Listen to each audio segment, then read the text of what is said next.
Chapter 1. Jiangcheng, inner city of the second satellite. In a remote suburb to the east of the city, in stark contrast to the bustling urban center, a profound silence envelopes the surroundings, the very air imbued with a chilling atmosphere. Atop a small hill, an ironclad gate stands guard. A wooden sign emblazoned with bold crimson characters reads, Jianyuan Mental Hospital. The inner courtyard is teeming with armed soldiers, standing vigil at every intersection, indicating that this is no ordinary mental institution. Inside room A03, Ziyu sits cross-legged on his bed, the dim light bulb flickering ominously, emitting a crackling sound. As he opens his eyes, the stifling ambience begins to dissipate, the bulb's faint glow stabilizing. Finally, I have mastered it, he murmurs. The darkness within Ziyu's pupils recedes like a retreating tide. He clenches his fist, dark purple energy erupting from his palm, and a black fire sprite leaps from his fingertips. 3 long years of feigning madness have been truly unbearable. He reflects, a slight smile curling at the corners of his mouth as memories of the disdain and humiliation he endured 3 years prior flood back. Everything began because of you, he whispers, retrieving a set of bound manuscripts from his robe. The cover of the parchment bears a series of twisted, inhuman symbols. The Tome of Eldritch Knowledge. He is the heir of a lineage of sorcerers, and this tome has been passed down since the era of his great-great-grandfather, rumored to be a gift from an ancient entity to his ancestors. Despite being a fragment, it contains numerous dark magics and secrets, treasures coveted by sorcerers and witches in the extraordinary realm, including Ziyu's relatives. To escape their relentless pursuit, Ziyu feigned madness, seeking refuge in this mental hospital to buy time and fully absorb the knowledge contained within the tome. Now, he has completely mastered the dark wisdom chapter of the Tome of Eldritch Knowledge, acquiring formidable spells coveted by dark sorcerers, and even cultivated his own essence, attaining the 5th tier of awakening. Moreover, a panel materializes before him, both virtual and tangible, numbers counting down. 10, 7, 1, ding. System awakening in progress. Ding. Monster editor system unlocking. Ding. Loading progress. Progress 30. Progress 70. Progress 95. Ding. Monster editor system fully loaded. The system has finally arrived. Ziyu thinks, his eyes radiating unprecedented confidence. He is also a transmigrant, having lived here for 20 years. This world is rife with malevolence, ancient gods watching, and terrifying monsters emerging under the cloak of night. Fortunately, he was born into a sorcerer family, granting him the means to survive in this realm. He diligently studied the arcane arts and dark magic, while waiting for the awakening of this system. His parents passed away when he was young, and he was raised by his grandfather. When his grandfather also departed, those vile relatives revealed their true nature, attempting to seize the family heirloom, the tome. According to family tradition, only direct descendants are permitted to study it, and Ziyu's lineage is a solitary branch, inciting jealousy among his relatives. Though the family is in decline, its legacy remains. One by one, his relatives snatched away their wealth and manuscripts. To preserve his life, Ziyu sought refuge in the mental hospital, knowing all too well the timing of his system's awakening. It was precisely today, 3 years later, overwhelmed with excitement, Ziyu nearly bursts into laughter, but restrains himself, a cruel smile creeping onto his lips as he murmurs, "Are you all prepared for my return?" After calming his emotions, he inquires within, "System, what functions do you possess?" Ding! This system can assist the host in extracting monster materials. Within the system's space, you shall transform into the supreme creator, conjuring bizarre and powerful monsters. Ziyu inhales sharply, the power of the monster editor system exceeding his expectations. Consider this. In a world teeming with monsters and ancient gods, a veritable treasure trove of materials awaits. Ziyu can synthesize myriad creatures and ultimately create his own dark god, and one that will be utterly loyal to him. It was worth the wait. Ziyu muses, longing to utter a classic line from a film in his past life. Do you know how I've spent the last 20 years? Ding. Beginner's rewards are being distributed. Ding. Beginner's rewards have been fully distributed. The host may now enter the creator's space to claim them. With a mere thought, Ziyu witnesses the transformation of his hospital room, enveloped in swirling gray mist, vast and seemingly boundless. The chaotic currents of gray energy surge, ascending into the heavens, as if plunging into a chaotic ocean.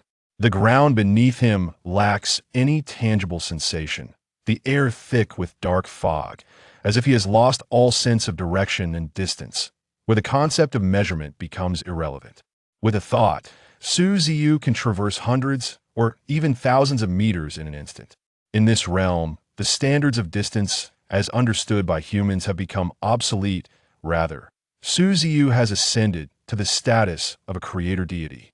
Floating in midair are three materials, shimmering with radiant light. These three materials must be the beginner's gift the system mentioned. Ziyu examines them one by one. Feather of the fallen angel from ancient ruins 2-star. A remnant from the ruins of a divine battle.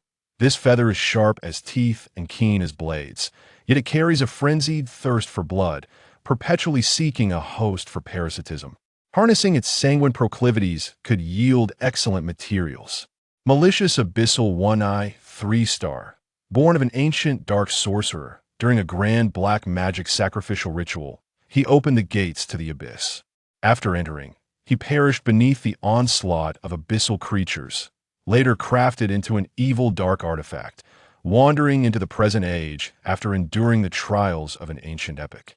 With proper utilization, it serves as a remarkable material. Boiling blood of the demon 3-star.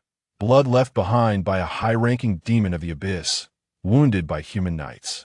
It embodies pure evil, capable of encompassing all dark entities, yet possesses potent corrosive properties, incompatible with light-based materials. When fused with darkness, the abundant demonic blood will significantly enhance a monster's survival capabilities. Ding. Material ratings range from 1 to 9 stars. Higher star ratings indicate greater rarity and valuation. Ding. The host may now begin to edit materials and create their first monster. As Ziyu gazes at these three materials, an image of a monster from his previous life surfaces in his mind. Editing begins. He prepares to use the malicious abyssal 1-eye 3-star as the core material, complemented by the feather of the fallen angel from ancient ruins 2-star and the boiling blood of the demon 3-star to conjure his first creature.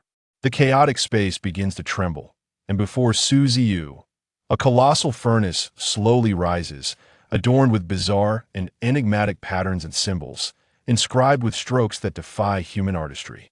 The furnace emerges like a volcano, a primordial mountain standing resolute within the chaotic realm. Its four faces bear not only unknown runes and illustrations, but also fine cracks that begin to appear. As the currents of air within the space tremble, a breath intertwines life's laws and the primal river of rules, surging forth like waves, while hundreds of fissures surrounding the furnace simultaneously widen. Within those fissures are eyes, each one bulging and round, emanating a peculiar and potent mental energy akin to the wrathful gaze of a deity. The 100-eyed furnace, the supreme magical furnace wielding the laws of life and the system of creation. A gust of energy swirls beneath Ziyu, gradually lifting him off the ground, shrouded in a gray-black mist that forms a chaotic robe trailing behind him, reminiscent of a supreme deity. He gestures, summoning a massive eye, the size of a human head, which plummets into the furnace with a resounding thud. The chaotic energies entwine, caressing the enormous eye, the abyssal pupil swaying, seemingly retaining a flicker of vitality. Once again, a luminous orb soared through the air, its radiance dispersing as feathers cascaded down, each one as sharp as a tooth. They bore no fixed shape. Some were curved, while others stood erect, yet all were tainted with a hint of yellowish grime. As the yellow-stained feathers melded into the scene, the flames within surged violently, intertwining with the abyssal cyclopean eye, swirling together from all directions, the eye itself undergoing a transformation, as if assimilating the new materials. After a suitable interval, the darkness within Ziyu's pupils gradually filled, and he waved his hand once more. Another luminous orb approached autonomously, containing a cup. As the cup tilted, a hissing sound emerged, and a red-green liquid flowed forth slowly, embodying an eerie mystique intertwined with a unique aesthetic of liquid beauty. As the demon's blood fused deeply with the materials inside, the hundred-eyed furnace seemed to come to life, each eye glaring fiercely from every direction, producing a series of muffled thuds. With a sudden hiss, the chaotic air currents within the space were disrupted, expanding outward in a circular wave. Inside the furnace, it resembled a volcanic eruption as flames erupted. The furnace gradually contracted, ultimately transforming into a small eggshell. The chaotic air currents continuously burrowed inward, causing cracks to appear on the eggshell, spreading into a web-like pattern. Finally, with a resounding pop, a small opening emerged, revealing a shadowy figure within. Accompanied by a crisp sound, the eggshell shattered into fragments, and the chaotic air currents enveloped the shards, which were completely absorbed by the creature. A brilliant light illuminated the scene, and from within emerged a singular entity. An eyeball, a diminutive eyeball, no larger than a palm, with a pair of wings sprouting from its sides. It resembled a bird-like monster, devoid of a body, merely a solitary black eyeball, within which chaotic, disordered greenish blood flowed. The veins within the pupil were threads of ghostly green bloodlines, with the lowest point adorned by illusory teeth reminiscent of eels. The eyeball bore a pair of feathery wings, stained with faint yellowish grime, resembling oil smudges. Beneath the wings were arranged numerous weapons akin to rivets, each exuding an aura of danger and violence. Ding! Congratulations, host, on creating the fearful demon I 3-star level. The abyssal cyclopean eye serves as the core of its being, with the wings composed of fallen angel feathers. The interior of the eyeball is filled with chaotic demonic blood, greatly enhancing the vitality of this creature. It possesses 4 skills: mental hypnosis, crimson purgatory, all-seeing true eye, and gluttonous feast. Mental hypnosis. The fearful demon eye can impose a hypnotic effect on its target, with a specific outcome determined by the target's strength. Crimson purgatory. The fearful demon eye wields a fragment of voyeuristic power, capable of manifesting numerous eyeballs to ensnare the target within a deep crimson purgatory, under the gaze of hundreds and thousands of eyes, evoking the deepest fears harbored within the target. All-seeing true eye.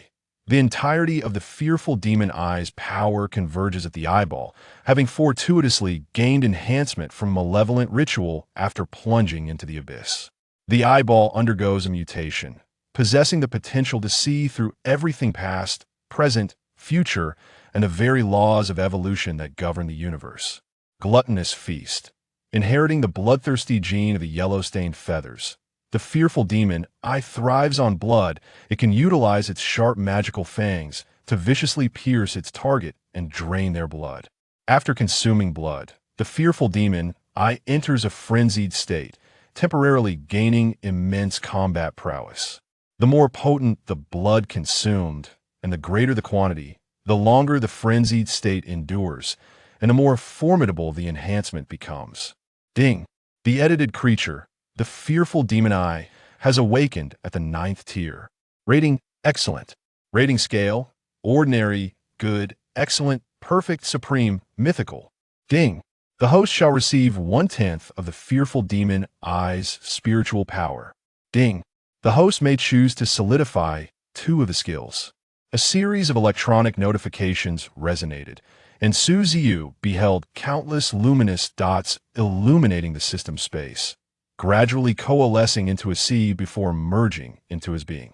With a thunderous boom, Ziyu sensed a powerful spiritual energy surging within him, ascending to the 9th tier of awakening.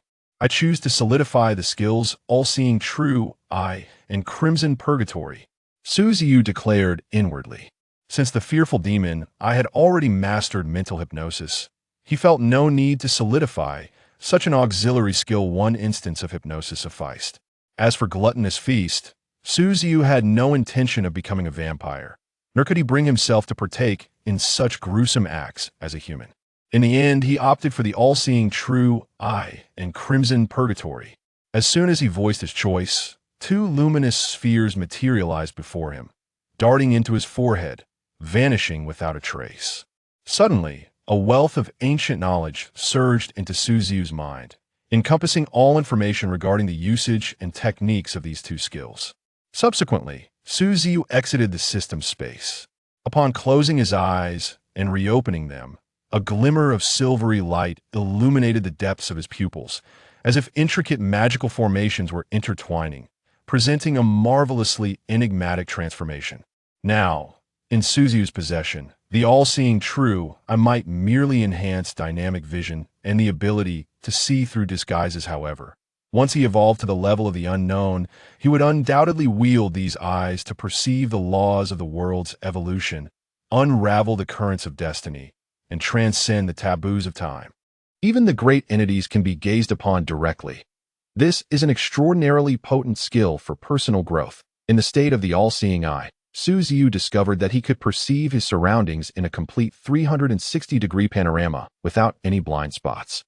After a brief period of adjustment, he turned his gaze upon himself, in an instant.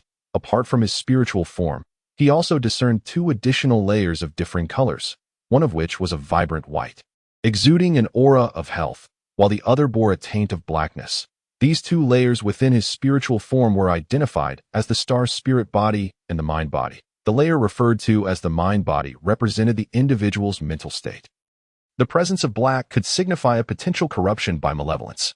Having grown up in a family of sorcerers, Ziyu was well versed in these fundamental theoretical concepts. He furrowed his brow, recalling his experiences since entering this psychiatric hospital, which seemed devoid of particularly strange occurrences. After a moment of contemplation, he recalled the old grimoire.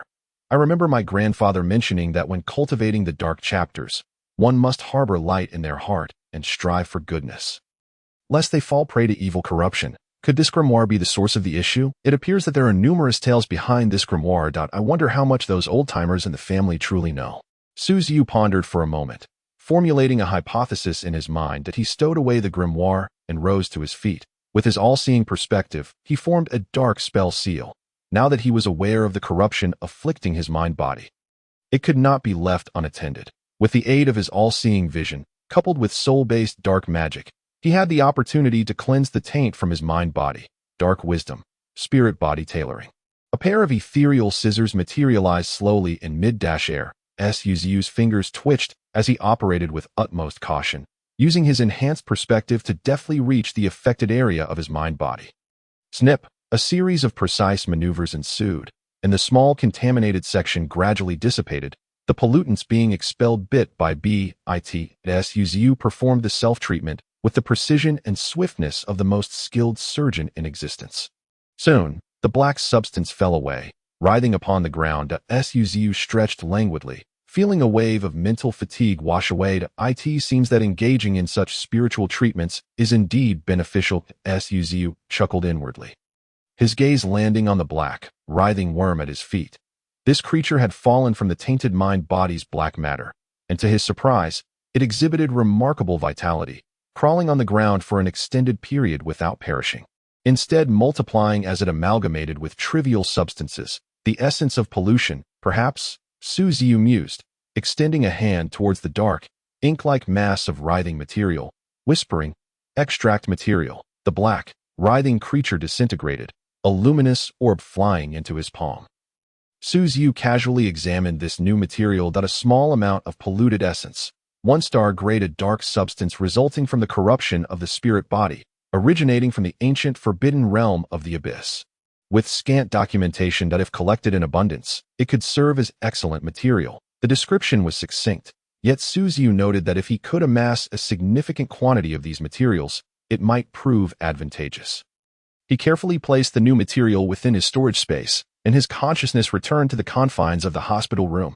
Eerie cries echoed, reminiscent of a restless child, as the fearful eye flitted around Ziyu, emitting strange wails akin to an infant's. Although Ziyu was uncertain how a creature composed solely of an eyeball could produce sound, the pressing matter before him was how to escape this psychiatric hospital. The Jianyuan Psychiatric Hospital, renowned as the most infamous in the No. 2 satellite city, bore another moniker, the asylum for the insane. Within its walls resided individuals who had either been driven mad by the horrors witnessed beyond the city or were inherently unstable. Among them were those who were born as awakened ones, yet their mental deficiencies rendered them unsuitable for special projects, thereby confining them here. To fortify the defenses of this psychiatric facility, the city's defense department had dispatched personnel, each a fully armed warrior and extraordinary individual. Escaping from such a well-guarded stronghold, resembling an impregnable fortress, was no trivial endeavor. Moreover, he had been classified as a psychiatric patient by the hospital, which adhered to stringent standards for patient release, making it unlikely for them to let him go. Ziyu could only contemplate the path of stealthily fleeing. However, Ziyu was no longer the same as before. Now, he possessed a system and commanded the grimoire, instilling him with considerable confidence in his escape. He did not rush to use his abilities to unlock the door at that moment. The clock on the wall approached the halfway mark, the hour hand resting at 6 o'clock. Dinner time at the psychiatric hospital was imminent, and a doctor would soon arrive to escort Ziyu to the dining hall, followed by an hour or two of activity time, presenting an opportunity for stealthy escape. Today was Friday. If memory served, there was a basketball game scheduled, which could provide a chance to slip away. As Ziyu contemplated this, a dull thud resonated in his ears, reminiscent of a bell tolling. Echoing throughout the hospital, it heralded the arrival of 6 o'clock, signaling the dinner hour. Ziyu adjusted his hospital attire and sat on the edge of his bed, staring vacantly at his surroundings. As the chime resonated, the door lock was suddenly manipulated, and the corridor's light streamed in, illuminating the face of a man.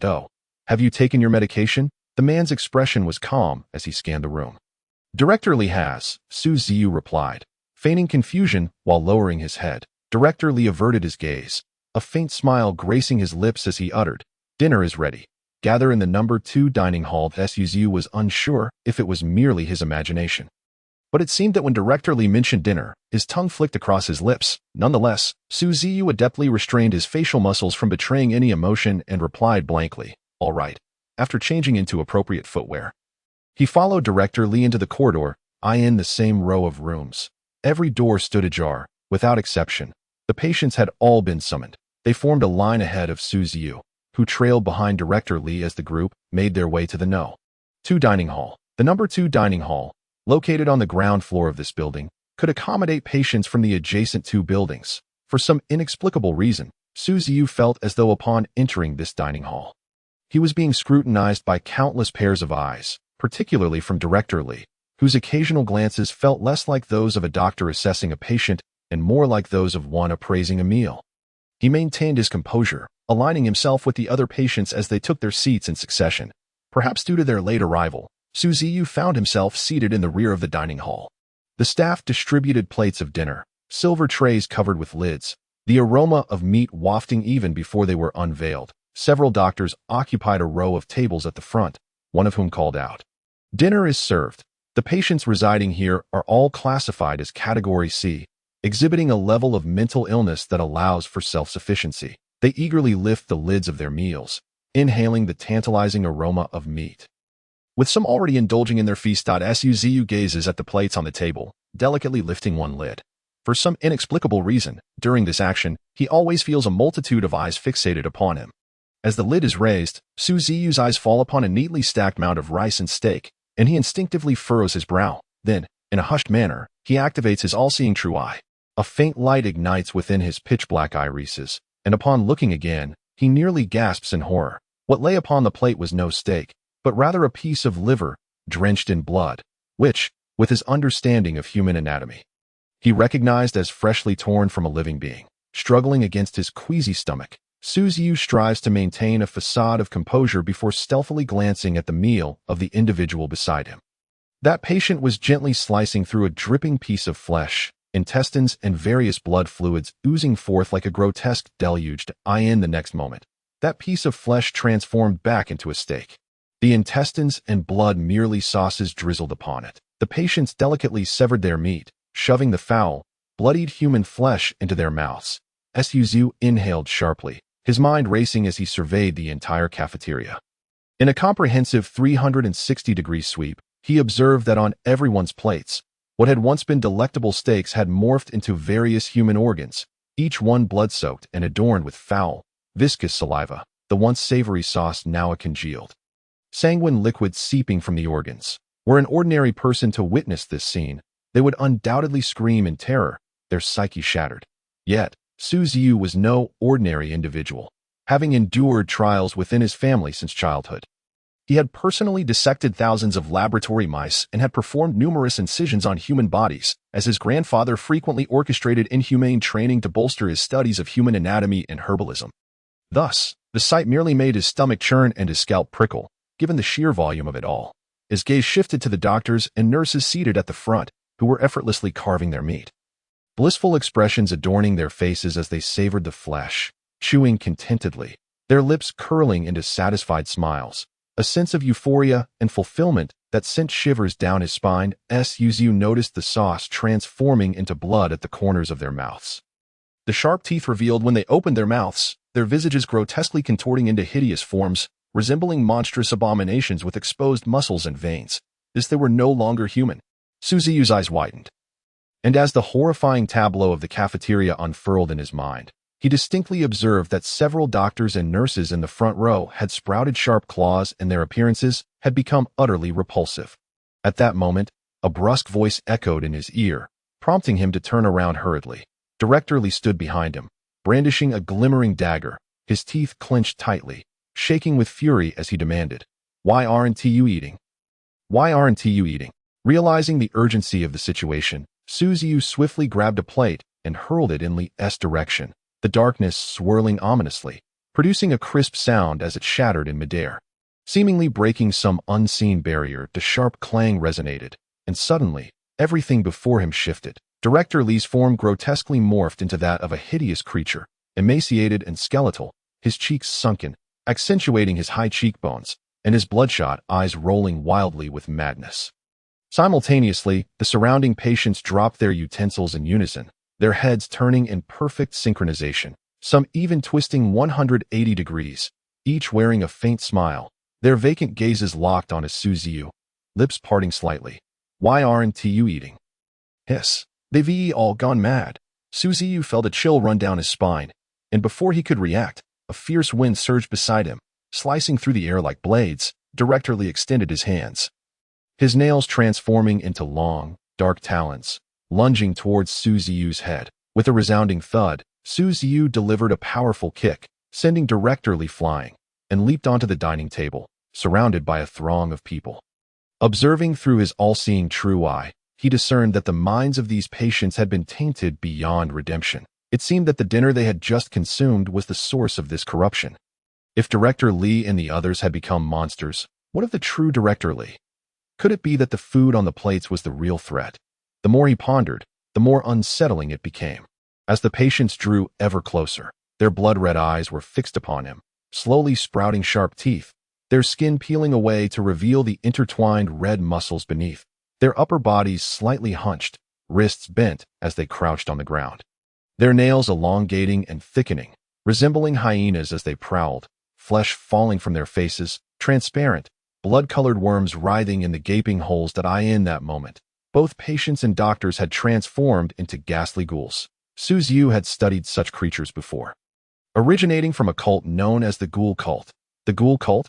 How could such monsters suddenly appear within the city? Just as this thought crossed his mind, the ghouls surged forward, their throats emitting dry, raspy howls reminiscent of a horde of zombies. Dark wisdom. The deep dark prison. Ziyu remained unperturbed, forming a series of intricate seals. The ground surged to life like a rising tide, darkness enveloping the area, transforming into an ethereal form as black pillars swiftly emerged. Some of the ghouls were impaled directly through the heart, collapsing into lifeless corpses suspended upon the pillars. Amidst their anguished cries, more black pillars ascended, ensnaring all the patients in that vicinity. With a resounding crash, the pillars finally broke through the ceiling of the first floor, rising into the corridor of the second floor. Dark energy swirled around the black pillars, each sprouting menacing barbs, which elongated as the pillars drew inward. Soon, the pillars converged, debris raining down from the ceiling, until the dense cluster of black pillars came together, resembling an airtight black coffin, blood gushing forth from the seams. They were merely a group of half-evolved ghouls, their physical forms only slightly stronger than ordinary humans. Though they were all patients, they had already succumbed to corruption and sought to end his life. Ziyu had no intention of showing mercy. After dispatching the tainted patients, Ziyu did not relent, as the doctors and nurses at the front row simultaneously rose, their faces and skin peeling away, revealing their horrifying true forms. Why not embrace your role as a mere patient? You should have just consumed the holy sacrament and become a sacrifice to our master. Director Lee had transformed into a full-fledged ghoul. Towering over 2 meters tall, hunched forward as he gazed at Ziyu, a ghastly grin stretching across his face. Although the current situation exceeded Ziyu's expectations, he remained calm. The ghoul cult. What exactly are your intentions? These ghouls were laid bare under the gaze of his all-seeing true eye, starkly different from the earlier patients. Their minds had long since plunged into darkness, evidently true cultists of that insidious order.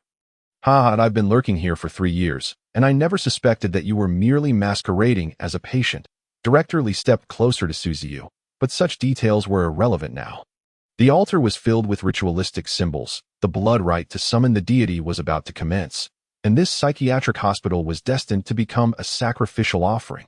As for you, if I were to kill you and offer such an extraordinary being as a sacrifice to the Lord of Ghouls, perhaps I would ascend to the rank of priest. Director Lee suddenly lunged at Ziyu, akin to a hyena, his sharp claws slashing through the air with lethal intent.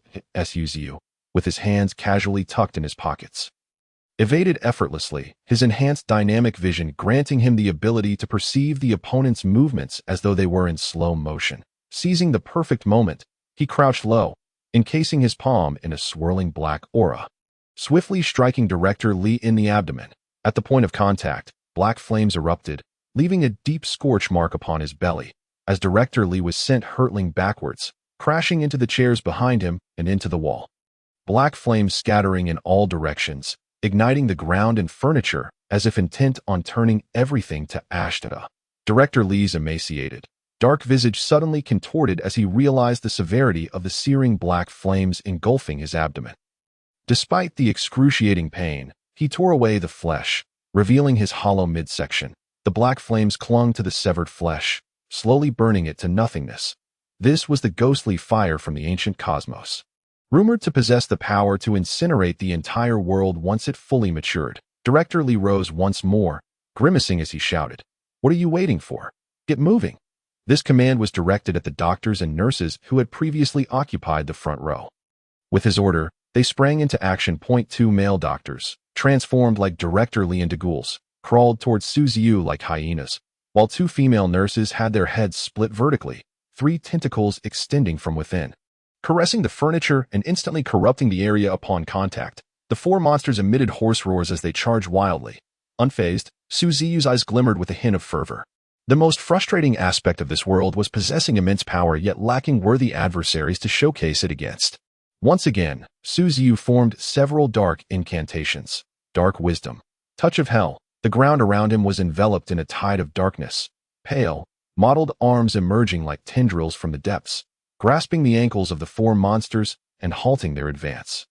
They howled defiantly, their ankles ensnared by the arms that climbed upward like a precarious tower, soon enveloping their waists, some even reaching their faces. One of the female nurse monsters screeched madly, its 3 protruding tentacles flailing wildly, striking the walls and sending dust flying, while furniture was tossed aside, transforming into decaying black wood.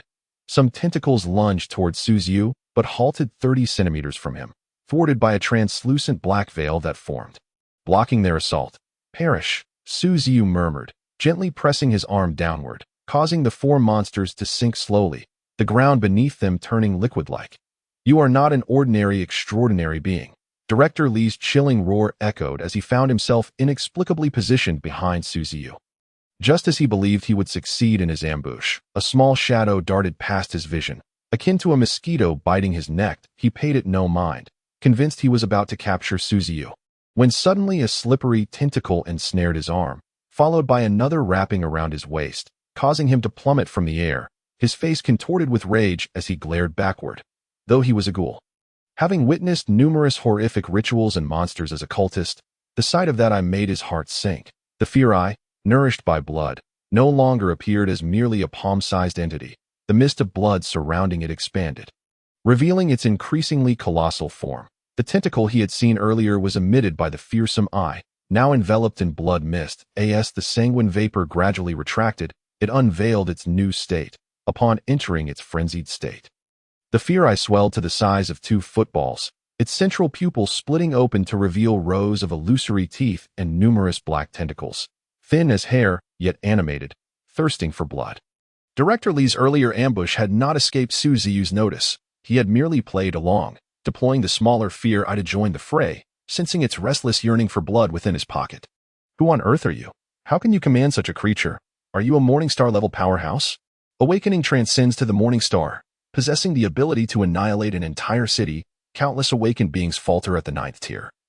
Never ascending to the Morningstar, Director Lee attempted to crawl away, but found himself immobilized by the tentacles, casting a terrified gaze towards Ziyu, confusion and bewilderment etched on his face. He had lurked here for 3 years to orchestrate this grand blood sacrifice, seeking the favor of the god of ghouls. Ziyu was like a meddlesome worm on the strings of fate. Shattering all his meticulously crafted plans, Ziyu offered no response, but advanced step by step toward Director Lee, each stride causing Lee's heart to race, despite being a cultist who killed without hesitation. The imminent threat of death ignited a fierce desire for survival within him. Please, don't kill me. Ziyu knelt slowly, observing the terror-stricken expression on Director Lee's face, a subtle smile gracing his lips as he softly said, "Why would I kill you, Director Lee? After all, you've cared for me for many years. You can continue to stay by my side and assist me, can't you?" Director Lee hurriedly bowed in gratitude, exclaiming, "Yes, yes, if you spare me. I will serve you like a loyal beast." Ziyu's smile widened, yet to Director Lee, it felt like a harbinger of doom, an ominous premonition of death creeping in. "You shall be my first evil spirit puppet." Dark wisdom, evil spirit puppet. Ziyu pressed his hand against Director Lee's forehead. No. In his final moments, Director Lee let out a desperate wail, summoning every ounce of strength to cry out, "Ah, no, one day, rotting flesh and blood will descend upon the world. The great god of ghouls will tear you to shreds." With a final roar, Director Lee's body emitted the sound of cracking bones, his face splitting apart. Jaws widening towards Ziyu's arm, ready to bite in a last-ditch effort for survival. At that moment, the air before Director Lee suddenly thickened, swirling with crimson energy, a blood-red tapestry unfurling, revealing a multitude of scarlet eyes, each devoid of lashes, their pupils gleaming with malevolence. Deep red purgatory. Director Lee felt as if he were submerged in a sea of blood, surrounded by eyes that fixated on him, a piercing pain coursing through his mind into his limbs, halting the gaping maw that had split his face, his throat emitting raspy sounds, eyes wide in horror as he beheld visions beyond comprehension. The eyes bore an overwhelming malice, as though a mere glance longer would drive him to madness. Could it be that he is some dark overlord? Director Lee's heart raced with shock and terror. Meanwhile, the frenzied fear eye flew behind Ziyu, its tentacles launching from the central pupil and piercing into Director Lee's brain, while the massive single eye glowed with a dark purple light, coalescing into a beam that shot into his forehead. Mental hypnosis. Director Lee suddenly witnessed the eyes within the crimson sea cracking open, sprouting mouths at various points, their teeth clacking shut, producing a maddening friction accompanied by chilling whispers. "Hate me, despise me, loathe me." The words echoed in sequence in Director Lee's ears, the psychological assault nearly suffocating him. "Ah!" A piercing scream filled with despair and terror erupted, obliterating any desire to flee, as a powerful hatred surged from within. This animosity was greater than before, turning Director Lee's eyes blood-red, his grotesque face twisted in hatred, gazing at Ziyu as though he were staring at the murderer of his father. Ultimately, the overwhelming hatred flooded his mind, displacing his rationality, compelling him to claw at Ziyu in a frenzied rage.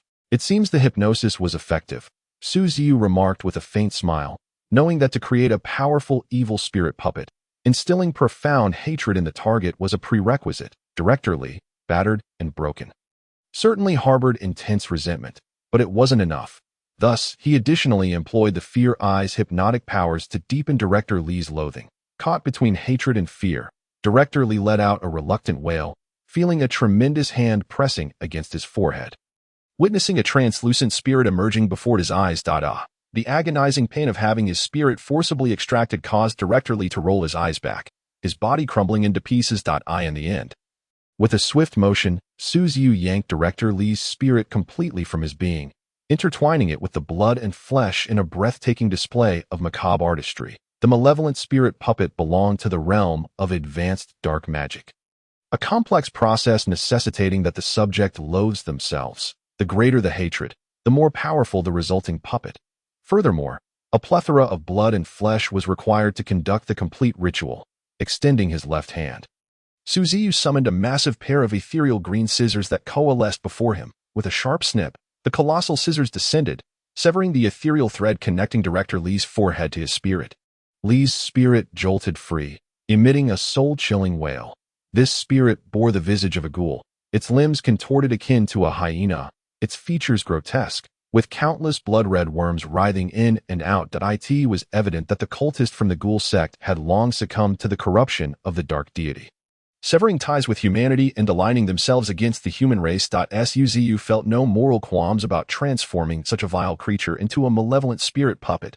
With a low, guttural command, the massive scissors glided over the ghoul's spirit, akin to a master tailor, crafting gaping wounds and stitching together grotesque fragments of flesh that defied the laws of biology and physics.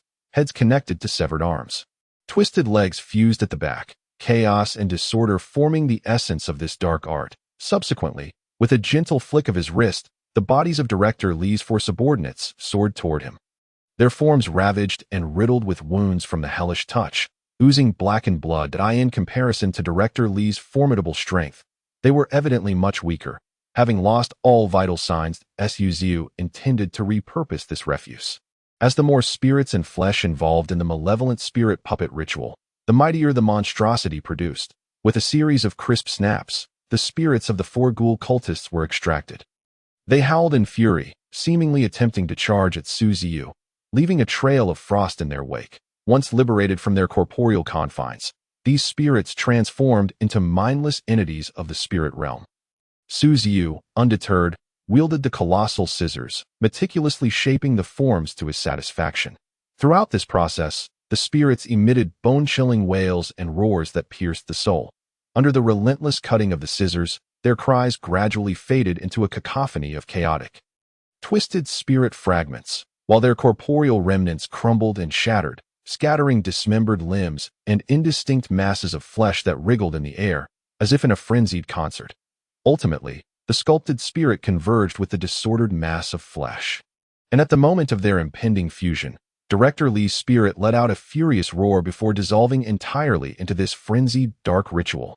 Blood began to rise along Ziyu's fingers, swirling around the chaotic amalgamation of spirit and flesh, weaving into a blood-red long robe that tightly encased its contents, resembling a sanguine cocoon.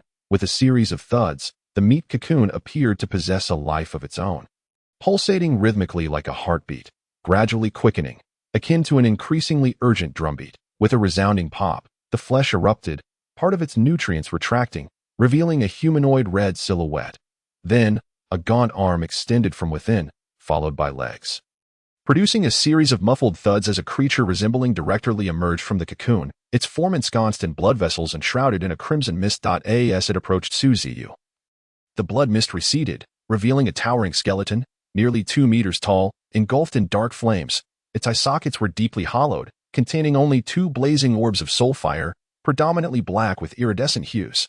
Its body was adorned with intertwining red muscles, grotesquely exposed yet exuding a fierce and violent aura. The malevolent spirit puppet suddenly knelt, bowing its massive head as if seeking Ziyu's command, surveying the monstrous creation. Ziyu was astonished to see a line of data materialize before him. The system was assisting him with analysis, an unexpected functionality that filled him with delight. Malevolent spirit puppet. Initial strength awakened at 9th tier, possessing the core ability of immortality, capable of summoning the ghostly flames from the ancient void, and can grow stronger through relentless battles and the consumption of blood, flesh, and spirit energy. The realization that it began with awakened 9th tier strength left Ziyu momentarily stunned. This was undoubtedly influenced by the maximum loathing value of Director Lee, endowing the puppet with immense potential for growth. Extending his hand towards the dismembered corpses and blood, Ziyu intoned, Extract material. A beam of white light surged into his palm. Ding. Acquired materials. Ghoul brain matter. Ghoul teeth. Ghoul limbs, etc. Next, Ziyu approached a mixture of blood and flesh from the recently slain patients contaminated by the dark wisdom of the abyssal prison. They had all been tainted by the so-called Holy Sacrament. And Ziyu was adept at resolving such contamination. To others, it was a mysterious and terrifying phenomenon. But to Ziyu, it was merely a moving repository of materials, adhering to the principle of repurposing waste. Ziyu conjured another pair of spirit scissors, activating his all-seeing eye to precisely cut away the contaminated portions of the mental body. With a crisp sound, the black substance plummeted to the ground, coalescing like moss. Before long, Ziyu found himself surrounded by a mass of animated pitch-black material, exuding a foul stench alien to this world, writhing and merging until it formed a worm-like monstrosity. Over a meter long and half a meter wide, coiling around Ziyu's feet, its gaping maw resembling a black void. Unfazed, Ziyu smiled serenely and uttered, "Extract material." Instantly, the black serpent disintegrated, transforming into a pool of viscous black liquid, from which a portion morphed into a glowing orb that Ziyu drew back into his hand. Upon accessing the material repository, Ziyu cast a glance and noted that the original source of contamination remained, while the newly captured one began to writhe, merging with the former. The surrounding air reeked of decaying flesh, warping the atmosphere. This amorphous dark matter had significantly grown, earning a 3-star rating from the system. Part of the contamination source, 3-star dark matter produced from the pollution of spirits, originating from the ancient forbidden realm of the abyss. With scant records accumulated, it could serve as excellent material. Could this be considered a self-upgrading material? Ziyu pondered the potential outcomes of continuing to amass these pollutants and integrating them into his next creation. Surely, no one in the world possessed the audacity to harness the power of the contamination source as he did. Setting aside the thought of others lacking methods to cleanse mental pollution, even if they did, they could never match Ziyu's capability to collect the contamination source. It could be said that he alone in the world wielded the ability to create monsters from the essence of pollution. After all, he possessed a system having an advantage made one formidable. Exiting the system space, Ziyu surveyed the cafeteria, where tables and trays lay shattered into dust, blood and rotting flesh splattered everywhere, devoid of any signs of life.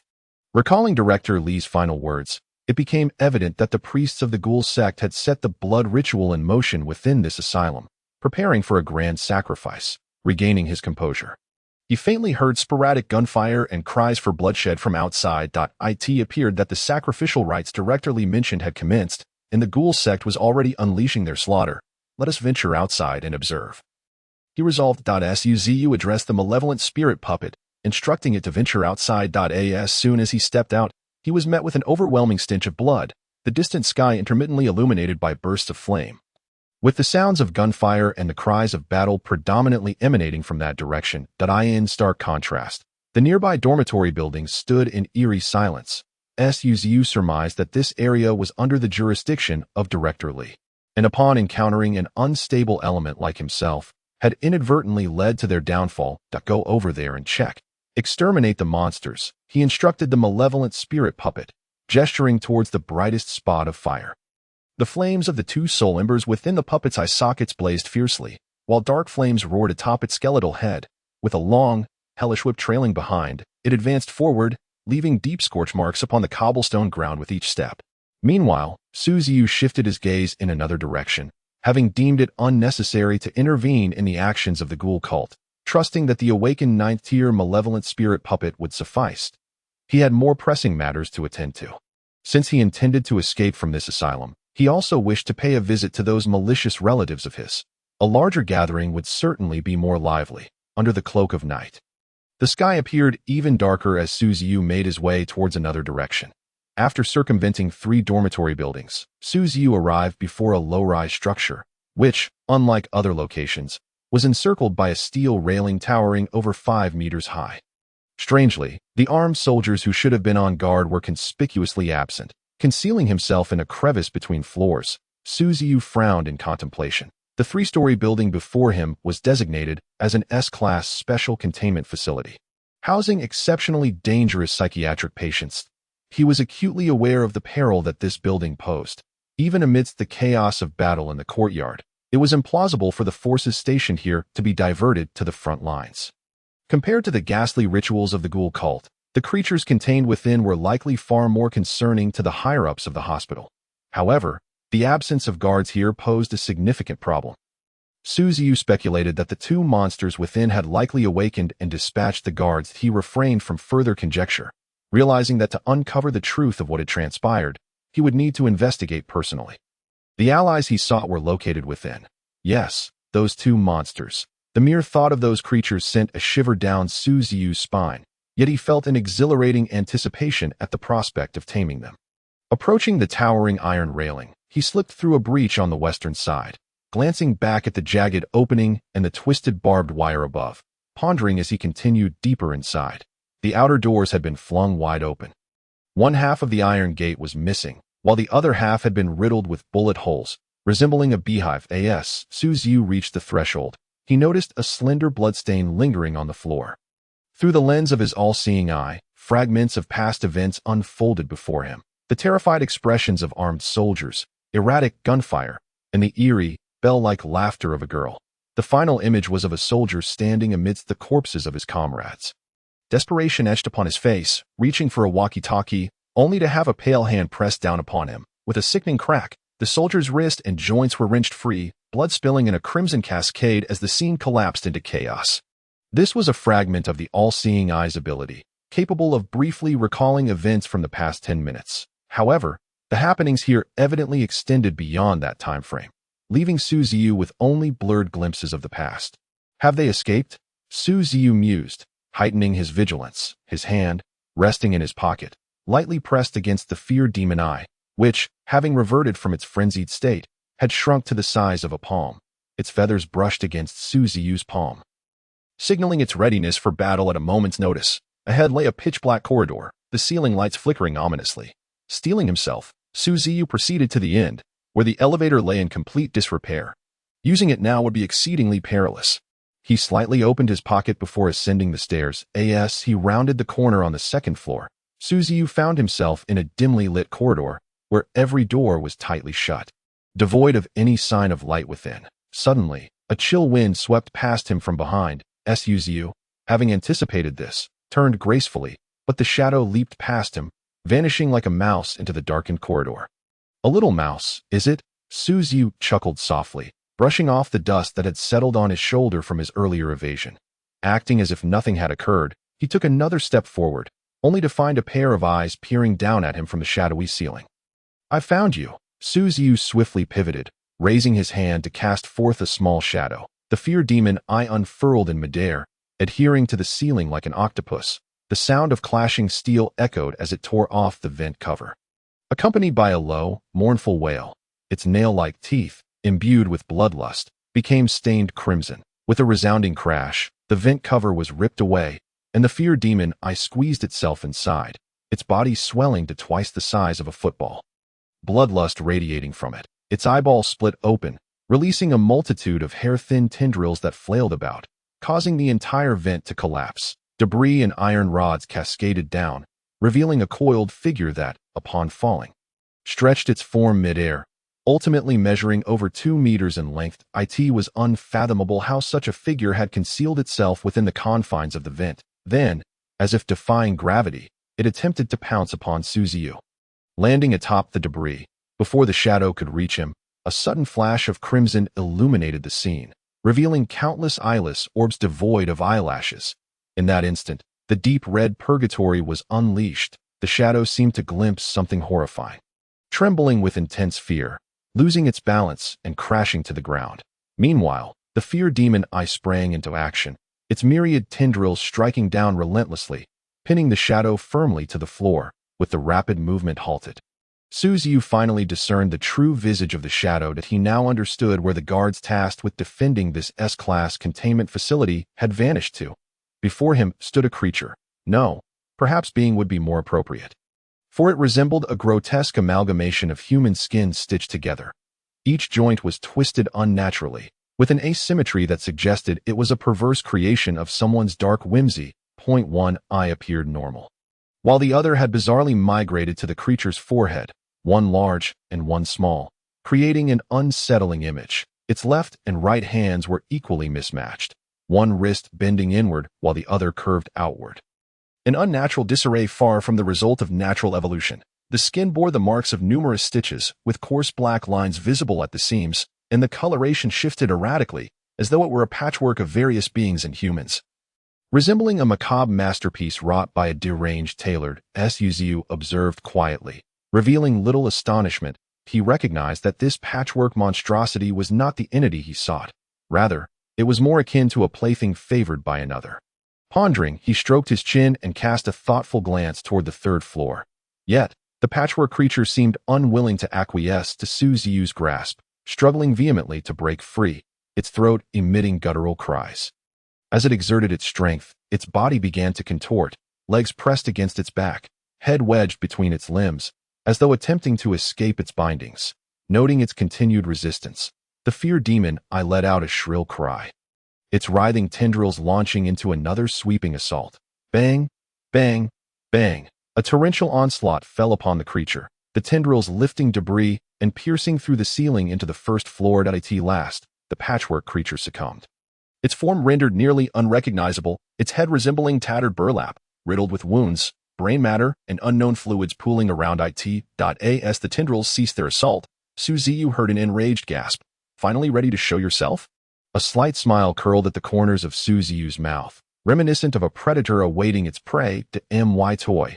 You will pay for my toy. Suddenly, a voice, tinged with rage and reminiscent of a girl's, echoed through the air. Simultaneously, the ceiling of the third floor appeared to warp under some unseen force, intangible energy swirling like a tempest, causing certain areas to collapse inward at bizarre angles. Then, with a resounding crash, the chaos erupted. At last, the ceiling crumbled like debris, and simultaneously, a shadow darted through the dust towards Ziyu with astonishing speed. Dark wisdom. Abyssal prison, with fingers intertwined as if anticipating the adversary's arrival. Ziyu completed the incantation in an instant. Shadows began to seep from the ground and walls, as though animated, twisting and contorting into solid black pillars that surged forth, intertwining to obstruct the advancing shadow. Bang, bang, bang. The dark pillars erupted, piercing through the floor and ceiling, their cacophony gradually subsiding into silence, forming a square cage that ensnared a young girl within.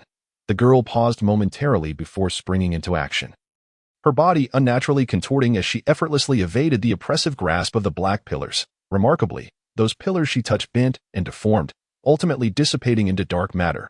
Her tinkling laughter echoed throughout the small building. Tinged with a hint of madness and exhilaration, she leapt again, adhering to the wall like an octopus, swiftly traversing its surface as if defying the laws of physics. Ziyu conjured a series of long black spears to hurl at her. Yet each time, it seemed as if she was always a step ahead, evading capture. The girl scuttled vertically along the wall, effortlessly leaping onto a ceiling beam behind Ziyu. Her limbs pressed against the surface as her head twisted a full 180 degrees to gaze at him, her throat emitting a series of chilling giggles. My toy, she exclaimed, plummeting downwards, hands outstretched in an attempt to seize Ziyu's head. As the girl drew nearer, Ziyu remained composed, gently raising his palm while softly intoning, "Dark wisdom, ensnaring dungeon." This time, a broader wave of darkness surged forth as the shadows outside the three-story edifice seemed to awaken, stretching and clawing to envelop the building. Twisted lines began to intrude through every crevice. And aside from the spot where Ziyu stood, the rest of the structure was cloaked in a tide of black substance. The girl, too, became ensnared by this dark matter, as if weighed down by 1,000 pounds. Unable to withstand the fall from midair, the twisted lines bound her tightly, rendering her immobile. Meanwhile, outside the special containment facility, a small squad armed with rifles rushed over, each member exuding a sense of extraordinary prowess. Yet, upon reaching the vicinity of the building, they were struck dumb by the sight before them. The dense lines clung to the outer walls like strands of hair, wrapping the structure as if it were a colossal dumpling. Some lines extended outward, resembling octopus tentacles swaying in the wind. Such an impactful scene left even the specialized agents pale with fear. One agent hastily retrieved his radio to report, but before he could act, the twisted lines clinging to the outer wall reacted faster, slithering like serpents to ensnare the agent's head, arms, and neck. dragging him away like a lifeless carcass, ultimately merging with the mass of darkness. A chilling realization gripped the remaining agents, who felt a prickling terror at their scalps. They hastily discarded thoughts of reporting and instead unleashed a barrage of gunfire from their multi-barreled machine guns. Rat-tat-tat. Countless bullets erupted in a frenzied storm, yet the projectiles merely splashed against the tide, the gaps closing seamlessly as the surrounding twisted lines enveloped them once more. What on earth is happening here? Several agents exclaimed in panic, exchanging fearful glances that revealed their shared dread. They contemplated abandoning their weapons and fleeing, yet the small building behind them had transformed into a ravenous beast, the twisted lines lunging forth to ensnare their necks and limbs.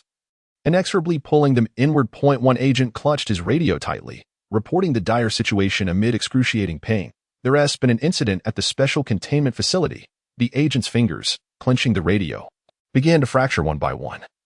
As the twisted lines burrowed into the wounds, a tormenting agony causing him to roll his eyes back in despair. The relentless tide of twisted lines surged forth, crimson blood gushing from him, staining parts of the twisted matter. The lines seemed to open a small mouth, slowly absorbing the blood that seeped away. The external situation was conveyed to Ziyu's mind, indicating that the guards of the psychiatric hospital had finally reacted.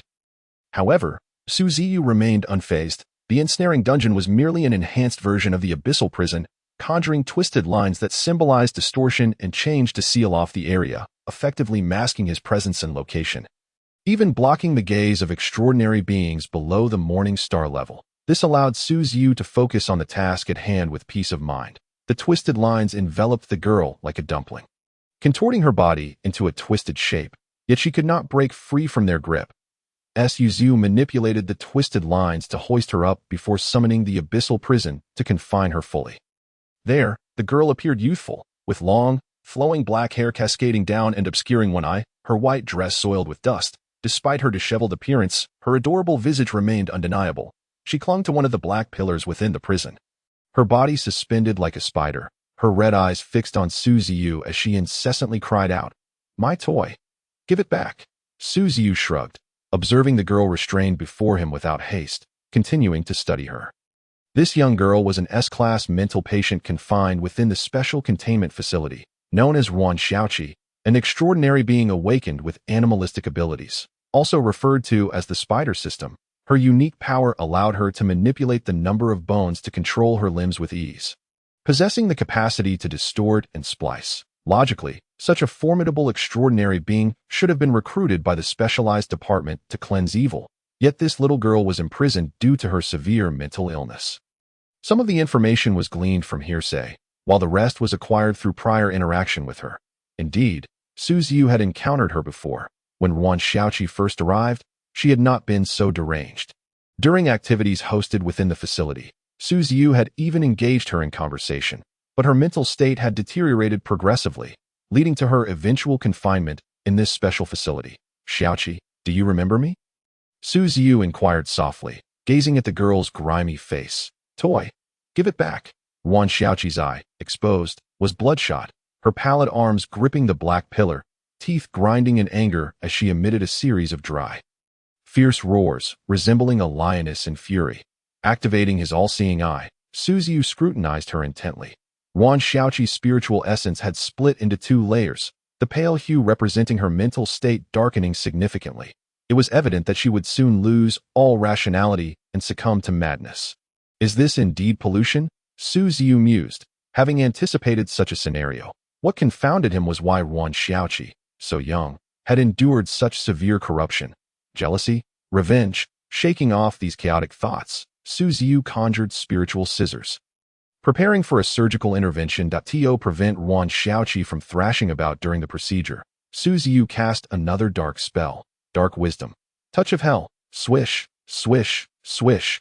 Within the depths of a shadowy prison, pale and mottled arms reached out, grasping fiercely at Yuan Xiaoqi's ankles, while numerous white arms emerged from the surroundings, enveloping the girl's form. Ziyu wielded the ethereal scissors with deft precision, the sound of their sharp snap echoing continuously as the dark essence of her mental state began to shed gradually, plummeting to the ground and transforming into black worms eager to flee, only to be swiftly restrained by the pale hand of the Touch of Hell.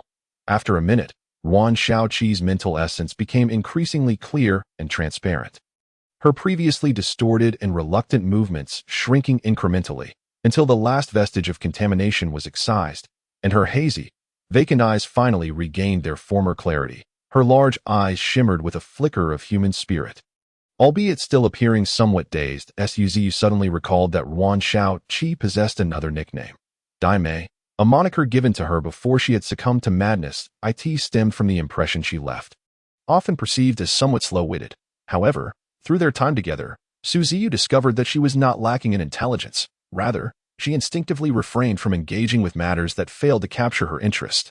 In simpler terms, many things around her did not warrant her energy. Yet, Ziyu was an exception. With her legs weakening, Yuan Shaoqi sank to the ground, her vacant gaze fixed upon him, prompting Ziyu to activate his all-seeing eye once more. He yearned to uncover the secrets of the past that this girl harbored.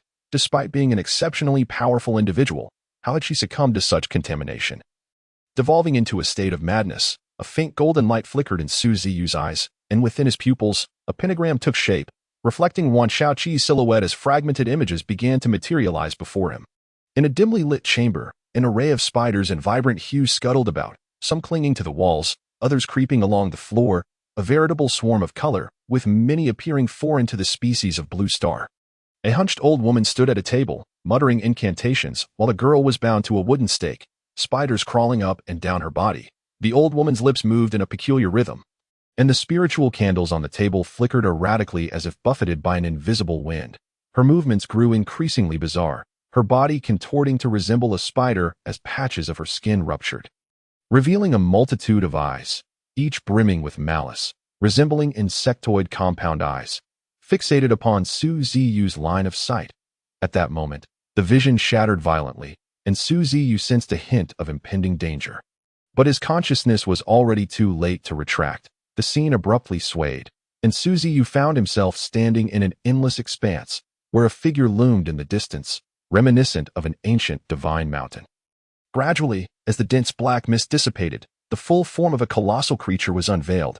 It was an inverted spider. The darkness swirled around it, revealing a horrific visage adorned with a fringed, circular eye. Its black body comparable in size to a crouching human, equipped with long, multi-jointed legs, and enormous ruby-like compound eyes that opened slightly, exuding malevolence and indescribable terror. The spider god. Upon witnessing this magnificent entity, Ziyu's pupils constricted instinctively, and he touched his face, finding no signs of alteration. Gradually, his furrowed brow relaxed as he began to comprehend the current situation. Yuan Shaoqi had likely fallen victim to the curse of the spider god. Or perhaps it was a gift. The old woman had performed various bizarre black magic rituals in hopes of attracting the gaze of the spider god, Atraknakia, an alleged malevolent deity dwelling within the realm of dreams, endlessly weaving a web that could lead to the material world. This knowledge had been gleaned from ancient texts.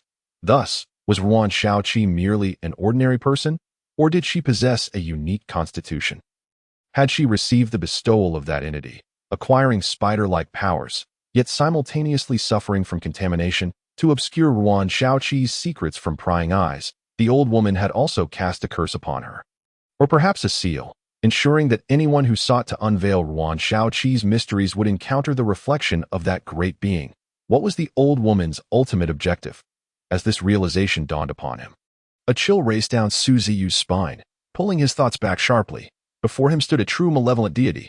Although it was merely a reflection, he could already sense the unsettling instability of his spirit, indicative of impending contamination. Struggling against the discomfort, Ziyu extended his palm toward the towering, mountain-like silhouette, summoning all his strength to exclaim, "Extract material!"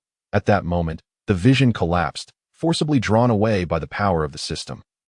And Ziyu obtained a small orb of light, beyond the eternal starry sky. Within the realm of dreams, the great being dwelling upon the vast web inhaled and exhaled, each breath causing the surrounding space to tremble and compress. An overwhelming multitude of compound eyes slowly opening and closing, murmuring in an ancient, oppressive tone, "Who has stolen my dominion?" Ziyu felt his consciousness return to his body, awakening instantly, while Yuan Shaoqi's mental state visibly improved. It appeared the curse left upon her by the old woman also exacerbated her burden, and through the use of the all-seeing eye to glimpse her past, Ziyu had leveraged the power of the system to dismantle that curse. Observing Yuan Shaoqi's dazed expression, He refrained from hastening her awakening. Instead, he summoned the Eye of Fear at Su Ziyu's command. The Eye of Fear cast a mental hypnosis upon Yuan Shaoqi. This was a clever ploy on Su Ziyu's part, utilizing the residual curse left within Yuan Shaoqi to further enhance her cognition through mental suggestion. The essence of the suggestion was that Su Ziyu was her master, and Yuan Shaoqi was to remain eternally loyal to him. It was not that Su Ziyu doubted Yuan Shaoqi. Rather, it was his usual modus operandi. In a world where divine beings existed, only through discretion and caution could one hope to survive. To the end, as the dark purple radiance of the Eye of Fear faded, Yuan Shaoqi's facial muscles twitched slightly, and her unfocused gaze finally found clarity. She stared blankly at Su Ziyu, murmuring, "Master." A broad smile adorned Su Ziyu's face. It seemed the hypnosis had proven effective. Yuan Shaoqi had been imprisoned here since childhood, her nature cold and indifferent, regarding people and things with an air of nonchalance. Even after the spiritual contamination was lifted, she remained unchanged. Yuan Shaoqi's nose twitched slightly, as if catching a whiff of blood, adding a hint of ferocity to her otherwise charming visage. Su Ziyu's smile grew wider. It appeared Yuan Shaoqi was indeed no ordinary individual. Even after the mental pollution was eradicated, she retained her characteristic demeanor. This was precisely what Su Ziyu sought. He had no desire to tame a wolf into a sheep. That would indeed be a tremendous loss. He was thoroughly satisfied with Yuan Shaoqi's current state. "Let us depart." Yuan Shaoqi did not take Su Ziyu's hand, but instead climbed up the wall. Resembling a genuine spider as she followed behind him, Su Ziyu glanced back. Nodding in approval, he sought not a mere ornament, but a formidable ally, and Yuan Shaoqi fit the bill perfectly, especially with her striking beauty. After all, prowess is fleeting, but beauty endures a lifetime. Upon reaching the other side of the corridor, Su Ziyu gathered the remnants of Yuan Shaoqi's contamination, then examined the materials he had just collected. A small quantity of twisted spider silk from the spider god, 5-star originating from the spider god. This silk possesses immense distorting power. When fused with ordinary materials, it may alter their inherent functions. It is advised to edit it with materials of 3-star or above. A portion of the source of contamination, 4-star, the dark matter produced from the pollution of the spiritual essence, stemming from the ancient forbidden realm known as the Abyss. With scant records available, if collected in sufficient quantity, it could serve as an excellent material. 5-star material. Su Ziyu's eyes widened in astonishment.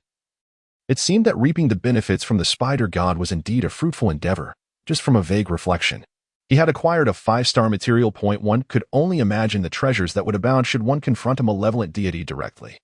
Those great beings would surely be laden with riches. Perhaps even 8-star or 9-star materials could be obtained. Of course, that was still a distant prospect. Obtaining a 5-star material so swiftly had already left Su Ziyu immensely gratified. Moreover, the source of contamination had risen to 4-star material. With just a bit more auxiliary materials collected, he would be poised to edit a new monster. After calming his emotions, Su Ziyu began to dispel the dark incantation. As the binding dungeon was dissolved, the twisted lines rapidly contracted and vanished, revealing the true visage of the building. The floor had disintegrated into dust, and the walls had transformed into crumbling bricks, interspersed with various steel reinforcements and debris, leaving Su Ziyu standing amidst a veritable ruin. Yet, within this desolation lingered several figures ensnared by the twisted lines, suspended like cocoons on an abandoned platform, their exposed faces reflecting sheer terror. Su Ziyu harbored no intention of slaughtering them. After all, it was for humanity's sake that extraordinary beings vanquished evil. Merely a minor lesson would suffice. He lifted his hand slightly, and the twisted lines slithered like serpents into his shadow, causing the agents to tumble to the ground, their throats parched, unable to utter a sound. Be cautious when traversing dark paths at night.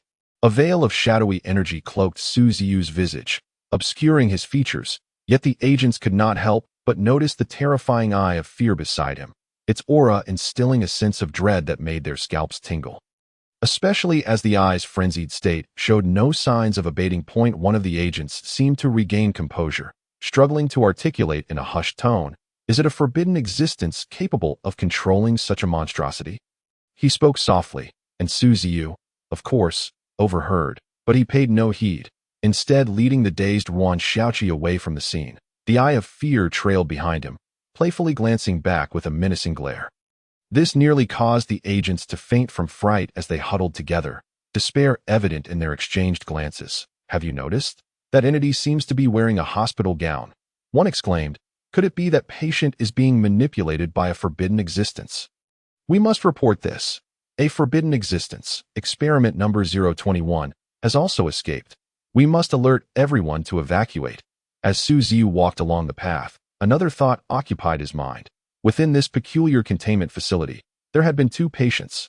One was Ruan Xiaoqi, while the other was nowhere to be found.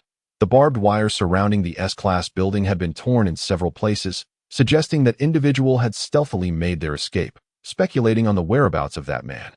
Ziyu's gaze drifted toward the horizon, where flames erupted heavenward, casting the sky in hues of crimson.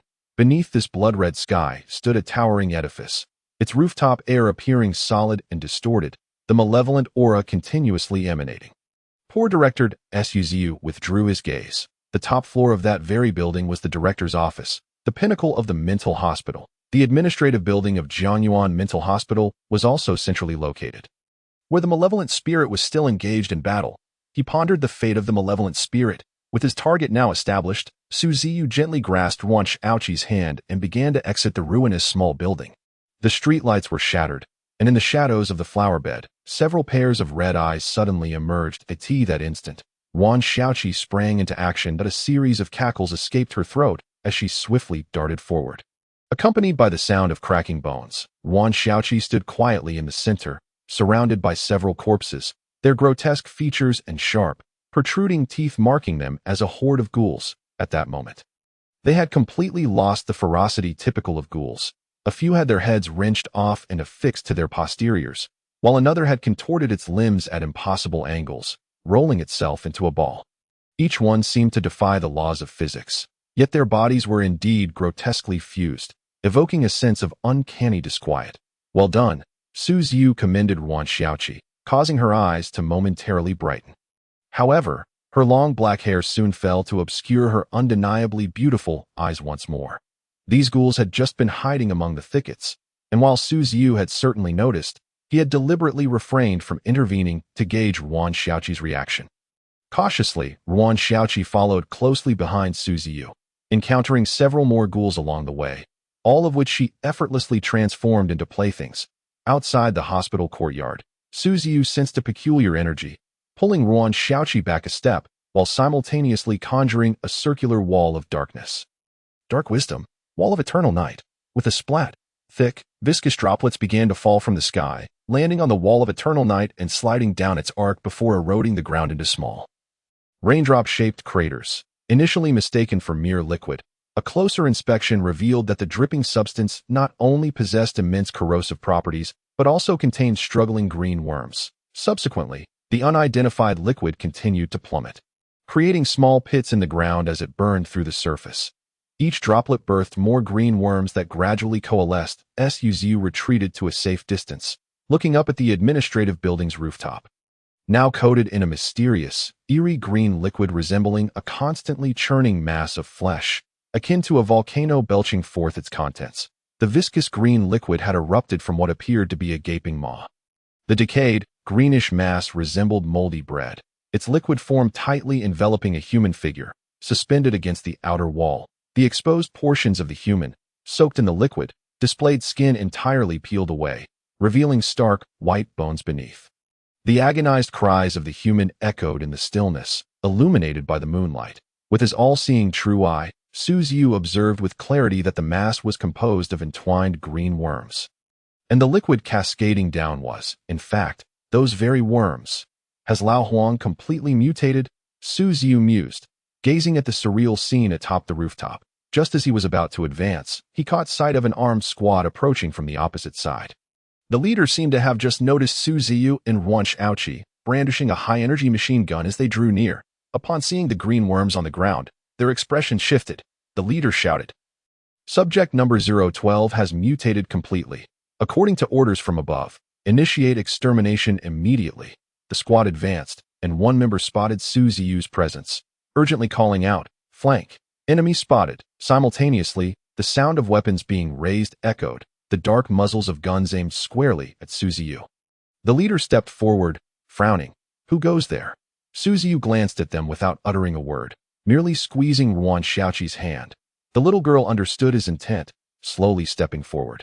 Initially, due to poor visibility and Yuan Xiaoqi's petite stature, the leader had overlooked her.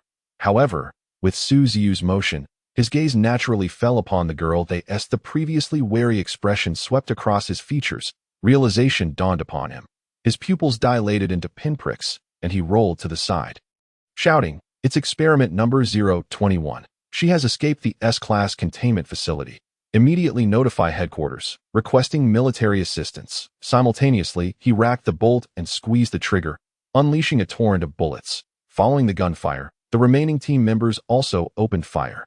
A dozen high-energy plasma guns illuminating the night, their muzzles spewing blue flames. Plasma bullets hurtled towards Ziyu, halting a mere 30 centimeters from him without warning, as a black veil formed a solid shield. This spectacle left the seasoned armed warriors momentarily stunned. The leader hesitated, astonished that the man beside experiment number 021 proved to be such a formidable adversary. Before he could contemplate further, Yuan Xiaoqi's diminutive form leapt high, ghost-like, closing the distance. The leader snapped back to reality, attempting to pull the trigger again, only to find a mysterious surge of energy had distorted the barrel of his gun. "Be gentle," Ziyu commanded. Then came a sharp crack as the plasma machine gun was effortlessly snapped in two. The leader gritted his teeth, preparing for a desperate last stand, but Yuan Xiaoqi soared into the air, her legs striking out and sending him flying several meters away. "Quick, report to headquarters. The lead squad has been completely annihilated. Experiment number 021 has also escaped," a tall, slender team member shouted hoarsely, and as he turned his head, he realized that the weapon in his hand had shattered into two pieces. That a tremendous force struck his abdomen, causing him excruciating pain that nearly rendered him unconscious. Meanwhile, the plump member of the team was attempting to report to headquarters via his walkie-talkie when he suddenly noticed sparks flickering from the device. With a loud bang, it exploded, splattering his face with blood, while the surrounding space warped further. His fingers, which clutched the walkie-talkie, curled and deformed painfully, causing the hefty man to kneel on the ground, the device flying far from his grasp. Then, he beheld a girl whose face was partially obscured by dark hair. Observing her serene expression on that fair face, along with the indifference and detachment in her eyes, he was struck by a sense of dread. A swift chop of her hand descended, and he felt a jolt of agony at his neck before succumbing to unconsciousness. Subsequently, Yuan Xiaoqi's movements became increasingly rapid and frenzied, her supple form executing an array of actions defying the laws of physics. If Old Bull were to witness this, he would likely kick over his coffin and exclaim, "Are you writing a novel here?" In less than a minute, the ground was strewn with the fallen members of this armed squad, most of whom lay unconscious, while a few moaned in pain. After all, they were serving humanity, and Ziyu merely intended to deliver a mild lesson, which is why he refrained from allowing Yuan Xiaoqi to inflict fatal harm. However, Ziyu sensed a certain lightness in Yuan Xiaoqi's demeanor, indicating that the girl was not wholly devoid of compassion. She was reluctant to engage in indiscriminate slaughter. It appeared that after eliminating the contamination, her mental state had significantly improved. Although there remained some residual effects, with my guidance, I was confident she could reintegrate into society. Utilizing his all-seeing eye, Ziyu noted that Yuan Xiaoqi's mental stability was commendable. Silently affirming this in his mind, Yuan Xiaoqi intertwined her fingers with Ziyu's as they slowly made their way into the courtyard. Observing Ziyu's gradually receding figure, the leader of the armed warriors, whose face contorted in pain, wore an expression of shock as a torrent of thoughts flooded his mind. Why was he dressed in a hospital gown? What was his purpose? The administrative building had been thoroughly contaminated by Subject 012. It was impossible for him to enter alone. Even if Subject 021 were to assist him, it would be an unattainable endeavor.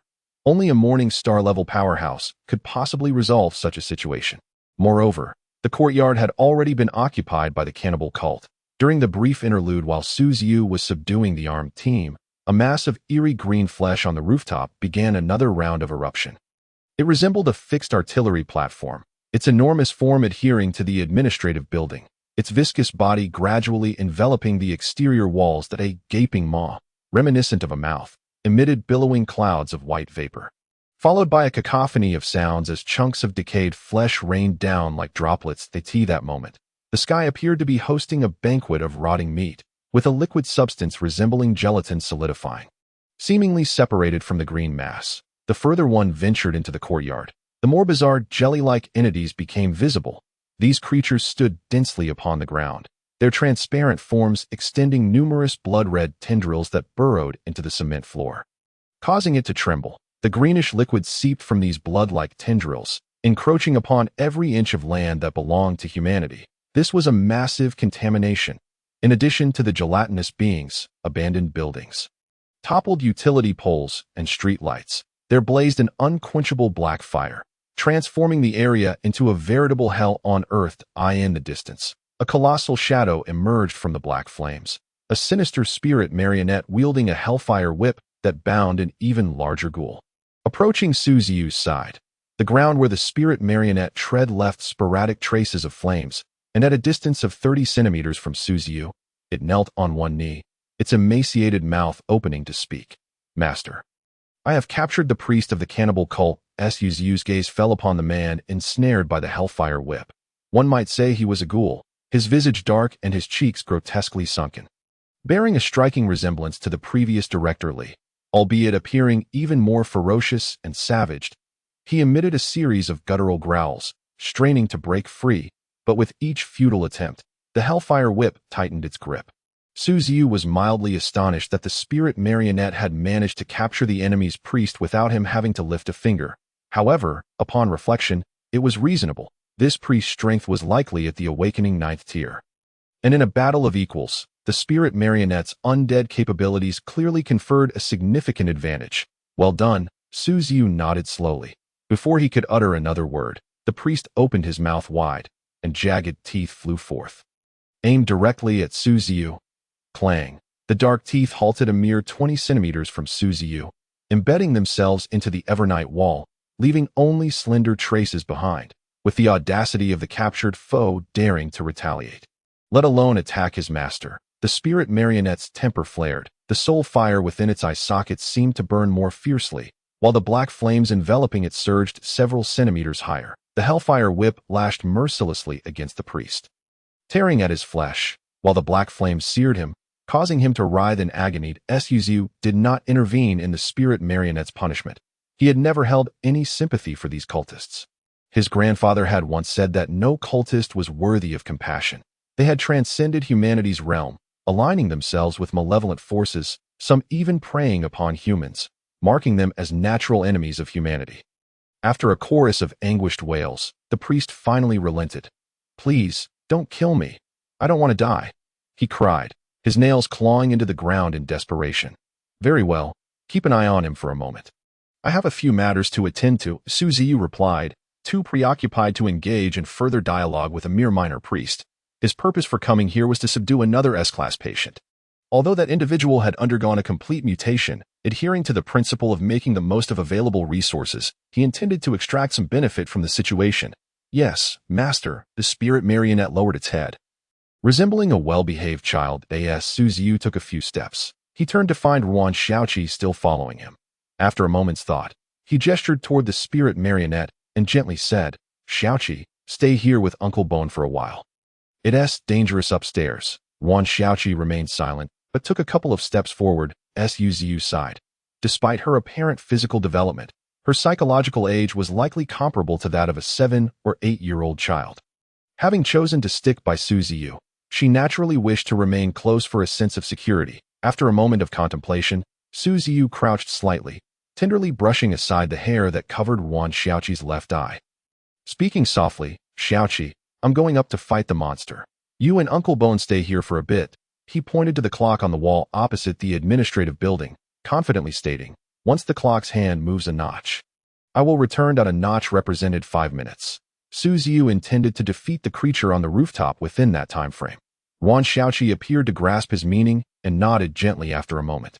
Seeing Ziyu depart, the spirit marionette thoughtfully waved its fire whip, encircling Ruan Xiaoqi and itself within a vast ring of flames. Although the priest of the cannibal cult had been captured, some of his subordinates remained unscathed, and the special department was en route, making the area still quite perilous. Unbeknownst to the spirit marionette, however, this seemingly delicate little girl had once been a lunatic who had declared her intent to turn people into toys. Meanwhile, the bound priest, observing Su Ziyu's retreating figure as he entered the administrative building, felt a surge of anticipation. He hoped Su Ziyu would perish inside, thus granting him an opportunity to escape. Humans always exhibited such hubris, believing they could control numerous matters, only to discover in the end that they were merely courting their own demise. This is precisely why I have forsaken my human form, to perish within it. Ha ha ha! A malevolent glimmer flickered in the eyes of the priest. Yet, in the next moment, when he met the gaze of Yuan Xiaoqi, he nearly suffered a cardiac arrest. How could that little girl's eyes be so frigid? Who is that man, with his skeletal companion and peculiar girl? As the priest's mind raced with chaotic thoughts, a wave of fear washed over him at the thought of Su Ziyu returning alive. The mass on the rooftop was nearly engulfing the entire building. Upon entering, one would find walls, floors, and staircases adorned with clusters of putrid, ghostly green flesh. Upon closer inspection, it became evident that these so-called decaying remains were actually composed of writhing blue worms.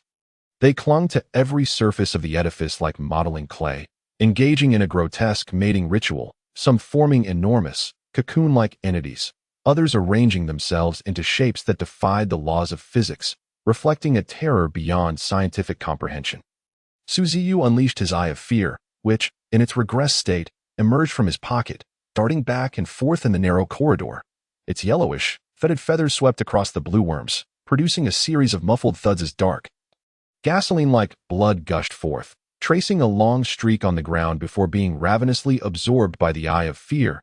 Su Ziyu followed leisurely, ascending floor by floor. Their pace was remarkably swift. Su Ziyu recalled his promise to Yuan Xiaoqi. Returning in 5 minutes meant not a second more.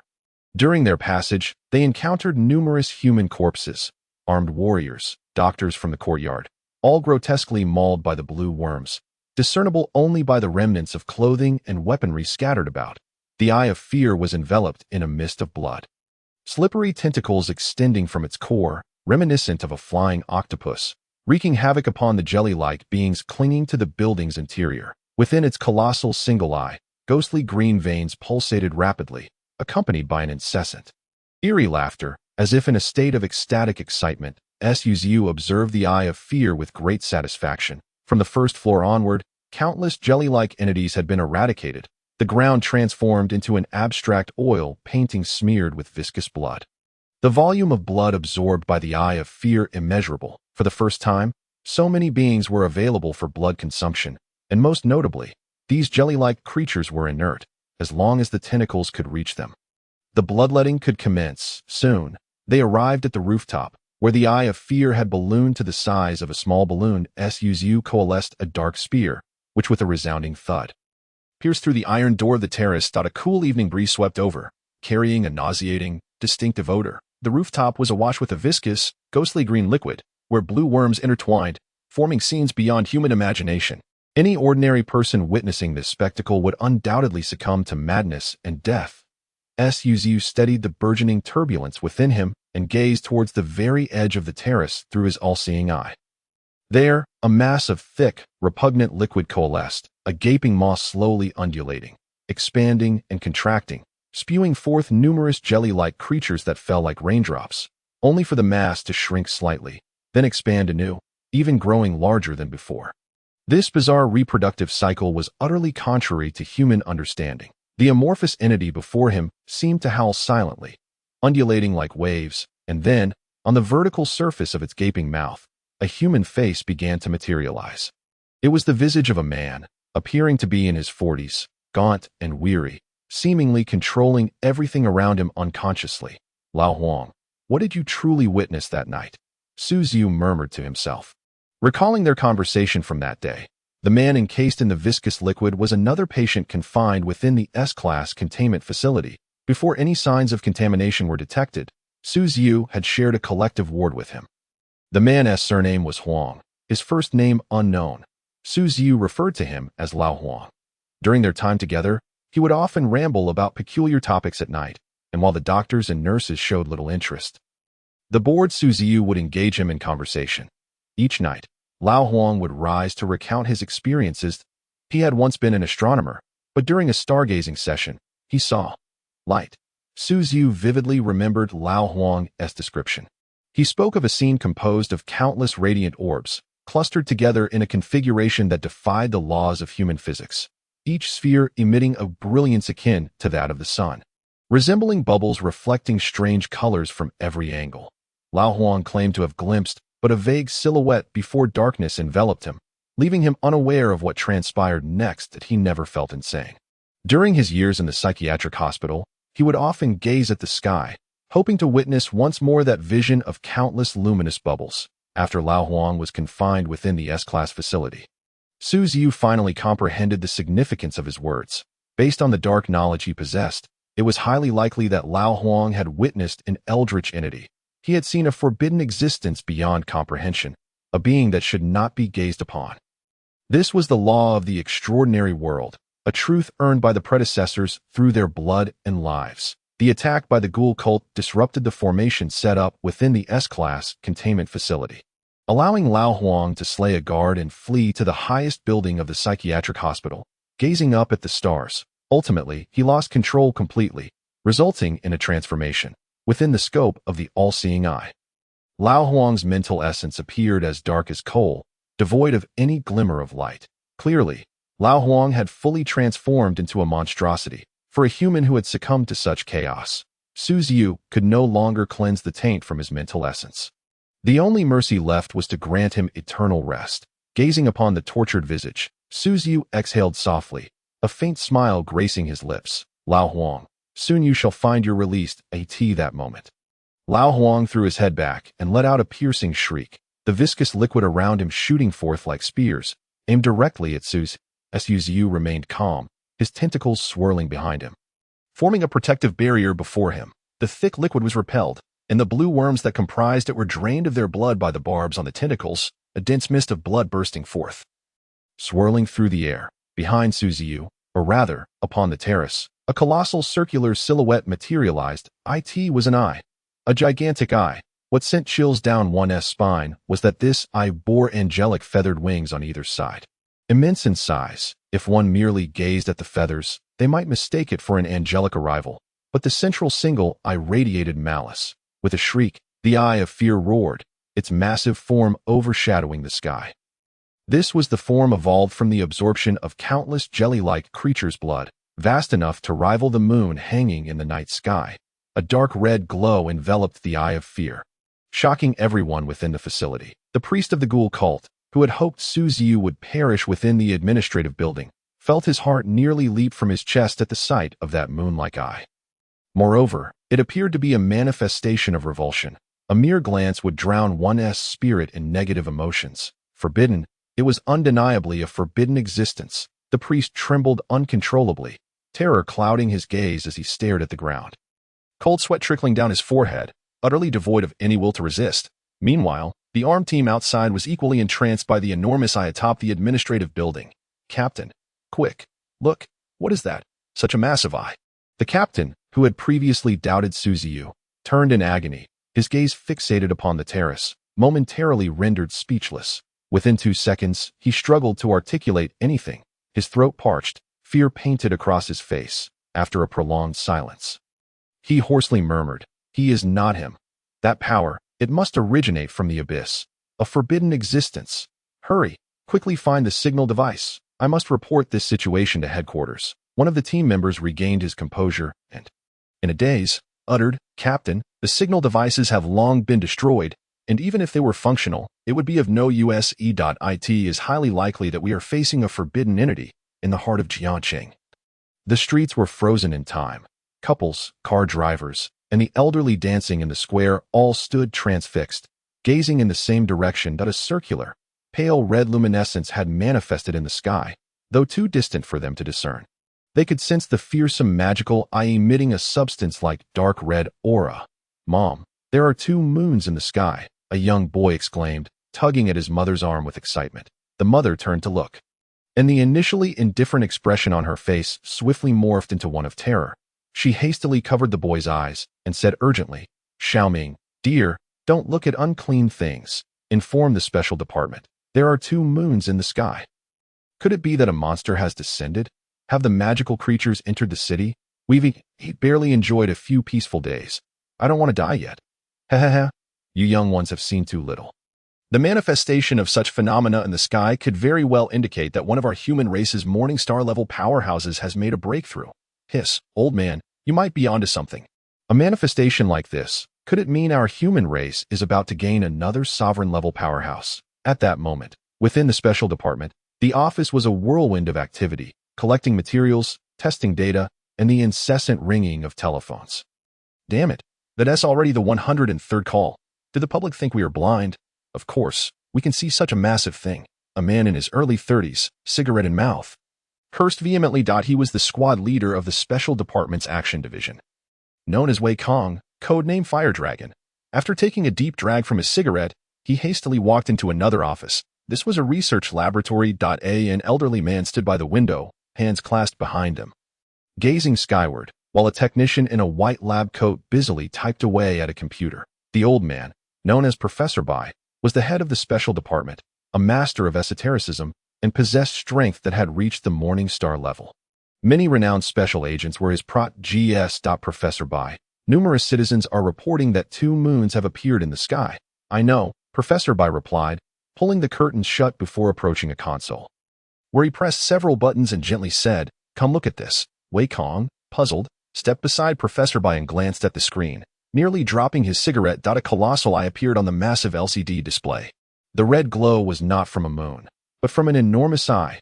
The discovery added a layer of terror to the man's anxious expression. This is... Professor Bai's face also turned grave as he slowly remarked. It is likely emanating a vast amount of spiritual energy from the abyss, and it is extraordinarily large. Our technology is entirely incapable of detecting it. He paused, a tremor of unease flickering in his pupils. Whispering, according to our estimations, it is very likely a forbidden entity. Hiss. Wei Kong was momentarily stunned, disregarding his cigarette, swallowing hard as he stammered, but the ghost hand has already taken a team there. At the Jiaoyuan Psychiatric Hospital. On the rooftop of the administrative building, the gigantic eye, reminiscent of a red moon, captivated everyone's attention, yet the evolution of the fearsome magical eye was far from over.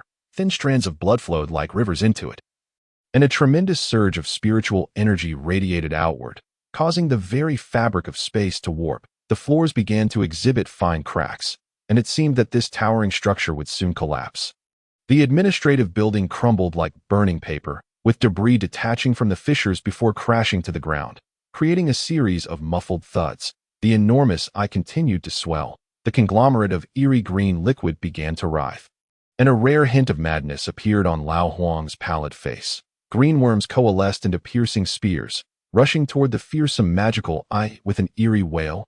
Whoosh! The fearsome magical eye split open, unleashing countless fine tendrils that surged outward, sweeping everything in their path. The green worms were obliterated, their assembled spears shattered in a single blow. The sound of squelching echoed continuously as the green worms fell to the ground, instantly turning to ash, their blood once again absorbed by the fearsome magical eye. Eerie laughter erupted from the fearsome magical eye, high-pitched and sharp. Its angelic wings unfurled dramatically, revealing cracks upon them. After a bloodthirsty enhancement, the fearsome magical eye had acquired power rivaling that of a morning star. Ah! Lao Huang shrieked, seemingly preparing for a final assault. The massive form fused with the building surged violently, as the azure worms twisted and separated, giving rise to equally large azure worms. This division spread to every corner of the building, their piercing cries assaulting the eardrums. The boiling viscous liquid enveloped the precariously standing administrative building, appearing from a distance like a churning green ocean. Ziyu stood calmly beneath the fearsome magical eye, serenely observing the monster's final frenzy. Enveloped in dark matter, he gently pushed aside the encroaching azure worms, resembling a steady little boat firmly anchored at the center of this lush green sea. As Lao Huang writhed in chaos, the angelic wings of the fearsome magical eye fully unfurled, and the cracks widened, revealing normal-sized eyeballs. Lao Huang. It's over. Ziyu quietly regarded Lao Huang through the all-seeing eye. He could perceive the twisted spirit behind that cold facade. The mind completely darkened, revealing bizarre and abstract images that bore no resemblance to human creation. He gently raised his hand, and upon receiving the command, the fearsome magical eye split wider, more tendrils surging forth, twisting like corkscrews, piercing outward. Simultaneously, The eyeballs on the angelic wings emitted dark purple spiritual energy, cutting through the air as if to shoot down stars. After the bloodthirsty enhancement, the fearsome magical eye's spiritual energy reached the morning star level, perhaps even higher. Boom! The eyeballs on the wings unleashed apocalyptic radiance, converging into beams that illuminated part of the sky. Lao Wang's colossal form, controlled by him, surged forth with vibrant green liquid like a boiling ocean, only to be enveloped by countless rays of light midcourse, causing more transformations in the tendrils, creating muffled thuds as if to pierce the earth. Boom! The air warped, space collapsed, and an endless surge of wind erupted, washing over the spectators in the courtyard with waves of heat that left their faces pale with fear and anxiety. The ghouls lingering in the shadowy corners had their pupils reflect the immense brilliance before being engulfed by the heat wave. Countless fragments of light tore through their robust bodies, reducing them to ash. A forbidden entity was indeed a forbidden existence. The priest, gripped by terror, instinctively cried out, wishing to shut his eyes against the radiant curtain of light before him. Yet, as he felt the absence of pain in his body, he soon realized that the fragments of light were being obstructed by a wall of black flames. The sinister puppet pressed its hands forward, conjuring a circular flame shield that shattered and regenerated, effectively halting the onslaught of luminous shards. Observing how his companions disintegrated into ash within this radiant veil, the priest felt a flicker of relief within him. Grateful that he had been captured, experiencing a euphoric sense of survival after calamity. Noticing the puppet's struggle to maintain the fiery barrier, Wan Xiaoqi tilted her head to glance at it before extending her delicate arm, from which ethereal energy, as fine as rays of light, surged forth in a circular formation to bolster the shield. Instantly, the wall of flames stabilized, and the light fragments merely left faint, imperceptible marks upon it before swiftly restoring. The priest was taken aback by this scene, his heart racing as he pondered how formidable forbidden entities could be, realizing that even an unassuming girl beside him commanded such immense spiritual power. Unbeknownst to him, he had unconsciously cast aside his faith in the god of ghouls, even nurturing thoughts of seeking refuge with Ziyu. In the heart of the city, the crowd paused, their eyes wide with astonishment. They beheld the blood-red moon splitting in two, unleashing countless scintillating motes that transformed the night into day, even affecting the voltage in the city center, causing streetlights and shop displays to flicker erratically. As the brilliance lingered, Ziyu strolled calmly within it, the eerie green ocean gradually unraveling, the azure worms that emerged being extinguished beneath the radiant glow, wherever the light traversed. Even the administrative building, forcibly supported by Old Huang, was engulfed in debris, disintegrating into fragments. Approaching Old Huang's true form, his expression was no longer frenzied. His amorphous body had been ravaged, leaving only a grotesque human face emerging from his gaping maw. The visage was withered like a desiccated tree, devoid of skin, while azure worms crawled up and down its surface. More unsettlingly, two worm-like appendages, as thick as fingers, burrowed into Old Huang's eyes, leaving only their writhing tails visible. I can't see. Old Huang's throat felt as if it had been seared, his voice hoarse and laced with despair. You are free now. Old Huang's Ziyu stood before him, conjuring two dark spears that pierced directly into the human face. The visage collapsed inward, emitting a final mournful wail as the colossal mouth disintegrated gradually, while the shards of light conjured by the fearsome eye swept in, enveloping the putrid remains as the monstrous form began to dissolve. Ziyu raised his arm and calmly declared, "Extract material." A beam of white light shot forth and landed in his hand. Incomprehensible eyeball. 3-star the owner of this eyeball, due to a miscalculated astral probe, inadvertently captured the shadow of a great being of forbidden caliber. How can mortal eyes gaze upon the divine form? This anomaly has rendered the eyeball extraordinary, an exceptional material for monster crafting. To gaze upon a deity with human eyes invites calamity. Twisting fate. Yet in the next moment, Ziyu felt the scenery shift dramatically. The rooftop vanished, replaced by a hazy expanse. The darkness felt endless, as if he were ensnared in a void, and before him, a blinding radiance akin to the sun shone forth, causing him to instinctively shield his eyes with his arm. Driven by curiosity, he peered through the gap and beheld a creature composed of myriad luminous bubbles. No, perhaps it should not be called a creature, it was a deity. The nearest orb of light burst forth, releasing a sinister and malevolent primal flesh layer that entwined grotesquely, emanating a horror from the outer realms. Each luminous sphere resembled both a sun and an eye, fixated upon Ziyu, saturating the air with a sense of malevolence. However, Ziyu soon regained his composure. He touched his face, realizing that he had not descended into madness upon witnessing the true visage of the malevolent god. He remained entirely intact. Soon, he understood that this divine-level entity before him was merely a memory projection from old Huang's past, an illusion that lingered in his subconscious, although it was not the true malevolent god. Ziyu felt as though he stood before an ancient mountain of divinity, a profound sense of insignificance welling up within him, compelling him to submit. This time, however, Ziyu wielded the power of a system. What fear could he harbor against an illusion born from another's subconscious? Instead, an excellent idea struck him. Seeing that the unknown great being was on the verge of vanishing, Ziyu hastily extended his hand, muttering, "Extract material."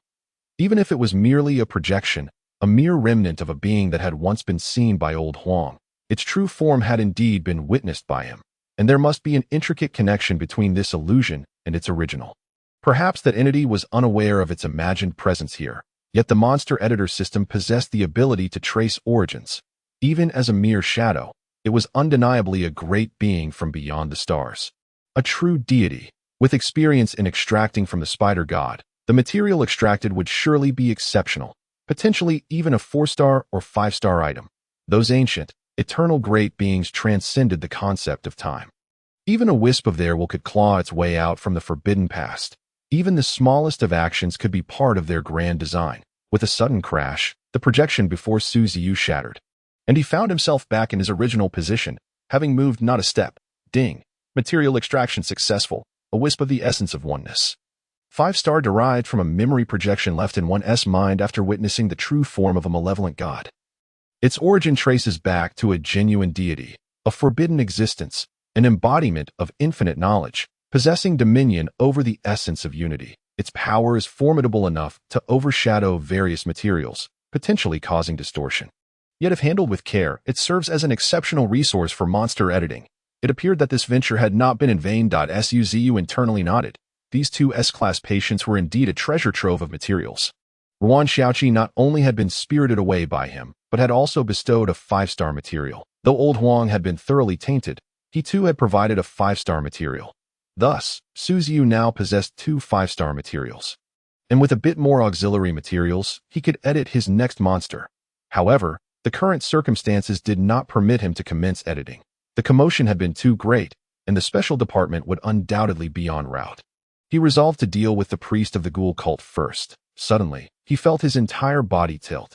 Looking down, he discovered that the building was beginning to twist and collapse. In truth, the administrative building had been on the verge of destruction due to the aftermath of the recent battle. Held together only by old Huang's power, which had now dissipated, causing the structure to disintegrate, the still giant fearsome eye approached, extending 2 tendrils to ensnare Ziyu, its angelic wings fluttering as it descended slowly from the heavens. From a distance, it appeared almost angelic. With a gentle touch upon the ground, the surrounding airflow and dust swirled away, and Ziyu landed within the fiery circle conjured by the sinister puppet. Ruan Xiaoqi's calm gaze shifted as she beheld Ziyu. A hint of unusual color gracing her features, Ziyu squeezed her hand gently, speaking softly. "Xiaoqi, you are so obedient." Ruan Xiaoqi, not entirely oblivious, felt a blush bloom on her otherwise cool demeanor upon hearing these words. Upon seeing Ziyu's descent, the priest's face turned pale as he lunged at Ziyu's leg, weeping and pleading, "My lord, spare me. I am willing to serve you like a beast. I can do anything for you. I can give you anything." Ziyu's calm gaze flickered with a chill, smiling as he asked, "Really? Anything?" Seeing Ziyu relent, Wei Kong smacked his head against the ground until it bled, resembling a desperate hound as he declared, "Yes, anything. My wife, my daughter, all can be yours." The cultist's complete lack of humanity was evident. In his desperate bid for survival, he was willing to sacrifice his family. He mistakenly perceived Ziyu as a dark overlord, a forbidden existence, hoping to become a mere dog in exchange for the power of the morning star. After all, the priest worshipped the god of ghouls to gain strength, and becoming Ziyu's dog was merely another path to power. As for his wife and child, they were expendable. Ziyu slightly bent down, gazing at his pale visage, and spoke slowly, "May I take your life?" In an instant, the priest's complexion turned ashen, but in the next moment, A fierce glint flashed in his eyes. Corpse demon seal explosion, he bellowed in a low, furious voice, as torrents of frenzied spiritual energy surged from his body, resembling a balloon on the verge of bursting. Has shame turned you into a rabid beast? Ziyu's tranquil expression betrayed not a flicker of emotion. His eyelids remained unperturbed as a spear, forged from dark matter, pierced directly through the priest's eye. Under the watchful gaze of the all-seeing eye, the priest's furtive intentions had long been discerned by Ziyu. His slight bow was merely to facilitate a more precise strike to the eye. The corpse demon priest's incantation was interrupted. Rendered blind, he clawed at his eyes, desperately attempting to extract the two dark spears. Ignoring the priest's anguished cries, Ziyu surveyed his surroundings, a subtle smile gracing his lips. In the eruption of the fearful demon eye, the sacrificial ceremony of the corpse demon cult was utterly obliterated, their followers transformed into lifeless bodies and dismembered limbs strewn across the ground. As for the priest, he suffered a fate worse than death. A grand sacrificial rite about to commence was abruptly terminated. Observing the scene before him, Ziyu formed another dark incantation with his hands. Intoning solemnly, dark wisdom, spirit body tailoring. Within the courtyard, the essence of each corpse surged forth, coalescing into humanoid shapes in mid-air. Ziyu extended his finger towards the heavens as the essence swirled around. Forming a magnificent, colossal pair of spirit scissors high above, he intended to utilize these gathered followers as material to create more malevolent spirit puppets. Snip. The scissors severed the mysterious threads that connected the corporeal forms to their spirit bodies. Once the corporeal connection was lost, the spirit body's eyes turned milky white, drifting vacantly towards the sky. The spirit scissors danced, with continuous snipping sounds echoing, as spirit bodies were cleaved and disintegrated, their released essence scattering like specks of ethereal green light. Witnessing this spectacle, the corpse demon priest instinctively ceased his cries of pain. The hundreds of followers he had brought forth were dismembered in an instant, their spirit bodies obliterated, while the man orchestrating this calamity remained eerily calm. Observing the wondrous scene before him, he gazed blankly at the unfolding events, even momentarily forgetting the pain, as the ethereal light spots swirling around took on an aesthetic beauty of death. Yet, in the next heartbeat, the enormous spirit scissors descended upon him. Ziyu regarded him with a smile that was more mockery than mirth. Causing the corpse demon priest to feel a chill of dread, he seemed to want to plead for mercy. But as Ziyu pressed his arm down, his spirit body was forcibly extracted. Snip. The connection between his spirit and flesh was swiftly severed. No. The priest's final cry echoed in the air before his spirit body, like the others, was reduced to fragments by the spirit scissors. The myriad of ethereal light spots, akin to fireflies in the night, slowly ascended higher, illuminating a corner of the darkened sky with a silvery brilliance. The dismembered limbs also took flight, their respective spirit bodies intertwining with the remnants of flesh, initiating a frenzied display of weaving. This anomaly affected the nearby city's residents as well. Just moments ago, the twin moons had risen, followed by the blood moon hanging ominously in the sky, and now, ethereal light spots appeared. Passers-by on the streets marveled at the surreal spectacle of the night, while some powerful factions and organizations sensed the impending crisis and convened urgent meetings. Mom, look, the sky over there is so bright. Honey, look, there's a river of silver light. How romantic. Ethereal light spots. Has an extraordinary battle taken place? Isn't that where the blood moon appeared? Why are there suddenly so many ethereal light spots? Could it be that a powerful entity with dominion over the spirit realm has descended? The special forces had seemingly passed through, yet remained oblivious to the events unfolding there. The remnants of flesh and spirit body fragments coalesced into pulsating meat cocoons. To Ziyu's surprise, the malevolent spirit puppet formed from I was also enveloped in layers of meat cocoons, undergoing some form of transformation. What is happening? Ziyu murmured, recalling that during the spirit body tailoring, some unused flesh and ethereal light spots appeared to have been absorbed by this malevolent spirit puppet, resulting in this enhancement. While awaiting their hatching, Ziyu moved to a corner of the courtyard. Guided by the information previously relayed by the malevolent spirit puppet, utilizing the all-seeing eye, he scanned the area and located what he sought. It was a Buddhist shrine, its surface marred by cracks. Yet the material appeared commendable, not entirely collapsed. The statue within had shattered beyond recognition, but one thing was certain. This was likely the core location of the sacrificial rite, and the statue had fragmented for some reason. Ziyu speculated that the ritual had failed and subsequently crumbled due to backlash. However, it was also possible that the corpse demon god had caused its own destruction. Yet, according to Ziyu's knowledge, true deities existed in this world, though most had fallen into slumber for various reasons, only occasionally responding to their followers' prayers. Despite its broken state, Ziyu opted to extract materials, and as anticipated, he found nothing of value. The power of the corpse demon god had evidently dissipated. Ziyu felt no regret. This mental asylum had provided him with a repository of materials, enabling the creation of malevolent spirit puppets. And he still possessed 2 5-star materials along with an ally endowed with spider-like abilities, a truly fortuitous beginning as for the evil gods. He believed that one day he would confront them head-on. Suddenly, sounds of the meat cocoons breaking filled his mind, and Ziyu rushed to the courtyard, where rows of malevolent spirit puppets emerged, their skeletal heads adorned with black flames, resembling a legion of the undead. The malevolent spirit puppet that had initially taken the form of Dr. stepped forth from the forefront of one meat cocoon, thudding heavily. This malevolent spirit puppet stood over 2 meters tall. Akin to a diminutive giant, clad entirely in iron-black armor, with only the black flames in its eye sockets betraying a fierce countenance. Flames blazed upon its armor, reminiscent of a demon god guarding the abyss. The previously exposed muscles and veins were now cloaked in armor. One hand wielded a whip of hellfire, while the other grasped a long sword forged from dark flames. Before Ziyu, new data materialized. Evil Spirit Knight, an evolved form of the malevolent spirit puppet, possessing strength at the threshold of the morning star. By integrating more flesh and spirit body energy, it can unlock greater dominion over the underworld. Donning infernal armor and wielding a colossal sword of the Yellow Springs, its combat prowess is formidable, and continued absorption of flesh and spirit energy will yield further enhancements. An evil spirit knight? The malevolent spirit puppet had evolved into an evil spirit knight. Beyond the excess flesh and ethereal light spots absorbed, it had also drawn sufficient necromantic power from the recent slaughter of numerous followers. A multitude of factors contributing to its evolution. The power of the evil spirit knight reached a terrifying half-step into the morning star. Endowed with formidable regenerative capabilities and immortality, its true combat strength far exceeded that of typical counterparts. Marking its entrance into the threshold of the morning star, with a powerful ally at his side, Ziyu felt a surge of joy.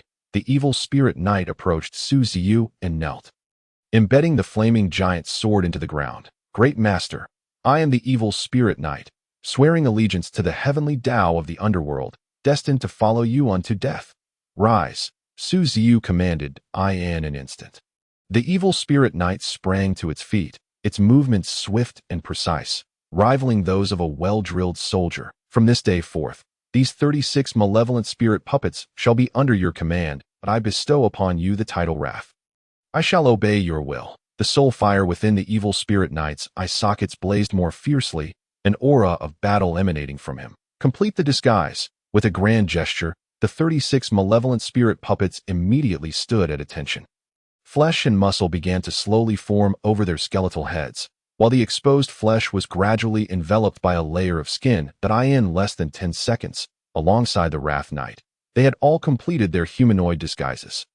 Observing the 37 malevolent spirit puppets, Ziyu felt a surge of grandeur, as though he had returned to ancient times, becoming the commander of a 1,000,000-strong army. This legion of malevolent spirits had no fear of 1,000,000 valiant soldiers.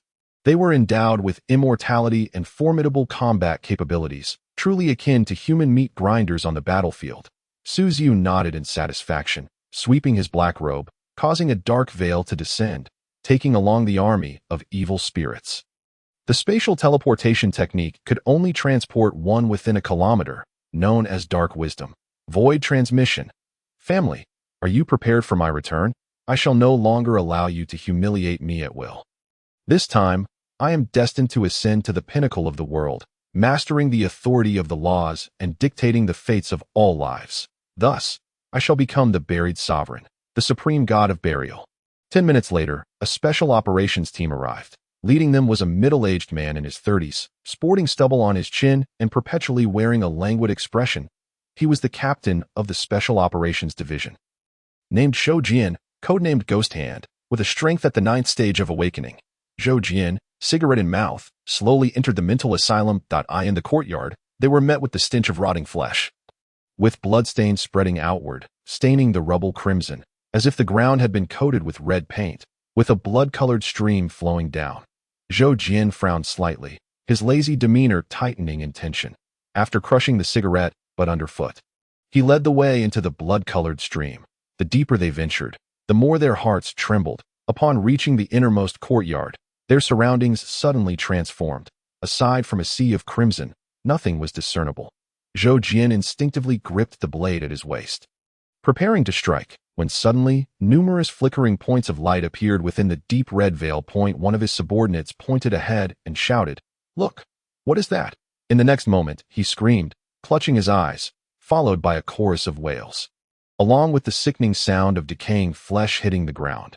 Zhou Jian quickly turned, only to find each of his subordinates had collapsed, trembling uncontrollably, their faces clawed and blood streaming uncontrollably from their eye sockets.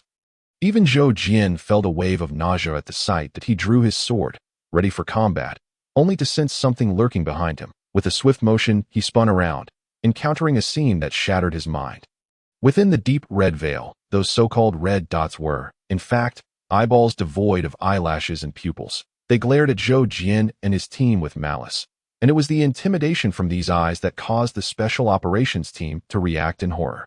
Zhou Jian forced himself to suppress the surging bloodlust and the tidal wave of fear threatening to engulf him. It felt as if countless hands were grasping at his throat, suffocating him. One hand pressed against his wrist, preventing it from clawing at his own throat. Such terrifying cursed power could it be? The Dark Giant, an existence beyond the morning star, those ancient, immortal beings, were the legends of old about to awaken? Zhou Jian's mind raced with conjectures, each thought adding to his dread. This phenomenon persisted for an indeterminate duration until, just as Zhou Jian felt utterly drained, the eyeballs vanished and the deep red veil dissipated, returning him to the asylum's grim reality. However, in the next instant, he seemed to hear nothing of his subordinates' wails, for the sight before him shattered the last remnants of his sanity. Not far away stood broken flesh cocoons, with bloodstains and indistinguishable remnants of corpses creating a small tower, half his height. The malevolent, deep red eyes fixated on him. The blood on the ground seemed to form a word. Zhou Jian stared blankly at the word, its meaning surfacing in his chaotic mind, slowly uttering, "Buried sovereign, an existence not to be gazed upon. Highest level alert.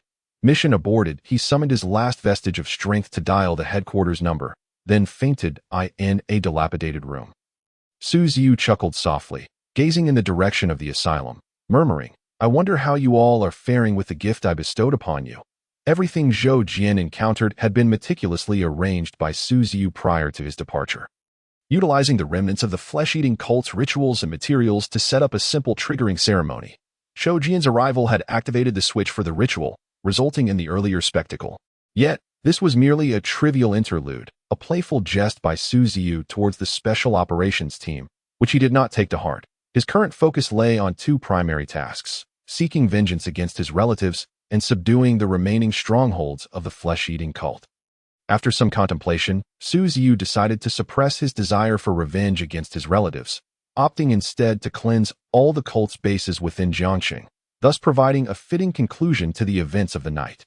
Who could say what troubles the cult might stir after their failed sacrificial attempts? Ziyu preferred to take the initiative rather than remain passive, instead of waiting for others to come to him. It was far better to strike first, potentially catching them off guard. After sipping his tea, he declared, "Rage, forward." The Rage Knight stepped forward, kneeling on one knee.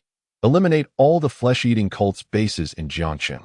Yes, the flames within the Rage Knight's eye sockets flickered fiercely. Becoming more explosive and ferocious, he, along with 36 malevolent spirit puppets, donned human disguises and set forth towards the cult's stronghold. The Rage Knight had been modified based on the spirit of Director Li. Inheriting his memories, although aware of his previous association with the flesh-eating cult, he did not regard it as his home, bound by the contracts of the underworld and the laws of heaven. He would not be corrupted by the memories of his former self, remaining eternally loyal to Ziyu. Meanwhile, At the headquarters of the Special Operations Division, the lights were still ablaze. In a conference room. The long table was filled with specialists from various departments. "The buried sovereign?" murmured Professor Bai, his expression instantly turning grave. "As you all know, we are aware of Zhou Jian's ordeal. Moreover, I wish to show you something."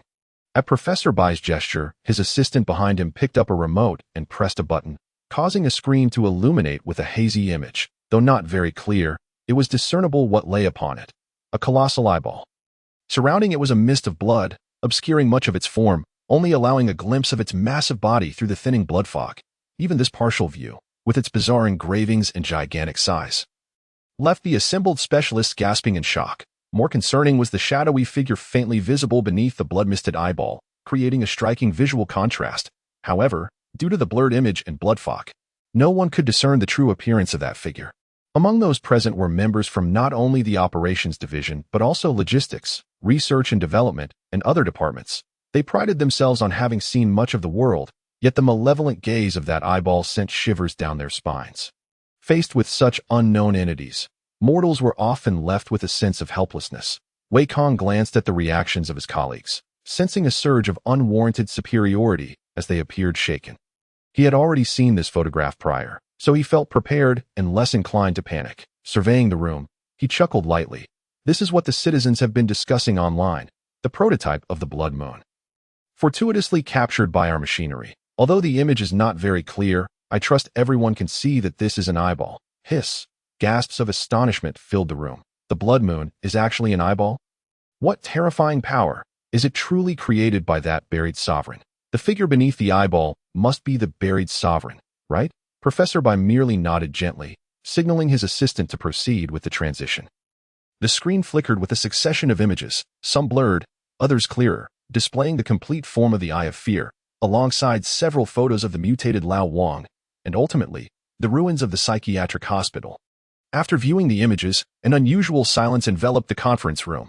After a moment, a red-haired girl pouted and murmured, "That eyeball looks like a grotesque amalgamation of angel and demon. Hong Ying, you speak the truth." Professor Bai acknowledged, focusing intently as he continued. Zhou Jian's final report indicated that the entity he encountered, the burial sovereign, is likely a forbidden and taboo existence. That I would like to hear your opinions on his decision after viewing these photographs. After a brief silence, a logistics officer spoke up. "What about the dissipating spiritual detection?" Professor Bai shook his head, offering a wry smile. "The technology at our disposal is far from sufficient to detect all types of spiritual entities. And excessively high readings are also ineffective." The detection device exploded upon attempting to gauge the spirituality of that eyeball, but a flicker of fear was evident in the eyes of the logistics officer. Noticing the reluctance of others to speak further, Professor Bai rapped the table, his voice imbued with undeniable authority. "Since no one wishes to voice their thoughts, allow me to share mine." From the remnants at the scene, the aura of malevolence was thick, and the methods employed were exceedingly brutal, reminiscent of a dark overlord wielding forbidden magic. Even if this entity is not a taboo existence, it is beyond the capabilities of our special department to confront. Furthermore, according to the forensic analysis from the Ministry of Science, the majority of the deceased were cultists from the Ghoul sect, including several contaminated patients and medical staff. Not a single survivor was left at the scene, highlighting the formidable nature of the being who calls itself the Burial Sovereign. Such an entity is ultimately not one we can afford to confront. While the mission of our special department is to safeguard the city, it is crucial to remember, mortals must not encroach upon the forbidden. Moreover, since the Burial Sovereign only targeted cultists, let this matter rest here. The previously pouting red-haired girl appeared somewhat dissatisfied, about to speak. But Professor Bai restrained her with a gesture, reiterating, "Hong Ying, do not indulge in childishness. Encroaching upon the forbidden could not only spell your demise, but could also lead to the collapse of the civilization that humanity has painstakingly rebuilt following the Great Calamity."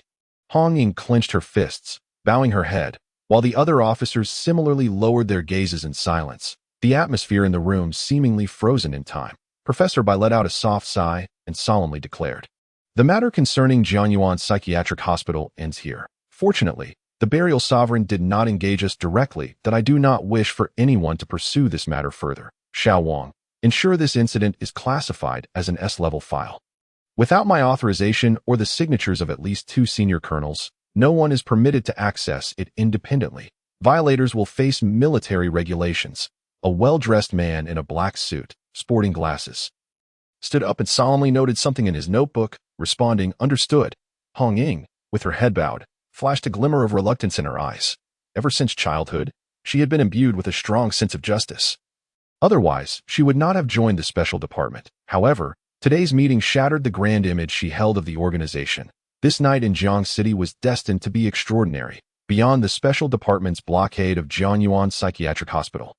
In an abandoned factory in the southern district, a group of men and women clad in dark gray attire stood in a row, fixated on the individuals before them. Opposite them stood another row of similarly dressed men and women, led by a bespectacled gentleman. Li Kongming. What is the meaning of this? A burly, bald man glared fiercely. Li Kongming, the bespectacled gentleman, also known as Director Li, had transformed into a figure of rage, accompanied by 36 malevolent spirit puppets to this stronghold. Rage uttered no superfluous words, his cold gaze fixed ahead as he coldly pronounced a single command. "Kill."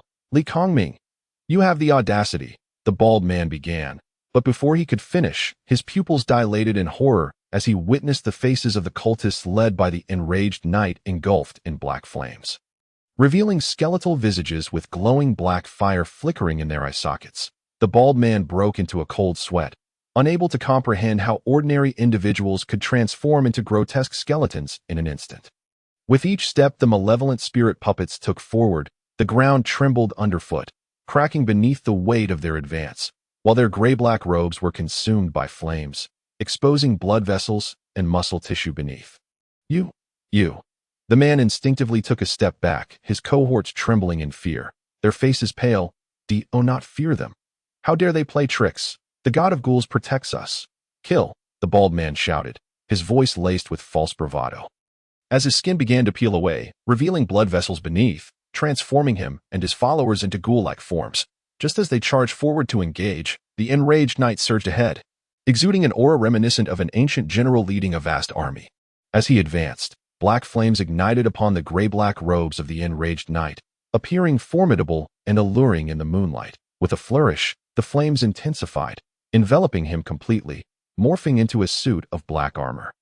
While his head transformed into a skull. As the flames flickered in his eye sockets, they were soon covered by a helmet, rendering him a dark deity of the underworld.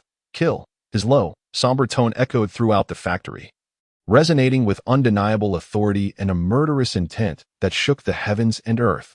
The clash between ghouls and malevolent spirit puppets reverberated through the air as the army of vengeful spirits, led by the enraged knight, swiftly breached the enemy lines. The undead malevolent spirit puppets wielded their hellfire whips, blood and flesh scattering in all directions, leaving charred marks on every wall and floor, while the screams of ghouls echoed incessantly.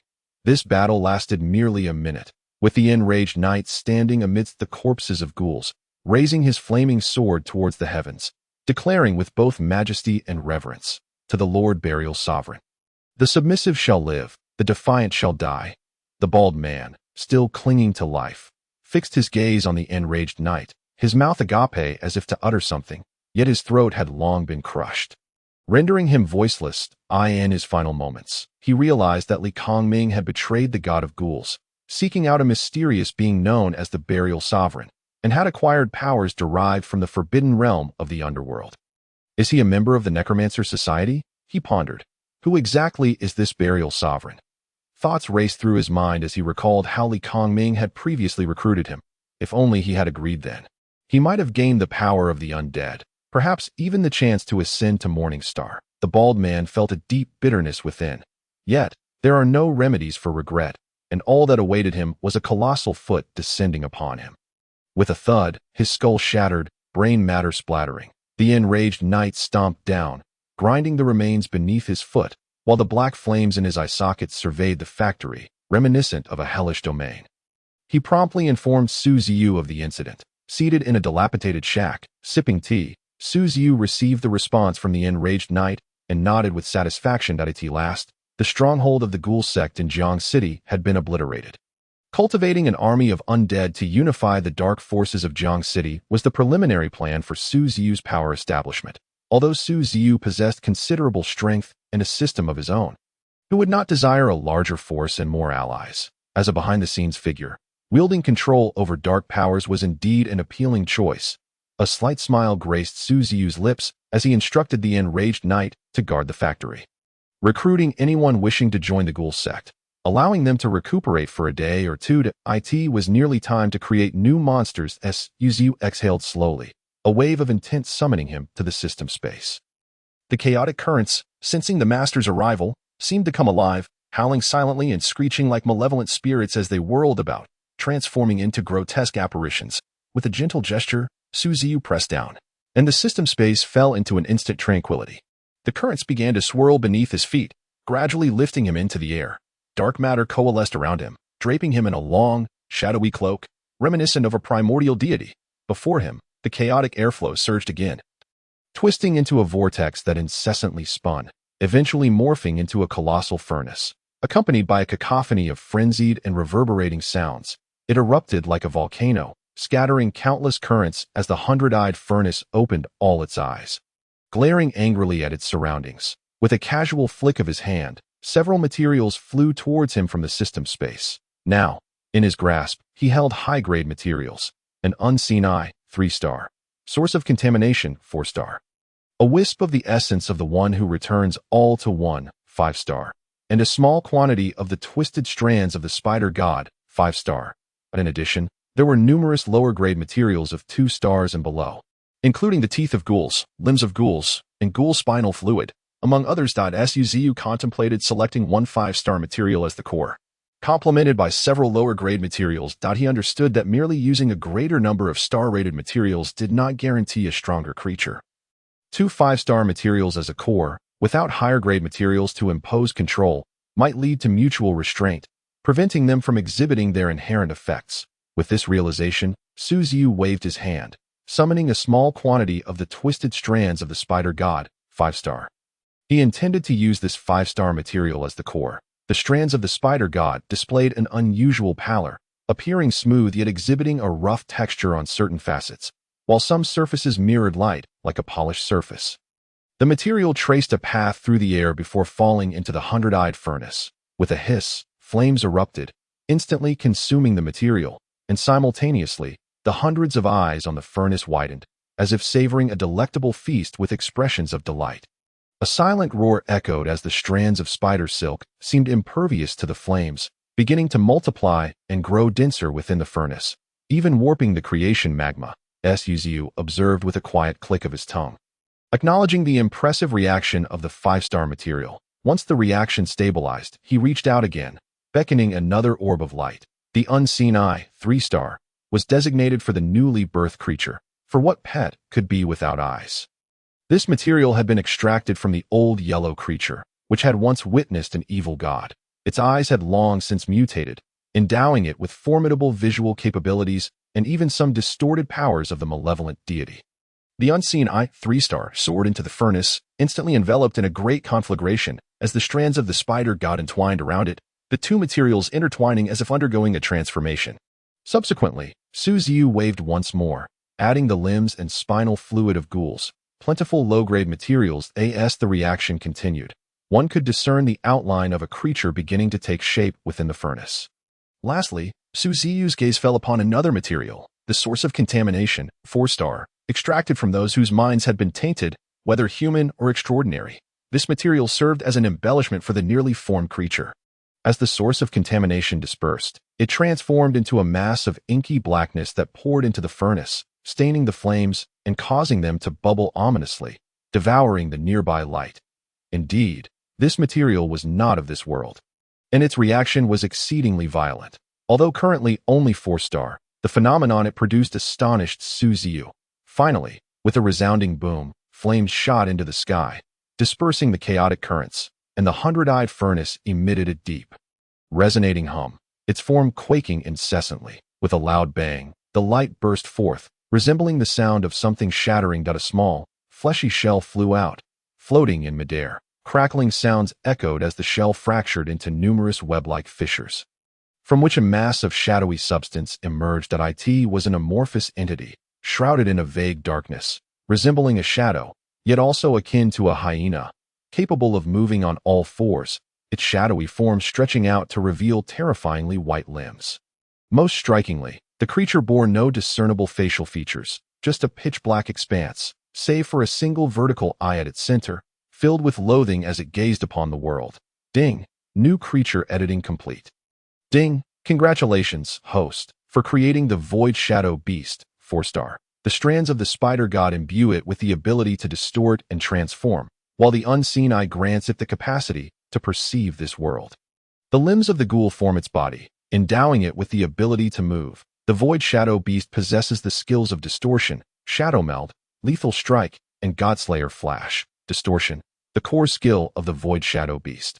A passive ability that enhances its physical strength and control over its body, enabling it to perform actions that defy the laws of this world, bestowing upon it the contamination ability.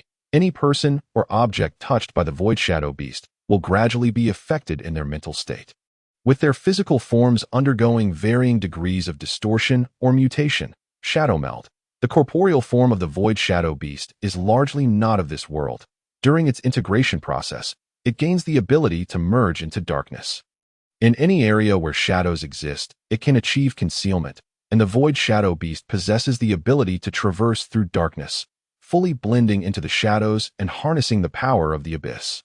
Lethal Strike. The Void Shadow Beast is a born assassin of shadows, allied with darkness, controlling shadows. Any initial attack executed in darkness will inflict double damage upon the target, creating a formidable synergy with the innate skill of Distortion. Godslayer Flash. The eye of the Void Shadow Beast has undergone mutation. It is a former eye that witnessed an evil god, its deathly loathing enhancing its power. Specifically, the Void Shadow Beast can condense spiritual energy at the eye's location, unleashing beams of spiritual light that, upon maturation, possess the potential to annihilate deities. Ding! This creature edit, the Void Shadow Beast, has awakened to the 9th tier, rated as excellent. Rating tiers: ordinary, good, excellent, perfect, supreme, mythical. Ding! The host will receive 1/10 of the Void Shadow Beast's spiritual power. Ding! The host may choose 2 of the skills to solidify. In simple terms, the Void Shadow Beast is a creature that commands the powers of Distortion and Shadow as a lethal aid. It proves to be remarkably useful.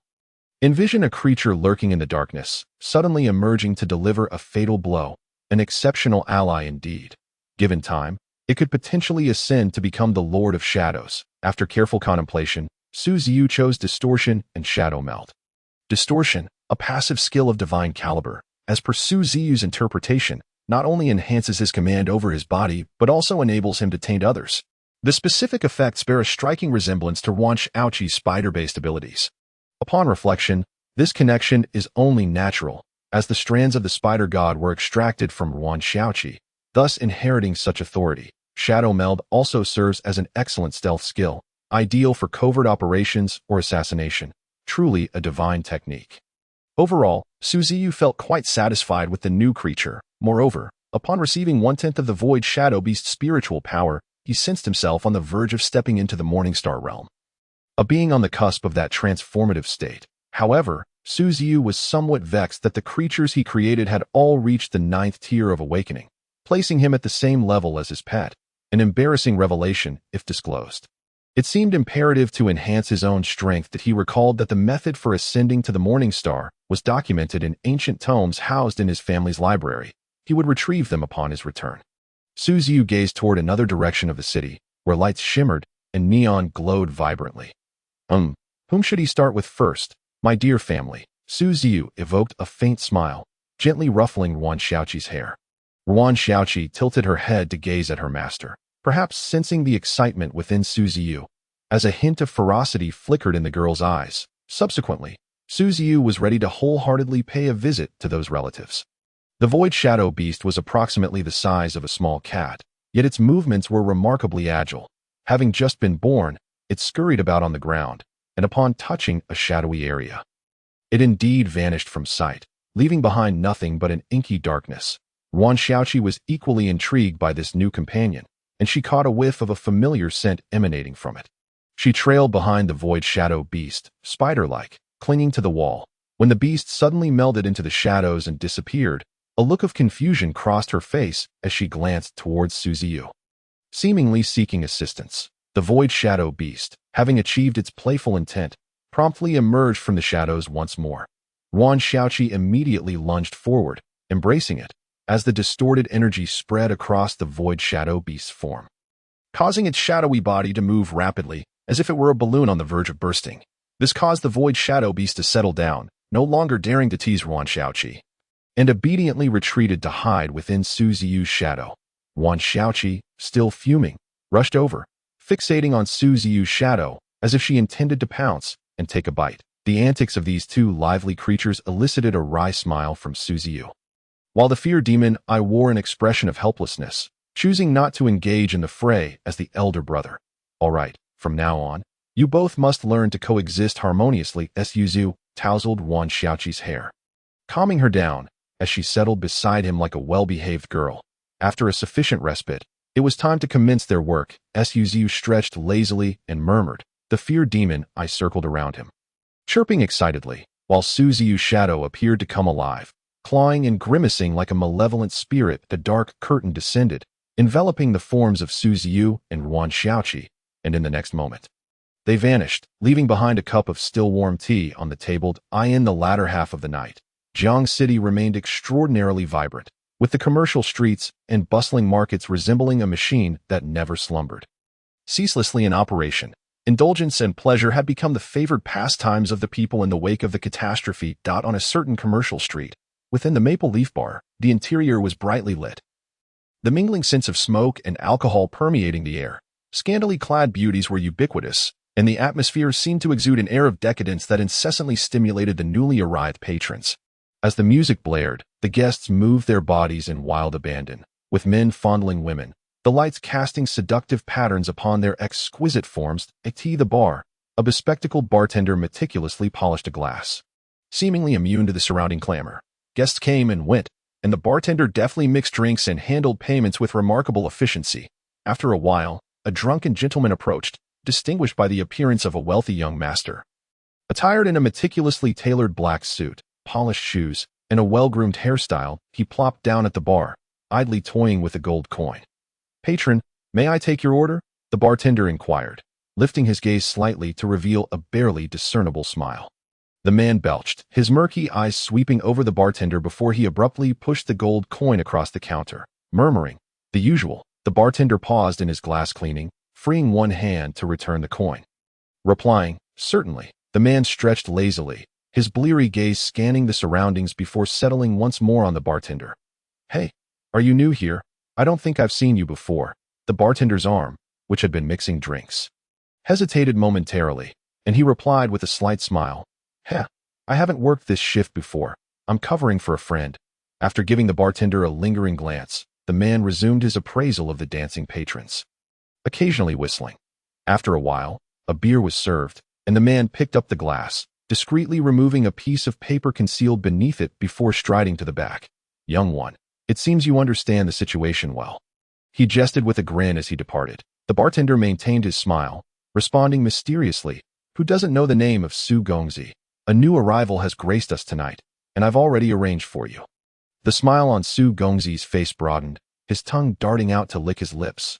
"Heh, you certainly know how to please, and I'll have the manager give you a raise." The bartender continued to smile, watching as Su Gongzi entered a partitioned area, ascending the stairs. Gradually, the smile on his face faded, replaced by a cruel smirk at the corners of his mouth.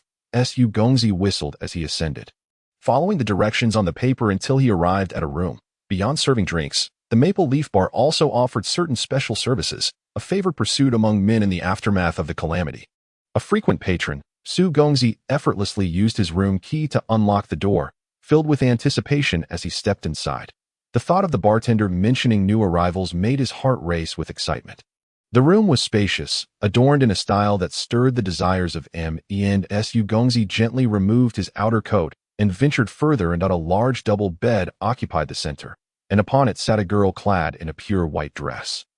Her long, slender legs gently swaying, her fair skin and cascading black hair framed her face, but a lock of hair obscured her left eye, adding an air of mystery to her already charming visage. Su Gongzi found himself momentarily entranced, and the girl's youthful appearance stirred a peculiar inclination within him. He approached her, bowing slightly with gentlemanly grace. "Good evening, my lady. I am Su Zihong." His eyes roamed over her shapely figure, Unable to suppress a lewd smile. "I shall treat you well tonight." He then eagerly began to unbutton his shirt, the flames of desire quickening his movements, and before long, he was stripped bare. Just as he was about to pounce, he realized, to his astonishment, that his wrist had inexplicably twisted 180 degrees. Su Zihong was about to emit a piercing scream when a pillow was suddenly thrust into his mouth, and he felt an unusual sensation beneath his feet. His entire body seemed to creak as if forcibly dislocated, ultimately being bundled into a ball and tossed onto the bed. This sudden turn of events left Su Zihong bewildered. He struggled to regain his footing but found the girl's figure had vanished. "Damn it, you filthy bitch! How dare you lay hands on me?" He forced himself to remain calm. As a formidable individual, he quickly recognized the gravity of his situation. Suddenly, a gust of wind swept from behind, and upon turning, he saw the long-haired girl suspended above him like a spider, descending to twist his neck with both hands while simultaneously delivering a kick that sent him flying. The girl lunged again, pinning his hands behind his back and twisting forcefully. Su Gongzi howled, feeling as if his body were coming apart at the seams. "It hurts. You mad woman. I'll report you to the manager.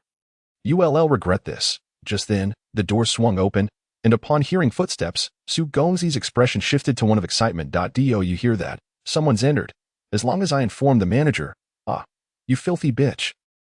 Quickly, the owner of the footsteps entered the room. Su Gongzi attempted to lift his head, only to find that his neck felt as though it had been broken, rendering him powerless. He struggled to call out, but the pain coursing through him stifled his words. Finally, he beheld a man squatting down before him, and he recognized who stood before him. The bartender. The man wore a broad smile, but it was a smile that emanated from the depths of hell. Su Gongzi believed he had never encountered a smile so chilling and terrifying in his life. It was akin to that of a flesh-eating beast. He opened his mouth, desperate to utter something, but the agony coursing through his body only allowed him to emit raspy sounds. "You wish to ask, why me? Isn't it obvious? Oh, I see. Perhaps you want to inquire about my identity?" The bartender squatted on the ground, his face still adorned with a smile, slowly removing his hat and, with a faint grin, remarked, "Master Su, I wonder if you still remember me?" Master Su widened his eyes, his expression initially one of confusion and bewilderment, which gradually morphed into sheer terror. He smacked his lips, seemingly struggling to articulate something. Ziyu chuckled softly, gesturing for Wan Shaoqi to release him, allowing Master Su a moment to catch his breath. Clutching his throat, Master Su gasped for air and suddenly shouted hoarsely, "Su Ziyu, how could I possibly be here?" Su Ziyu preemptively replied, as if reminiscing, "My dear cousin, I still recall the scar you left on me. Your blade was indeed swift and ruthless.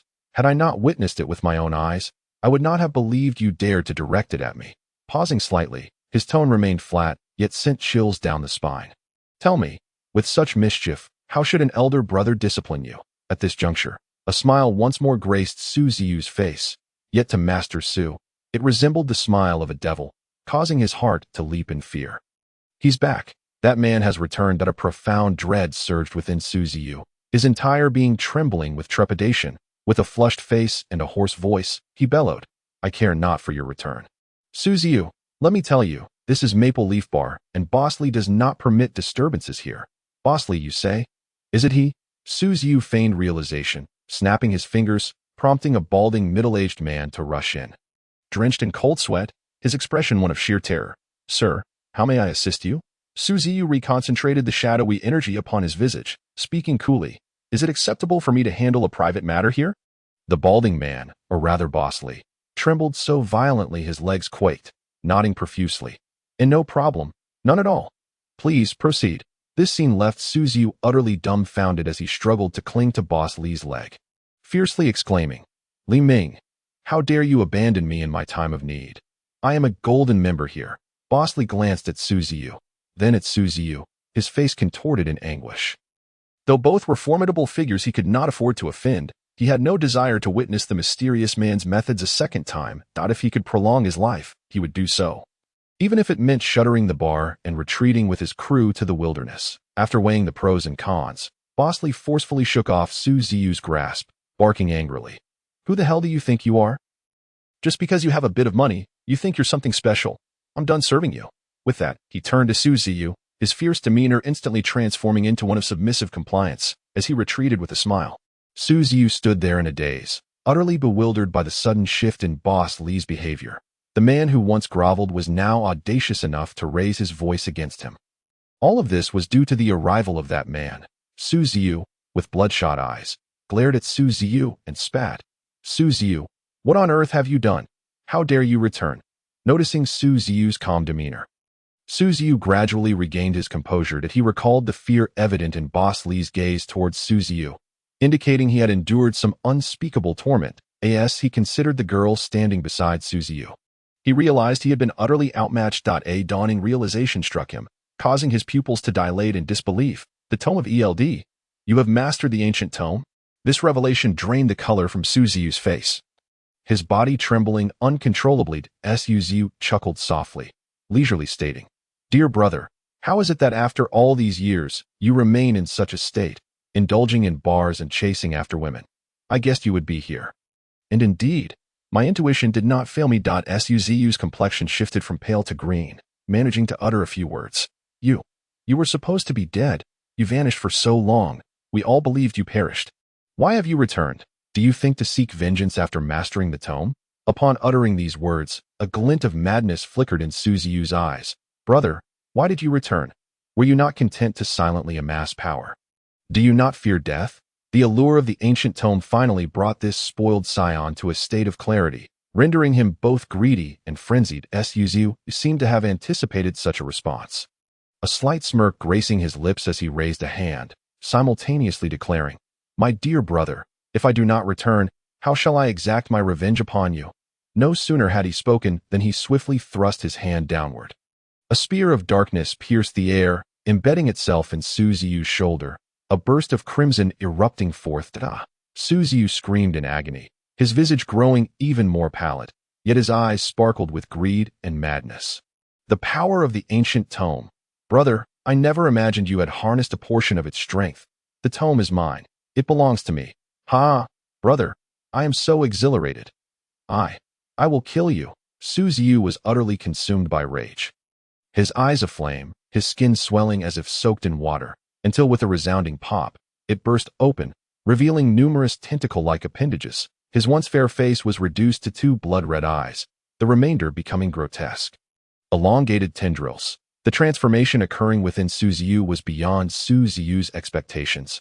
He had anticipated a contest of skills, yet this metamorphosis was entirely unforeseen.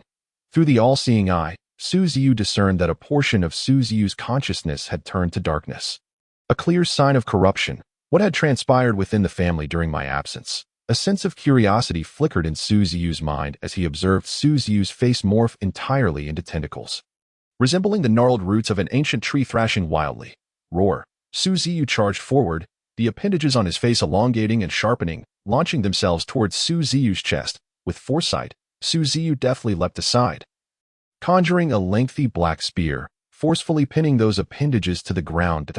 Su Ziyu strained to raise his head, the tentacles on his face snapping off in segments, only for the remnants to rapidly regrow, becoming thicker and longer.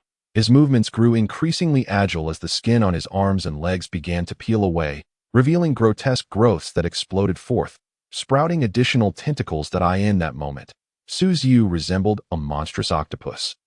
Brimming with tentacles, Su Ziyu felt a wave of nausea wash over him. Though this state could not be sustained for long, for the sake of the ancient tome, I must kill you. Su Ziyu opened his mouth, filled with writhing, slippery tentacles, his voice rendering a strange, hoarse timbre that he bore no resemblance to a human, akin to a ghoul from a mental asylum. Moreover, the aura he exuded indicated he had reached the 9th tier of awakening. Seeing you in such a state brings me relief. It will be easier to engage you. Rather than being repulsed by Su Ziyu's grotesque transformation, Su Ziyu found himself reveling in delight. Su Ziyu lunged forward with greater speed than before, executing a sweeping kick aimed at Su Ziyu's head, while exclaiming, Brother, you remain as stubborn as ever. The human form is limited. Only by shedding this flesh can I attain greater power. With the tome in my possession, I shall ascend to Morningstar. Upon the utterance of the words Morningstar, an exuberant frenzy radiated from Su Ziyu's visage, his limbs flailing with a fervor that seemed to quicken the very pace of his strikes. The trajectory of his whip-like legs was exceptionally cunning, their speed formidable. Any ordinary awakened extraordinary individual would surely find themselves unable to evade such an assault. Yet, even with such swiftness, provided the disparity in their strengths was not overly pronounced. To the all-seeing true eye, their movements appeared as though played in slow motion, but a howling gale swept in, and Ziyu's head twisted abruptly, as if broken, enabling him to effortlessly evade the attack. He then pressed one hand against the ground, executing a high kick that struck Ziyu's abdomen, propelling him towards the ceiling. This amplification of physical prowess, born of ethereal distortion, allowed Ziyu to wield the same abilities as Yuan Xiaoqi, granting him the capacity to manipulate his body with ease, executing movements that defied the norms of physicality. Such skill would be deemed superhuman among ordinary folk. With a resounding crash, Ziyuhua smashed through the ceiling, and Ziyu conjured two elongated black spears, hurling them upward to pierce either side of Ziyuhua's shoulders, each imbued with the eerie flames of the underworld. The spectral fire twisted the tendrils on Ziyuhua's body, causing them to curl and retract. Ziyuhua's form was nearly engulfed by the blackened flames. His agonized visage, contorted by pain, appeared even more grotesque and terrifying in the flickering shadows. The tendrils upon his body snapped one by one, disintegrating into ashen remnants under the searing touch of the ghostly fire. In the end, Ziyuhua's body curled into a grotesque mass, covered in various writhing appendages, their movements gradually fading until, with a thud, he fell to the ground.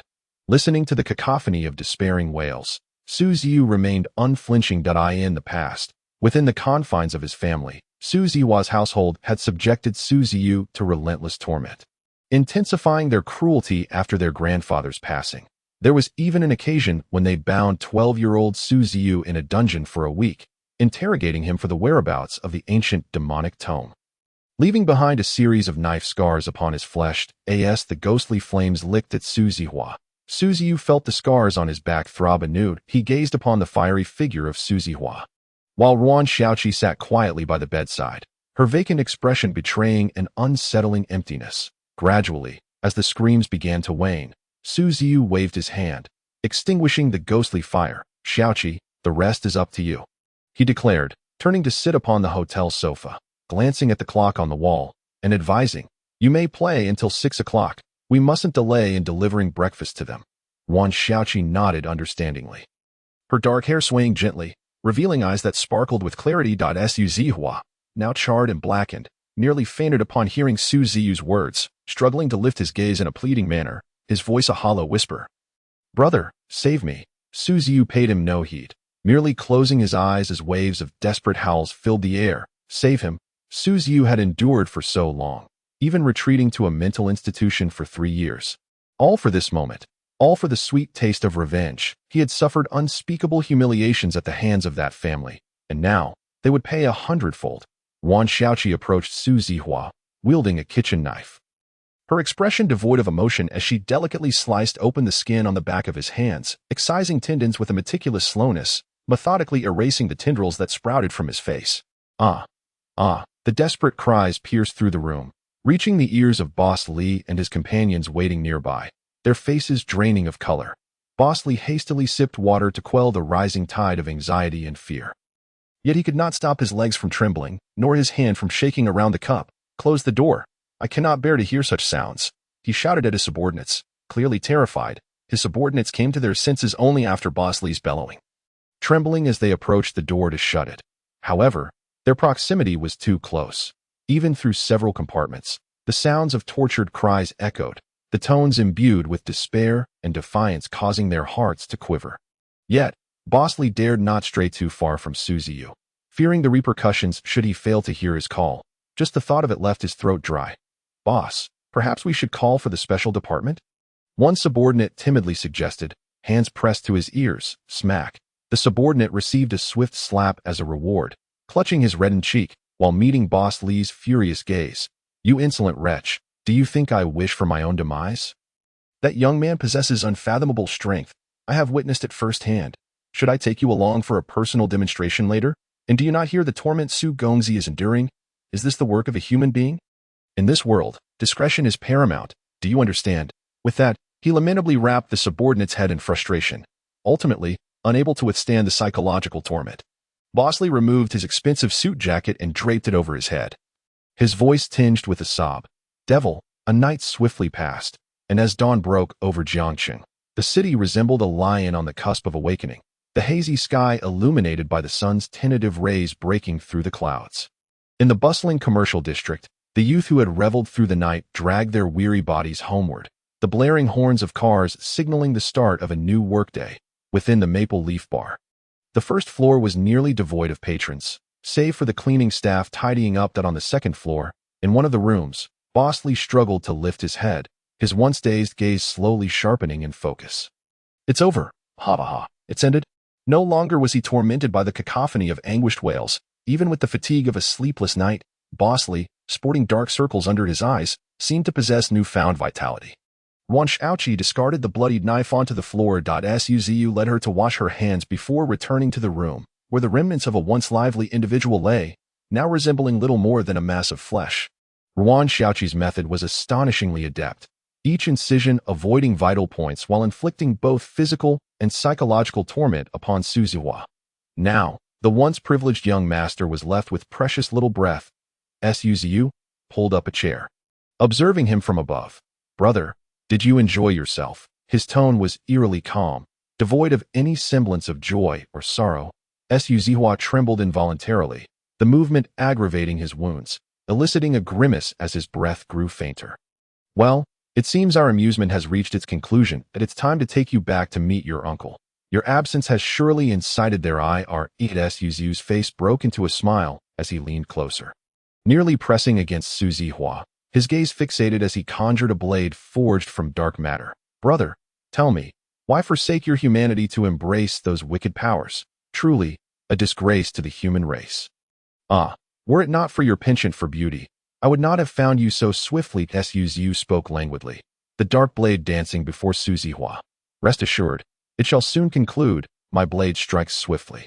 Su Ziyu's voice sounded gentle, yet to Su Zihua's ears, it was akin to the whispers of a demon. Su Zihua's expression morphed into one of terror as he expended his last reserves of strength to cry out, "No, you cannot kill me. If you do, they will come for you. You will die. That organization is not something you can oppose." His eyes wide with desperation, he sought any hint of alarm on Su Ziyu's face, but found only calmness as Su Ziyu gently swayed the knife with a faint smile, uttering, "Are you finished?" "Yes." Su Zihua nodded instinctively, only to witness the swift descent of the black blade, with a sharp crack. Quick as lightning and forceful as a tempest, his head rolled away from his body. Su Ziyu collected Su Zihua's severed head, murmuring softly, the first to eye in the remote Jiangcheng, nestled within a sprawling estate. The surroundings, though secluded, bear signs of meticulous care, with the grass along the pathways evidently trimmed. The gravel path winds inward, leading to an imposing mansion, where a garden flourishes with an array of unfamiliar flowers and medicinal herbs. Despite the villa-esque grandeur, only a handful of servants are present. 2 maids are diligently watering the flower beds and polishing the colossal stone sculptures that adorn the courtyard. The sculpture depicts a man wearing a hat, his countenance resolute and his expression defiant. Inside the house, at the dining area, a long table is graced by a middle-aged gentleman clad in a waistcoat and shirt, his hair slicked back and a beard adorning his chin. He peruses a newspaper while occasionally casting glances towards the adjacent corridor. The sound of footsteps echoes as a richly dressed lady approaches. She dons a well-fitted gown and slowly takes a seat beside the man, her demeanor tinged with concern. "Has Xiaohao not returned yet?" the man inquires, removing his glasses and lowering the newspaper to regard the woman. "I checked his room, and he was nowhere to be found." The woman replies, her face showing signs of fatigue, worry lacing her voice. "Do you think he might have encountered some misfortune outside?" The man scoffs, his tone brusque. "Isn't it all due to your indulgence? He runs off to the bar every day, destined to drown in a sea of women sooner or later. He is my only son. If I do not pamper him, who else should I?"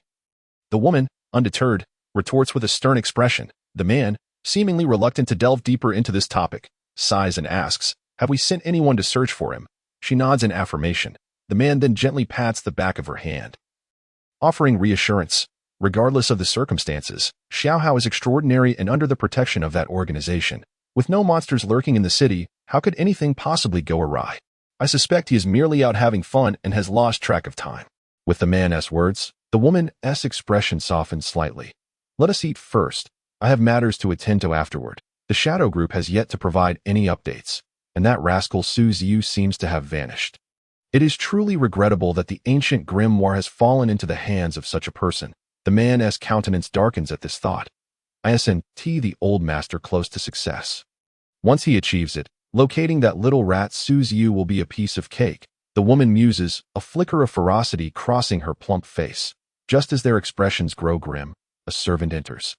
Head bowed, carrying a tray. The two promptly fall silent, redirecting their attention to the servant. The servant proceeds, placing 2 plates before the man and woman, deftly lifting the lids before retreating to the side. Sir, madam, please enjoy your meal, he intones respectfully. The man replies, picking up his knife and fork while casting a curious glance at the servant. Young man, I don't believe we've met. Did Aunt May hire you recently? The servant politely bows, responding in a low voice. Indeed, sir, it is understandable you wouldn't recall, given your busy schedule.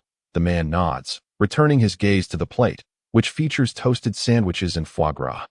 The delightful aroma awakening his appetite, he eagerly takes a bite, savoring the rich flavors as the man and woman leisurely enjoy their breakfast. The attentive servant stands by, ensuring their needs are met. After they have consumed nearly half of their meal, the servant departs the dining room, returning 2 minutes later with a new tray. The man sets down his knife and fork, wiping his mouth as he inquires, "Oh, have you prepared additional dishes?" Noticing their interest, the servant carefully places the tray in the center of the long table and retreats, bowing respectfully. This is a special dish prepared by the kitchen, meant for you to savor, sir and madam. Oh, the lady, intrigued, asks, what surprise has old Fong prepared this time? He mentioned that this dish would be a favorite of both you and the sir, and I am certain you will adore it. The servant replies with a hint of mystery. Ha ha ha. The man chuckles heartily, wiping his mouth clean and rolling up his sleeves to unveil the lid. I am eager to see what surprise old Fong has in store for me. As the lid is lifted, the man's jovial expression freezes, replaced by confusion, terror, and finally rage, a whirlwind of emotions flashing across his face. Staggering back in shock, he points at the tray and bellows. What have you prepared for me? The woman, taken aback by the man's reaction, leans forward to glimpse the contents, her complexion draining of color as an unsettling sensation washes over her. In an instant, she realizes something, gasping as she peers closer at the gruesome sight within the tray. A bloodied head, disfigured and grotesque, with various slender and sharp tendrils sprouting from it, all limp and feeble. The man, now fully grasping the horror, strides forward, fixating on the tray, his face contorted in shades of blue and purple, pale as an aging whitewashed wall. What is the meaning of this? He lunges at the servant, seizing him by the collar, veins bulging on his forehead, exuding the fury of an enraged lion, a tempest of wrath bubbling within him. The servant, still held captive, appears to smirk lightly, unhurriedly replying, "Do you still find this gift to your liking?" He pauses, a smile creeping across his lips. "Dear uncle and aunt, this is a special gift I prepared just for you. Your most cherished darling." In an instant, the man's expression shifts dramatically, fury threatening to consume his reason. He raises his fist to strike, but the servant's head bends as if boneless, evading the blow with ease, slipping free from his grasp. The servant takes 2 steps back, straightening his disheveled collar, all the while maintaining a smile. The man's gaze transforms from astonishment to sheer horror as a realization strikes him. Who are you? Who on earth are you? Oh dear, I nearly forgot I had applied some embellishments. The servant chuckles, wiping his face to remove the disguise, revealing a familiar visage. Now, do you find me more recognizable? Simultaneously, both the man and the lady are paralyzed in shock. The woman is the first to react, her voice erupting like a banshee. Ziyu, how dare you return? Kill him. Su Mingyi. Kill him. He has murdered our son, Xiaohao, our dear son. As her voice crescendos, she breaks into tears, collapsing over the decayed head, her eyes flashing with malice and venom. The man, Su Mingyi, now revealed as Su Ziyu's uncle, stares at him with a countenance of unrestrained rage. The events had transpired too swiftly for him to comprehend. A servant entered with a tray containing his son's head.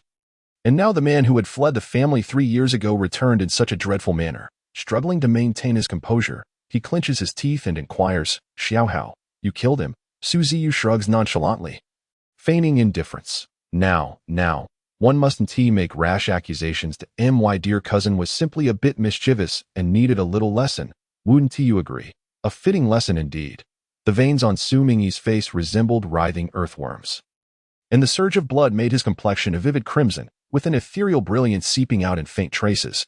Your return is indeed fortuitous. The ancient tome of sorcery still rests in your possession. If I eliminate you in vengeance for Xiaohao, I may reclaim the tome as well. Ha ha ha. You foolish boy, do you truly believe you have us at your mercy? Over these years, you are not the only one who has stealthily grown stronger. As he spoke, a cruel smile emerged on Su Mingyi's visage, crimson energy spilling forth, muscles across his arms, thighs, and chest bulging and rippling, straining against his once-fitting shirt, which split with a resounding tear, exposing the sinewy muscles beneath.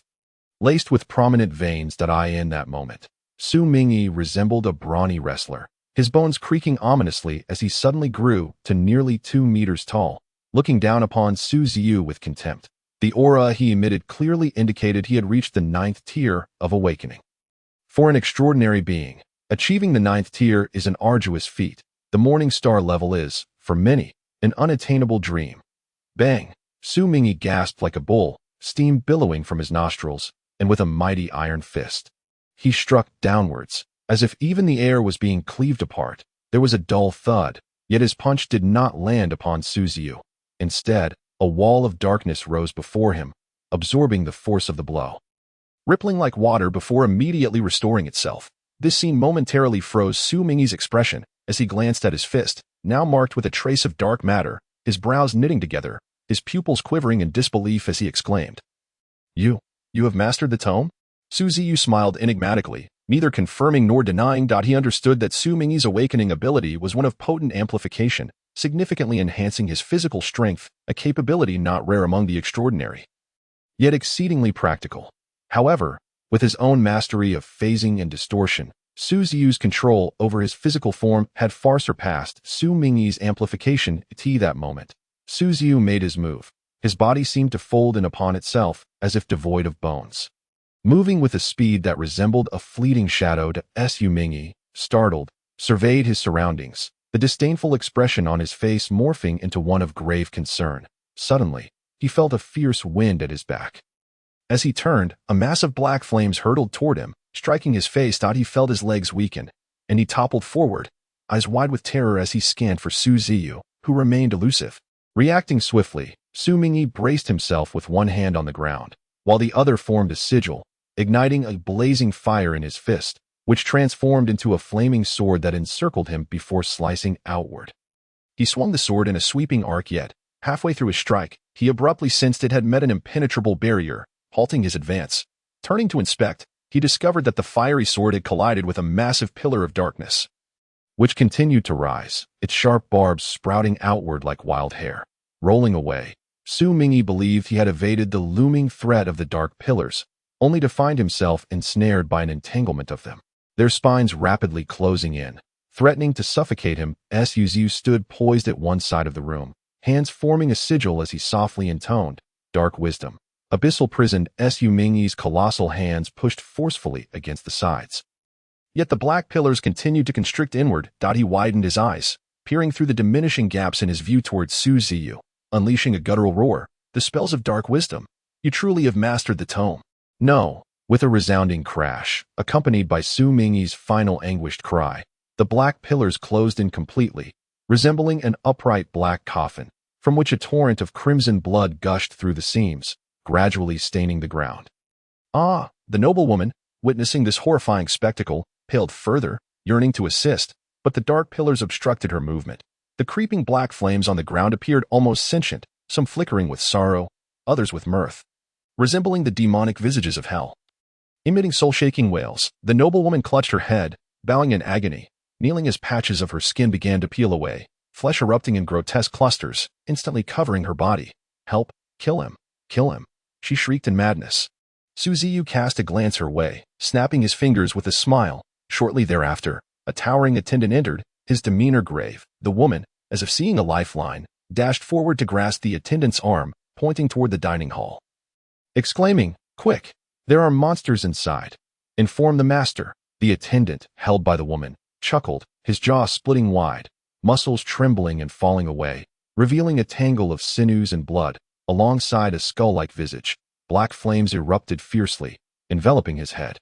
The furious knight, with a skull-like head, nodded, instilling such fright in the noble woman that she fled far away, collapsing to the ground, seemingly engulfed by despair. Huddling in a corner, the noble woman witnessed a girl approach, her dining knife dripping with fresh blood, leaving a crimson trail. Remarkably, an eyeball, the size of a soccer ball, floated beside the girl, adorned with angelic wings, presenting an oddly harmonious beauty. The ocular monstrosity relentlessly assaulted her sanity, distorting her mind, as more flesh buds sprouted, swelling and spreading like an allergic reaction, until a fine tendril of black hair emerged, writhing like an octopus's tentacle. The noble woman threw her head back in a piercing scream. As twisted, octopus-like appendages fought their way out of her mouth, her pupils dilating, bloodshot. Ultimately, with a pop, they exploded forth, two bloody tendrils extending outward, each ending in an eyeball, while the skin, covered in myriad red spots, ruptured, releasing hair-like tendrils, which gradually elongated, twisting like serpentine tongues. The noble woman had utterly transformed into a monstrosity, akin to the once innocent Suzuhua. Wan Xiaoqi nodded at the enraged figure, and the fury instantly understood. Charging forth to engage in battle with the tentacled abomination. Within the dining hall, Su Ziyu stood resolutely upon the ceiling, his gaze fixed intently downward, as the now violently opened black coffin revealed a chaotic array of bloodstains upon the floor. A grotesque creature, its form twisted and covered in writhing appendages, darted about the dining hall with alarming speed. It was Su Mingyi, the man who once prided himself on being an ancient aristocrat. Now stripped of his vestments, his flesh entwined, limbs splayed, and grotesque tendrils sprouting from his body, the human visage abandoned in favor of a mass of tentacles, resembling both whiskers and octopus limbs. Su Ziyu had witnessed such a transformation before in his unfortunate cousin, Su Zihua, who, in a desperate final stand, had also morphed into a creature adorned with tentacles. Under the omniscient gaze, the blood-soaked monstrosity that Su Mingyi had become was devoid of any semblance of mind. Following the battle with Su Zihua, Su Ziyu had come to realize that during his absence, significant changes had transpired within the family. Indeed, this uncle, who had always been meticulous about his appearance, had resorted to invoking the gaze of an evil deity in his quest for power. Recalling the organization mentioned by Su Zihua in his dying moments, Su Ziyu could surmise that several members of the family had likely succumbed to the infiltration and corruption of a sinister cult over the past 3 years. He held deep disdain for their voluntary abandonment of their human forms. Such an act was not only an affront to themselves, but also a desecration of the Su family's esteemed lineage of sorcerers. Su Mingyi's family's alliance with the dark deity in exchange for power was particularly contemptible. It seemed that an excessive pursuit of strength ultimately led to one's own damnation. Su Ziyu pondered silently as his focus shifted back to the blood-soaked monstrosity. Two dark spears, infused with ghostly flames, cleaved through the air, hurtling toward the grotesque being. Bang! Bang! A black spear was plunged into the ground, and the spectral flames of the netherworld surged forth like a tide, enveloping the floor of the rather spacious restaurant in an instant. The black flames danced like mischievous sprites, casting eerie faces that emerged from the dark fire, each howling, some weeping, others laughing, while many screamed and roared. Embodying the myriad emotions of humanity, relentlessly assaulting the psyche of the flesh and blood monstrosity, with a ferocious roar, he scrambled up the wall, evading the black flames, resembling a gecko as he made his way toward the position of Su Ziyu. Simultaneously, the tendrils sprouting from his body shot forth like spears, crashing into the ceiling, sending dust and debris flying. Su Ziyu, as if he had adhesive on his soles, walked vertically along the wall, while those tendrils trailed behind, incessantly wreaking havoc on the structure. At a corner, Su Ziyu pushed off with his legs, leaping into the air, maneuvering to the rear of the flesh and blood monstrosity. The tendrils followed closely, erupting from the creature's back to form a dense network, shrouding the entire space. Yet, Su Ziyu deftly navigated through the minuscule gaps in the intricate web, his all-seeing eye revealing the scarcely discernible weaknesses and openings, while his ethereal form allowed him to bend and twist in unimaginable ways. Emerging from the encirclement of tendrils, he stretched his body again mid-air, and with both hands, he forcefully descended. Two spears, wreathed in the spectral flames, pierced through the creature's head, splattering red and white in a gruesome display. As the flesh and blood monstrosity clutched its head, shrieking in agony, Ziyu landed and formed a sorcerer's seal once more. Dark wisdom. Bound dungeon. The darkness seemed to come alive, surging across the floor like an overwhelming tide, swiftly ensnaring the flesh and blood monstrosity within. Twisted lines emerged from the shadows, binding various objects, scraping the walls, and enveloping tables and the floor, as if intent on isolating everything from the air itself. The entire restaurant appeared submerged in a black ocean. Every object cloaked in shadow and darkness. Some of the twisted lines crawled up the body of the monstrosity, contorting its form, while others gripped its head tightly, and many ensnared its limbs that moment. The incandescent ceiling lights exploded with a loud bang, and amidst the darkness, the shrieks of the flesh and blood monstrosity echoed, "Ziyu! I will kill you!" Su Mingyi screamed frantically, his tendrils thrashing, engaging in a struggle against the twisted lines. Yet, the tendrils soon found themselves ensnared, shredded into fragments by the relentless bindings. Gradually, his resistance waned, his body constricted tighter by the twisted lines, with portions of flesh and fascia bursting under the pressure. Just then, from the depths of the darkness, it seemed a creature had come to life, moving through the shadows like a small mouse scurrying beneath a curtain. The shadows rippled like waves of grain. But without any discernible pattern, the movements were minuscule, almost imperceptible to an untrained eye. Sensing the imminent danger, Su Mingyi strained to break the twisted lines, only to find them tightening further, nearly twisting him into a helix. As the peril from the shadows drew closer, a realization struck him, and he looked in terror toward a particular direction. Suddenly, the darkness parted, the shadows unfurling as a small, shadowy creature burst forth, wielding a pair of black scissors. Danger trailing closely behind. "No, not before I die." In his final moments, Su Mingyi emitted a desperate roar, as if cursing with the last of his strength. "That organization, they will not spare you. They will not." With a swift snip, his head was severed. The void shadow beast delivered a fatal blow, inflicting double damage. His decapitated head rolled across the ground as Ziyu approached slowly, calmly uttering, "Extract material," retrieving the white light. Ziyu continued onward, while the void shadow beast returned to his shadow. The headless flesh and blood body began to decay, its tendrils ceasing their thrashing, utterly devoid of vitality. "Another organization? It seems you conceal numerous secrets." Ziyu mused, stroking his chin as he stepped outside the restaurant. The battle outside had also concluded, leaving behind a mass of writhing flesh on the ground, at the center of which was the face of a noble woman, contorted into a ghastly grimace as she glared viciously at Ziyu. Her voice, hoarse and chilling, echoed, "I will curse you. You killed my child. I will curse you. You little devil." Ziyu regarded the frenzied woman with an unruffled demeanor, looking down upon her with a sinister smile. It is all over. You recall the things you did to me in the past." His smile was devilish, sending a shiver through the half-dead noblewoman. "Rage," Ziyu suddenly commanded. The Knight of Wrath took 2 steps forward, the sound of clashing armor resonating as he knelt, saying, "Your command, my lord." Ziyu turned to the noblewoman, a wicked grin spreading across his face. "Utilize the 18 tortures of the underworld. Compel her to reveal the name of that organization." A chill enveloped the woman as Ziyu's smile plunged her into an icy abyss. She could not bear to meet his gaze any longer. Trembling uncontrollably, yearning to retaliate, yet the weight of her injuries rendered her powerless. The flames in the eye sockets of the Knight of Wrath flickered, drawing forth the giant sword of the underworld.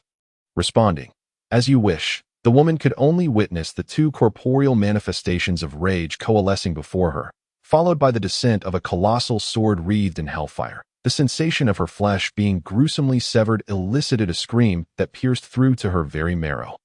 The Knight of Wrath grasped the woman, tugging at her hair, and with his other hand, conjured forth a wooden stake, stained with blood, its surface seemingly adorned with 2 glimmering eyes. Various tendrils emerged from the sides of the stake, dancing in the air, their tips revealing sharp bone spikes. With a resounding crash, the Knight of Wrath unceremoniously hurled the noblewoman onto the stake, and the throng of writhing tendrils surged forth, enveloping her.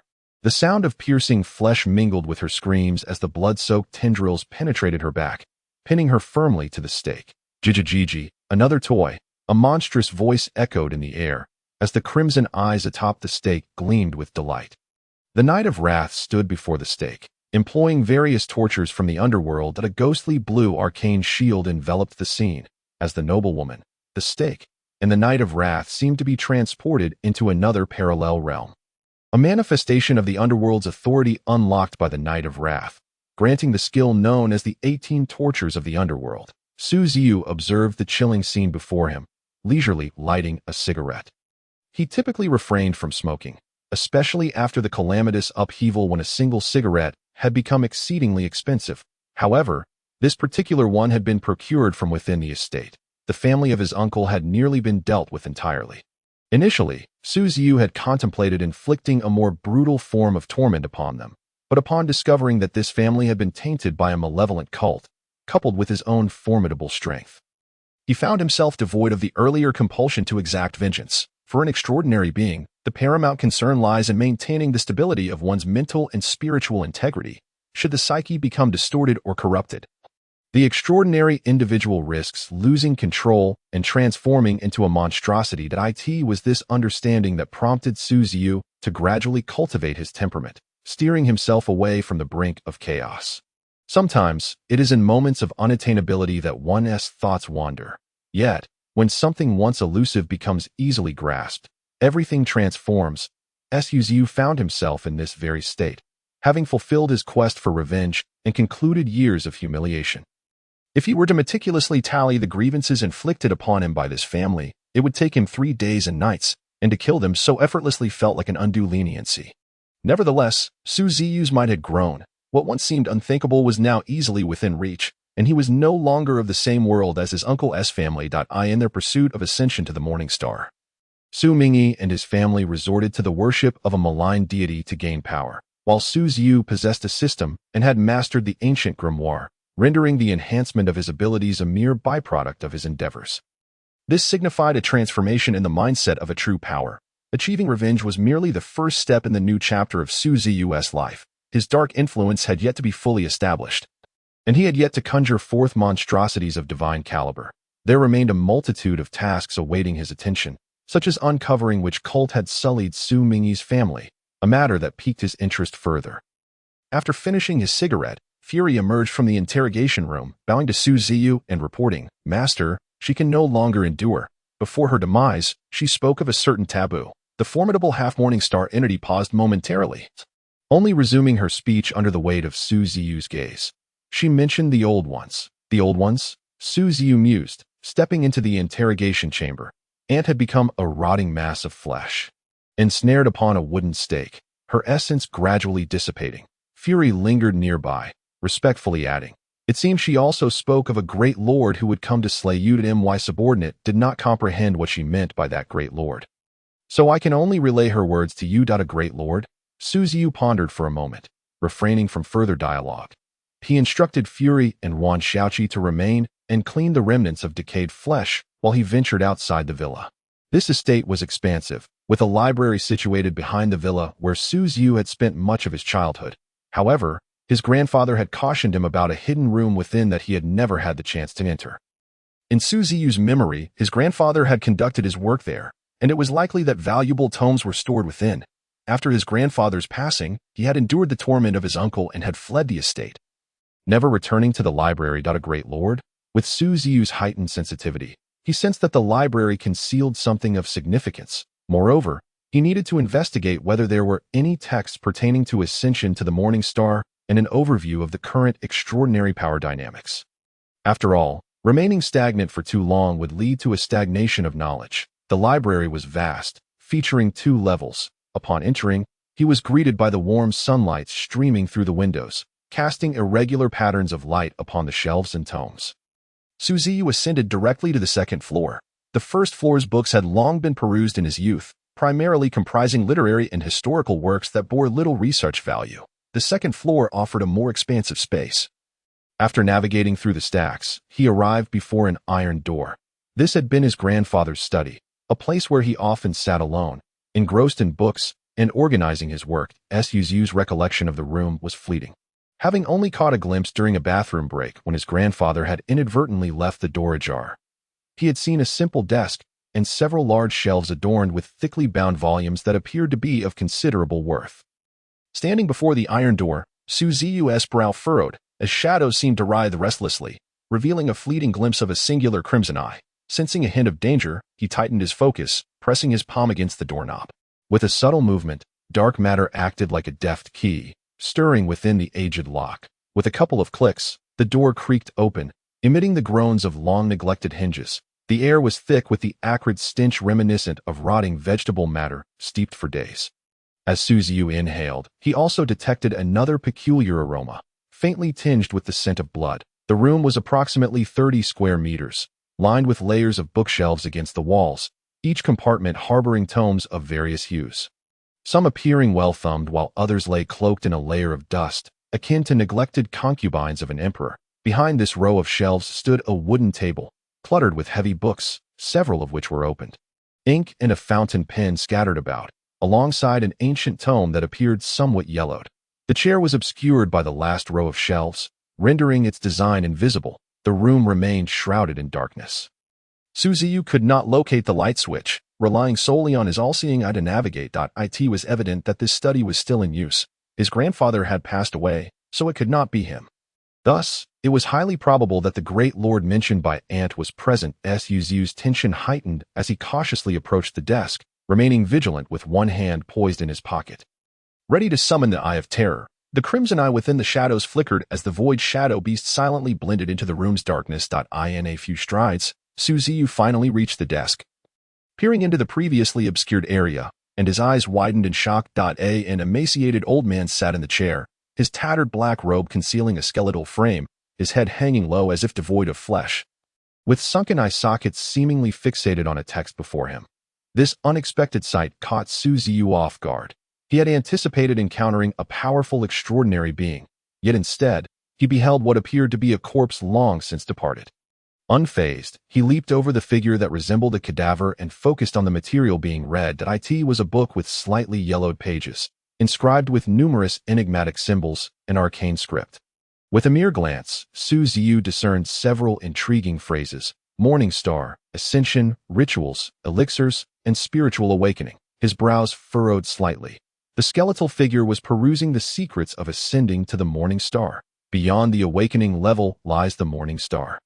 The reason many extraordinary beings fail to ascend to this level is twofold. The threshold for becoming a morning star is indeed high, requiring considerable comprehension, and a significant portion of the methods for ascension are not widely disclosed. This seems to be a deliberate act by the Federation, which explains why many extraordinary individuals in the populace are unable to acquire knowledge of the ascension process. Consequently, many humans opt to join cults, as cultists can beseech their malevolent deities through various bizarre rituals for the power to ascend to the morning star, or rely on ancient sects that possess records of such methods. Indeed, his grandfather had left behind the secrets of ascending to the morning star. The yellowed tome lay before him. Ziyu suppressed his rising excitement and reached out for the book, just as he withdrew his hand. His pupils constricted sharply, his shoulders suddenly feeling lighter as he deftly evaded the skeletal hand's attack, only to confront a wrinkled face and two empty eye sockets glaring back at him. Hiss! Ziyu retreated a couple of steps, a familiar sensation washing over him. The old man, or rather, the skeleton, evoked a sense of recognition, as if they had crossed paths before. Give it back. The white, skeletal old man finally spoke. His lips shriveled like tree bark, devoid of any teeth, making it nearly impossible to ascertain whether the figure before him was indeed human or some otherworldly creature. Ziyu calmed himself, allowing his gaze to linger on the old man's face for several seconds before taking a deep breath and speaking softly. Second grandfather, you are still alive? Recognition dawned upon Ziyu as he understood the source of the familiarity. The gaunt figure before him was none other than his second grandfather, Su Jingtian. This once renowned sorcerer, whose name had echoed through the ages, had seemingly remained trapped at the threshold of the Morning Star realm for his entire life, ultimately disappearing from the public eye with only the strength of a half-step into it. Ziyu had heard rumors of the old man's demise, but it appeared he had not perished. Rather, he had secluded himself in his grandfather's study, presumably researching a way to ascend to the Morning Star. In retrospect, it was evident that second grandfather had vanished nearly simultaneously with his grandfather's passing. Ziyu gazed at Su Jingtian. A grave expression crossed his face. Su Jingtian had possessed half-step Morning Star strength in his prime. It was likely he had since advanced into the Morning Star realm. Moreover, Ziyu could sense a power emanating from him that was distinctly different from the Morning Star, a sign of distortion and corruption. It was reminiscent of the Su Mingyi family. It was entirely possible that his second grandfather had been tainted by some malevolent force. A morning star-level powerhouse corrupted. Merely contemplating this sent shivers down Su Ziyu's spine. "Return it to me." Su Jingtian abruptly extended his withered arm, attempting to seize the ancient tome from Su Ziyu's grasp. When Su Ziyu deftly evaded his grasp, the old man became visibly enraged. His eye sockets flickering with 2 points of light, and then 2 arms emerged from his body. With a sickening sound, 2 pallid arms unfurled, their palms sprouting eyes at their centers. The black robe seemed to harbor countless writhing worms. Bulging and extending as more and more pale arms thrust forth, leaving a series of conspicuous holes in the fabric. Without exception, every newly emerged arm bore a gaping seam, each housing a multitude of eyes. The all-seeing eye quietly awakened, and Su Jingtian's consciousness had already succumbed entirely to darkness. Furthermore, his spiritual energy was surging wildly, continuing to accumulate even after reaching half-step morning star, creating a vortex of invisible currents swirling above his head, casting a shadow that darkened the room as the once bright sunlight streaming through the window suddenly waned. Ancient powers of the morning star. The might of the stars awakens. Su Jingtian tilted his head back, seemingly shouting in a trance as countless specks of spiritual light flooded in through the window and coalesced into the vortex above him, growing ever more immense, the aura he exuded becoming increasingly overwhelming. With a deep, resonant roar, an invisible circular shockwave erupted outward, toppling bookshelves, shattering glass jars, and incandescent bulbs alike. The invisible pressure surged forth like a blade, cutting through the air, but was abruptly halted by the sudden rise of the wall of eternal night. As it swept past, leaving behind a series of mottled marks on the surrounding walls. Has he ascended? Su Ziyu was momentarily taken aback, quickly conjuring 2 dark spears and hurling them forward, only for them to be intercepted and distorted into nothingness a mere 30 centimeters from Su Jingtian. The old man's presence continued to rise, as if he were striving to break through some threshold, his spiritual energy overflowing and chaotically battering the surroundings. Ancient power. Su Jingtian's lips trembled, his voice low and guttural. The eye in his palm spinning wildly as if assessing something. Waves of spiritual light coalesced like a tangible substance from various angles, penetrating Su Jingtian's body where the eyes had sprouted. Obscured beneath an illusory veil, as countless strands of spiritual energy scattered and reformed, repeatedly thwarting Su Ziyu's relentless onslaught. A hoarse, muted roar escaped Su Jingtian's lips as he clenched his fists, his body beginning to contort grotesquely. The pallid arms stretching like rubber towards Su Ziyu. Bang, bang, bang. Su Ziyu had anticipated this and deftly evaded, leaving behind elongated, jagged craters where he once stood. Turning to look again, Su Ziyu found Su Jingtian inexplicably prone on the ground, his hollow form housing a heart that resembled a black gemstone, pulsating rhythmically, his face a mask of loathing. It has spiraled out of control, Su Ziyu murmured. In his quest to ascend to the morning star. He has lost control. However, it was evident that Su Jingtian had indeed touched upon the threshold of the morning star, able to draw upon the power of the stars, resulting in a fundamental alteration of his life force. Bang, whoosh, Su Jingtian's arms flailed outward, resembling tentacles, some bending and breaking without restraint. As if devoid of bones, Su Ziyu nimbly evaded the encroaching assault of the ghastly arms, his form flickering like a specter. Inciting the old man's annoyance, the eyes on his arms and the singular eye in his palm contorted into grotesque visages, unleashing beams of malevolent energy. Bang, boom, the wall of eternal night shattered repeatedly as Su Ziyu soared into the air, twisting his body mid-flight, the beams grazing his arm and clothing. That moment, sunlight streamed through the window once more, casting a shadow over Su Jingtian, as if some creature were swimming in the pool of shadows. Suddenly breaking the surface. A pair of sharp scissors pierced through Su Jingtian's abdomen, delivering a chilling blow from beneath, without a drop of blood spilling forth, only the sound of shattering bones. Su Jingtian howled in agony, darting to the side, revealing a gaping wound in his abdomen, within which lay mouth sprouting jagged, darkened teeth, whispering what seemed to be the most venomous curses known to man. Su Ziyu felt a sudden surge of intuition, rolling away just as his previous position erupted in flames, sprouting spikes akin to wooden stakes. He had forgotten that this second grandfather had once been an esteemed sorcerer in his own right. The ground became a tapestry of protruding spikes and hands, the thorns as dense as brambles, while the blackened nails of the hands resembled razor-sharp daggers, creating a treacherous trap that Ziyu formed a protective spell.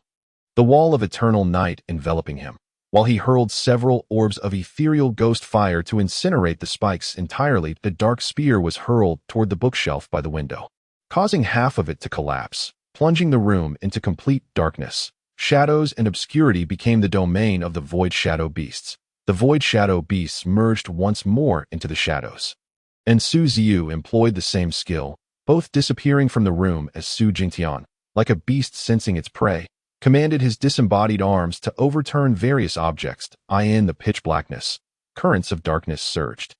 Whoosh! A gleaming pair of scissors flew from an unexpected angle, severing several of Su Jingtian's arms, embedding themselves deep within the mouth of one of the mouths in his abdomen.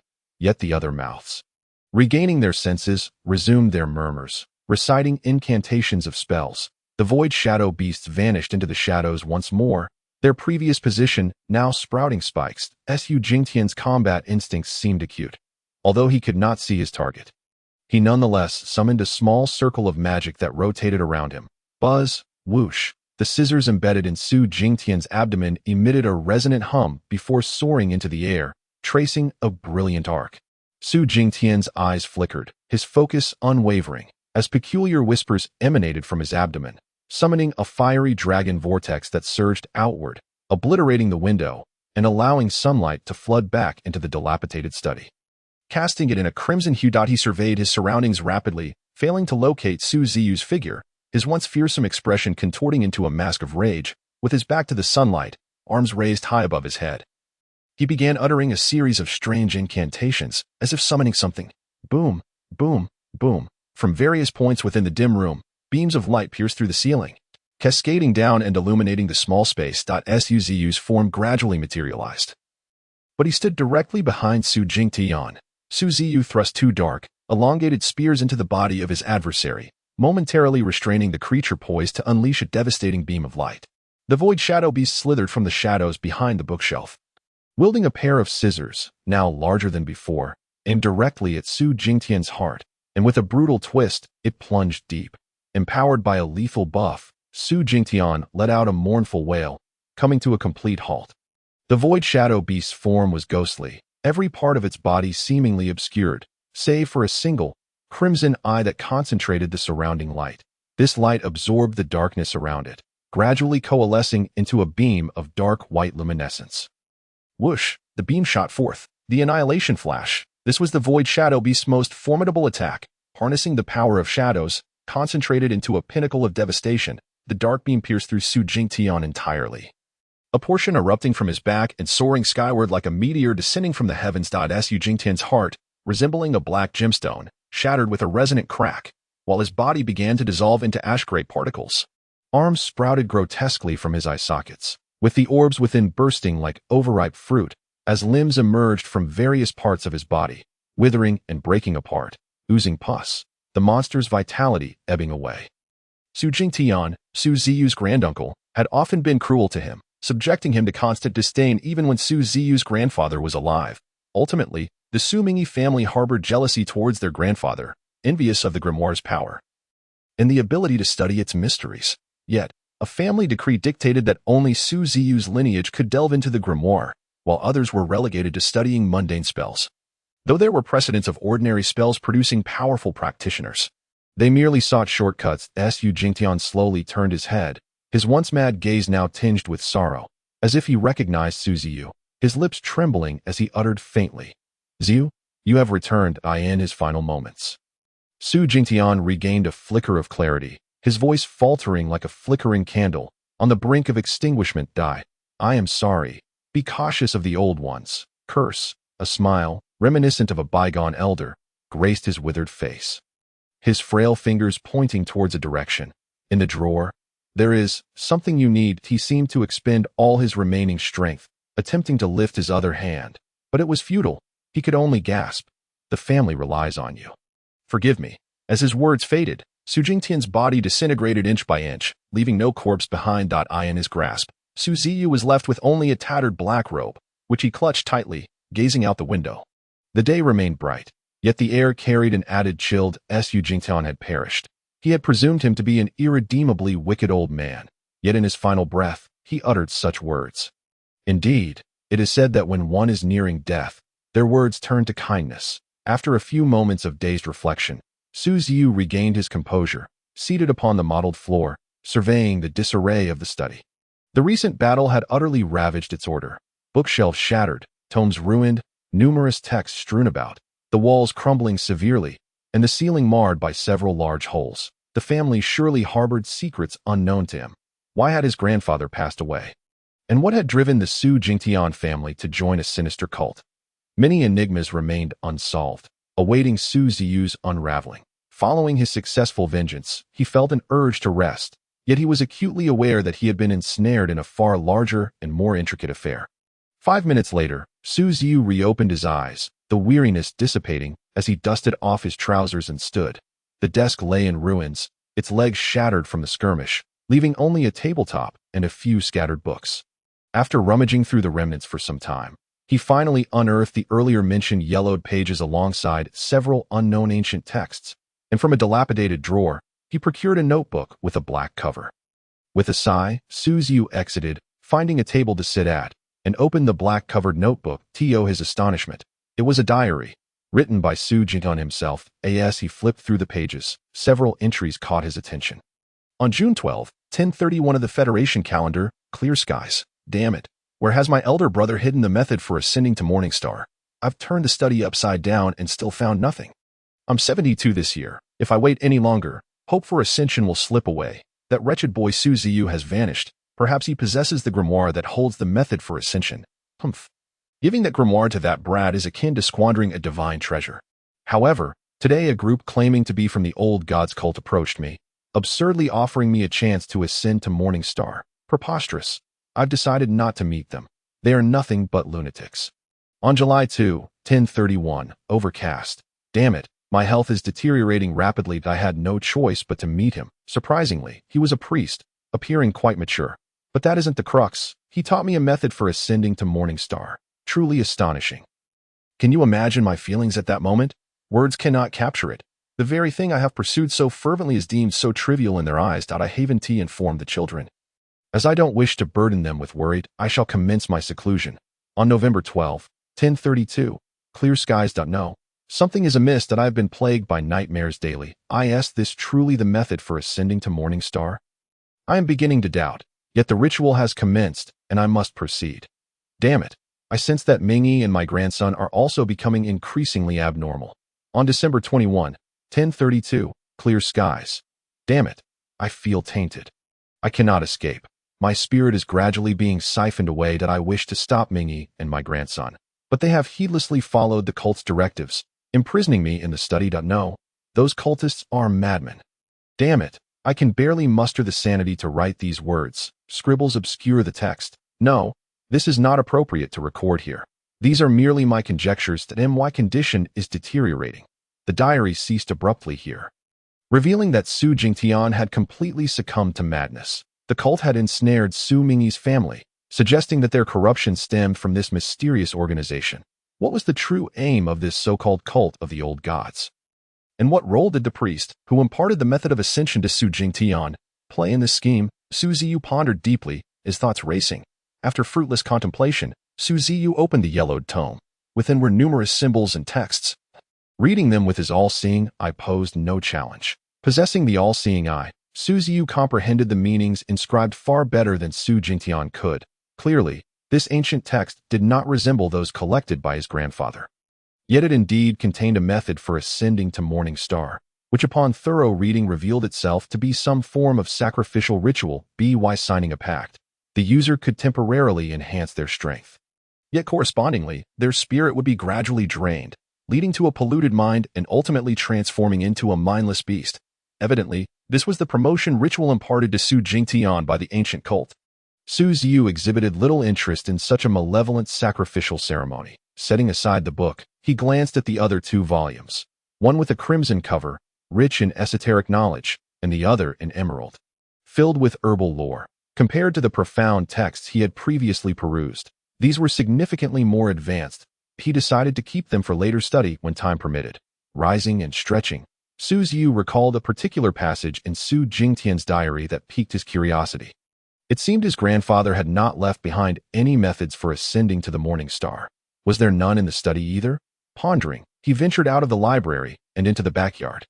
The estate felt somewhat desolate, as all the servants had been confined to the villa by Yuan Xiaoqi. The garden boasted a variety of rare herbs, some of which were required for dark magic rituals, indicating that the Su family had long been thoroughly corrupted.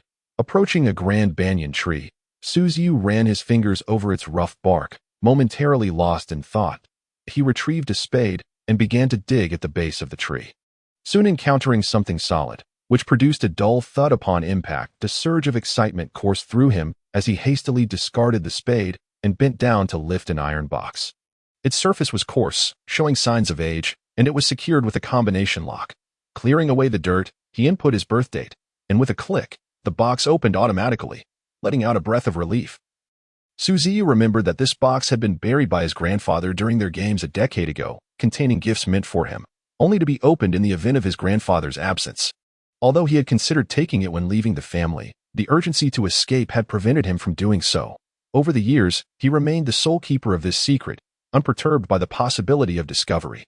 Having seen Su Jingtian rummage through the study without finding any method for ascending to the morning star, Su Ziyu speculated that perhaps the answer lay within this small box, gently caressing the lock and the box itself.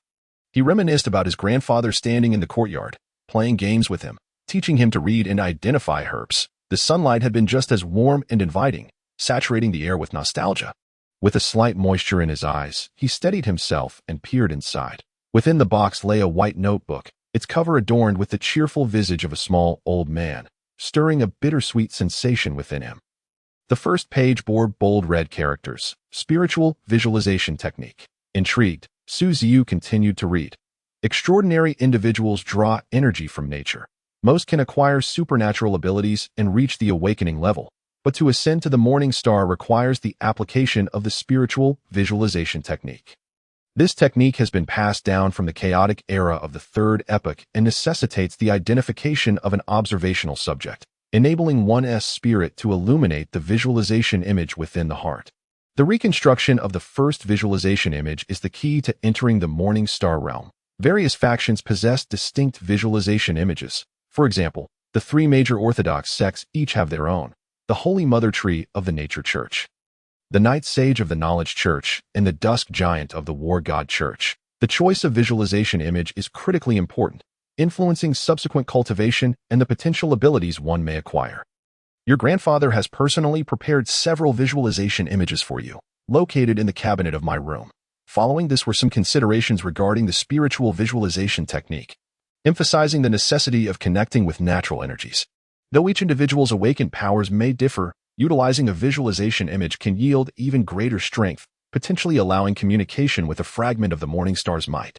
This is why morning star level beings represent a qualitative leap for extraordinary individuals. It signifies a transformation in life characteristics. However, Ziyu, remember that the morning star is merely the entry point into the extraordinary world. Above it lies the radiant moon, and beyond that, even your grandfather is uncertain. Thus, there remains much for you to traverse. Do not mourn for me. Life and death are natural occurrences. Your ability to reach this point signifies your resolve and strength to become an extraordinary being. Strive to grow powerful and restore our family's glory from the Third Epoch. Remember, the sun still shines, and light has never strayed far, forever loving you, your grandfather, Heart. Su Ziyu lifted his gaze, his eyes glistening, and looked up at the sky, clear as crystal, with the languorous sunlight spilling down, gilding every inch of the earth. Gently wiping away the tears at the corners of his eyes, he returned to the villa. Upon his entrance, Yuan Xiaoqi sprang from her chair, closely following behind him. Xiaoqi, well done. Su Ziyu affectionately tousled her hair, speaking softly. This elicited envy from the nearby furious knight, who recalled his arduous journey to assist. Feeling slightly aggrieved that his efforts went unacknowledged. You did well too, Furious, he added. Stay upstairs, and by the way, restore your disguise first. The commotion here was quite loud, and we cannot be certain if the special department will come over. With a subtle smile, Su Ziyu ascended the stairs. The furious knight, observing Su Ziyu's retreating figure, knelt on one knee, his soul fire flickering with respect as he declared, I shall obey your will. Wan Xiaoqi followed Su Ziyu to the second floor. Navigating skillfully to his grandfather's former room, the door was locked, but Su Ziyu effortlessly broke the lock and pushed the door open, a musty odor immediately wafting out, a scent of abandonment from years without habitation or cleaning. Clearly, after his grandfather's departure, the Su Jingtian family had neglected this room, as even a simple cleaning by the servants would not have been a significant task. With a click, Su Ziyu pressed the wall switch. Illuminating the entire room, he beheld the array of antiquated items, many encrusted with a thick layer of dust, haphazardly strewn about, indicating that Su Jingtian had thoroughly searched the space after activating his all-seeing eye. Confirming the absence of anomalies, he began to search for the visualization images left by his grandfather. He rummaged through numerous large boxes, checking beneath the bed and inside the wardrobe without success. Just as he pondered whether Su Jingtian had hidden them, Wan Xiaoqi exclaimed, drawing his attention. "What is it, Xiaoqi?" Su Ziyu inquired. Turning to her, Wan Xiaoqi stood in a corner, gazing at several paintings lying on the floor. Framed and covered in dust from neglect, their true worth was barely discernible. Su Ziyu approached for a closer look and noticed 3 stacked paintings, each over a meter wide and 60 centimeters tall. The topmost depicted a peculiar creature. Wiping away some dust, he revealed its true form. It portrayed a creature reminiscent of a toad, with slender limbs, a flattened, oversized head, and a long, green tongue adorned with sharp spikes.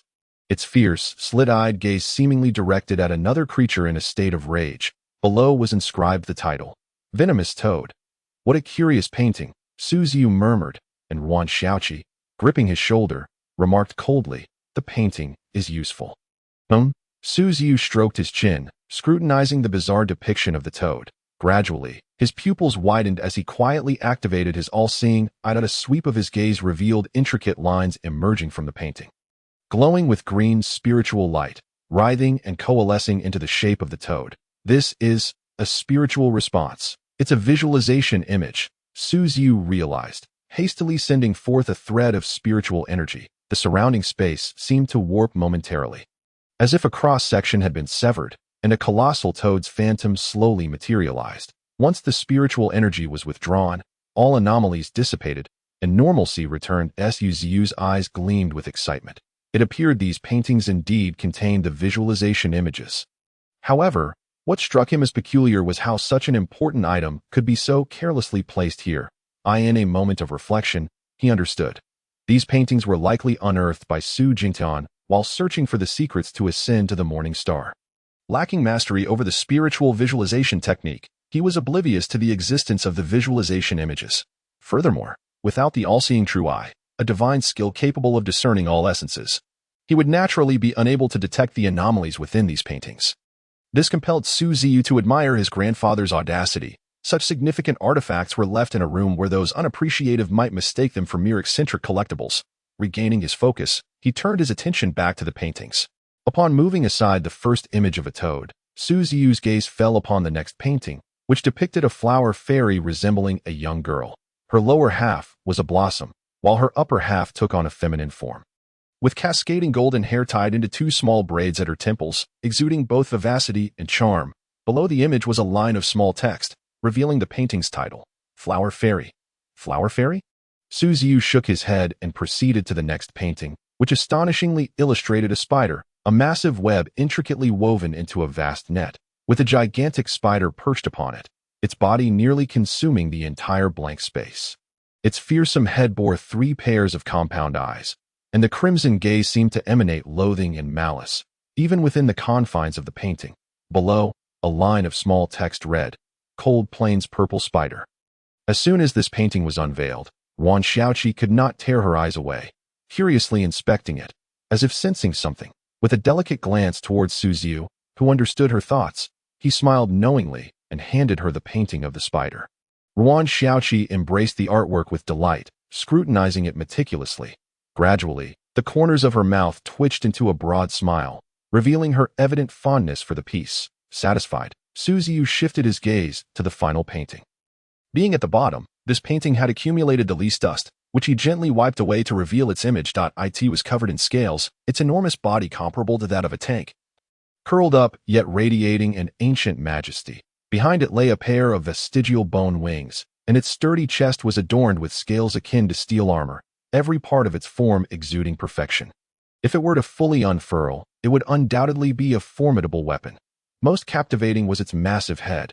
Even a mere glance compelled one to kneel in submission. Taking a deep breath, Ziyu recognized that his grandfather had indeed left him something remarkable. And this painting was one that captivated him instantly. The creature depicted within bore an ancient name, dragon. Visualizing a dragon would surely yield promising results, Ziyu mused, noting the title above, Iron-Blooded Giant Dragon. Just hearing the name exuded a sense of dominance. He stroked his chin, contemplating how to utilize this painting for visualization. First and foremost, visualization was not simply a matter of randomly selecting a painting. The choice of visualization images was of paramount importance, and there were numerous considerations to bear in mind during the process. Most crucial was the compatibility of attributes. Ziyu's awakened talent was elemental manipulation, which enabled him to swiftly learn incantations and master magical tomes.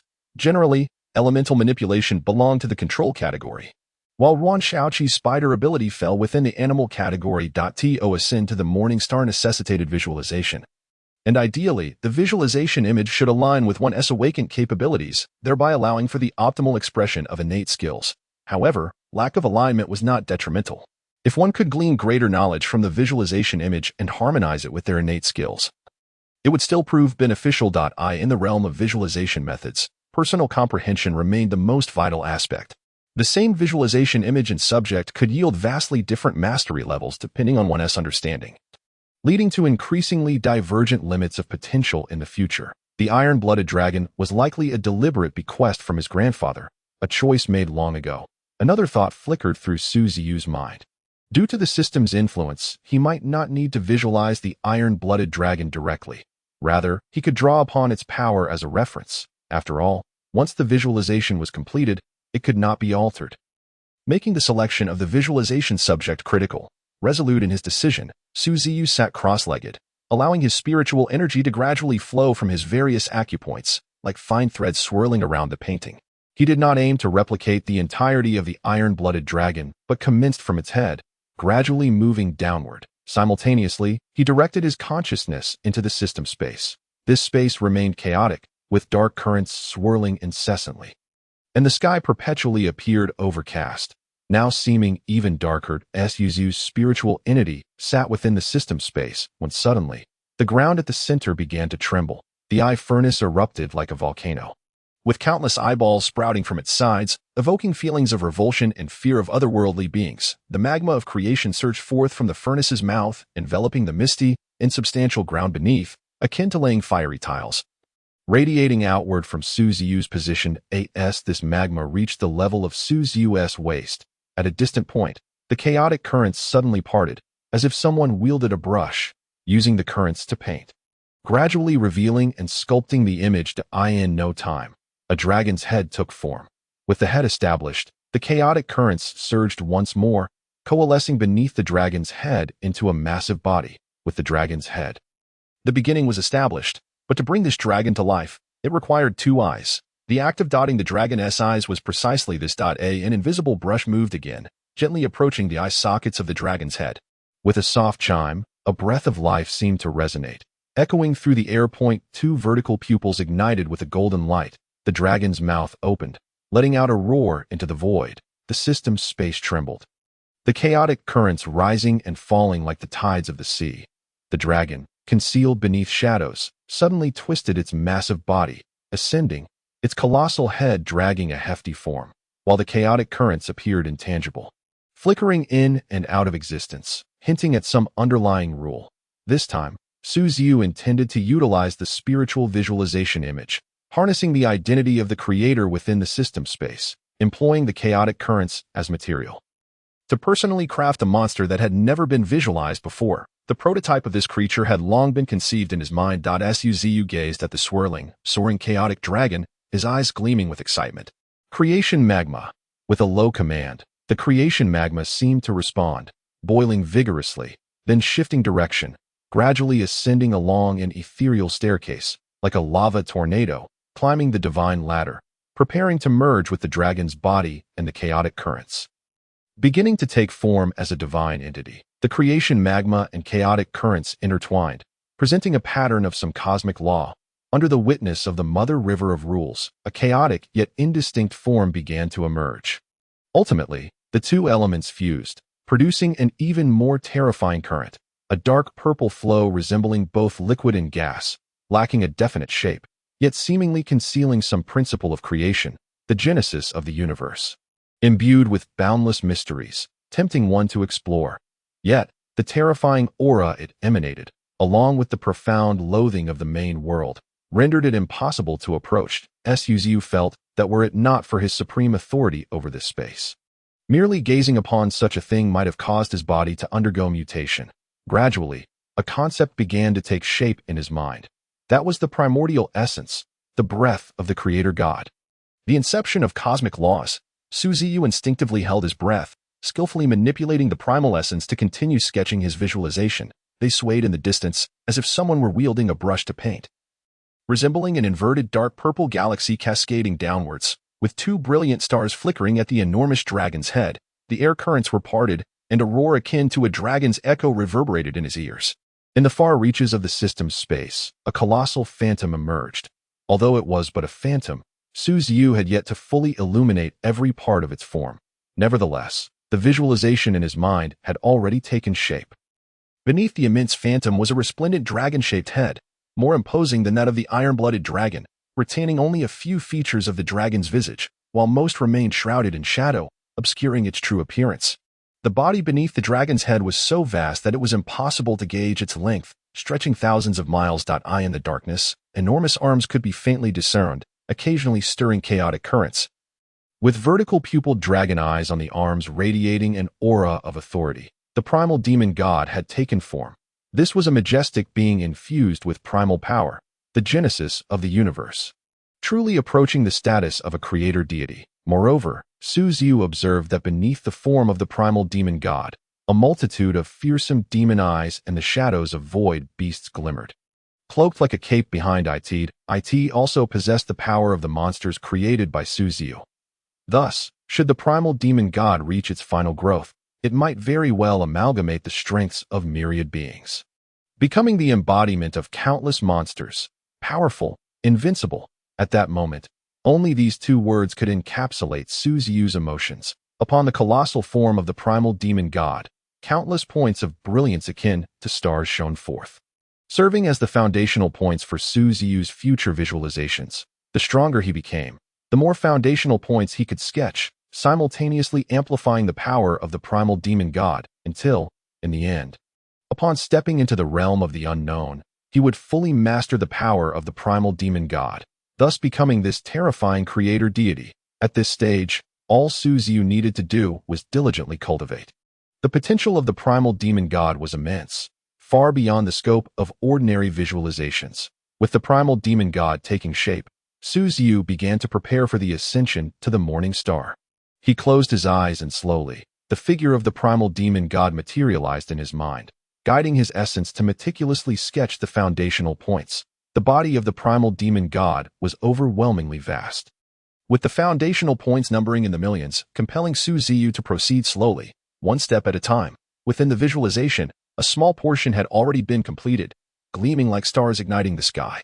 Time passed incrementally, and as the essence of light neared one of the foundational points, Ziyu sensed an impending breakthrough within him. Gritting his teeth, he gathered the essence energy from his limbs and bones, channeling it to his fingertips, releasing it all at once. It surged forth like a dam bursting, a torrent rushing towards the foundational point, the blue lines of the visualization merging, with that point emanating a deep blue glow. Ziyu felt as though a long-suppressed fury within him yearned to be unleashed.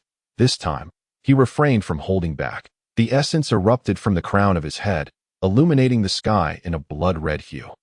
The crimson clouds swirled and transformed, forming part of the visage of the primal demon god. Such an extraordinary phenomenon was naturally witnessed by many residents within the city, early in the morning.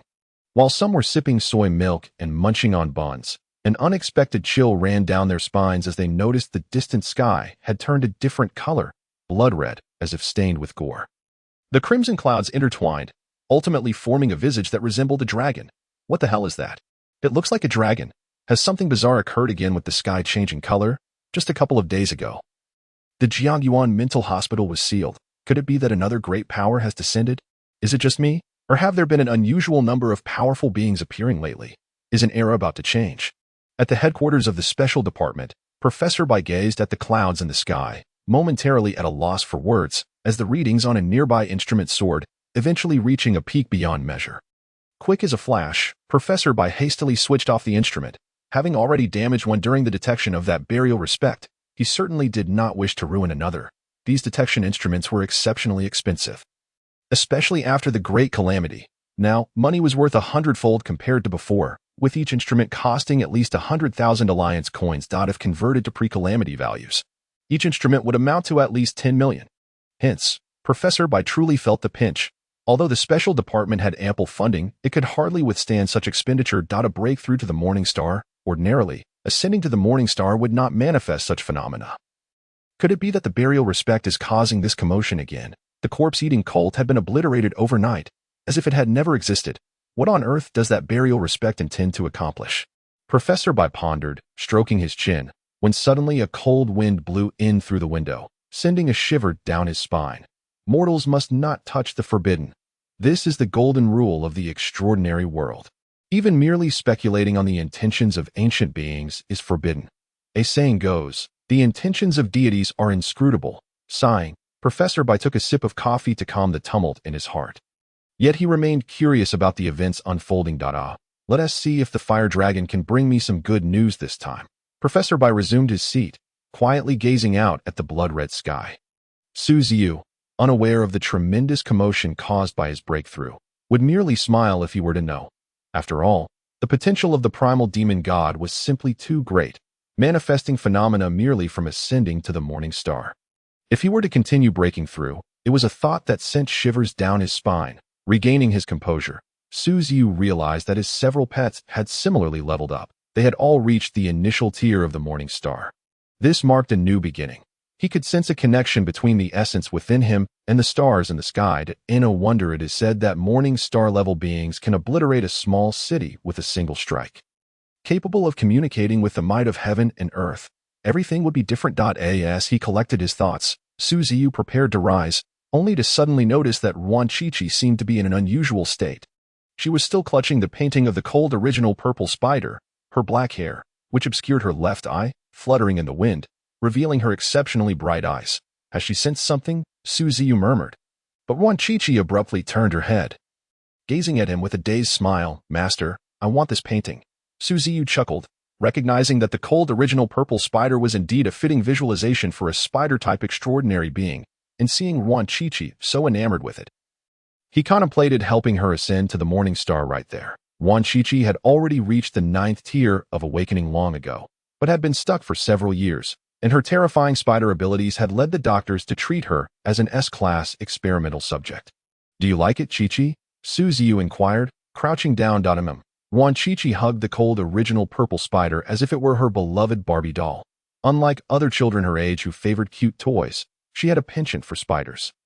Very well, I shall assist you in ascending to the Morning Star, and this spider will accompany you always. Ziyu affectionately ruffled Yuan Qiqi's hair, smiling gently. Okay, Yuan Qiqi replied cheerfully, appearing rather adorable.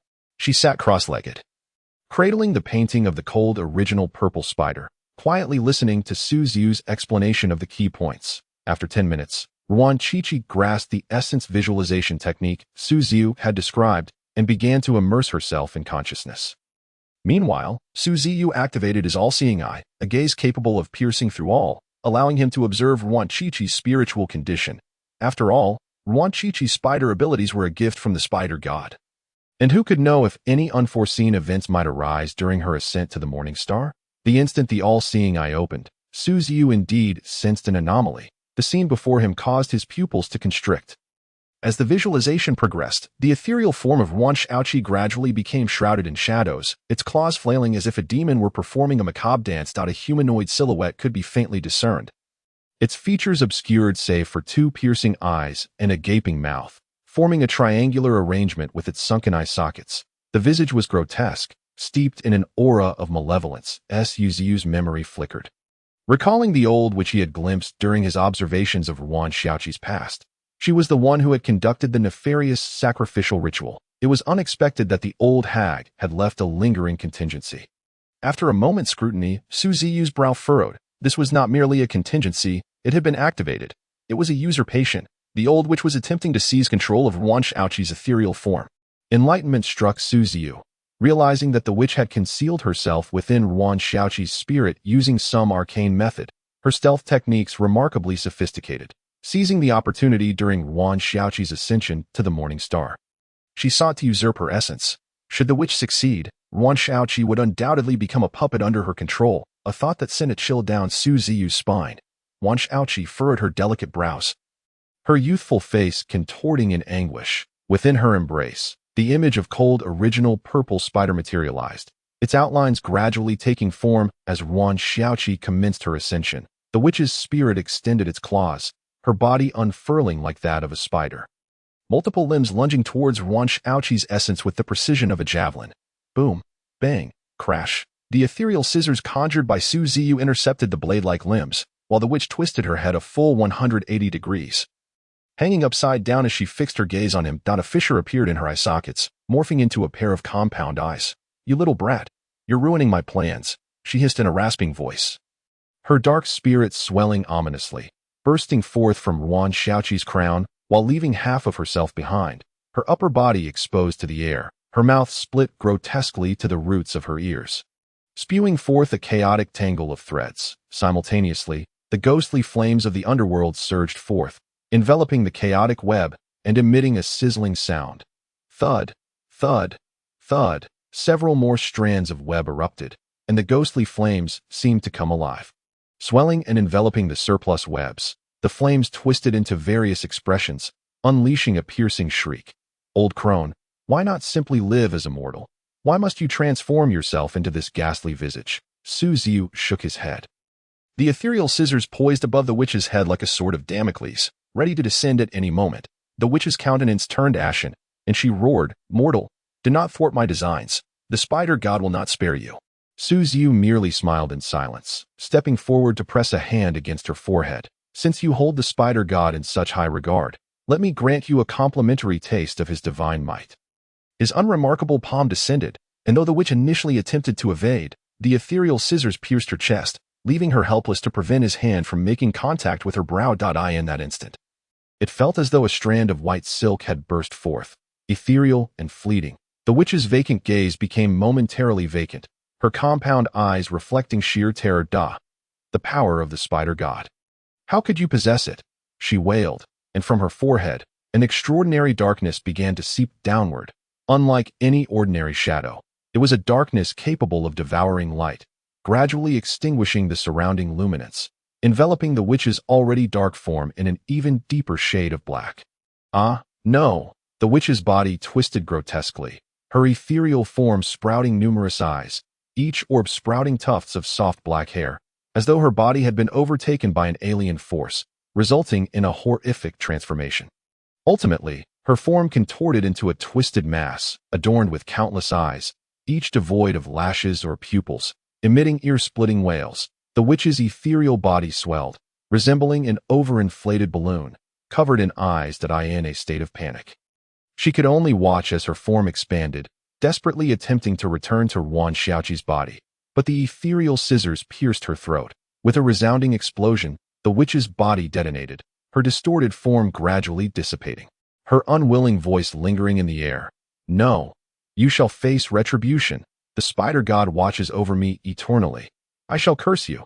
Ziyu merely observed the dissipating essence in silence, calmly stating, "Extract the materials." Soon, a beam of white light soared into his hand. Without haste to examine it, Ziyu first assessed Yuan Shaoqi's condition, relieved to find her spirit intact and her mind pure. He then settled into a nearby sofa to review his gains within the system space. Rootless tendrils, 3-star. The Su family sacrificed to the evil god, gaining the favor of a certain organization, thus drawing the attention of the malevolent deity, which resulted in their corruption, an example of a great being's parasitism upon humanity. Though it can temporarily enhance power, the mind will gradually succumb to decay. Cursed Black Soul, 4-star. Originating from an old witch's rituals, as a devotee of the spider god, she sought to regain her youthful form in her twilight years. Delving into dark magic, by sacrificing 100 infants, she opened the sacrificial gateway, seeking the body of 100 poisons, accepting the spider god's gifts, ultimately offering herself as a sacrifice, successfully entombed within a vessel. Aimlessly drifting in search of rebirth, rootless tendrils were the materials offered by the Sioux family, akin to tentacle-like appendages emerging from their bodies. Acquiring 10 strands of this 3-star material was quite favorable. While the cursed black soul provided by the old witch, a 4-star material, could be utilized in future edits to bestow new souls upon monsters, Ziyu nodded in satisfaction, concluding this journey of vengeance not only with a sense of relief, but also with a substantial bounty. More importantly, he had completed his ascension, acquiring the visualization of the primordial demon god. He remained cautious of the organization known as the Cult of the Old Gods, from the days left by Su Jingtian. It appeared they sought to reclaim the ancient demonic tome. The nature of their connection to the tome remained uncertain. In high spirits, Su Ziyu stretched languidly. Glancing back, he noticed Yuan Xiaoqi's visualization was nearing its conclusion. Furthermore, with the curse left by the old witch eradicated, Yuan Xiaoqi's complexion had grown increasingly radiant. Be cautious, everyone. Professor Bai specifically warned that this estate may harbor strange occurrences. Stay alert. Wei Kong, codenamed Fire Dragon, along with Hong Ying, codenamed Rose, led a specialized squad to the estate's exterior. This time, to avoid past mistakes, they brought 3 convoys, each consisting of roughly 5 vehicles filled with armed warriors, each vehicle accommodating 12 soldiers. Wei Kong ordered 1 team of armed warriors to accompany them, while the rest remained outside to guard. As they traversed the cobblestone path, Wei Kang's anxiety gradually intensified. A small flame clutched tightly in his palm. Crouching low, they advanced cautiously until they reached the villa's exterior. Wei Kang's expression soured as he caught a whiff of a potent metallic scent. After retrieving a small device and fiddling with it, the needle oscillated wildly, deepening his frown. Stowing the device away, he gestured for his subordinates to follow closely as they slowly pushed open the villa's grand entrance. Bang! After a firm shove, finding the door unlocked, Wei Kong delivered a forceful kick, rolling to the ground as a sword of flame materialized in his grasp. Upon entering the dim hall, he discovered it was eerily empty. Save for traces of blood, Wei Kong and Hong Ying each led a few team members to commence their search. Before long, several team members shouted from a room on the 2nd floor. Captain Wei, over here in the kitchen. Wei Kong felt a shiver run down his spine and hurried over. 3 agents from the special division formed a circle, their faces etched with terror as they stared at something. Upon seeing Wei Kong approach, the trio quickly parted ways. A sharp intake of breath escaped Wei Kong as he beheld the scene before him. 3 grotesque masses of flesh, indistinguishable from one another, heaped together in a grotesque pile. Above these masses hung a disfigured head, its features utterly unrecognizable. The only commonality amongst them was the dark, tendril-like appendages that extended like strands of hair, only to wither and retract as if they were desiccated branches. Despite having executed numerous missions in the past, the sight filled Wei Kong with a wave of nausea. Just then, Hong Ying rushed in, breathless, and exclaimed, "Hualong, we found the villa's servants and butler in the warehouse on the 1st floor. Fortunately, they are merely unconscious and in no life-threatening danger." As Hong Ying noticed Wei Kang's gaze fixated on something, she leaned in for a closer look, her face paling in an instant. What is this?" she stammered, her voice trembling with an effort to sound composed. "There's a chaotic, extraordinary presence here, and it seems to be tainted with some sort of malevolent aura. It's highly likely that they were cultists in life." Wei Kang's expression gradually steadied as he turned to instruct the staff to remove the grotesque masses for analysis back at the Special Division's laboratory. Hong Ying swallowed hard, on the verge of speaking, when a staff member dashed in, reporting, "Captain Hong Ying, Captain Wei Kong, we've discovered signs of a struggle in the kitchen. We suspect the bodies were deliberately relocated here." Furrowing his brow, Wei Kong questioned, "What purpose would there be in moving such grotesque remains here?" Hong Ying, with keen insight, pointed to a blank sheet of paper on the table, exclaiming, "Look at this. What is it?" 2 stars. Putting on gloves, Wei Kong cautiously picked it up for inspection, yet found nothing unusual. However, a white-coated staff member remarked, "This is the emblem of a sorcerer's family. Their crest resembles 2 interwoven stars, though." Wei Kong replied with a hint of excitement, casting a smile at the staff member. "Old Li, I didn't realize you were so knowledgeable." The staff member, named Old Li, scratched his head and explained, "Heh, This is just some knowledge of antiquities. I suppose the younger generation lacks interest. This family is quite low-key. And there aren't many rumors about them in the extraordinary world. Leaning in slightly, Wei Kong furrowed his brow. However, if these grotesque masses are indeed the former inhabitants of this house, it seems they may have engaged in some form of dark ritual. Otherwise, how could they have developed such inhuman characteristics? Oldly nodded in agreement. Indeed, many sorcerers collect ancient tomes of secrets and recklessly wield dark magic, leading to their own downfall or summoning unspeakable entities, which often results in their corruption. Wei Kong nodded thoughtfully. What perplexes me most is the whereabouts of that suspected overlord-level being that was allegedly here. Before arriving, I received a call from Professor Bai, who informed me that a being of overlord caliber might be present in this estate, potentially linked to that entity known as the Grave Sovereign. This prompted the mission's elevation to Grade S, mobilizing 2 colonel-level captains. Could it be that the Grave Sovereign is at work again? Lighting a cigarette, Wei Kong exhaled slowly, attempting to quell the rising tide of fear within him. The memory of that terrifying eye, the size of the moon, haunted him, as did the recollection of Jiangyuan Psychiatric Hospital, causing his calves to tremble uncontrollably. At that moment, Hong Ying returned, holding a roll of videotape. Stop speculating. They found this, she declared, raising the tape triumphantly. A surveillance tape. However, many of the camera angles have been destroyed. We only recovered footage from this corridor. Wei Kang's face brightened, urging, quickly, let us see what it reveals. The group followed the staff to a monitoring room on the first floor, where most of the equipment lay in ruins, save for this one tape. Hong Ying handed the tape to a staff member, who diligently worked to play it on a somewhat intact device. In an instant, Hong Ying felt an unsettling premonition, as if the opposing party had orchestrated everything in anticipation of their arrival. But soon, the footage drew her attention. The surveillance screen displayed a dimly lit corridor where the lights flickered ominously. A server pushed a cart from the other end, entering the frame, moving slowly with his head bowed, obscuring his features. Upon reaching a door, he paused, then gradually lifted the lid of the cart, as if revealing a feast. Taking a sniff as the camera captured the contents, what was laid out were not delicacies but 3 plates, each positioned atop the grotesque masses, unmistakably the same objects they had encountered in the room. A collective gasp echoed through the group. Despite the unease that gripped them, curiosity propelled them to continue watching, anticipation etched on their faces, for the footage revealed the server slowly raising his head. Hong Ying leaned in closer, eager to discern the identity of this individual to coordinate an arrest. However, in the next moment, their expressions shifted dramatically. The server's head rose gradually, revealing a face completely shrouded in shadow. As if darkness itself had taken residence there, he then slowly curled the corners of his mouth into a wide, sinister grin, a visage crafted from dark matter that sent chills down their spines. A piercing scream erupted, while others covered their eyes, collapsing to the ground, blood seeping through their fingers. Wei Kong and Hong Ying turned pale, their vision clouding as an abyss of darkness enveloped them. Akin to standing in a void of shadows, the darkness swirling around their waists, threatening to engulf them like a tide. Layer upon layer of shadows seemed to come alive, contorting into grotesque forms.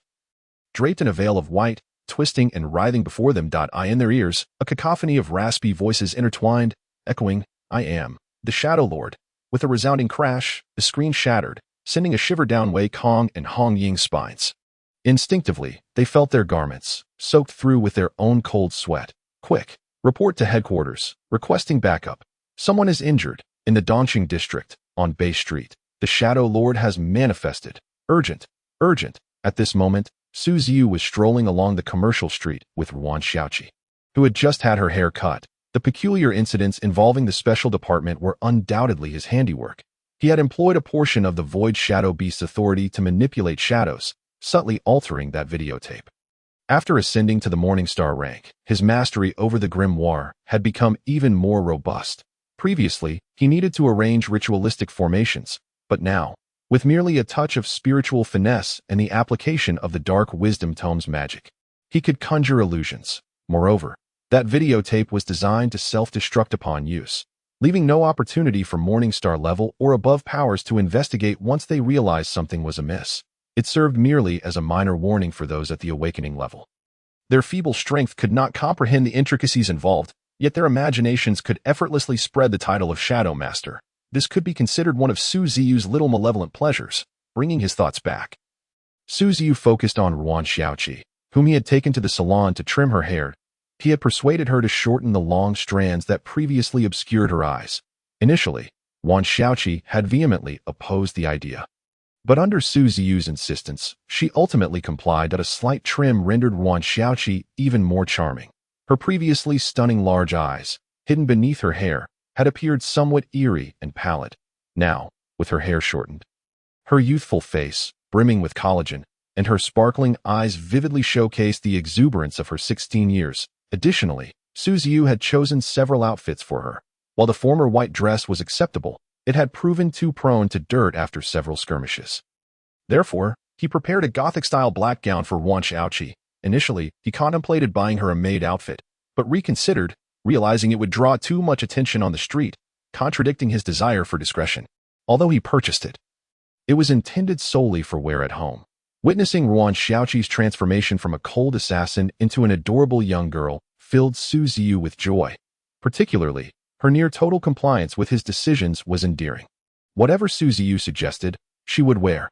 After leisurely wandering the streets for a while, he treated Ruan Xiaoqi to a few delicacies.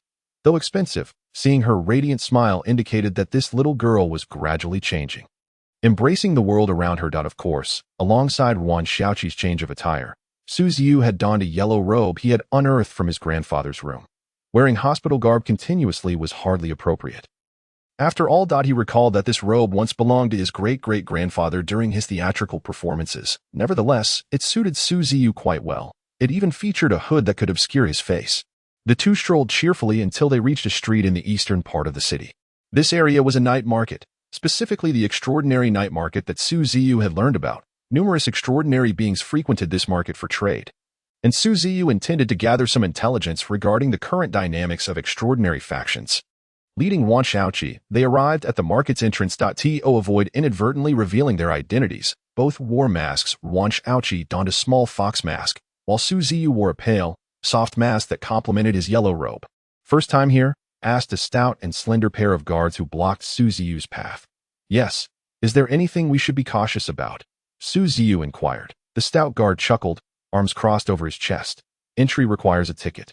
$50 each." Without further ado, Su Ziyu produced 100 and tossed it over. This time, he had brought all the remaining money from his family, leaving the funds in his bank account untouched to avoid detection.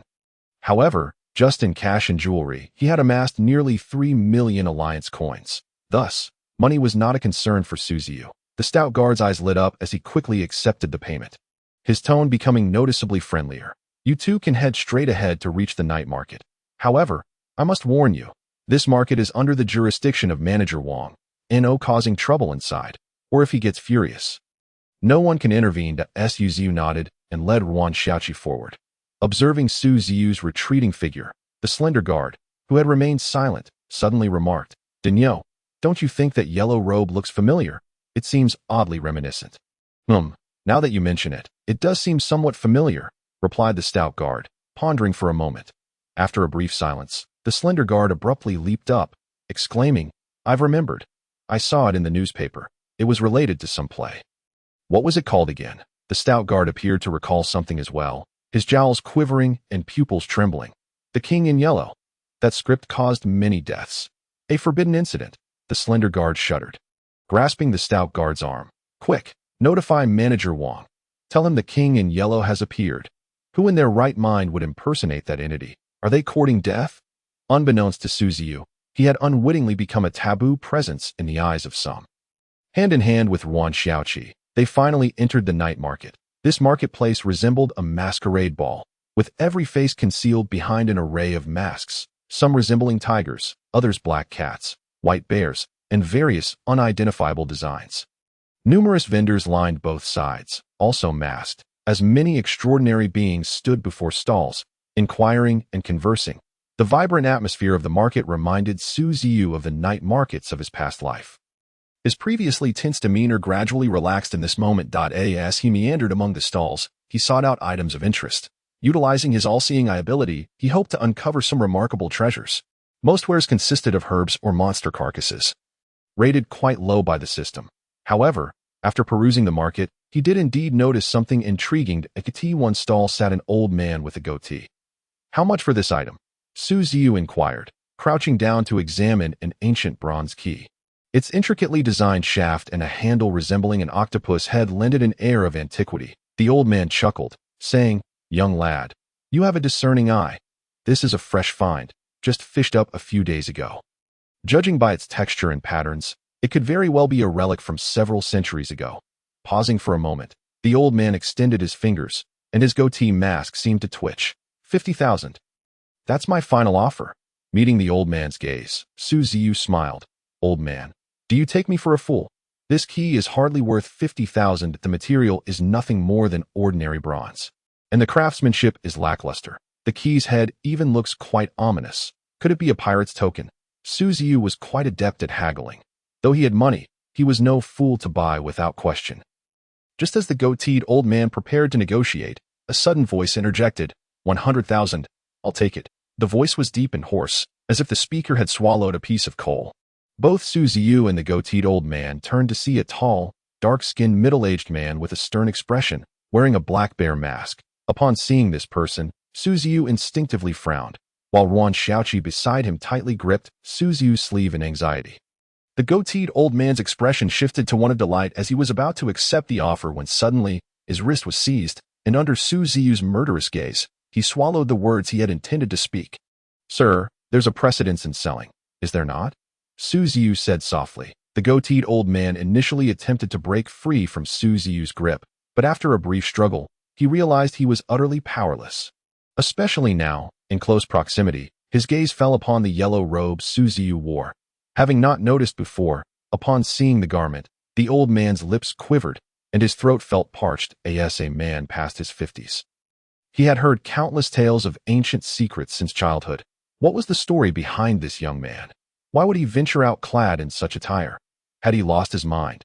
As the thoughts flashed through the mind of the man with the goat beard, a middle-aged figure with dark skin and a black bear mask spoke up. 200,000. I'll take it. Ziyu felt indignant. After all, he was the one who had laid eyes on this item first. Didn't the man understand the concept of first come, first served? The man in the bear mask cast a glance at Ziyu and replied in a deep voice, I want this item. You can leave now. His tone and demeanor were as dismissive as one would regard an ant. At this point, Ziyu suppressed his anger. It seemed the other party had already made up his mind about him. He stood up, his pale mask revealing a chilling gaze, their eyes locked in a tense standoff. The goat-bearded man was flustered. This key had been sold to him by a pirate, half bought, half gifted, and he had brought it to numerous powerful, extraordinary beings for appraisal, all of whom concluded it was merely an ordinary key. Moreover, the pirate's half-hearted selling attitude had left him uneasy, especially since he had encountered a string of misfortunes lately. He began to wonder if there was something wrong with the key, but even further appraisals only yielded the same result, just an ordinary key. Hence, he thought it wiser to exchange this trinket for money. After all, the bronze key appeared well-crafted and might deceive an outsider, potentially yielding a profit. Little did he expect that after sitting on the table for a week, today it would be fiercely contested by two customers. The boss was dumbfounded as more and more extraordinary beings gathered round to witness the spectacle. This was the first time he had seen such a commotion in the night market. Everyone was eager to watch, encircling the small stall, but they also left ample space, sensing the likelihood of a confrontation between the two. That the man in the bear mask could no longer contain himself, the veins on his forehead bulging like worms as he advanced step by step towards Ziyu. Unfazed, Ziyu calmly watched him approach. You little brat, I have my eye on that item. Did you hear me? The voice of the man in the bear mask was still hoarse and deep, his fists glowing with a yellowish light, enveloped in a layer of earth-toned rock. An elemental ability user. An observant bystander whispered, it seems he belongs to the most powerful faction below the Morning Star, Daishiong. Did you not know? Several extraordinary beings nearby, who tried to snatch from him, were beaten up terribly. Hissed, in no way. That lad looks so frail. He might be in for a beating.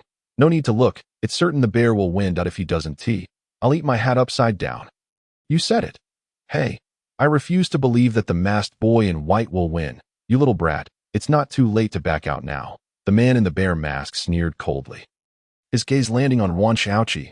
I often strike without restraint. If I'm not careful, I might just kill you. Little sister, what a pity. Ziyu shrugged, beckoning the bear-masked man with a casual flick of his finger, calmly stating, enough chatter. If you're going to make a move, Do it quickly. I'm in a hurry. Hiss, how arrogant. Truly, if one doesn't court trouble, trouble one come to them. The elemental user, below the awakened level, is invincible. That young man is surely doomed. I can't bear to watch. What if Mr. Wang shows up? Hee. We're here to enjoy the spectacle. If Mr. Wang arrives, it'll only make things more entertaining. Ha ha ha. The bare-masked man lunged forward, his legs propelling him such that the ground cracked beneath him. Layers of earthy stone enveloped his fists and surged towards Ziyu. His speed was commendable, yet under the all-seeing eye, it still seemed as slow as a tortoise. His strength was formidable. Should an ordinary person be struck, they would undoubtedly suffer a grievous injury, perhaps even death. The bear man, seeing Ziyu standing still, assumed he was paralyzed with fear, a smirk curling at the corners of his mouth as he envisioned the gruesome fate that awaited Ziyu upon impact. Suddenly, an unexpected turn of events unfolded. The shadow behind the bare-masked man seemed to come alive, expanding and clawing at the air, transforming into a pair of scissors that plunged downward. The shadow pierced through his back and out his chest. What a chilling sight. With a splatter of blood, the bare-masked man's movements momentarily halted as he lost his balance and fell forward with a heavy thud, raising a cloud of dust. The shadow then crawled up his back, swelling as if taking on a humanoid form, wielding a pair of black scissors. Hiss. Everyone was stunned, collectively gasping. They initially believed Ziyu had been frozen in fear, only to realize he hadn't even moved. Controlling a mere shadow to eliminate his opponent. What about that fellow who boasted about eating his hat upside down? Hiss. Could he be a member of the Shadow Tailor organization, the infamous assassination group known throughout the extraordinary world? Hiss. It's entirely plausible that he could command such a formidable shadow clone. Hiss. Indeed, one must not judge by appearances. The white-masked lad is composed and possesses strength. Perhaps he is a high-ranking member of the Shadow Tailor organization. Ziyu observed the bare-masked man silently, a frown creasing his brow. He noticed the latter was still breathing. He hadn't died. That attack had targeted his back. Even if he were alive, how could he still breathe normally? Something felt off. The bare-masked man suddenly reached out, gripping the shadow beast. Quick as a flash, Ziyu hurled 2 dark spears, striking the bare-masked man's arms and pinning him to the ground. Thwarting his attempt to rise. Something is amiss. This guy isn't an elemental user? Doubts crept into Ziyu's mind, and the crowd began to stir. What the heck? He has been pierced through the chest, and he is still alive. It was unheard of for an earth elemental user to possess such resilience. Could it be some artifact? The goat-bearded boss was even more anxious, not daring to utter a word, having spent many years in the extraordinary world. He wasn't particularly strong, and now found himself in the midst of a battle at his stall, leaving him quite rattled. Moreover, he dared not flee.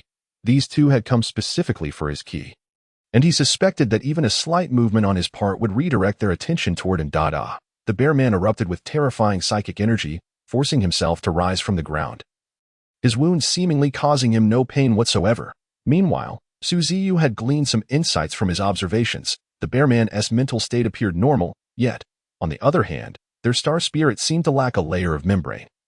Unlike a typical person, and it appeared something was crawling through the blood vessels in his brain. The shadow beast, under Ziyu's direction, transformed its hands into scissors and began slicing wildly. With a swift thrust, the scissors struck the creature lurking in the blood vessels of the bear man's brain, extracting a black segmented worm. The worm was entirely black, its body adorned with 7 small rings. Writhing like an earthworm, even as it was seized, the scissors snapped shut, and the 7-ring worm perished instantly. When Ziyu attempted to extract materials, he found nothing. Subsequently, the bear man's corpse slackened, devoid of the earlier commotion. This scene astonished everyone present. What on earth happened to the bear man? Was he controlled by something? It seemed he had fallen victim to some dark magic. How terrifying. Had the young man not intervened, the bear would have caused quite a ruckus at the night market. TSK. Mr. Wang is coming. Perhaps it's best to save our words for him.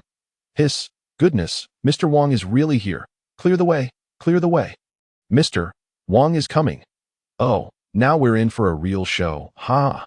The sound of footsteps approached, initially distant, but growing increasingly chaotic and hurried. The crowd, forming a circle, instinctively parted to create narrow pathways as a group of guards clad in azure uniforms escorted a middle-aged man of average stature with a strikingly handsome visage.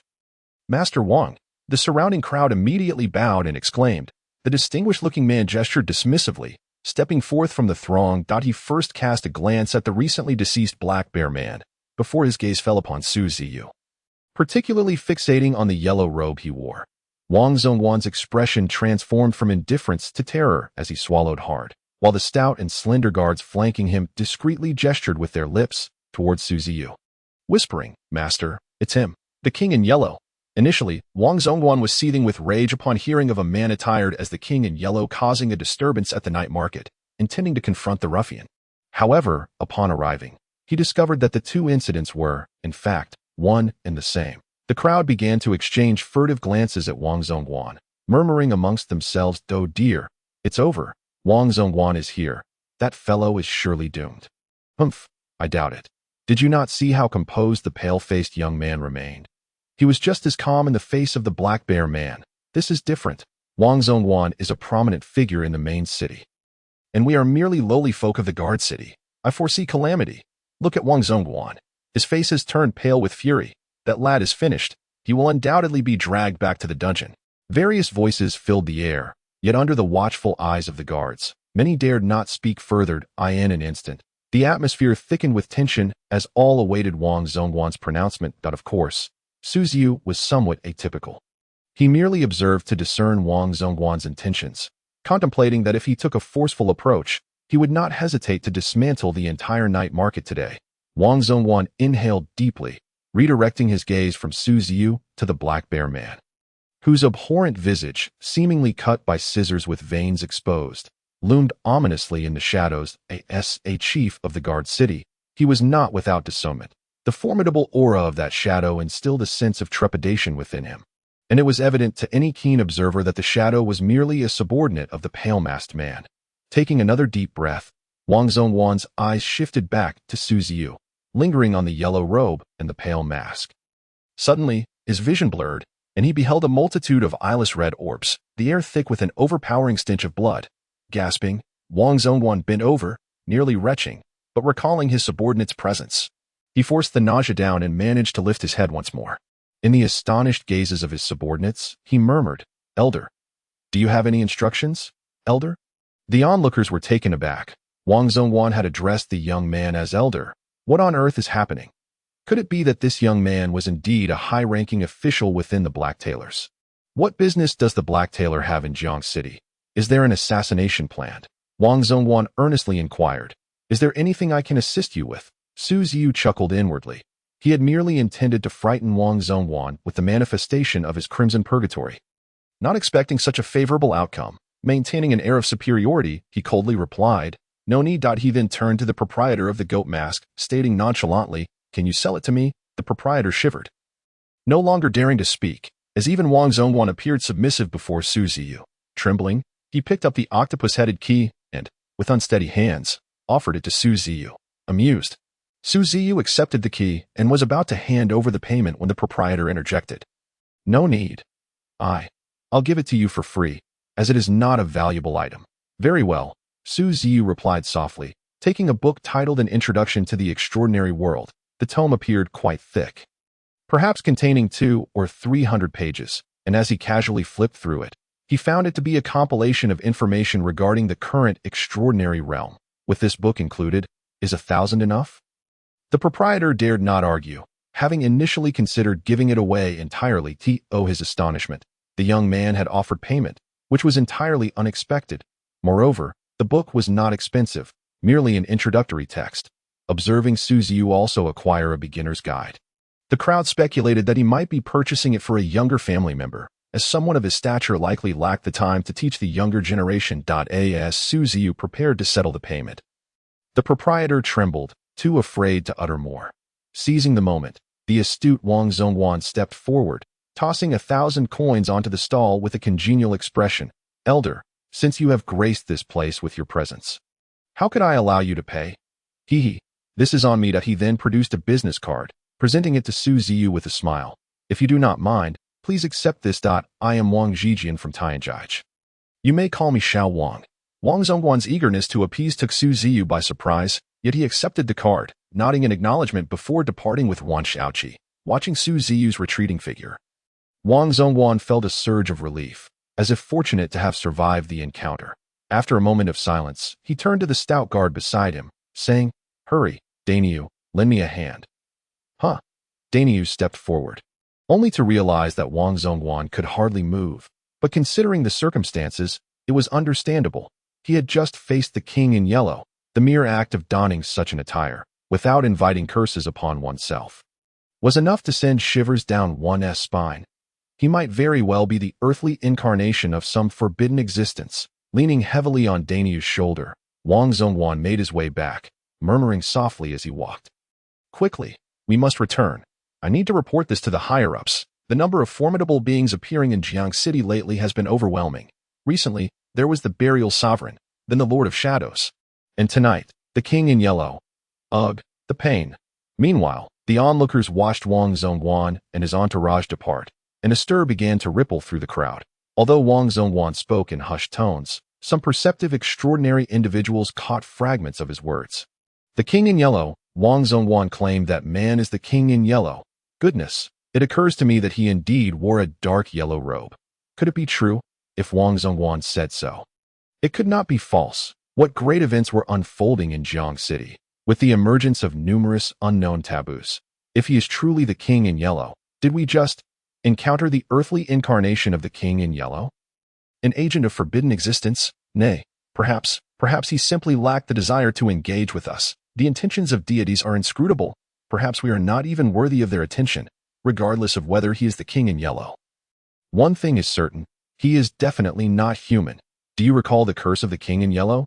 How could mortals dare to wear such garments? Such attire brings calamity. Huh? What an extraordinary evening. I have encountered the King in Yellow. I shall return home and boast about it. Alas, first, it was the burial of the revered one. I heard not long ago that there was the Lord of Shadows. And now another figure has emerged, the King in Yellow. Could it be that the skies over Jiangcheng are destined to change? Surely, they must. Everyone ought to strive to enhance their prowess. The ancient machinations of those bygone entities are beyond the reach of mere mortals like us. As the crowd engaged in fervent discussion, they remained oblivious to the small shadowy creature writhing in the darkness where the night market's lights could not reach. The void shadow beast seamlessly melded back into Ziyu's shadow, bringing with it the recent news. The King in Yellow, you say? I never anticipated they would perceive me as a forbidden entity. Truly. Ziyu found himself both amused and bewildered. This garment was merely something he had carelessly taken from his grandfather's wardrobe. And who could have guessed it would possess such an effect? This revelation clarified why Steward Wang had so readily spared him. It was out of fear of the King in Yellow's name. Regardless, I already have enough aliases, adding one more is of little consequence. Ziyu shrugged, though he couldn't shake the curiosity about why his grandfather had such a costume in his wardrobe. He recalled that when he was very young, his grandfather had mentioned these items. Yet the specifics had long since slipped from his memory. The script of the King in Yellow? Perhaps. This book might hold the answers. Ziyu glanced at the extraordinary world primer in his hands and made his way to a hotel, preparing to delve into its contents. Within a certain stronghold in Jiangcheng, a pale-faced man clad in a black, fire-tinged robe sat in a bright, transparent room. His rugged features were framed by a beard as he took swigs from a bottle of liquor with a hearty gulp. Ah! He set down the bottle and speared a piece of roasted meat with a fork, chewing while muttering, "The black bear is dead." Out of nowhere, during a routine night market visit, he met his end. Let me see who dares to intercept me. He propped his legs up on the table and snapped his fingers, summoning a young woman clad in a vibrant qipao, her legs exposed to the thigh. With golden hair and azure eyes, she slowly approached the man, her gaze vacant and lifeless, resembling a mere automaton. Transmit the images from before the black bear's demise, the man commanded. The qipao-clad woman nodded slightly, her once vibrant face contorting into a frown before splitting open at the center, coalescing into a visual projection. Upon seeing the figure depicted, the man's previously indifferent expression transformed into one of wide-eyed shock. As he attempted to continue watching, the image abruptly ceased. Hiss! The yellow robe? Could it be the King in Yellow? What on earth is going on? How dare he don such attire? The man's demeanor shifted to one of terror. The bottle slipping from his grasp, shards of glass embedding into his palm without him noticing. The King in Yellow has appeared. No, this cannot be delayed any further. Action must be taken. With the King in Yellow's emergence in Jiangcheng, no one knows how the situation will unfold. The unified plan must be executed ahead of schedule. That a flurry of thoughts raced through the man's mind as he hastily retrieved his phone, dialed a number, and after a frenzied exchange, hung up. Rising from his seat, he gathered the tattered, blood-red battle flag from the table, striding out while declaring, "The ghoul cult has recently suffered a setback. This is our opportunity to strike. Inform the serpent cult and the bizarre circus, assemble all personnel, and let us dismantle the ghoul cult. If they resist, we shall compel them to comply." The woman's split head seamlessly reformed, revealing her radiant smile once more as she followed the man. Dialing one call after another. A millennium ago, the Great Cataclysm, also known as the Chaos of the Third Epoch, saw the fall of deities and the emergence of extraordinary beings among humanity. Some could breathe fire, summon water, conjure lightning, or transform into giants. As generations passed, through countless battles and mergers, the Federation emerged, along with the three great orthodox sects: the War God Church, worshipping the Giant of Dusk; the Nature Church, venerating the Holy Mother Tree; and the Knowledge Church, following the Sage of the Night. These sects stood above societal laws, with some of their adherents dispatched to various cities to undertake vital tasks. Should powerful magical creatures threaten human settlements, the sect's formidable members would intervene personally. Typically, a Morningstar-level powerhouse would oversee each fortified city, often being a devotee of a particular sect. Above these fortified cities lay the main city, home to certain unfathomable entities. Ziyu meticulously perused the contents before him, gaining insight into the transformations within the extraordinary realm over the past 3 years. In addition to the three major sects, various cults with peculiar names had sprung up worldwide, their influence spreading widely. For instance, the ghoul cult, which Ziyu had encountered, was a relatively small sect primarily active within the fortified cities. Other ancient groups, such as the Crimson Tongue, Serpent Cult, Knowledge Society, and the Necromancer Society also roamed, their territories largely unknown, alongside assassination organizations like the Black Tailor, rumored to worship an entity known as the Shadow Demon. The text noted that cults like the Crimson Tongue and Serpent Cult were active across the fortified cities and wilderness, while traces of the ancient Necromancer Society and Knowledge Society had been captured at sea. Thanks to the all-seeing eye, Ziyu finished the 100-page tome in half an hour. Regrettably, there was no mention of the Old God Church. Affirming its enigmatic nature, likely beyond the reach of most, he retrieved the octopus-headed key he had previously acquired. The Black Bear Man had seemed to recognize its uniqueness, further piquing Ziyu's curiosity about its secrets. Activating the all-seeing eye, he scrutinized the key, sensing a spiritual resonance. After a moment's contemplation, he gradually infused a portion of his own essence, causing it to spiral and entwine around the key. This time, the all-seeing eye revealed something extraordinary. The waves surged like a ferocious beast, and as he gazed upward, an expansive ocean, seemingly boundless, unfolded before him. That a slight inhalation allowed him to detect the distinct scent of fish wafting from the sea. The waves rose and fell once more, and something seemed to lurk beneath the surface, sending a chill through Ziyu's heart. Yet, this was merely an illusion crafted from spiritual essence. As the essence dissipated, the vision gradually faded into nothingness. Ziyu felt as though he had returned from the depths of the sea to solid ground. Though an inexplicable fishy odor clung to him, he grasped his collar and sniffed. There was no discernible scent, suggesting the recent scene had altered his senses to some extent. Ziyu tucked the key away, nodding slightly. The manifestation he had just witnessed indicated that the octopus-headed key was indeed extraordinary. However, with no immediate leads, he decided to stow it away for future inquiry. As he pocketed the octopus-headed key, his thoughts turned to the black bear-masked man he had encountered at the night market. While onlookers may have overlooked certain details, Ziyu, through tangible combat experience in the Void Shadow Beast's timely warnings, had gleaned secrets unknown to others. That black bear man was likely not human, resembling a puppet that could not be killed. After he had destroyed a segment of a creature resembling a centipede, it had finally ended the black bear man's life. Ziyu sensed he had unwittingly become embroiled in a web of conspiracies. Rubbing his temples, he reflected on the peculiar events of late. As he organized his thoughts, he suddenly received a message of fury that it seemed the time had come to unsheath his sword. That a smirk crept across Ziyu's lips. In the southern district, the former stronghold of the ghoul cult had been transformed into a resting place after being overrun by the Fury Knight and his army of the undead. Yet this night, it was abuzz with activity. Coming, join our serpent cult, and the great sea serpent god shall forever bestow his favor upon you."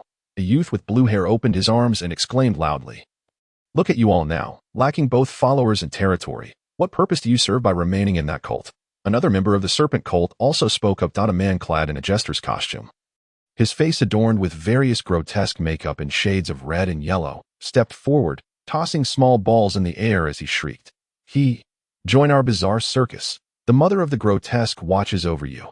How delightful it would be for us to frolic together." Behind these two sinister cults stood a group of followers draped in black robes, emblazoned with patterns of fiery clouds, led by the previously mentioned woman in a chipao. "Stop wasting words with them. Can't we just consider annihilating them once and for all?" The chipao-clad woman coldly scoffed. The blue-haired man and the jester appeared somewhat intimidated by her presence, choosing to remain silent.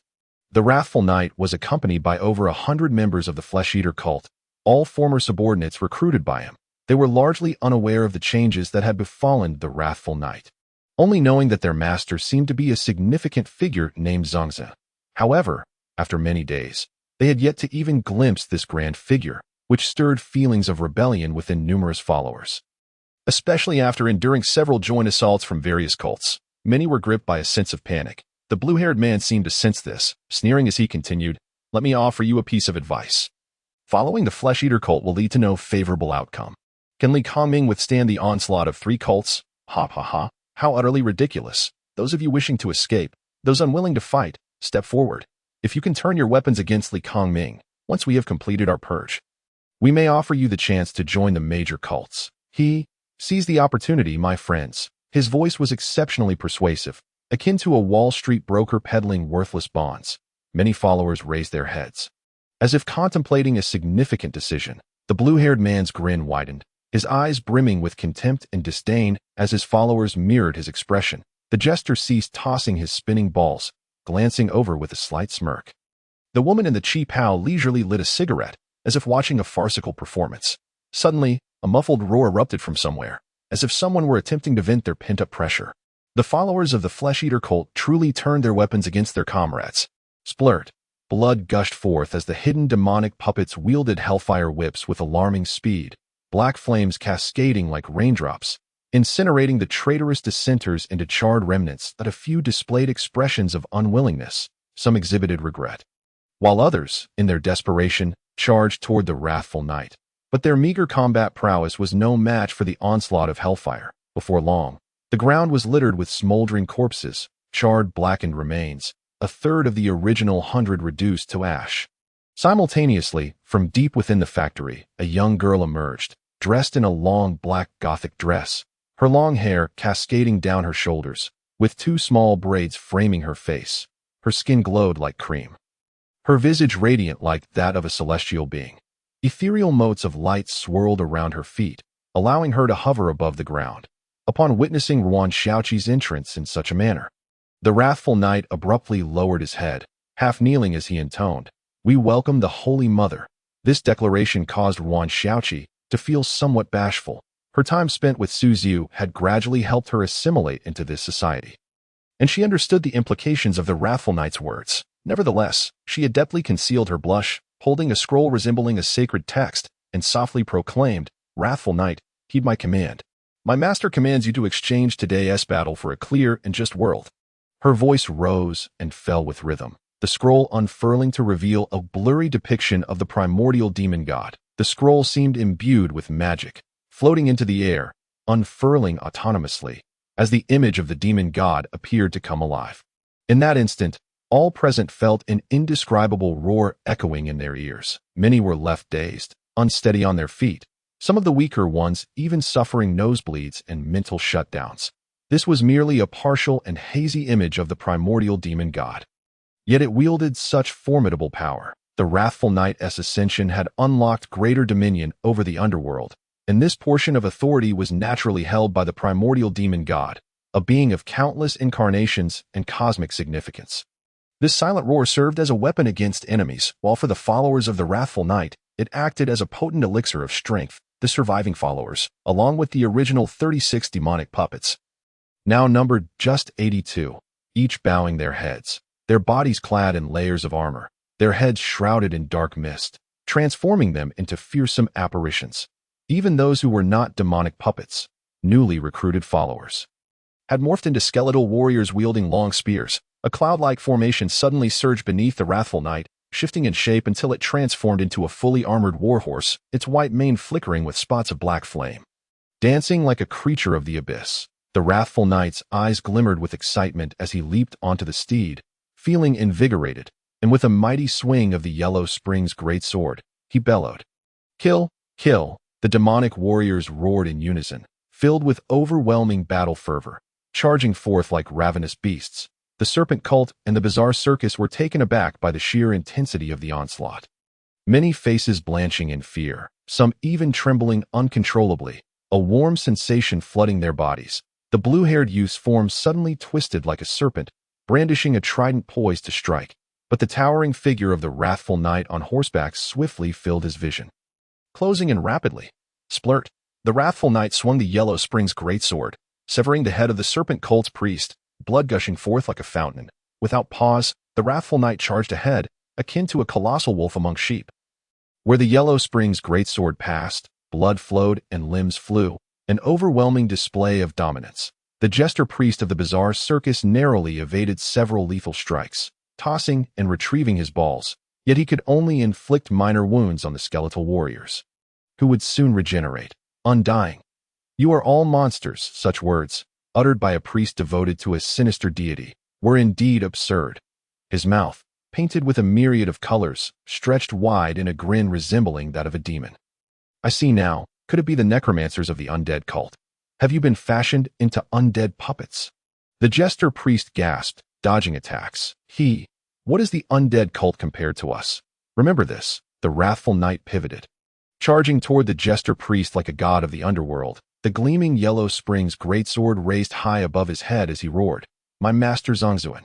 Remember this." Zongzuan? Cornered, the jester's widening eyes could only behold the approaching Yellow Springs greatsword. Before his consciousness shattered, the last image imprinted in his mind was that of a headless corpse, blood staining the jester's costume. In his dying moments, he could not comprehend the true nature of this Zongzuan. Annihilate them. The wrathful knight raised the great sword, its blade shimmering with an eerie yellow glow, as if countless souls were wailing in sorrow. Kill. The malevolent warriors were equally inspired, charging into the enemy ranks to defend their immortality. Indeed, they were not easily vanquished. Severing their undead nature was no simple feat. Sitting quietly in a corner of the factory, Wan Shaoqi observed the bloody scene of slaughter before her. She understood that her master had sent her here with a plan of his own.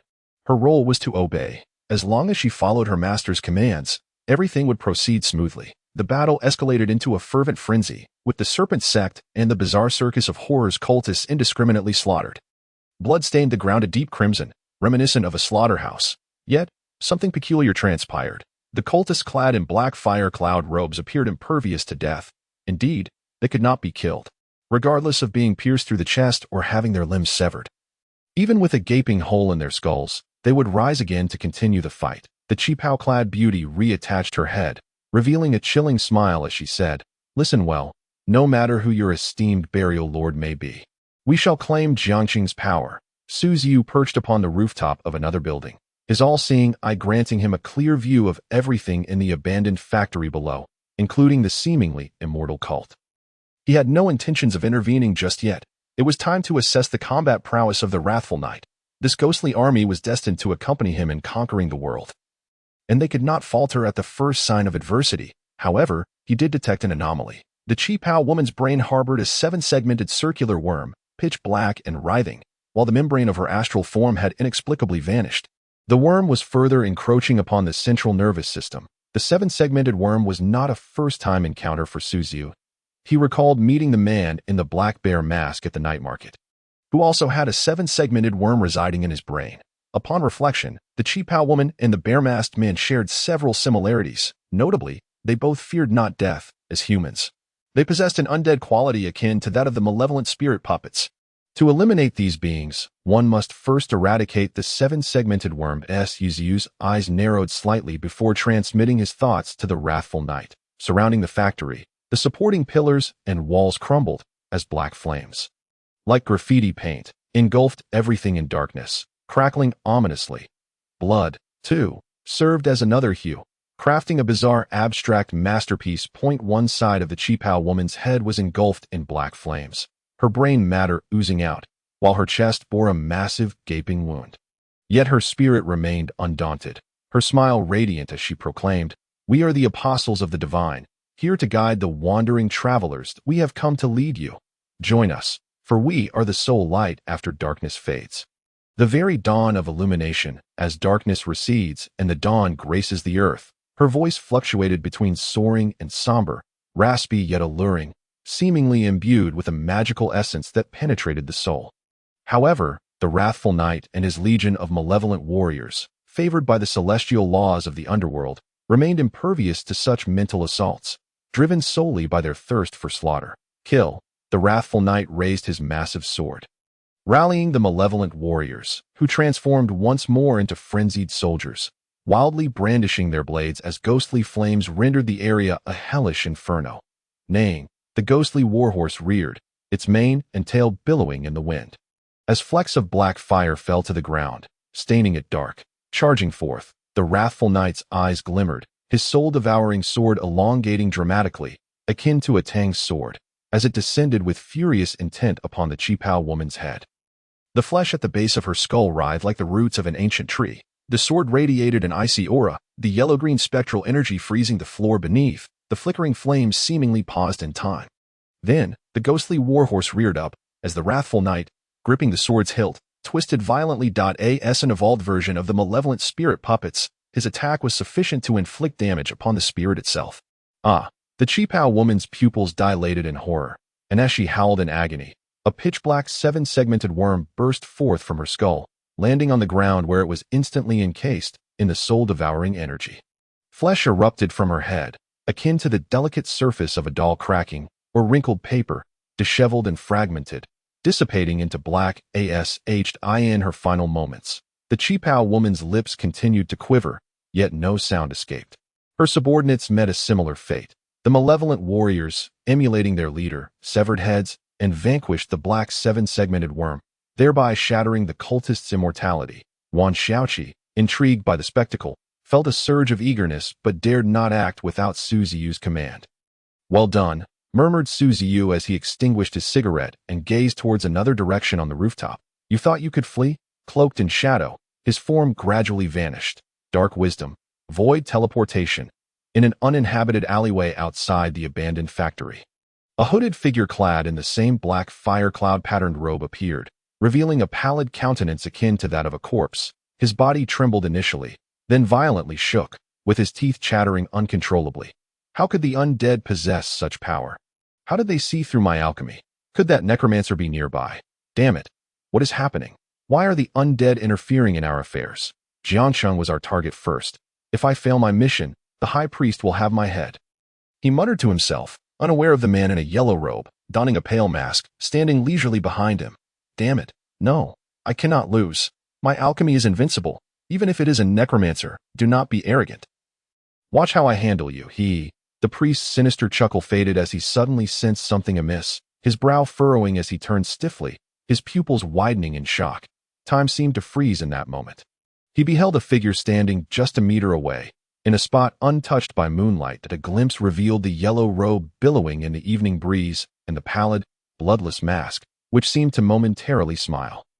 The king in yellow, the priest's throat felt parched, his mouth agape as if whispering to himself, "Are you looking for me?" Su Ziyu's voice was deliberately flat, sounding somewhat hoarse, lacking authenticity. The priest, clearly petrified, stammered, his lips quivering, striving to speak, yet unable to form a sound. Ultimately, sensing the imminent danger, he gritted his teeth and took 2 steps back, producing 2 deep gashes in the ground beneath him, resembling interwoven scissors, shadows swirling momentarily before vanishing. His retreat dislodged the hood that concealed his visage, revealing a face adorned with a thick beard, a broad forehead, high cheekbones, and a pallid complexion devoid of color. His eyes widened in terror as he surveyed the surrounding shadows, fearing they might spring to life at any moment. Part of his dread stemmed from not wanting to gaze at Su Ziyu, as if merely looking at him could drive one to madness. All that had transpired was the work of the void shadow beast lurking in the shadows, a small test orchestrated by Su Ziyu, the burly man before him, clad in the same fire cloud-patterned robe as the Qipao woman within the factory. was evidently one of their minor leaders. Following this brief trial, it was likely that this man's strength mirrored that of the morning star. Ziyu's eyes, concealed beneath the mask, narrowed slightly, as the standoff between the two transformed the air into a suffocating atmosphere thick with tension, as if it were poised to erupt at any moment. The burly man with a thick beard remained utterly still, fixated on the shadow lurking in the darkness, beads of cold sweat trickling down his forehead. Suddenly, he raised an eyebrow and sidestepped, just as a black pair of scissors whizzed by, grazing his long robe and embedding itself in the wall behind him, leaving a deep gash on his left side. Though narrowly avoiding any vital organs, with a thud, the scissors seemed to respond to some unseen call, emitting a low, buzzing sound, vibrating incessantly before launching itself once more, aimed at the man's back. Do not underestimate me, he bellowed, his eyes reddening, as he spread his arms wide, causing the ground to tremble. A black box began to rise from the earth, breaking through the soil and positioning itself behind him, effectively blocking the path of the black scissors. Yet, the surface of the box soon cracked deeply, and from that fissure, cracks radiated across its surface, shattering it with a resounding crash. A hand emerged from within, its arm covered in tufts of yellow and white fur.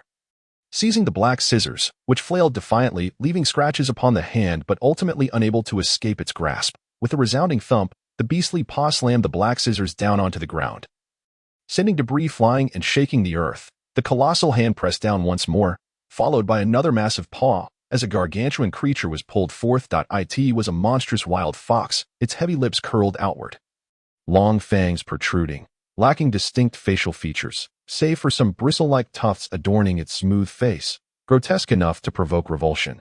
Yet, it boasted sinewy muscles and a coat that gleamed like armor, glistening in the dim light. While its 9 tails swayed behind it, dripping with filthy saliva, its menacing gaze fixated on anything that dared to cross its path as prey. The faceless phantom fox, my most treasured possession, the bearded man exclaimed with satisfaction, stroking the fox's fur as his initial fear gradually dissipated. Upon witnessing the faceless phantom fox, Ziyu felt a surge of glee. Was this not an exquisite material? Ah, there are always those who provide resources. It seems. My dear, let me bestow upon you a bit more strength. The burly man clasped his hands together, streams of ethereal energy spilling from his fingertips as he directed it toward the faceless phantom fox, enveloping it in a tight embrace of earthy armor, even covering its unsightly head, fully arming it for battle. Faceless phantom fox, go forth and tear him to shreds, he commanded, pointing menacingly in Ziyu's direction. With a fearsome roar, the faceless phantom fox lunged forward, its limbs propelling it like an arrow loosed from a bow, a tempest of wind following in its wake. Unfazed, Ziyu stood his ground, his fingers barely twitching as shadows around him seemed to awaken, multiple black scissors slicing through the air, weaving together to form an intricate web. Meanwhile, the burly man, witnessing the charge of the faceless phantom fox, turned tail and fled without a second glance. In truth, he had always harbored a fear of Ziyu. His earlier bravado was merely a facade. Many formidable beings survived in this realm of divine beings not due to their prowess but rather their instinct for self-preservation. Like the bearded man, who swiftly vanished into the alley, Ziyu observed his retreating figure as the curtain of night gradually enveloped him. He, too, followed suit, leaving the faceless phantom fox to the void shadow beast and Ouchi, as it was merely a half-step morning star creature. After Ziyu departed, a hurried figure appeared at the alley's entrance, resembling a spider as she clung to the wall with remarkable agility.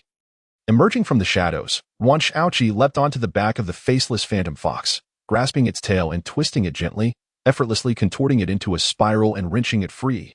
He. Ouchi's melodic laughter echoed through the narrow passage. Clutching the enormous tail, she swung it gleefully, much like a child reveling in a newfound toy. The fearful eye from her pocket also emerged, greedily absorbing the blood that hung in the air, swelling in size as its tendrils grew denser and more imposing. Let us slay it together, great eyeball, Ouchi exclaimed, her voice filled with delight, her bright eyes sparkling with excitement. The fearful eye, manipulating its tendrils, acquiesced to her request, while the void shadow beast slipped into her shadow, excelling in combat from within the depths of darkness, as it was wont to do. Following the burly man, Ziyu found himself within a sewer. The man's choice to hide here was utterly unexpected. The stench was unbearable, and Ziyu could scarcely fathom how one could reside in such a place. Yet, Having arrived, he was resolute in his intent to eliminate the adversary. He sought answers. Why the attack on his cult this night, and the peculiar undead creatures that accompanied it. The sound of splashing echoed as he trudged through the foul waters, his footsteps producing a series of soft splats. Activating his all-seeing eye, he navigated through the murky depths, rounding a corner to behold a startling scene. His pupils dilated slightly. Before him lay a long corridor, devoid of the stench and filth, instead transformed into a lavish pink chamber, adorned with exquisite decorations. This small room rivaled the opulence of former royal palaces, its walls embedded with glimmering golden diamonds, while columns stood sentinel like ancient Roman guards, surveying the darkness. The door of the pink room swung inward, gaping emptily towards Ziyu's direction, revealing the burly man with his back turned, engaged in some unknown activity. His heavy breaths echoed loudly in the otherwise silent sewer. Ziyu hesitated to approach, for the emergence of a lavishly decorated room within the sewer was an exceedingly bizarre occurrence. To step forth recklessly might trigger some concealed mechanism. So he resolved to remain outside and test the waters with a ranged skill. Black matter pulsed and coalesced into a pitch-black spear, which he hurled with precision at the door of the small room. It struck true, embedding itself within, and the spiderweb-like hole instantly began to mend, the spear resembling a melting candle as it gradually dissipated. This artificially constructed chamber was indeed extraordinary. Could it truly dissolve even dark matter? A sense of unease washed over Ziyu. After all, dark matter belonged to the realm of dark wisdom, and even when facing the tainted old Huang, he had not felt this helpless. The commotion before him clearly indicated that the bearded man wielded a power on par with that of dark wisdom. As this realization struck, Ziyu's composure tightened. It seemed that Morning Star-level beings were far from trivial foes. Reflecting on his encounters, the only Morning Star-level adversary he had bested was the out-of-control Su Jingtian, who had become a mere brute, full of strength but devoid of control, making him relatively easy to deal with. Dark wisdom, the bound dungeon. Ziyu scoffed at the ominous threat, as shadows lurking in the dim light sprang to life, clawing their way up the walls like a tide of darkness, the forefront morphing into a multitude of arms attempting to grasp the door of the small room.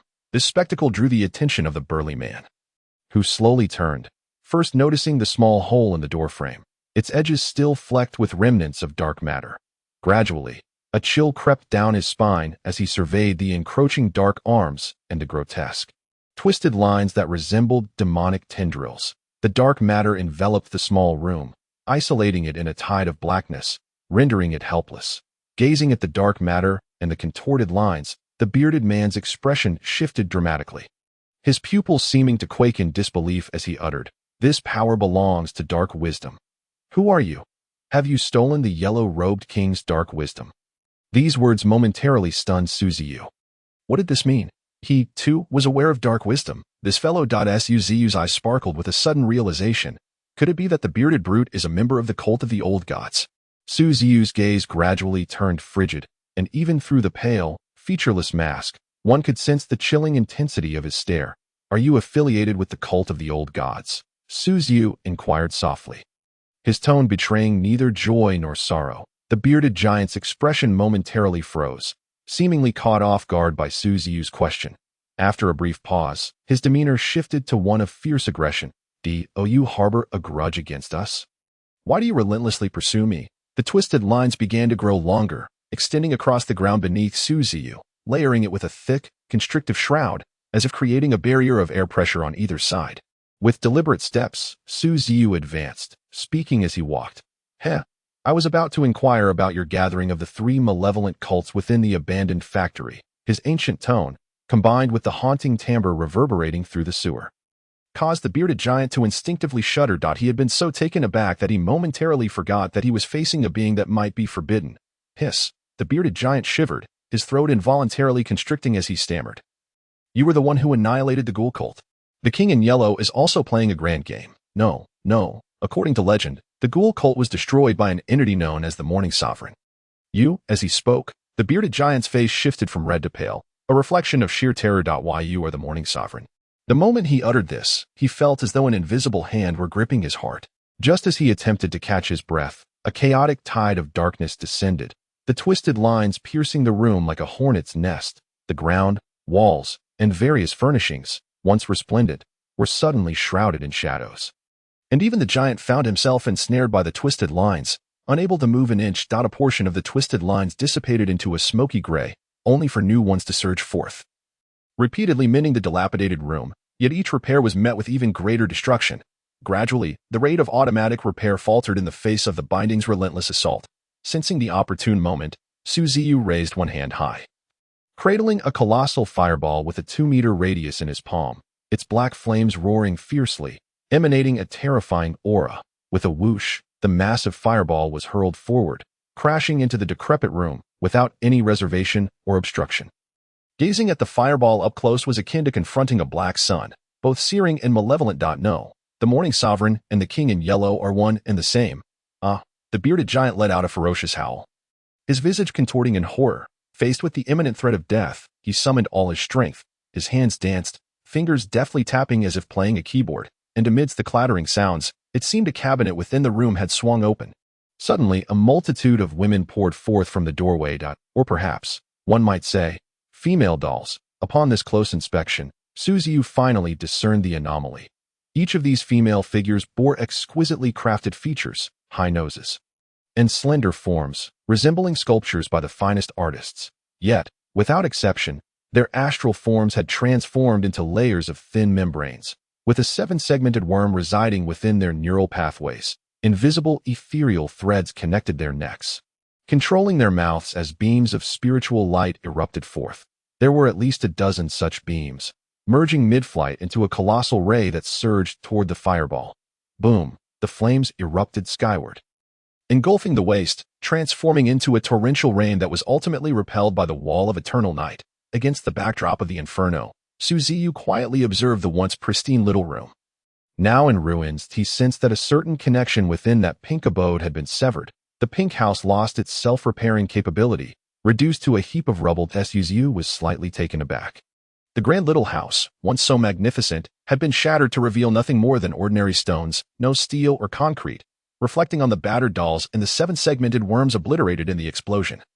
Ziyu pondered a possibility. Do you possess the art of alchemy? Ziyu inquired, astonished. Alchemy has been passed down since the era of the gods in the first epoch, and due to its ancient lineage, most records and tomes have been nearly obliterated over time. Furthermore, alchemy is a specialized vocation that necessitates both talent and wealth for its cultivation, which has resulted in a scarcity of alchemists. An awakened alchemist could easily become a guest under any major city gate, while a morning star alchemist would be a coveted prize among the various factions. The cult of the old gods, it seems, casually boasts a morning star alchemist, their depth of foundation exceeding Ziyu's imagination. Before the ruined little house, the bearded giant lay amidst the rubble, his body charred, gasping for breath as though on the brink of death. Ziyu regarded him silently and asked, "Speak of the cult of the old gods, and if you amuse me, I may grant you a swift end." The bearded giant spat defiantly, "You will get nothing from me." Ziyu chuckled, unfazed, and activated his all-seeing eye to scrutinize the man's gaze. Gradually, he began to glimpse fragments of the man's past. He saw his former destitution and ultimate rise, though it seemed the process of joining the cult of the old gods was obscured. The man's name was Zhang Huan. He had once been a vagrant, gathering ancient rituals in pursuit of power and eventually drawing the attention of an ancient entity, leading him to join the cult of the old gods, where he learned the art of alchemy due to his innate talent. In this revelation, the specifics of joining the cult remained elusive, merely inferred by Ziyu. He speculated that the secrets surrounding the cult of the old gods had been severed for some reason. As the subsequent details all seemed to skip forward abruptly, what remained were the blood-soaked tales of Zhang Huan's vengeance, first coercing a goddess he had long admired, transforming her into a doll, and sending her to a den of vice. Subsequently, his lascivious pursuits led to the ruin of numerous women, whom he also crafted into living dolls, surpassing their original beauty. These creations earned him considerable wealth and attracted the attention of a prominent figure in the main city, inviting him to a banquet the following week. Ziyu also witnessed Zhang Huan's conversation with a man clad in a priest's flowing robe, adorned with a pattern of fiery clouds, a cross hanging from his chest. Yet, for reasons unknown, the man's face remained shrouded in obscurity. He caught snippets of their dialogue, vaguely recalling terms such as main city, ritual, and high priest. These fragments were disjointed, and when they concluded, they had not yielded the information Ziyu sought. That priest, Su Jingtian's family, had been transformed into monsters due to him. Damn it, the face remains indistinct. The cult of the old gods is even more cautious than I had imagined. They seem to possess techniques or forbidden items to prevent prying eyes. Nevertheless, at least I now know that the priest will appear in the main city next week. They seem to be preparing for some ritual. Ziyu recalled his thoughts, noticing the bearded giant's dry throat emit a howl. His face etched with bitterness. It seems you hold no further value. Ziyu shook his head, and amid the man's fearful expression, he conjured a black spear, piercing through his skull. The all-seeing eye also caught sight of what appeared to be hidden treasures beneath his garments. To ensure nothing was overlooked, Ziyu stripped the bearded giant of his fiery cloud robe and rummaged through all his pockets, extracting a black-covered, thread-bound tome. The bold characters inscribed on the cover made Ziyu's eyes widen in astonishment. The Tome of the Old Gods. This was indeed a volume of the Old Gods' grimoire. He had previously speculated how the cult of the Old Gods had transformed Zhang Huan into an alchemist. And it seemed this tome was the key. Flipping to the first page, he saw more bold lettering. The 7 Secrets of the Earth, Alchemy? Ziyu briefly glanced with his all-seeing true eye and discovered this to be an entirely new independent chapter, detailing the cultivation of alchemy. This revelation filled him with unexpected joy. He also came to understand why the power of the Dark Wisdom chapter had been devoured by the Pink Cottage. Presumably, that cottage was crafted through alchemical means, and the Earth's 7 secrets, which belonged to the ancient grimoire, was indeed of the same tier as the Dark Wisdom chapter. Suddenly, he rubbed his fingers together and noticed a letter tucked beneath the grimoire. Curiously, Ziyu took out the letter and found it to be a handwritten recommendation from a prominent figure with the surname Shao. This letter served as an invitation to enter the main city.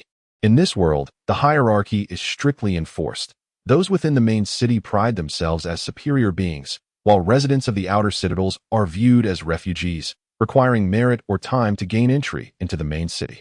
Ziyu vaguely recalled that during his earlier scrutiny of the bearded giant, it was the exquisite craftsmanship of the hide puppet he created that had caught the attention of a significant figure within the main city, thus granting him an invitation. This small episode seemed to be a part of a larger plan the bearded giant was preparing. Perhaps it could lead to clues regarding the ancient cult. After examining both sides of the letter and contemplating, Ziyu decided to tuck it into his pocket, as a plan slowly formed in his mind. Perhaps visiting the main city would not be such a bad idea after all. Ziyu glanced around the scene and shouted towards the damaged puppet materials. Extract the materials. As a burst of white light flew into his palm, he heard a flurry of footsteps approaching from outside. Observing the corpses that had yet to be consumed by the ghostly flames, a wicked smile crept across his face as a plan took shape. He extended his spiritual essence, forming a technique with his hands.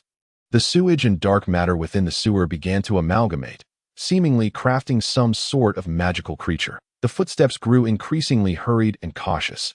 After completing his drawing, Ziyu shrouded himself in darkness, vanishing into the depths of the sewer. Shortly after his departure, a blinding beam from a flashlight pierced the darkness. Leading the group was Hong Ying from the special department. Their nearby spiritual array had detected a powerful spiritual fluctuation, prompting the special department to mobilize. Hong Ying stepped into the corridor, her long boots splashing through the pooled water, pinching her nose against the stench as she entered, only to be greeted by crimson walls and blood in the wastewater. Deeper within, a foul smell of charred flesh wafted through the air, accompanied by occasional muffled pops. Hong Ying left 2 team members to guard the area and hurried with the remaining specialists to the innermost part. There, she was met with a sight that turned her stomach. A swarm of black crows perched atop a charred corpse, meticulously carving into it. Each crow was as dark as ink, and one turned to reveal a beak stained with mottled blood, mimicking the act of chewing flesh. More startling was that it possessed but a single eye, centrally situated on its head, resembling a blood-red moon. After letting out a caw, the other crows turned to face them, their beaks smeared with blood and flesh, dozens of singular eyes gazing at them, reflecting their figures in the blood-red depths, as if the beaks were grinning. Then, they flapped and soared towards Hong Ying and her team. Hong Ying, suppressing her nausea, drew her sword and swung at the crows, only for her strikes to dissipate as if hitting ink, wasting her considerable strength. "Get away! Get away!" Hong Ying shouted irritably, wielding her sword to fend them off. Her team unleashed their abilities, spraying water and fire, various powers erupting, until the crows, with their mournful cries, dissipated like ink, leaving only dark stains upon the ground. Hong Ying brushed off the black substance that had dripped onto her shoulder, her expression darkening severely. They were the elite of the special department, yet they were thrown into disarray by a few crows formed from filthy water. Suppressing her anger, she approached the corpse, and as she looked down, her pupils constricted once more. The headless corpse was grotesquely torn apart, blood and entrails spilling forth, and upon the remaining patches of skin, a twisted blood-red phrase was formed, "The King in Yellow." Hong Ying's face paled dramatically. She recalled tales of this entity that were used to scare children into sleeping at night. Who would have thought that these legends could manifest into reality? Why? The King in Yellow. No, wasn't that merely a legend? So, the legend has awakened? Was that individual also slain by it? Hiss. Another one, along with the burial sovereign and the Lord of Shadows. Now the King in Yellow has appeared. The headache. Damn it. We must return to headquarters. Hong Ying clenched her teeth. Mortals should not pry into the forbidden, a piece of wisdom imparted by the predecessors of the special department. Even if these entities were merely in a weakened state of revival, they still possessed the capacity to annihilate planets. Recently, Jiang City had been plagued by too many anomalies. It was time to compile a unified report. Meanwhile, while Hong Ying was investigating the sewer, Ziyu arrived at the alley where Wan Shaoqi was located. In the vast alley, a faceless, ghostly fox lay dead, its tail completely severed, leaving only its smooth body trembling, the movements gradually weakening. Wan Shaoqi stood in the corner, fiddling with several long, yellow-maned tails, as her fearsome magic eyes flitted about her, emitting faint squeaks. After extracting the materials from the faceless ghostly fox, Ziyu left with Wan Shaoqi.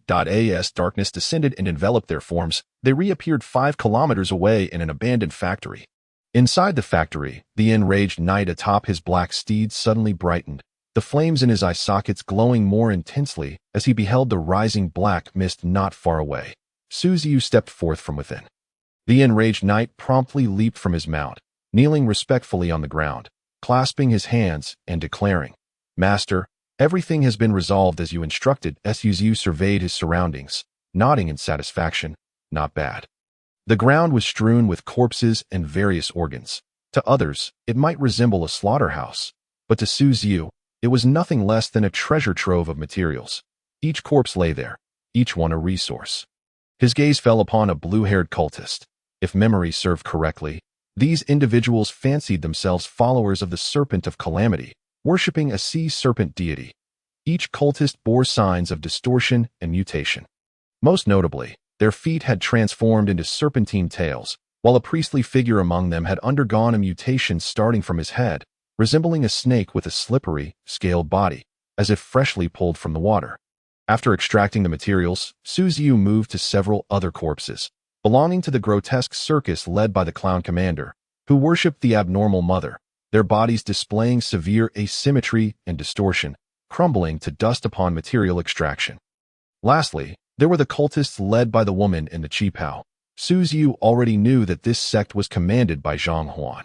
After the destruction of the 7-segment ringworm in their brain, they had lost their vitality, compounded by the death of Zhang Huan, the alchemist, rendering these cultists a mere heap of worthless scrap metal and decomposed flesh that in simple terms, there was no longer any value in extracting materials from them.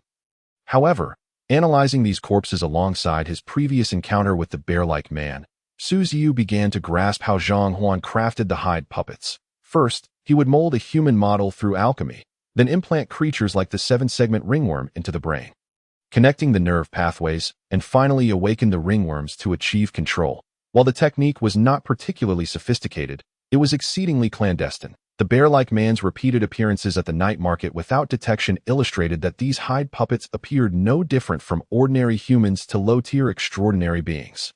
Ziyu completed his collection of materials and surveyed the abandoned factory once more.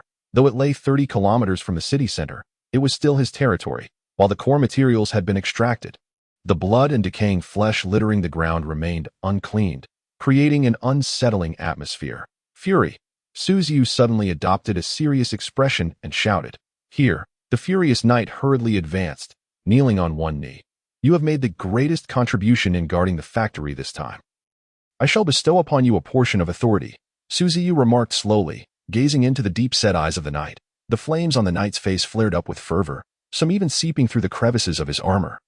Revealing his palpable excitement, "I shall obey your will," he declared, bowing his head even lower. A faint smile crept across Ziyu's mind as he extended his arm, and ethereal motes of light surged forth, coalescing into a colossal pair of spiritual scissors, dark wisdom, spiritual tailoring.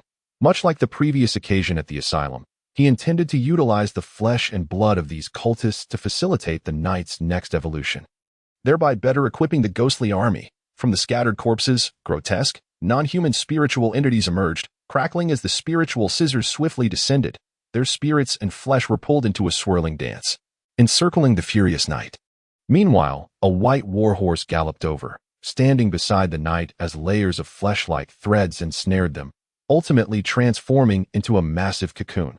The remaining flesh and spiritual energy ascended toward the 82 remaining malevolent warriors, one of whom let out a skyward howl, a skeletal head erupting with fine streams of spiritual energy, which then amalgamated into a large cocoon, while the others were similarly bound, observing the numerous cocoons resembling silkworms. Ziyu nodded with satisfaction, especially since the area had been rendered immaculate through this process, a sight most pleasing to behold.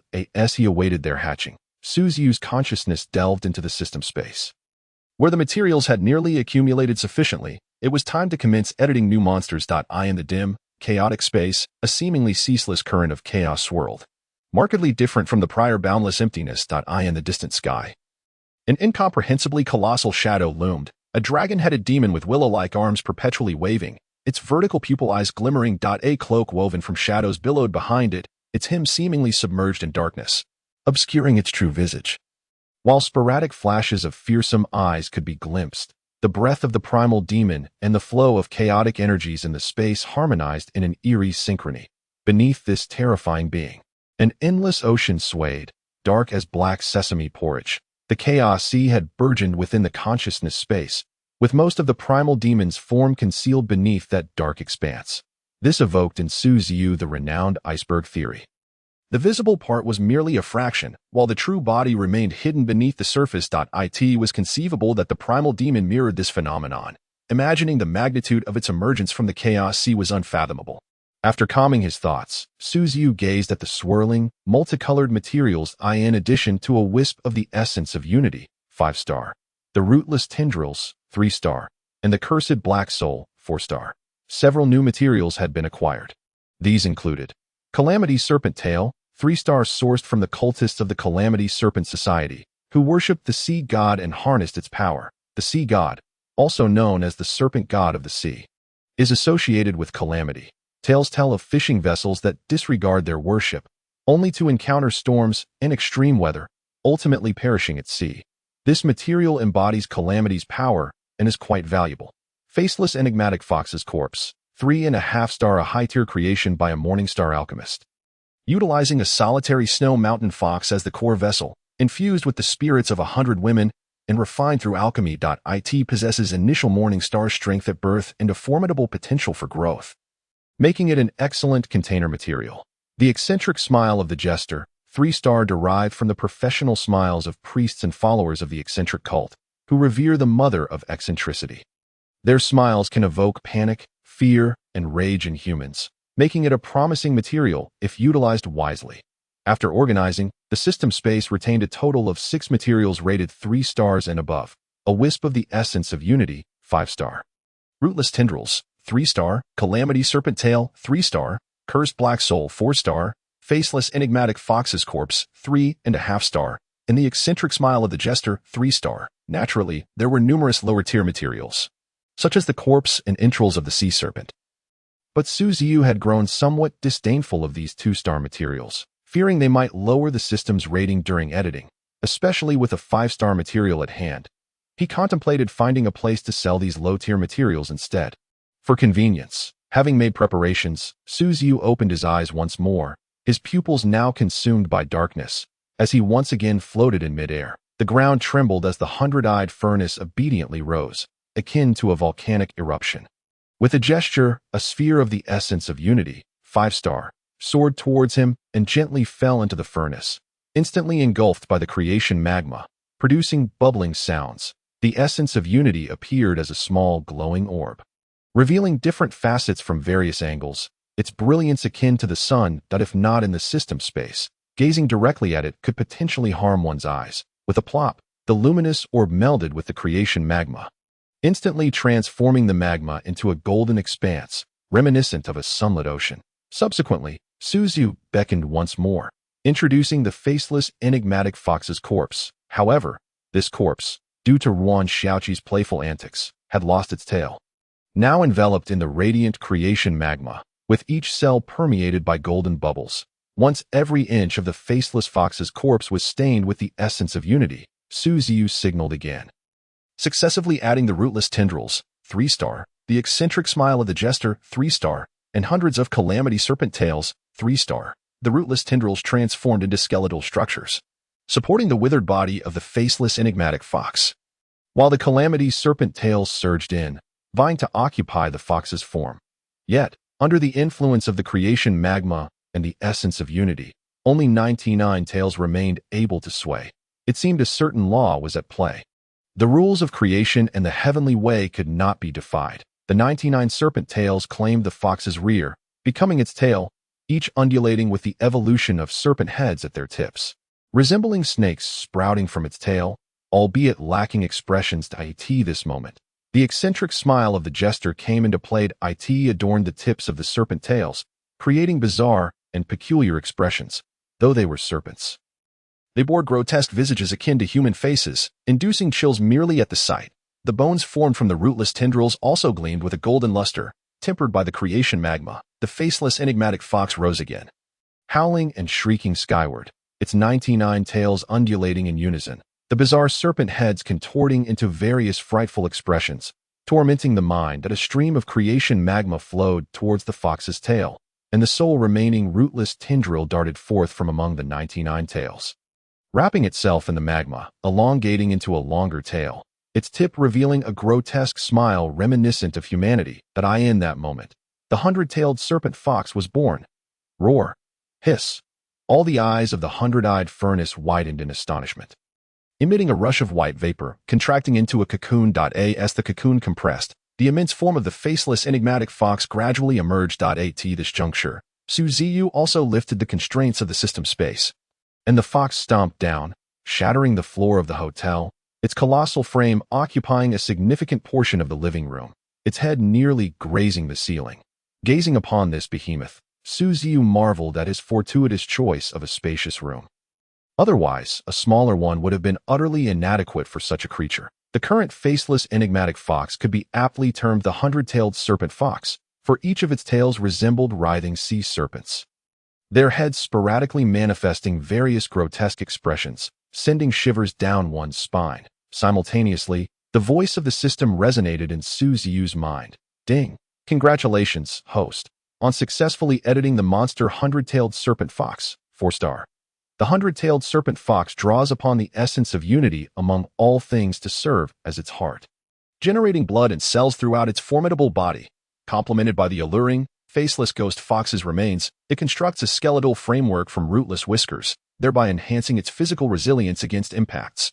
Ultimately, it assembles a grotesque spectacle of 100 tails, each adorned with a mischievous smile, crafted from the tail of calamity and the grin of a jester. The 100-tailed serpent fox wields the abilities of animism, enchantment of the 100 tails, agility, and natural breath. Animism. With the essence of unity, the 100-tailed serpent fox has acquired an affinity with the natural world, manifesting as a passive skill that enhances its ability to perceive impending dangers and listen to the whispers of all beings.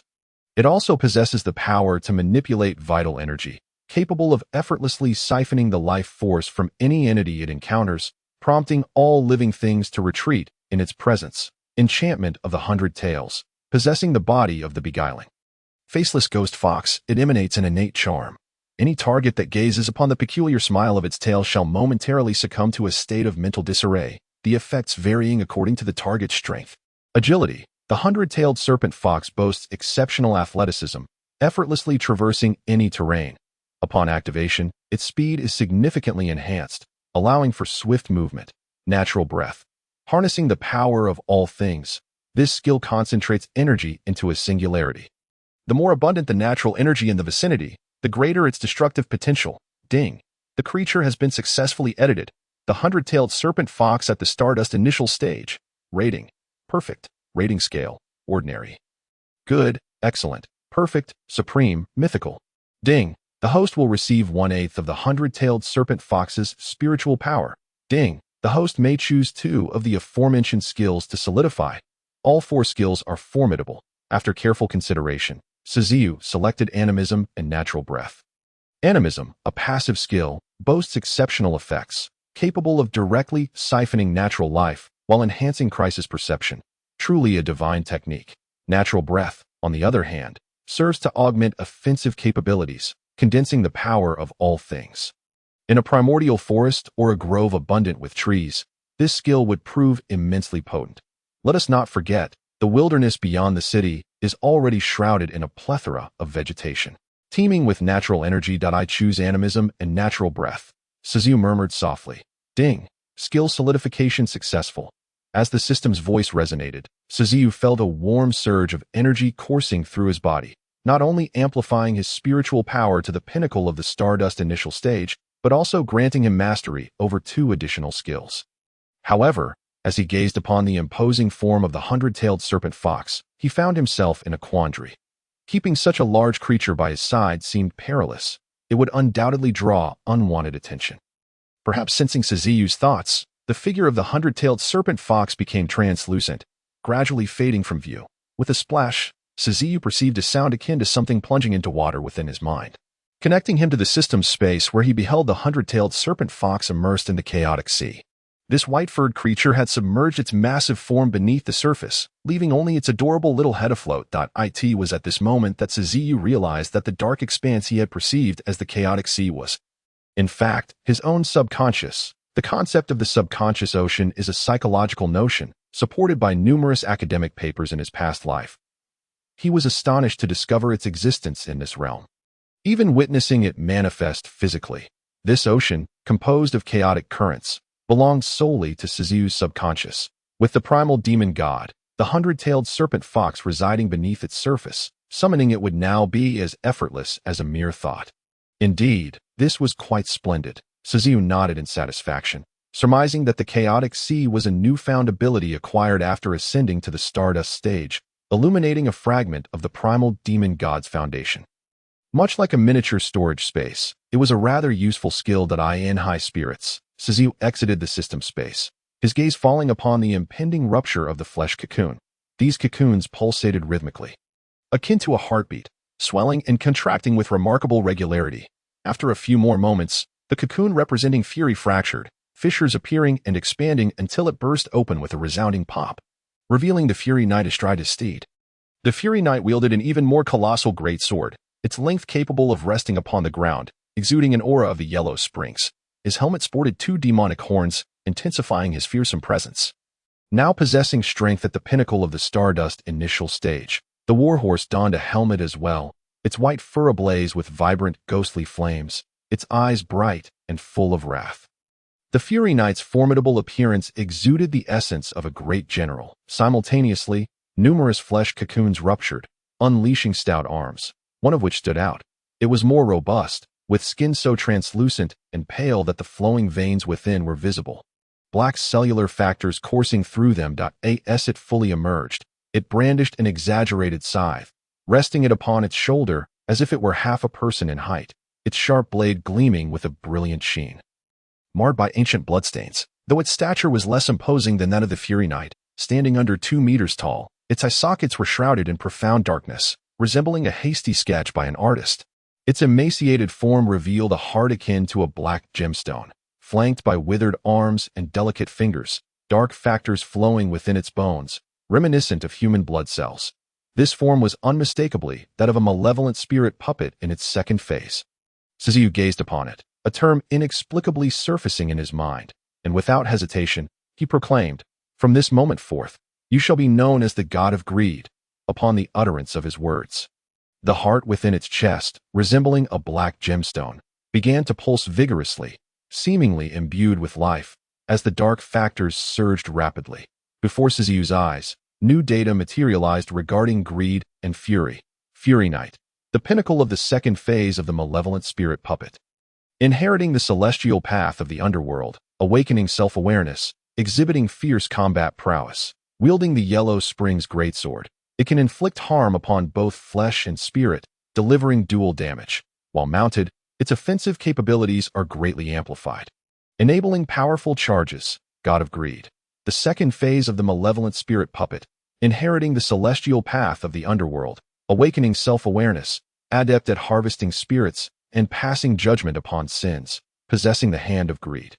It can devour the target's avarice to augment itself, endowed with judgment capabilities through the skilled judgment scales. Effect. After forming a contract with the target, it can execute judgment by inflicting harm upon itself. Ziyu nodded with great satisfaction, pleased to have gained another Phase 2 spirit puppet. The more assistance, the better. Meanwhile, from the remaining flesh cocoons, a series of muffled sounds erupted, and malevolent spirit puppets with skull-like heads emerged.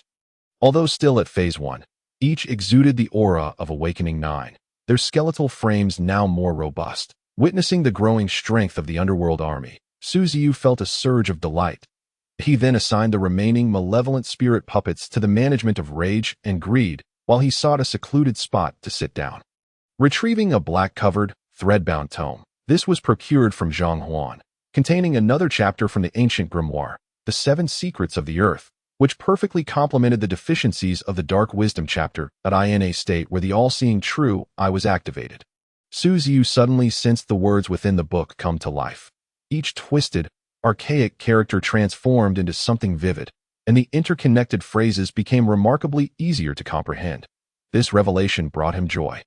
He recalled how, 3 years prior, he had spent considerable time deciphering these ancient languages while studying the Dark Wisdom chapter, but with the aid of the all-seeing true I and his formidable talent. His learning now felt accelerated, as if on a fast track. After a while, Ziyu discovered that the all-seeing true I even enhanced his comprehension abilities. Some particularly obscure phrases became effortlessly grasped under its analytical gaze. The content of a single page was scanned in approximately 10 minutes. Growing increasingly intrigued, his pupils shimmered with the light of truth, akin to a precision instrument meticulously scanning the obscure text of the ancient tome. Before long, he had deciphered the contents of 3 pages, and upon reopening his eyes, he found an additional pentagram symbolizing machinery and alchemy glowing within him, radiating the brilliance of truth. A peculiar light spilled through the windows, sending invisible waves outward, causing the dilapidated tools to fly about, while the supporting pillars disintegrated into dust. The factory's light bulbs flickered erratically, as if the voltage were unstable. Ziyu reigned in his aura, slowly exhaling a breath of stale air, glancing at the shattered steel and concrete. With a snap of his fingers, the dust spiraled upward, enveloped in a dark violet essence, gradually restoring itself to its original form. Various debris and powdery remnants seemed to possess an attractive force, intertwining with one another. Once the light dissipated, the pillars shot back up from the ground, and the tools were restored to their former glory. The 7 Secrets of the Earth, Material Reconstruction. This was an alchemical technique recorded within the 7 Secrets of the Earth chapter, said to enable the most powerful alchemists to forge a weapon from a mere grain of sand. Although Ziyu's alchemy had not yet reached such perfection, the marvels of material reconstruction already surpassed the capabilities of contemporary alchemists. With his current level of alchemical mastery, becoming a guest in a formidable faction would pose no issue, and he would be treated with great reverence, surrounded by attendants wherever he went. Indeed, the all-seeing true eye is a remarkable tool, Ziyu murmured to himself. Were it not for its assistance, he would never have completed the 7 Secrets of the Earth chapter so swiftly. Nor would he have been unaffected by its mental pollution. Zhang Huan's usage of alchemy evidently remained rather rudimentary. He had yet to grasp its essence. Glancing around, Ziyu noted that these abandoned factories had lain derelict for over a decade. It appeared that a cult had once performed blood rituals here, but following a purge by special forces, no one dared return, leaving it subsequently occupied by a ghoulish faction. Over the years, the place had indeed fallen into disrepair, with weeds creeping inside and ivy growing rampant. The recent battle had only worsened the situation, with splattered bloodstains adorning the surroundings and several supporting pillars damaged, giving the factory a precarious feel. Such a factory as a future stronghold seemed to detract from the grandeur of his aspirations. Ziyu snapped his fingers again. Dark golden essence surged forth, warping the air as fragments of stone and dust began to reassemble. Steel and concrete were reorganized, swirling in the air as if countless invisible hands were placing them in their rightful positions. The factory existed in a state of exquisite metamorphosis, centered around Ziyu. As it gradually fractured and then reformed, the newly reconstructed sections not only pristine but adorned with various abstract murals. Wan Xiaoqi watched in astonishment as the steel and concrete danced and reconfigured, her eyes brimming with admiration for Ziyu. She whispered in awe, "Wow, so impressive." The dark golden essence enveloped the entire factory, including the enclosed area, with even the small fragments of stone and useless weeds joining in this grand transformation. This extraordinary alteration continued for a full half-hour as the dark golden essence gradually dissipated. The sprawling abandoned factory was completely transformed. "Wow, so beautiful," Wan Xiaoqi exclaimed, bouncing around the newly created courtyard, discovering herself amidst a lush expanse of grass and an array of sculptures. Two stone statues stood majestically on either side of the pebble path at the entrance. One depicted a valiant general astride a warhorse, wielding a great sword, while the other portrayed a gaunt figure shrouded in tattered black robes, shouldering a massive scythe stained with mottled blood. A representation of the ancient Reaper. One statue embodied the essence of rage, while the other mirrored the visage of the Greed Reaper. The courtyard boasted a rockery, a fountain, and a garden, all the expected amenities at the far end. The factory had been transformed into a 3-story villa, appearing remarkably splendid yet oddly shaped. Under the cold, silvery moonlight, this solitary stronghold on the outskirts resembled a medieval devil's castle. Ominous and seemingly inhabited by vampires, standing before the newly constructed stronghold, Ziyu felt a swell of contentment. However, such a monumental transformation left him utterly exhausted. Now, he could finally comprehend why Zhang Huan had managed to conjure a pink cottage within the sewers. Reaching the pinnacle of alchemical mastery rendered one nearly omnipotent. Moreover, once Ziyu matured into a truly unknowable level, wielding the authority of primordial demigods, he could create from nothing, devoid of raw materials, a divine ability that sent shivers down his spine at the mere thought. His curiosity regarding the origins of the ancient grimoire intensified. From Su Jingtian's diary, it seemed that the cult of the Old Ones possessed the grimoire, and his ancestors had pilfered the Dark Wisdom chapter during ancient times. This theft had drawn the ire of the cult towards the Su family, intent on reclaiming the Dark Wisdom chapter. Goodness, my ancestors managed to steal a grimoire from such a mysterious organization. What a feat! Ziyu marveled, but then he pondered the yellow robe he wore. Perhaps it bore some connection to the Yellow King, that a peculiar sensation washed over him, compared to establishing a link with a being suspected of being an ancient god. Acquiring a grimoire seemed rather unremarkable. Yet, he realized he had likely angered that organization, considering the Su family's eradication. With a resigned smile, Ziyu felt no trepidation. After all, he possessed 3 formidable monsters and had already mastered 2 chapters from the grimoire, his true strength far surpassing that of his peers. Returning his thoughts to the present, he observed Wan Xiaoqi scampering up and down the stairs, chasing an elusive shadow beast, while the fearful demon eye floated aloofly above. Its single eye surveying the hall with a chilling gaze. Ziyu chuckled softly, approaching a pile of scattered parts. These components belonged to the cult led by that woman in the cheap pal, remnants left after their demise. Initially, they had been controlled by Zhang Huan, transformed into living skin puppets. Ziyu intended to employ the same technique once more. Snapping his fingers, the parts became enveloped in dark golden essence as ethereal threads emerged, intertwining like marionettes to reassemble the scattered bodies. The Qipao woman's half-covered face was restored with skin, her hollow eyes suddenly vibrant, her dazed expression swiftly morphing into a standardized smile as she gazed at Ziyu and inquired, "Master, how may I assist you?" A satisfied smile graced Ziyu's lips as his gaze fell upon the newly animated puppets behind her. "From this day forth, you shall serve as the maids of this estate. Let's call you Annie. You will manage these maids from now on." Upon receiving the bestowed name from Ziyu, a faint blush graced Annie's fair visage as she performed a courteous bow, uttering, "I shall abide by your will." Unlike Zhang Huan, who was laboring to refine the 7-segmented ringworm within the neural pathways of his puppets for control, Ziyu's alchemy was of a more sophisticated nature, directly linking the spiritual threads to the heart. Should any of them entertain treachery, he could instantly bring their hearts to a halt. To bolster the combat prowess of these maids, Ziyu deliberately positioned their hearts at their heels. Vulnerabilities, if you will.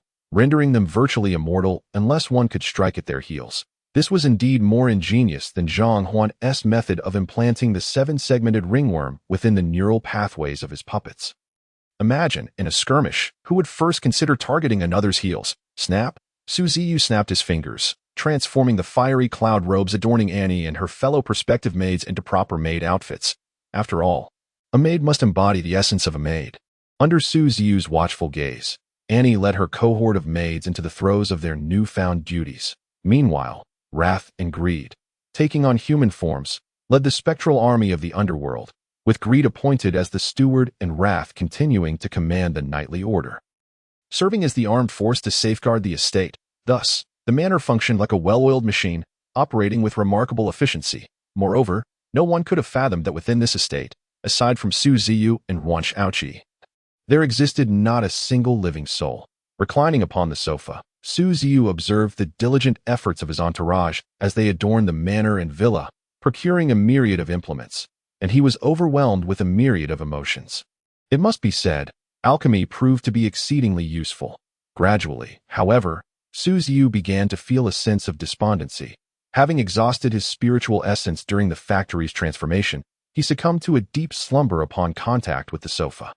Meanwhile, Wrath and the others tirelessly labored like an eternal engine, steadfast in their duty to protect their master. Concurrently, news of the underworld army led by the Lord of the Grave, having obliterated the 3 major cults, had spread like wildfire. In Jiaqing, at the headquarters of the Special Science Division, Professor Bai surveyed several documents strewn across the table, his typically composed demeanor faltering as fear crept into his expression. The king in yellow, his throat felt parched, akin to a desert, and his lips trembled slightly as unsettling memories surged forth, his keen eyes gazing into the distance. Just then, a frantic voice jolted him back to reality. Professor Bai shuddered, hastily concealing his trembling hands beneath the table as he turned his attention to the reporting staff member. The Lord of the Grave has conquered the 3 major cults. The staff member exclaimed, breathlessly leaning against his knees as he spoke, pushing a stack of documents toward Professor Bai. The professor's countenance grew grave, his initial glance at the documents knitting his brows together in a furrow. What transpired? How could so much happen overnight? And why are we only receiving this information now? His expression darkened as he clenched his hands tightly beneath the table. The staff member explained, it was too sudden. We had yet to locate the cult strongholds, and since the battle did not occur in the city, our detection systems were rendered ineffective. The information I just reported was sourced from the internet. From the internet? Professor Bai focused intently on him, ready to erupt, when a synchronized knock resounded from the door, followed by the entrance of Hong Ying and Wei Kong, clad in combat attire. The two had formed a special operations team dedicated to matters concerning the Lord of the Grave.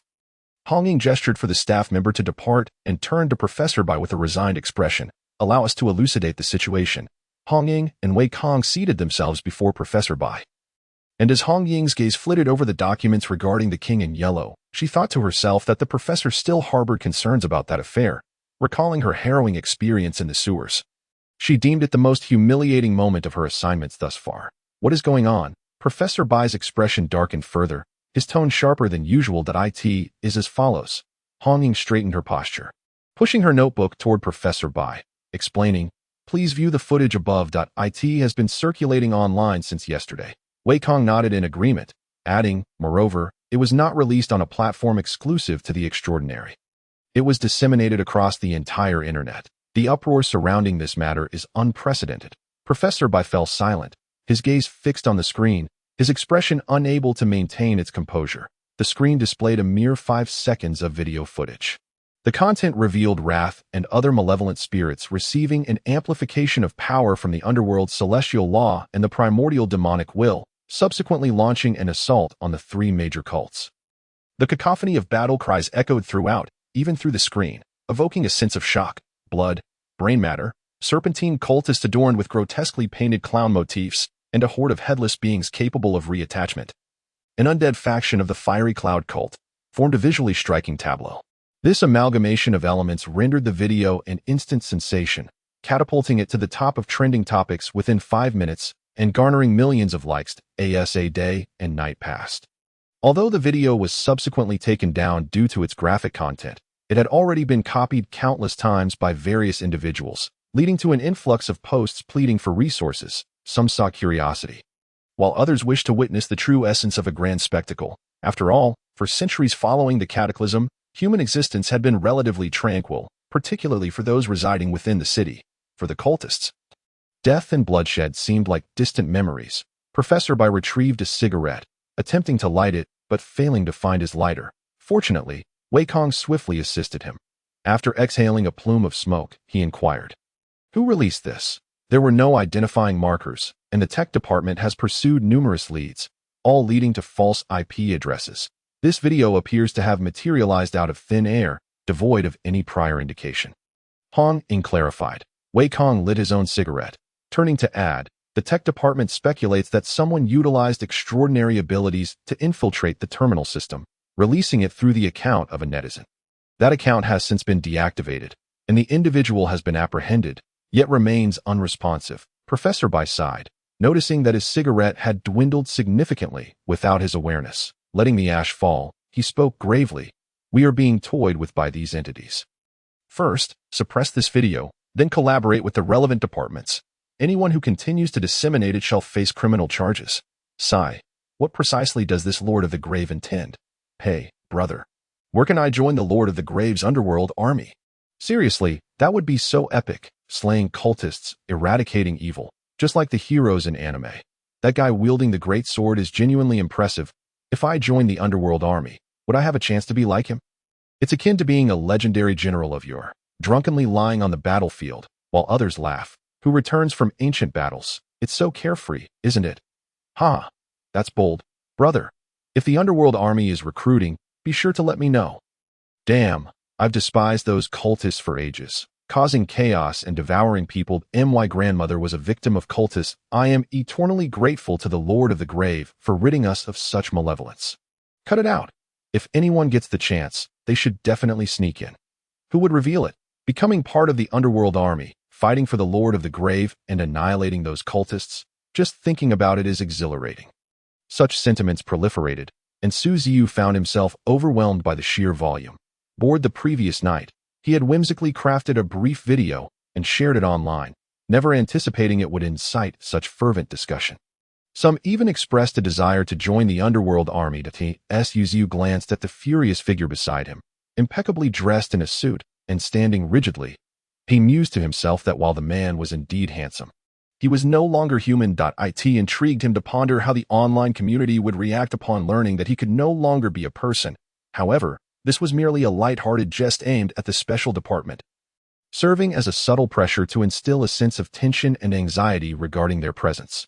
All of this was merely paving the way for the future. Within the restaurant, Ziyu sat across from Yuan Xiaoqi, while Annie and a group of maids busily prepared breakfast, thoughtfully tying napkins around their necks. The dolls were quite astute.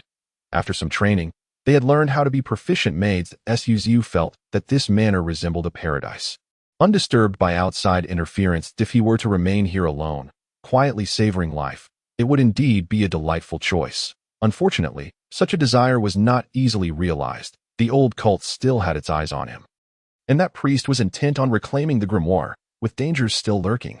After finishing breakfast, Ziyu stood before the mirror, adjusting his tie and suit, tidying his cuffs to reveal an expensive watch.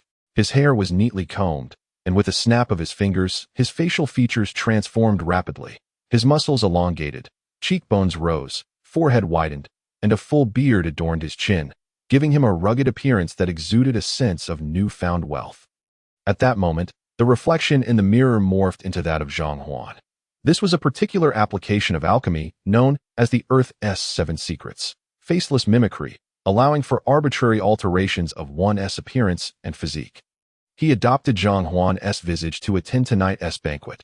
Zhang Huan had received an invitation from a prominent noble within the main city, requesting him to bring along a woman for a dinner event. This represented a splendid opportunity to enter the main city, and it was likely that the priest was hiding within its confines, as Ziyu had overheard their conversation while spying on Zhang Huan's past, indicating that they had planned to meet there. Regrettably, Zhang Huan's carelessness had led to his demise at Ziyu's hands. Thus, Ziyu intended to impersonate Zhang Huan and pay a visit to the main city, while also having a good conversation with that priest. There were many inquiries Ziyu wished to pose to him. As he gazed at his reflection, now perfectly resembling Zhang Huan in both face and physique. Ziyu pinched his cheek. Feeling quite satisfied, he was uncertain whether that illustrious figure had ever encountered Zhang Huan, so it was prudent to maintain such a disguise for safety. Xiaoqi, come here. Upon hearing Ziyu's voice, Ruan Xiaoqi approached. Upon seeing his face, her expression turned somewhat unfamiliar, filled with trepidation. "Do not fear. It is I." Ziyu reassured her with a gentle smile. The familiar aura surrounding him allowed Ruan Xiaoqi to recognize him. Her eyes widening in confusion, Ziyu felt a pang of frustration. Zhang Huan's appearance was indeed rather lackluster, possibly frightening to children. Rubbing his head, he snapped his fingers, transforming Ruan Xiaoqi's black gothic gown into a hooded robe, concealing her delicate features. For this outing, as per the illustrious figure's request, Ziyu was to bring several beautiful women along. After some contemplation, he decided to dress up Annie and the others as well. With the invitation in hand, they boarded a special train heading towards the main city. Seated in the empty carriage, Ziyu reclined in his seat, reflecting on how easily a prestigious invitation allowed them to board such a luxurious train. Indeed, the people of the main city were truly a cut above the rest. The train emitted a mournful rumble as it traversed the sky, the scenery outside zipping by in a blur. Unlike the trains of the past, which had to carve their paths through mountains, the railways connecting the various satellite cities and the main city were suspended in the air. This was a precaution taken when the relationship between the main city and the satellite cities had yet to be firmly established. As many desolate areas teemed with magical beasts to prevent attacks from these creatures, the train tracks were built high above, crisscrossing the sky, while the city walls were equipped with various modern weaponry. The train's exterior had been modified to resemble a dragon's head, armed to the teeth, with plasma cannons mounted on both sides, proving highly effective against ordinary magical beasts. Wow! Ruan Xiaoqi, experiencing a train ride for the first time, was filled with wonder, pressing her face against the window and curiously peering outside, occasionally gasping in amazement. Ziyu felt a sense of solace. Ruan Xiaoqi had spent over a decade confined in a psychiatric hospital, enduring the oppressive hand of that old witch. During her early years, to reintegrate into society and reclaim human emotions was no small feat. The fear demon eyes and void shadow beasts grew increasingly restless, flitting about the carriage, examining every nook and cranny. In contrast, Annie and the other animated dolls appeared much more composed, dutifully seated in their places, remaining silent and obedient. The somewhat desolate carriage became lively with the playful antics of the little creatures. The fear demon eyes circled the ceiling repeatedly, even attempting to shatter the windows to race against the massive train. The void shadow beasts emerged from various shadows, their single crimson eye pressed against the window, observing the outside world alongside Ruan Xiaoqi. Occasionally, upon spotting birds or beasts, the eye would gleam with life, nearly unleashing the god-slaying flash. Thankfully, Ziyu was able to quell such reckless actions with a mere glance. However, this chaos proved beneficial. The lively commotion brought a vibrant atmosphere to the carriage. By the time they disembarked from the special train, it was already 11 in the morning. That a luxury convoy had long been waiting at the station's exit, led by a Bentley, followed by a procession of opulent business vehicles. Uninformed onlookers might have thought they were here to welcome some high-ranking official. As Ziyu and Ruan Xiaoqi, along with the other beauties, climbed into the vehicle, envious glances were cast their way. It was evident that anyone capable of affording such a prestigious reception in the main city was certainly no ordinary individual. Seated in the leading Bentley, with a stern-faced middle-aged driver at the wheel, Ziyu relished the tranquility of the journey, noting with satisfaction that his disguise from the faceless mimicry had not been uncovered. The convoy smoothly merged into the main thoroughfare, eventually arriving at an expansive estate around noon. This manor was twice the size of an ordinary one, boasting a myriad of facilities including a sports field, fountains, gardens, and bars, everything one could possibly imagine and more. The sheer opulence left Ziyu in awe, affirming the capabilities of the illustrious figure surnamed Xiao, who could afford such grandeur. After the driver escorted them from the vehicle, a well-dressed man in a black suit, sporting gold-framed glasses and impeccably styled hair, approached. He appeared to be in his 50s. "Hello, may I inquire if you are Mr. Zhang?" The man extended his hand with polite courtesy, offering a warm smile. "I am Zhao, the steward here." Ziyu reciprocated the gesture, displaying a congenial smile. Yes, hello, Steward Zhao. As he spoke, Ziyu produced the invitation, which Zhao discreetly glanced over before bowing and ushering them into the villa. The interior was even more spacious, decorated in a style reminiscent of a medieval noble palace, lavish and grand. The first floor housed a banquet hall capable of accommodating thousands, while Zhao led them to the reception room on the second floor, where they finally met the owner of the estate, Lord Xiao. Sir, Mr. Zhang has arrived, Zhao announced, stepping back to allow Lord Xiao to see Su Ziyu and Wan Xiaoqi. Lord Xiao set down his cigar and approached, shaking Su Ziyu's hand. Please, make yourselves comfortable. Once seated, Lord Xiao instructed the steward and servants to prepare the tea set while he reclined with his legs crossed, his gaze drifting from Su Ziyu to Wan Xiaoqi. Lingering a moment longer than necessary to Mr. Zhang, you've gone to great lengths. It seems you have prepared quite well for this occasion. Noticing the lingering gaze of Lord Xiao, Su Ziyu furrowed his brow discreetly, maintaining a cordial demeanor as he chuckled lightly. Of course, Lord Xiao. I assure you, I have done my utmost to prepare what you requested. Ha ha ha.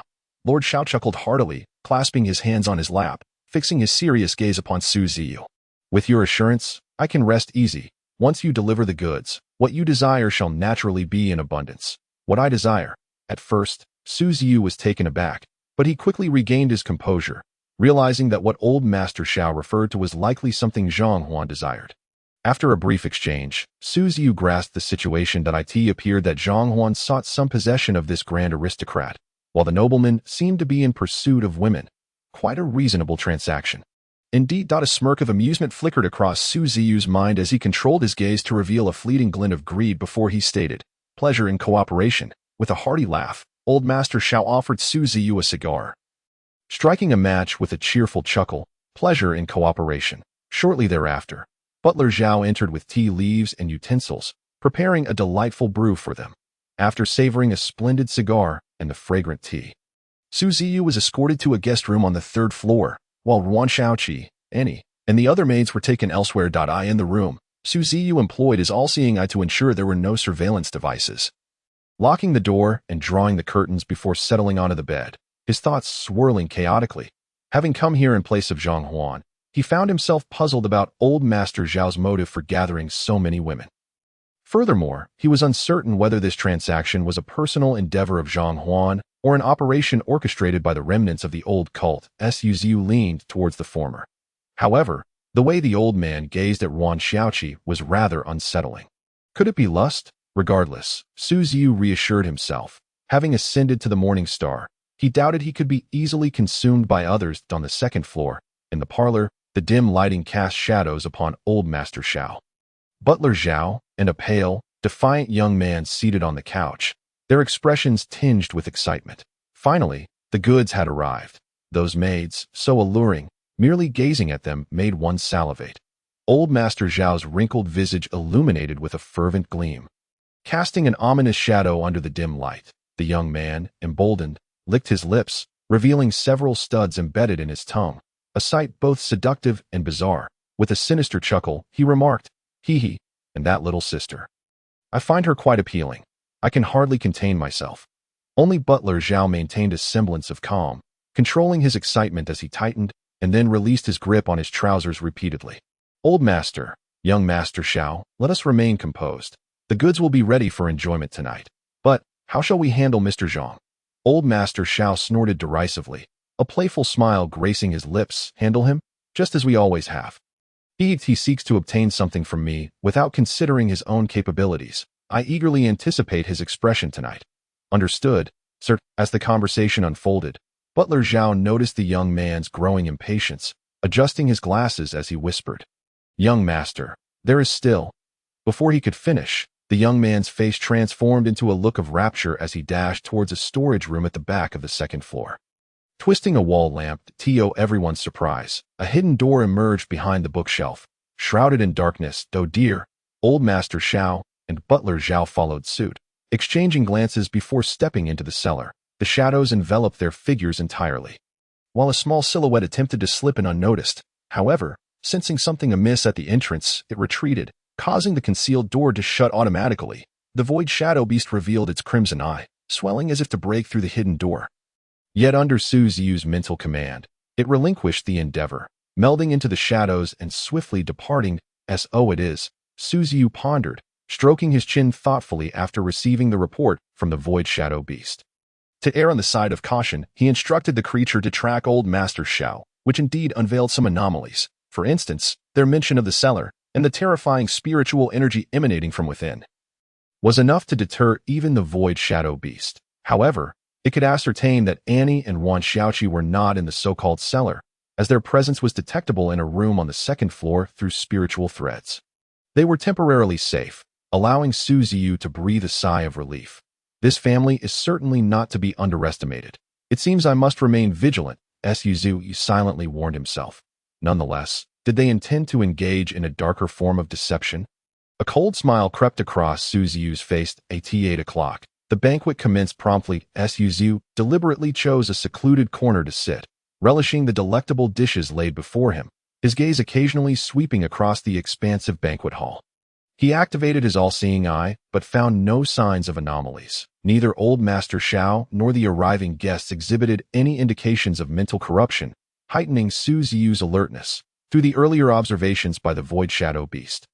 It was evident that Old Master Shao was anything but normal, yet the all-seeing eye failed to detect any aberrations, which constituted the greatest anomaly of all. That as guests gradually settled into their seats, Old Master Shao began his descent from the second floor, prompting those in the banquet hall to raise their glasses in unison for a toast. Ziyu mimicked their actions. Ladies and gentlemen, our dinner is about to begin, Old Master Shao announced, impeccably dressed in a tailored suit, his voice resonant, clear even to Ziyu seated in the back. Once seated, Butler Zhao ascended the stage in the front of the hall, microphone in hand, passionately declaring, I hereby announce the commencement of the monthly Saint Day. Saint Day? Ziyu was taken aback, uncertain of its significance. Before he could ponder further, Butler Zhao drew back the curtain behind the stage, revealing a voluptuous, well-proportioned blonde woman clad in a traditional qipao that accentuated her curves, igniting a rush of fervor in the audience. Ziyu's expression shifted from momentary astonishment to normalcy as he joined in the thunderous applause alongside the guests. The applause roared, and Butler Zhao, his face aglow, held the microphone and proclaimed, Contestant number 1, Annie, a gift from Mr. Zhang Huan. Do you all like her? Yes. The crowd surged with enthusiasm, some cheering, others whistling, their eyes fixated on Annie. Filled with desired eye in the corner, Ziyu quietly observed the unfolding scene, exchanging nods with Butler Zhao, a smile gracing his lips. This is becoming increasingly interesting, he mused, after Annie was positioned to one side of the stage. One woman after another emerged from behind the curtain, each showcasing her unique allure, transforming the scene into a veritable beauty pageant. Aside from Annie and the others he brought, there were numerous unfamiliar faces. All the women appeared to be striving to display their figures to the fullest, leaving one to wonder how their employer had briefed them prior to their arrival here. But it was evident that, apart from Annie and her companions, the girls on stage were eager to flaunt themselves, their movements provocatively enticing, reminiscent of an exhilarating runway show. The atmosphere felt as though it was seducing the guests below. As more girls graced the stage, each clad in varying attire, they all strived to reveal as much as possible. With the chime of a bell echoing, Butler Zhao, brimming with excitement, grasped the microphone and called out. Next up, we have the grand finale of this month's Saint Day. Let us welcome her with applause. This time, Old Master Shao took the lead in the applause. Ziyu shifted his focus from him to the stage, where Wan Xiaoqi had unexpectedly donned a Lolita outfit, complete with cute bunny ears, gracefully lifting her skirt as she stepped forward, her face beaming with joy, evidently enamored with her attire. Wan Xiaoqi's entrance ignited the audience's fervor. Applause thundered unabated, some even clutching their faces and gripping their throats, their expressions frenzied with excitement. What a spectacle! How absurd! Wan Xiaoqi is so young, and these individuals are so depraved. Ziyu cast a sidelong glance at the assembly. Yet he discerned no alteration in their mental states. Were they a mere assembly of ordinary folk, this would truly spell doom for them. Redirecting his gaze towards the stage, he observed Steward Zhao approach Annie's position.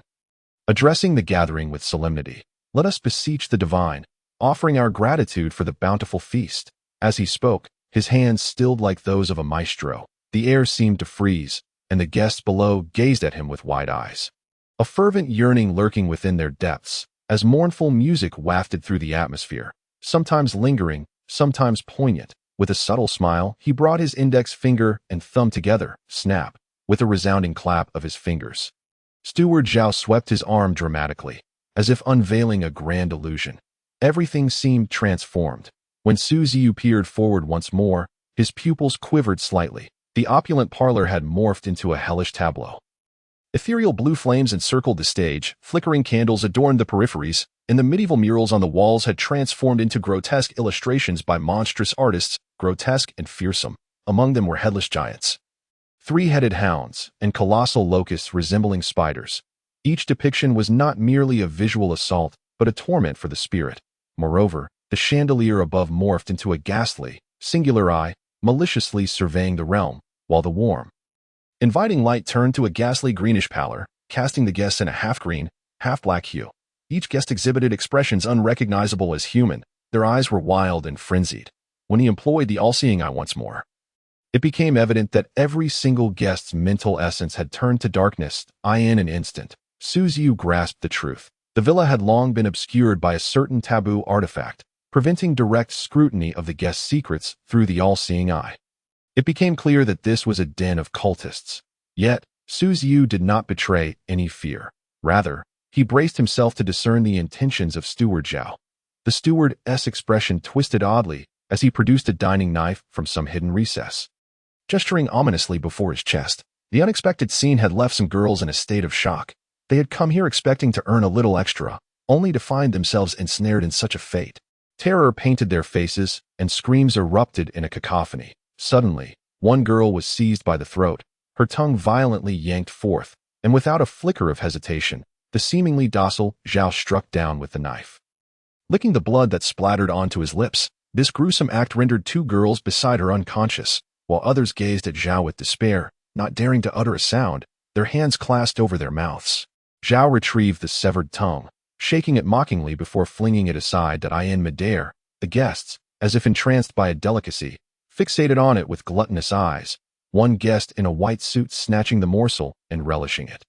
His gaze glazed over, while the others merely watched, too terrified to seize the opportunity. They resembled a pack of starving beasts in frenzied pursuit of raw flesh, utterly grotesque. "Fear not, there is more," Zhao proclaimed, extending his arms, directing the knife towards Ziyu, his voice a blend of madness and urgency.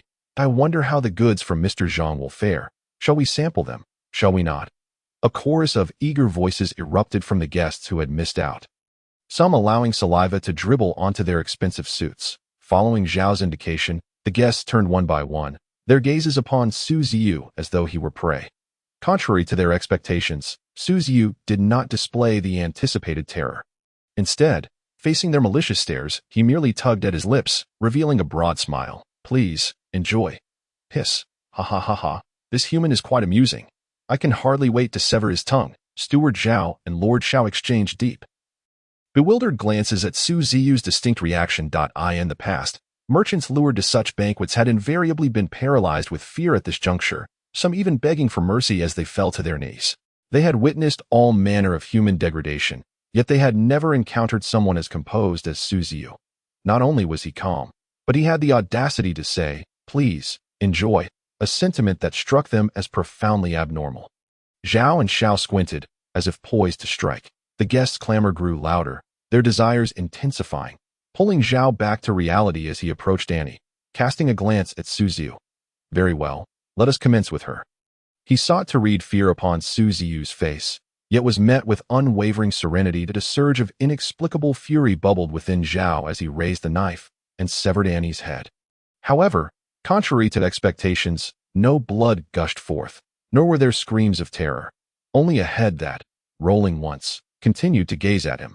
Instinctively, Zhao recoiled, yet Annie's headless body stepped forward, retrieving the fallen head and, with a click, reattached it. Zhao stood frozen, and the banquet hall fell eerily silent, the guests exchanging fearful glances, terror evident in their eyes. Rarely had they experienced such dread. Zhao, refusing to succumb to disbelief, thrust the knife into another maid. And at that moment, the eye on the ceiling swelled, chains adorned with hooks descending to ensnare the remaining women, suspending them grotesquely. Hooks pierced through their necks, blood gushing forth, staining the stage crimson. The ordinary girls scarcely had time to scream before meeting their ends. While Annie and her fellow living dolls remained unfazed, hooks pierced their throats, guillotines severed their heads, only for their heads to sprout tendrils and reattach leisurely after a brief interlude. This scene infused the vast banquet hall with an uncanny atmosphere. The sound of giggles echoed as Yuan Xiaoqi, undeterred by the chains, reclined upon the immense eye of the ceiling, exuding an icy aura, her webs enveloping the eye, drawing forth fine crimson lines. Yuan Xiaoqi reveled in her play, her bright eyes sparkling with delight. Immortal? Why can't they be killed? How can this be happening? What manner of chaos is this on the day of the Holy Ascension? That girl resembles a spider. Several guests, their eyes reddened, found their heads elongating into long, tentacle-like appendages, grotesquely mimicking octopus limbs. Seizing the moment before total pandemonium ensued, Lord Xiao leaped onto the stage, his gaze sharp as he confronted Ziyu. Who are you? Truly, amidst the fearful and anxious stares, Ziyu rose slowly, traversing the crowd to stand before Zhao, articulating each word with conviction. I am a herald of the old gods, with Zhang Huan's visage. He spoke with unwavering authority, using the name of the old gods, who wouldn't seize the opportunity. The losses were not his own. Ziyu found joy in stirring trouble for the old gods. Lord Xiao momentarily paused, his countenance darkening. What business do the old gods have interfering with the Crimson Tongue? You have overstepped your bounds. Zhao's reaction caught Ziyu off guard. Evidently, they were familiar with one another. Moreover, this faction was comprised of devotees of the Crimson Tongue, a terrifying cult notorious for their penchant for tongue severing, their methods of killing exquisitely brutal, striking fear into the hearts of extraordinary individuals in the wild. Regrettably, Ziyu had encountered them within the main city. Is it forbidden to express disdain? Ziyu feigned arrogance, lifting his nose defiantly. If you seek death, then by all means, come. Butler Zhao glared with fury, thrusting the dining knife directly towards Ziyu. The motion of Butler Zhao wielding the knife abruptly halted in midair as a shadow, akin to a phantom, coiled around his neck, trailing downward to ensnare his hands. A grotesque visage of a devilish head emerged within his line of sight, a mocking expression displayed in its blood-red single eye. The ethereal shadow beast had, unbeknownst to him, already enveloped his body. What is this creature? As his fingers clenched the knife, one by one they shattered, each break pristine and smooth, the excruciating pain eliciting a scream from Butler Zhao. Ziyu stepped forward, extending a finger, and under the gaze of terror, gently tapped his forehead, releasing a scintillating aura, distortion of the void. Instantly, Butler Zhao's countenance contorted grotesquely, a horrifying grimace taking shape as flesh sprouts emerged from the pores of his skin, transforming into eyeballs that exploded with a series of pops. With only one remaining hand clutching his face, the infection spread like a virus, rapidly consuming his hand as the flesh sprouts continued to burst forth, gushing purulent blood in every direction. Pop, pop, pop. The grotesque growth spread across his entire body, transforming Butler Zhao into a sieve, blood erupting from countless small orifices, his skin shriveling and drying, ultimately leading to his demise akin to a desiccated corpse. This marked Ziyu's first application of the contamination effect within the distortion of the void, and judging by Butler Zhao's experience, it proved rather effective. He lifted his gaze towards Lord Xiao, a smile gracing his lips. Where is the item I requested? Surely, you do not intend to engage in a black market transaction, as that would be quite uncivilized. The sudden turn of events momentarily disrupted the unwavering calm of Lord Xiao. His muscles twitching, a fleeting expression of terror and fear crossing his features before he forcefully mustered a smile. Mr. Zhang, how could I possibly engage in such a transaction? Everything you desire has been prepared. Please follow me. The guests below, or rather the devotees of the Crimson Tongue, fell silent. Though some had already undergone transformations, the air around them remained thick with a chilling aura. Yuan Xiaoqi clung to the ceiling like a spider, her massive eye ensnared in a delicate purple web, the banquet hall dimming as the lights faded. Her head rotated a full 180 degrees, her beautiful eyes darting downwards, biting on a thread. As ethereal spider silk flickered around the hall, glinting with a cold, sharp gleam, if Yuan Xiaoqi so wished, by releasing the thread from her mouth, the spider silk that enveloped the banquet hall would morph into invisible blades, slicing every individual present into fragments. Having ascended to the Morning Star rank, she had acquired a portion of the powers of the cold origin purple spider. Yuan Xiaoqi could not only manipulate the silk, but also commanded the power of ice. Ziyu nodded approvingly at Wan Shaoqi, then turned back to Lord Xiao, shrugging as he remarked, "How splendid it would have been had you maintained that attitude earlier, instead of resorting to underhanded tactics, which only invites trouble for yourself." Lord Xiao ceased further conversation, bowing his head as he led the way, with Ziyu following closely behind.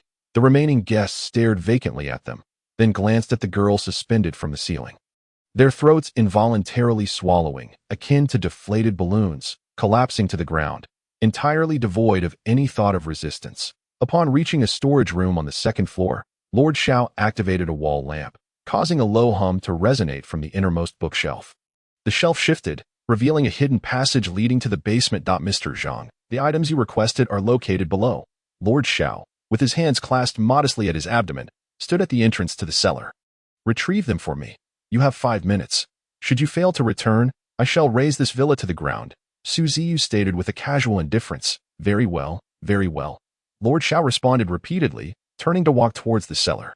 As he passed, his hand seemed to press upon a specific spot on the doorframe, which immediately caved in, revealing a chilling smile as he turned to Ziyu, screaming frantically, "Die!" The storage room plunged into darkness, the bricks of the walls contracting inward to reveal a multitude of plasma guns. These projectiles could inflict significant harm upon extraordinary beings, and the room now brimmed with ominous black barrels, akin to ravenous beasts poised to devour. In that instant, lightning erupted, countless plasma bullets surged forth, illuminating the dim room in a crimson glow, the crackling of electricity merging into a cacophony, as if a legion of serpents unfurled their tongues.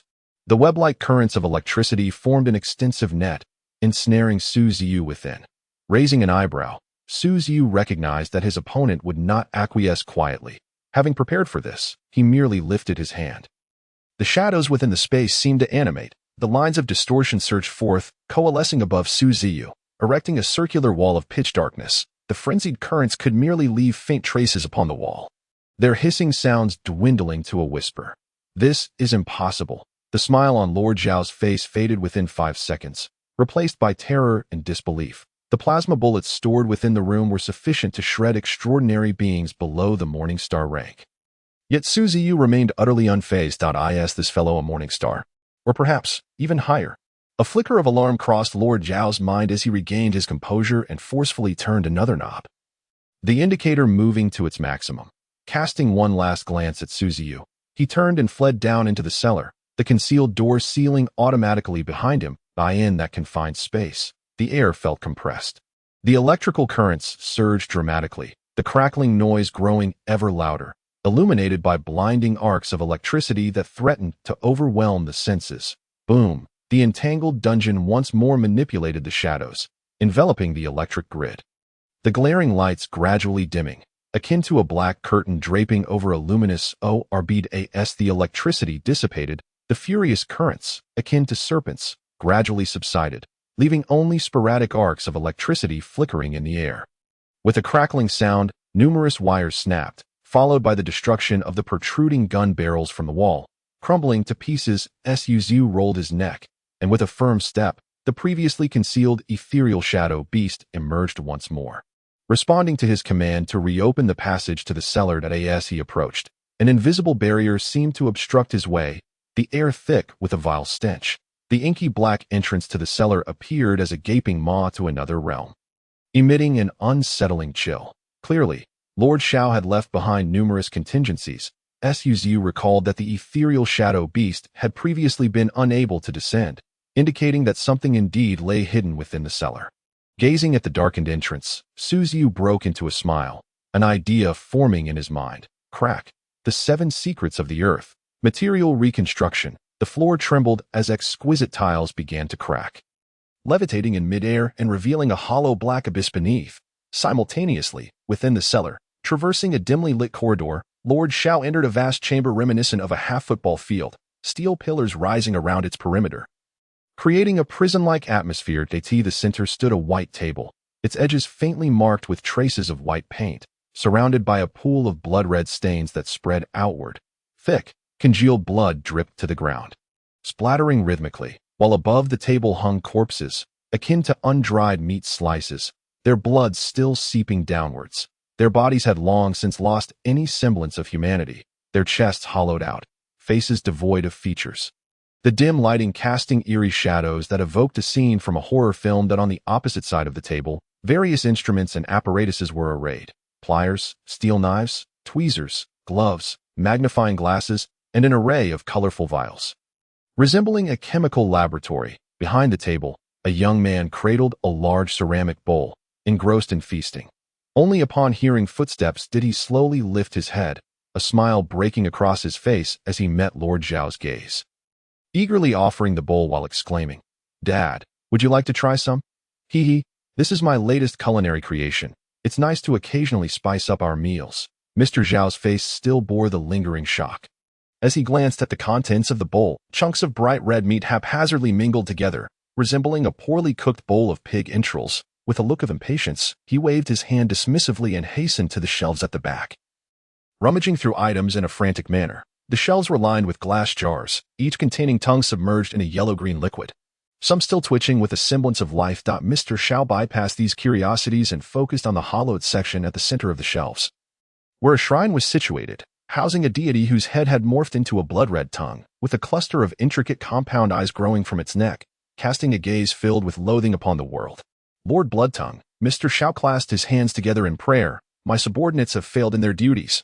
I can only seek your forgiveness by temporarily retreating." The young man silently observed Mr. Zhao's actions, licking his lips, a malicious glint in his cold expression. "Old man, did something unexpected happen on the day of the Holy Ascension?"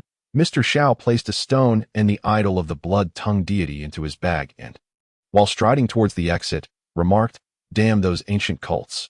We've hit a wall this time that we must regroup and find a way to reclaim the indignities of today.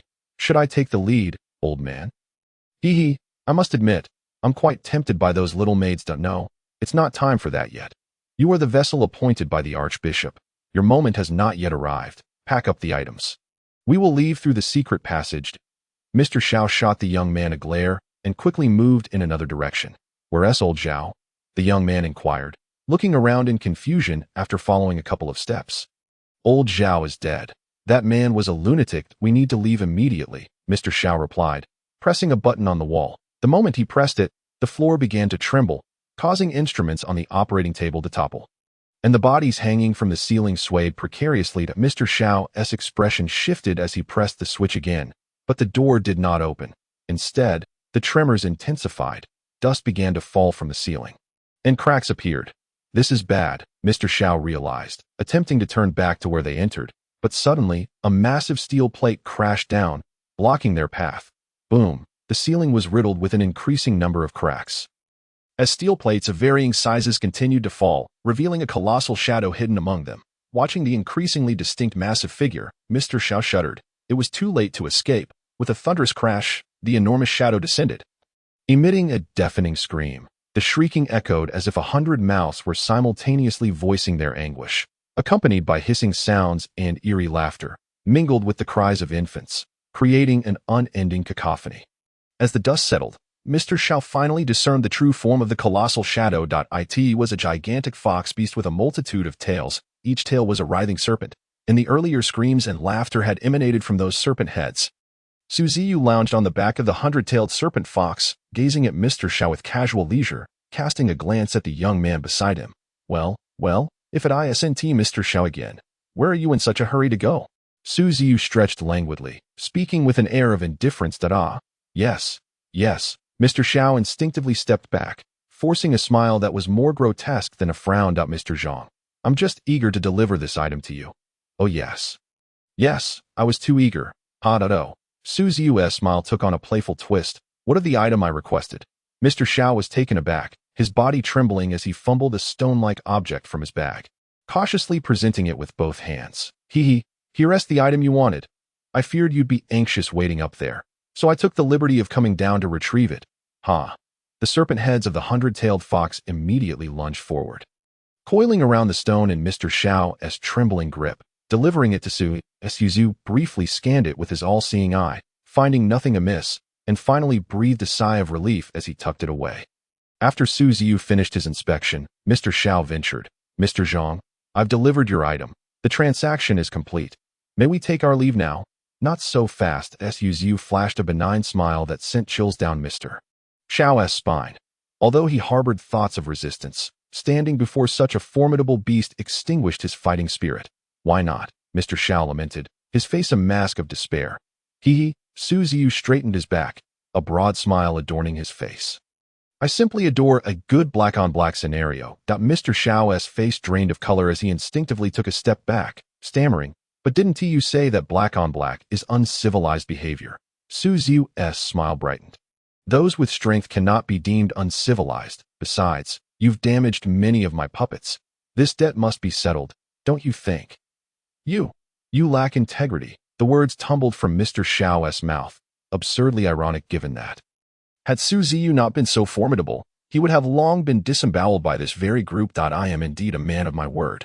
Did I ever state that if you handed over the item, I would spare your lives? Ziyu feigned confusion, and in that instant, the 100-tailed fox surged forward, its tails raining down like a storm of swords, puncturing the floor with small holes amidst the dust. Mr. Xiao found himself ensnared by a tail, one serpent's head flicking its tongue to taste his face, producing a series of strange sounds. As the mental strain took hold, Mr. Xiao's eyes bled crimson. His face pallid, and after a scream that echoed briefly, it abruptly ceased. The tail, with its gaping mouth, swallowed Mr. Xiao, a man several times larger than itself, whole, and with a gurgling sound. Just before being engulfed, Mr. Xiao hurled the idol of the blood-tongued deity, his lips murmuring what seemed to be an exceedingly malevolent incantation, thickening the air around him. Mr. Xiao's final utterance devolved into an incomprehensible curse, yet, upon its recitation, a palpable change rippled through the surroundings. The idol of the blood-tongued deity hanging in midair split in two, disintegrating into countless fragments, and the lights in the cellar flickered out, inundating the space with a potent stench of blood. Ziyu's attention shifted back to the young man, who had given him an unsettling feeling since entering. In fact, the young man seemed far more dangerous than Mr. Xiao. The young man stood transfixed, his pupils laced with blood, as if insects were crawling within. The darkness seemed to be siphoned away, replaced by a deluge of crimson, transforming the space into a blood-soaked realm. Ziyu glanced at the floor, which felt as though it were submerged in a sea of blood, while the 100-tailed fox disdainfully kicked its feet, its serpent tails thrashing wildly. Enthralled by this sanguine world, the young man's expression morphed into one of exhilaration. He extended his tongue to lick at the wounds from the metal studs on his lips, blood trickling down his chin and staining his white shirt. The eye of fear seemed to catch the scent of blood. Erupting from Ziyu's pocket, its cracked orbs extended tendrils, ravenously consuming the spilled blood, dark red energy radiating outward as the eye swelled, its tentacles swirling like a rainstorm, crashing down upon the young man. Boom! Bang, bang, bang. Once the assault subsided, it resembled a rain of crimson droplets. The young man remained standing, with numerous small holes punctured through his body, dark and hollow, as if devoid of flesh. His head elongated and stretched like rubber, surging towards Ziyu, the extended neck forming numerous creases akin to the bark of an ancient tree. His head split open, revealing rows of gleaming white teeth as it clamped down upon the 100-tailed fox's form. Roar! Amidst the cacophony of roars, the 100-tailed serpent fox orchestrated the simultaneous strike of hundreds of serpentine tails, ensnaring the young man in spirals. An eerie laughter echoed around him, but it seemed as though the young man's spirit was affected. His elongated neck stretched like a rubber band on the verge of snapping, and with a sudden pop, it broke, the tail coiling around his severed head, devouring it whole. Opposite him stood a headless and neckless form. And a moment later, flesh burgeoned at the neck, rapidly forming a new head. This time, the young man's eyes glowed even redder, the insects within his eyeballs scuttling faster, more vivaciously. Simultaneously, Ziyu felt himself being drawn into another realm.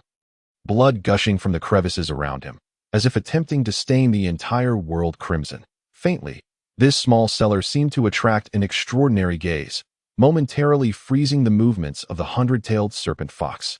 Ziyu surmised that the recent shattering of the statue likely heralded the attention of some formidable entity. The blood-tongue god, revered by the Scarlet Tongue cult, might have cast its gaze upon them. And that young man had become the vessel for the blood-tongue god's sight. Cursed old wretch, even at death's door, you still bring me trouble, Ziyu muttered in resentment, and the 100-tailed serpent fox sensed its master's fury. 100 serpentine tails rose in unison, each head displaying a sinister grin. simultaneously opening their mouths, gathering luminous orbs of energy within. Gradually, they grew larger and brighter, natural exhalation, though not in a forest or wilderness. This estate, distanced from the urban sprawl, was still surrounded by numerous trees, and the natural energy amassed was remarkably potent. The natural energy cast an eerie green glow upon Ziyu's face, and at the moment the beams of light burst forth. They were blindingly bright. Boom, boom. The ethereal beams, imbued with cataclysmic power, scattered in all directions, as the small cellar began to collapse under the terrifying sounds of rumbling. The steel and concrete that composed the cellar and the villa were already in a state of disrepair, akin to a shattered beehive, unable to withstand the onslaught of the natural exhalation. Under the oppressive force, everything before him warped, leaving only the desolate steel skeletons, vanishing inch by inch in the glaring light.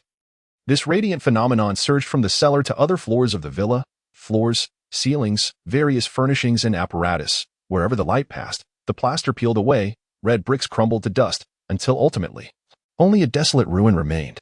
Ruan Xiaoqi, pressed against the ceiling's large eye, seemed to sense something, as a vague silhouette of the cold origin purple spider flickered into existence. She swiftly leapt from the nearest window, and at that moment, the natural exhalation surged forth, obliterating all cultists within the banquet hall, leaving no limbs behind. A once pristine villa was instantaneously reduced to rubble. The garden, fountain, and various artworks were all annihilated alongside the villa.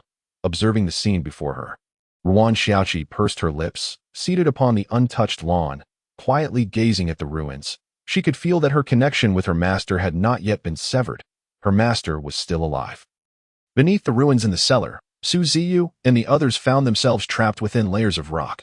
The so-called cellar was merely a repurposed underground parking lot of the villa. The space was not expansive.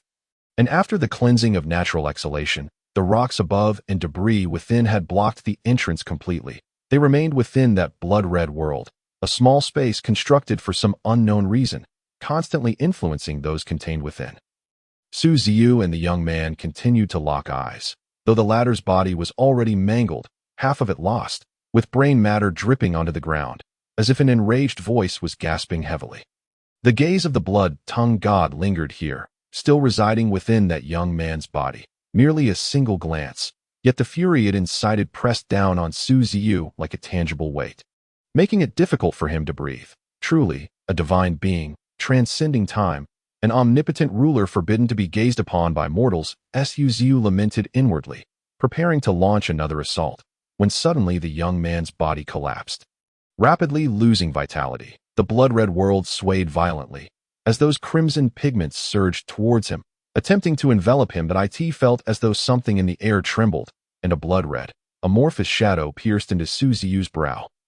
It was the gaze originating from the blood-tongued god. The sky above the estate underwent a transformation due to the recent attention from the blood-tongued god. The heavy clouds gradually parted, as if the space had encountered some forceful assault, coalescing into a massive eye, albeit an exceedingly illusory and vague one. The abnormality in the clouds obscured a portion of the vast moon, evoking an overwhelming sense of suffocation. The night in the main city remained bustling with life. Commercial streets, beverage shops, and numerous young couples embraced and conversed animatedly. A man, caught up in taking photographs, suddenly froze. His girlfriend, dissatisfied, placed her hands on her hips and exclaimed, "Hey, are you taking a picture of me or the sky?" The young man, momentarily stunned, pointed at the heavens just as his girlfriend was about to erupt, exclaiming, "Look, babe, the clouds look like a giant eye. Should we use it as a backdrop?" The girl, skeptical, lifted her head and, covering her mouth in disbelief, replied, "It really does." Click. The young man eagerly pressed the shutter, only to be met with his girlfriend's displeased voice.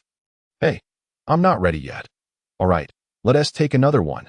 The phenomenon in the sky drew the attention of many, though most ordinary people dismissed it as an occasional weather occurrence. Only a few extraordinary individuals occasionally glanced upwards, understanding that this was the result of a clash between two formidable entities. In the administrative headquarters, within an office of the special department, a staff member monitoring a machine reported in astonishment, "No, the spiritual energy is off the charts. If we continue checking, it might explode. Stop the detection. Headquarters suspects an unknown level entity is engaged in a confrontation in the main city." "Yes, one by one." The extraordinary beings of the main city and official forces flocked to windows or rooftops. Gazing blankly at the celestial anomaly, an unknown level entity passing by, truly, a divine clash where mortals suffer. Notify all departments to prepare. Temporarily seal off that area. Do not allow citizens to approach. Do not delve too deeply. As long as they do not intend to strike at this city, we shall remain passive. Jiangsheng has been chaotic enough lately, with both the burial sovereign and the king in yellow. Could this be the result of a struggle between those two entities? Damn it, the fall of either side would be more than we can bear. In the expansive reception hall, ministers from various departments argued heatedly, their eyes betraying deep concern. Amidst this panic, in a secluded church in the eastern part of the main city, stood a golden-haired man clad in a fiery cloud robe, adorned with a cross and sporting a beard. He resembled a priest, holding a scroll of scriptures, reciting with utmost devotion and sanctity. Foolish souls, lost in their paths, obsessive spirits, reborn in the spirit realm. The loquacious, like dreams, are but illusions. Pure words punish the deluded. The thorny path to heaven is fraught with peril. Suffering of the masses, the old days resurge.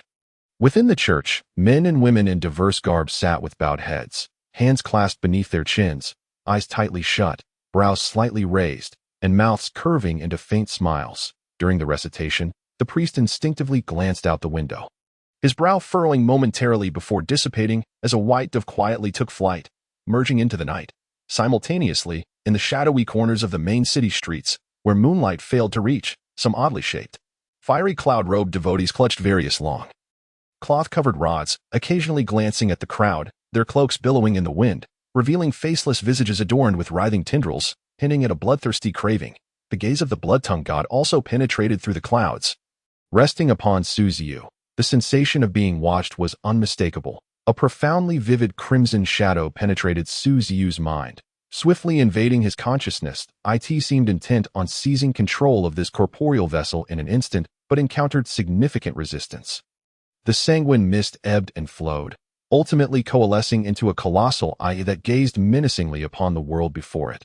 This immense crimson orb unleashed tendril-like appendages that spread wildly, reminiscent of a neural network, tainting a vast expanse of space. As this contamination persisted, an arm imbued with chaotic energy swung forth repeatedly, its slender form akin to willow branches, stirring the realm of consciousness as if it were shaken by an earthquake. The taint of the blood-red threads halted, snapping and dissipating upon contact with the chaotic limbs, which continued to extend outward, stirring more chaotic currents, as if swatting away a mere mosquito, gently lifting and then descending, causing the area of pollution created by the crimson eye to diminish drastically. From the depths of this consciousness space came the sound of waves crashing against the shore, light yet laden with weight.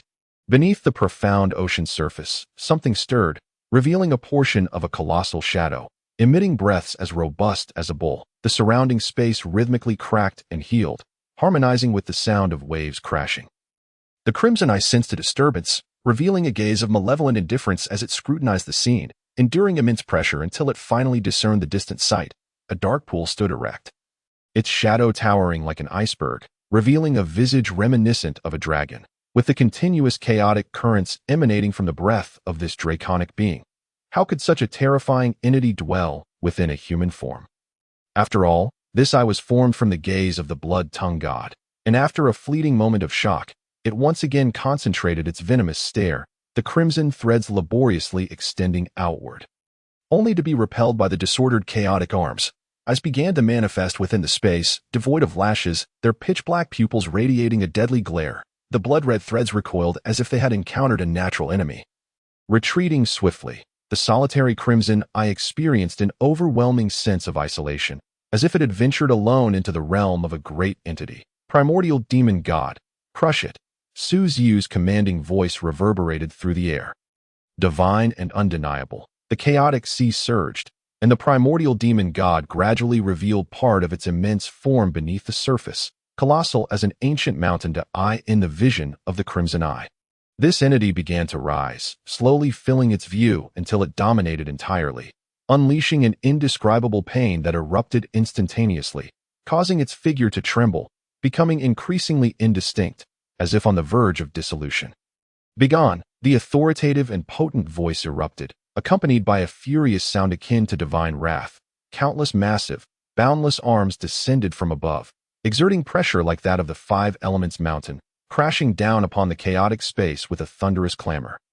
Sending chaotic currents surging. I know, the old god's church. I shall curse you. The blood-tongued god will not spare you. The gaze from the blood-tongued god was swiftly suppressed, transforming into nourishing fragments that revitalized this space. Ziyu was astonished to discover that a portion of the primordial demon god's foundation had been illuminated anew, and more of its form emerged from beneath the sea's surface, an unexpected delight. For he welcomed any challenger of such caliber. Ziyu shook his head gently, remarking, "It is the old god's church that slays you. What concern is it of mine, Ziyu?" Fortunately, the sanguine ocular entity dissipated within less than a minute. With various departments holding differing opinions, some believed that the two unknowable entities had determined a victor, while others argued it was merely a common phenomenon of spiritual manifestation prevalent after the Great Catastrophe. Yet this conjecture failed to explain the nearly maxed-out spiritual detection device. Seated on the lawn, Wan Xiaoqi silently lifted her head, staring blankly at the ruins, her eyes wide in astonishment. Suddenly, it seemed as though some gravitational force emerged from the debris, clearing the shattered steel and concrete. Amidst the roar akin to that of a tractor, accompanied by the calls of birds and beasts, a tremendous figure charged forth. Roar! The hundred-tailed serpent fox landed heavily. Raising its tail, the strange sound from earlier had emanated from its serpentine head, with over 100 curious serpent eyes fixated on Wan Xiaoqi, flickering their tongues. Wan Xiaoqi's eyes sparkled as she made a large grimace at the hundred-tailed serpent fox, baring her teeth in a grin. The power of the cold origin purple spider was partially unleashed, causing the serpent heads to shrink back in fright. Ziyu chuckled helplessly, gesturing for Wan Xiaoqi to come over. In a swift motion, she leaped onto the back of the hundred-tailed serpent fox, drawing close to Ziyu. He glanced at the villa reduced to ruins, shaking his head in wry amusement, extending his palm and commanding, "Extract materials." Instantly, a beam of white light surged into his palm. He refrained from inspecting it immediately, contemplating how to depart from this place, an instinctive sense of crisis, bestowed by the spirits of all things, alerted him to the presence of numerous specialists from the special department en route to his location. Ziyu pondered his escape. Annie and a group of maids approached, their bodies covered in dust, the expensive maid outfits marred by grime and blood, presenting a rather disheveled appearance. They had endured considerable hardship to fulfill their plans. After a moment's thought, Ziyu snapped his fingers, drawing them into the depths of his subconscious. The chaotic sea, for they were akin to puppets, creations of Ziyu, their lives bestowed by him, thus meeting the criteria for acceptance into the chaotic sea. Wan Xiaoqi, however, could not be accommodated, for she possessed her own life and consciousness. Their bond was merely one of master and servant through a certain contract, making it impossible to temporarily house a living being within the chaotic sea. That moment, a flurry of chirping sounds filled the air, and a messenger pigeon flew in. Initially cautious, Ziyu accepted the pigeon only after confirming its benign intent, allowing it to perch upon his shoulder. "What is this?" Ziyu queried, perplexed as the pigeon's eyes suddenly manifested a shadowy image, revealing a man resembling a priest, with golden hair and azure eyes, who spoke. "Meet at the third church in the east of the city." The vision abruptly ceased, collapsing instantaneously, the pigeon rolling its eyes before expiring after fulfilling its mission. "The third church? Is this an invitation from the priest? It seems my disguise remains unbroken." A subtle smile crept on Ziyu's lips. Nothing delighted him more than finding that priest, who had once contemplated his demise.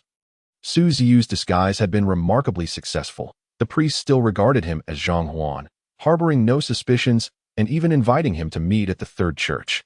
"Let us proceed to the third church," Ziyu declared, patting the hundred-tailed serpent fox's head. In an instant, the creature surged forth, racing towards the eastern part of the city. A profound shadow descended, enveloping the figures of Ziyu and the hundred-tailed serpent fox, gradually obscuring them until they vanished from sight. The swiftness of their movement even allowed them to briefly step into the spirit realm, utilizing the connection between the two worlds for rapid transit. In the east, at the third church, the priest surveyed the assembly before him, a look of satisfaction gracing his features, especially upon witnessing the transformation of one among them, as an eye slowly sprouted from their forehead, his demeanor relaxing further. Such aberrations swiftly infected all the faithful. Some lost their eyes, sprouting tentacles. Others were seen slicing open their abdomens, feeding chunks of flesh into their mouths, while some caressed their swollen bellies. Plunging a hand within to extract intestines that a few individuals appeared to melt like candles, yet wore expressions of utter enjoyment. Observing the absurd scene before him, the priest bore a benevolent smile, his lips moving, abandon the flesh. Meditate upon the soul, feel the truth, the gospel endures, float in the void, human words deceive. Heaven has no gate, the abyss opens wide. Gradually, he recited with increasing speed, his voice rising and falling in dramatic cadence. A haunting timbre that shattered the sanity of all present believers, compelling their bodies into further transformation. Some individuals tilted their heads back, mouths agape, as a viscous, black substance akin to gasoline surged forth from their features, coalescing into a grotesque entity devoid of mouth or nose. With a deafening roar, it melded with the remaining devotees, forming a colossal vortex that howled ominously, causing the cross upon the priest's chest to sway violently. Cracks began to spiderweb across the church's ceiling, and as more of the black substance poured in, the vortex expanded, roaring as it tore apart everything in its vicinity. The church's furnishings, idols, and walls shattered into countless fragments, swallowed by the churning maelstrom, while the entire structure trembled, its plaster peeling away to reveal exposed red bricks, leaving behind only twisted and broken rebar. Beneath the priest's feet, a spiritual whirlwind swirled, suspending him in midair as he spread his arms towards the suspended moon in the sky. The cold, desolate moonlight bathed his face in a ghastly glow, casting eerie highlights that sculpted a sinister smile. Within a 10-kilometer radius of this ruin, the 4 cardinal points were adorned with the same black substance, resembling devils or hyenas, vigilantly guarding the world, their forms contorting and swelling grotesquely. From above, one could observe 4 twisted black columns of light springing to life at various positions, arranged in a disconcertingly chaotic manner that would surely irk anyone with obsessive-compulsive tendencies. A series of guttural sounds emanated from his throat as he pressed down with both hands. The black, twisted columns abruptly expanded to heights exceeding 100 meters, transforming into enormous stone pillars adorned with cryptic runes that exuded an aura of mystery. The priest descended slowly, gazing at the towering columns with a slight smirk, exclaiming in rapture, "The stone circle is finally complete." Simultaneously, battles erupted throughout the main city. It was a one-sided massacre, as monstrous figures clad in fiery robes emerged from every corner, wielding various weapons and unleashing a brutal slaughter upon the citizens. The streets of the bustling district were choked with vehicles, their drivers honking furiously in a cacophony of urgent, jarring sounds. Suddenly, a multitude of bizarre figures in fiery robes surged forth from alleyways and even sewer grates, leaping atop car roofs and cracking them like spiderwebs, their blades slicing through metal with ease, dispatching drivers in an instant. From the corpses, a pale light escaped, drifting like dandelion seeds toward the nearest stone pillar.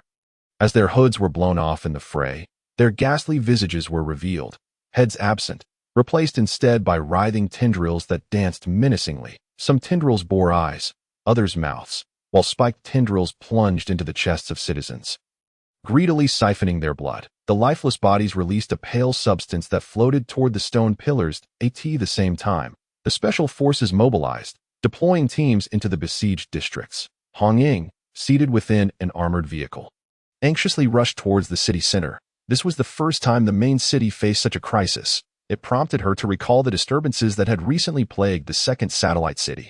The burial sovereign, or perhaps the king in yellow, she murmured, urging the driver to accelerate. They could already detect the faint scent of blood and hear the distant sounds of chaos. Meanwhile, Wei Kong led another 100-man squad towards the city. His expression was equally grim, worry etched deeply in his eyes. Having just bid farewell to his girlfriend, he was now thrust into this urgent mission, his heart racing as he caught a whiff of the faint, metallic scent of blood and glimpsed the colossal silhouette of some creature in the distance. Damn it! Who has the audacity to invade the main city? Wei Kong growled, slamming his fist against the steering wheel, gritting his teeth as he pressed down on the accelerator. The modified super-armored vehicle roared to life, speeding forth like a metallic beast. The patrol forces also sprang into action, helicopters buzzing in the sky as fully armed soldiers surged from various streets towards the city center.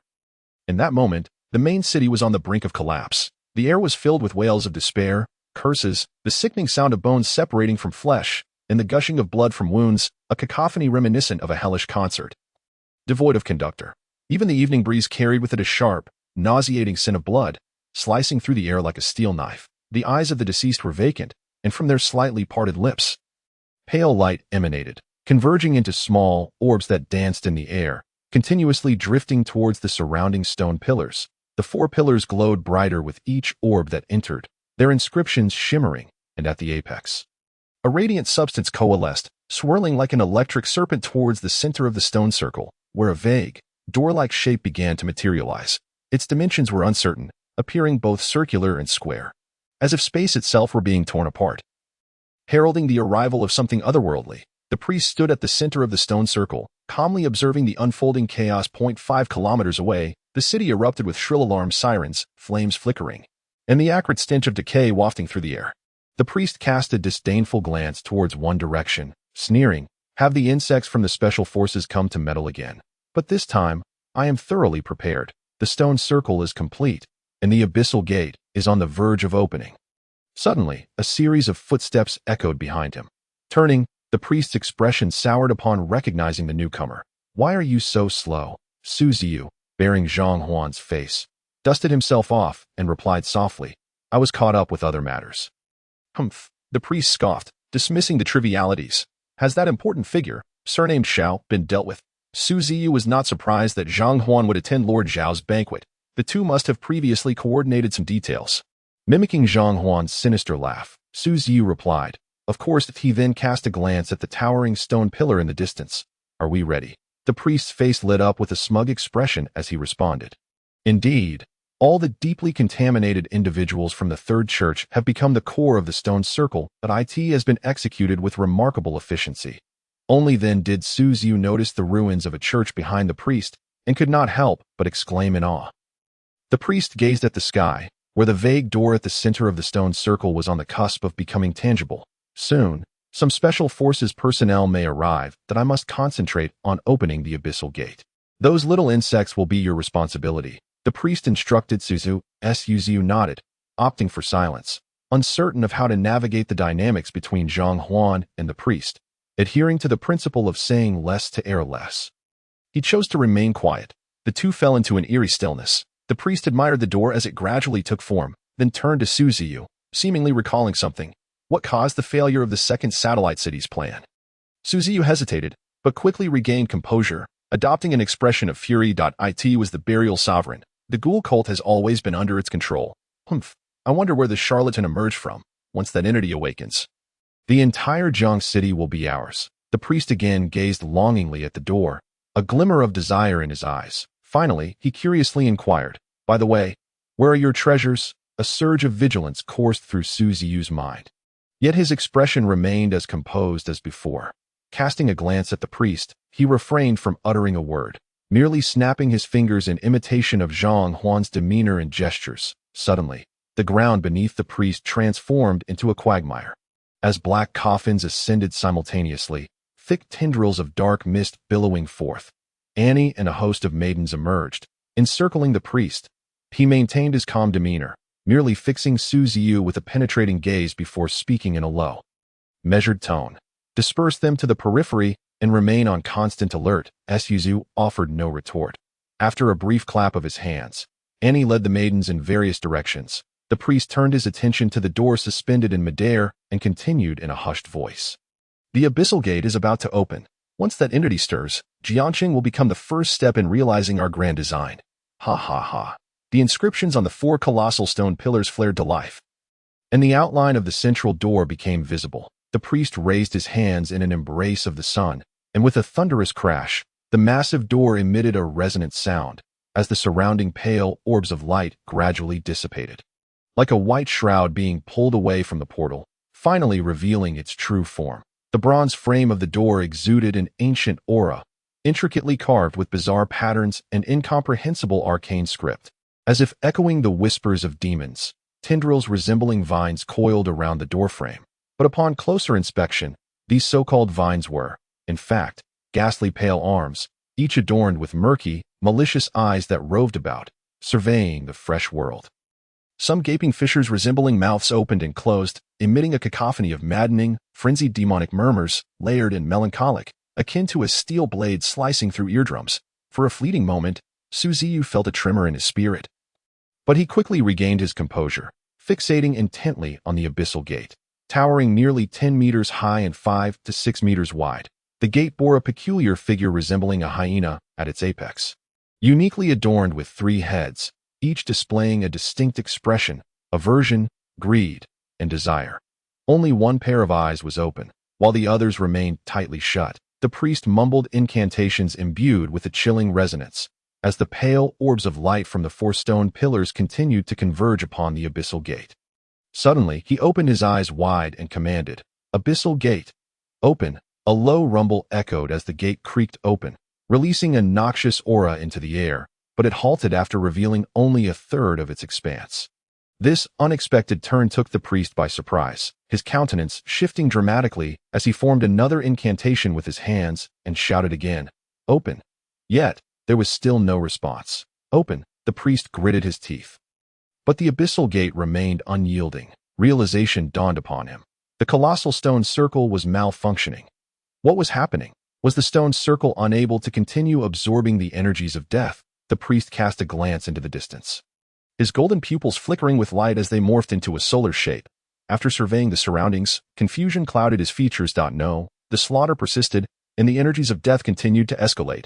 After a moment of contemplation, the priest seemed to grasp something, whirling around abruptly, his hands thrusting outward as he gathered his essence, a brilliant golden radiance exploding forth with a resonant thud, forcing him to take a half-step back. "It's you," he bellowed at Ziyu, his face contorted with frenzied anger. "Your vigilance is commendable," Ziyu replied, rubbing his shoulder with a smile. "What is happening? What is the meaning of this?" The priest's tone turned icy, his chaotic essence tearing through the surrounding underbrush. Ziyu remained silent, a smile playing on his lips as he glanced in another direction, raising a hand in greeting. The priest paused momentarily before following Ziyu's gaze to a stone pillar in the southwest. At its pinnacle, a figure stood, Yuan Shaoqi, grinning at Ziyu with bared teeth. Upon their arrival, Ziyu had already instructed Yuan Shaoqi to sneak over and dismantle that stone monolith when the formation was activated. How could this be? "You." The priest suddenly turned to Ziyu, his tone now frigid. "You are not Zhang Huan, are you? Where is the real Zhang Huan?" "Ha ha ha." Ziyu snapped his fingers, his bones and visage shifting simultaneously, instantly reverting to his original form. That unfortunate soul? He has perished. Faced with an unfamiliar figure before him, the priest instinctively braced himself, the gold in his pupils intensifying. "Who are you, and what do you seek?" Ziyu advanced 2 steps, revealing a star mark beneath his collarbone, and chuckled. "Recognize this." The priest's pupils constricted sharply, his fingers tracing a small circle in front of him, as a shimmering barrier of golden light materialized. "You are a descendant of that clan?" he intoned solemnly. The smirk graced Ziyu's lips as he conjured a long, black spear and thrust it forward. The surrounding underbrush was whipped into a frenzy by a gust of wind, and as the black spear collided with the golden barrier, they erupted in a clash, their energies spilling forth. Yet neither party had moved an inch. Power of dark wisdom. The priest's face reflected astonishment as he comprehended. "You are the one who pilfered the Tome of Dark Wisdom." In an instant, he leaped into the air, swirling winds swirling beneath him, allowing him to hover aloft. "Oh, it is you. It seems my clandestine maneuvers within the Su clan have been undone by you. Blasphemous wretch." As he spoke, the priest raised his hands again in a solar embrace, a brilliant and massive beam of light descending, scattering tangled energies across the ground, completely plowing through the grassy expanse.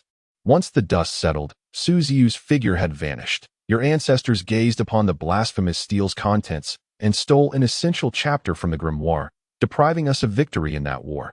You are a pitiful band of blasphemers, destined to perish beneath the eternal sun's gaze. The priest's voice grew increasingly frenzied, his hands gesticulating like a pianist in a fervent performance, as fiery beams of light cascaded down, illuminating the shadowy ruins of the grassland.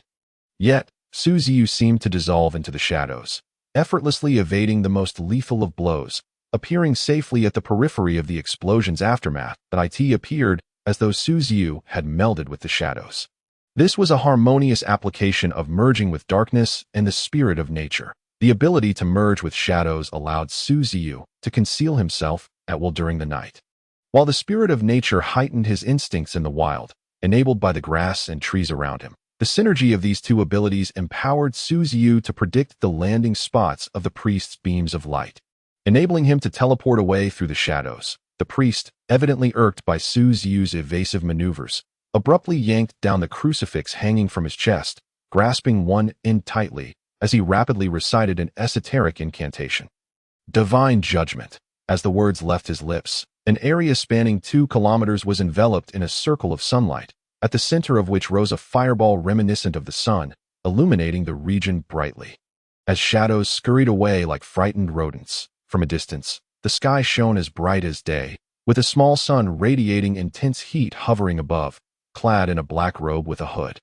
Ziyu materialized 10 meters from the priest, his face resolute and unyielding. He merely extended a finger, causing the surrounding grass and trees to sway wildly in the wind, producing a rustling sound as emerald energies were drawn forth and gathered at Ziyu's fingertip.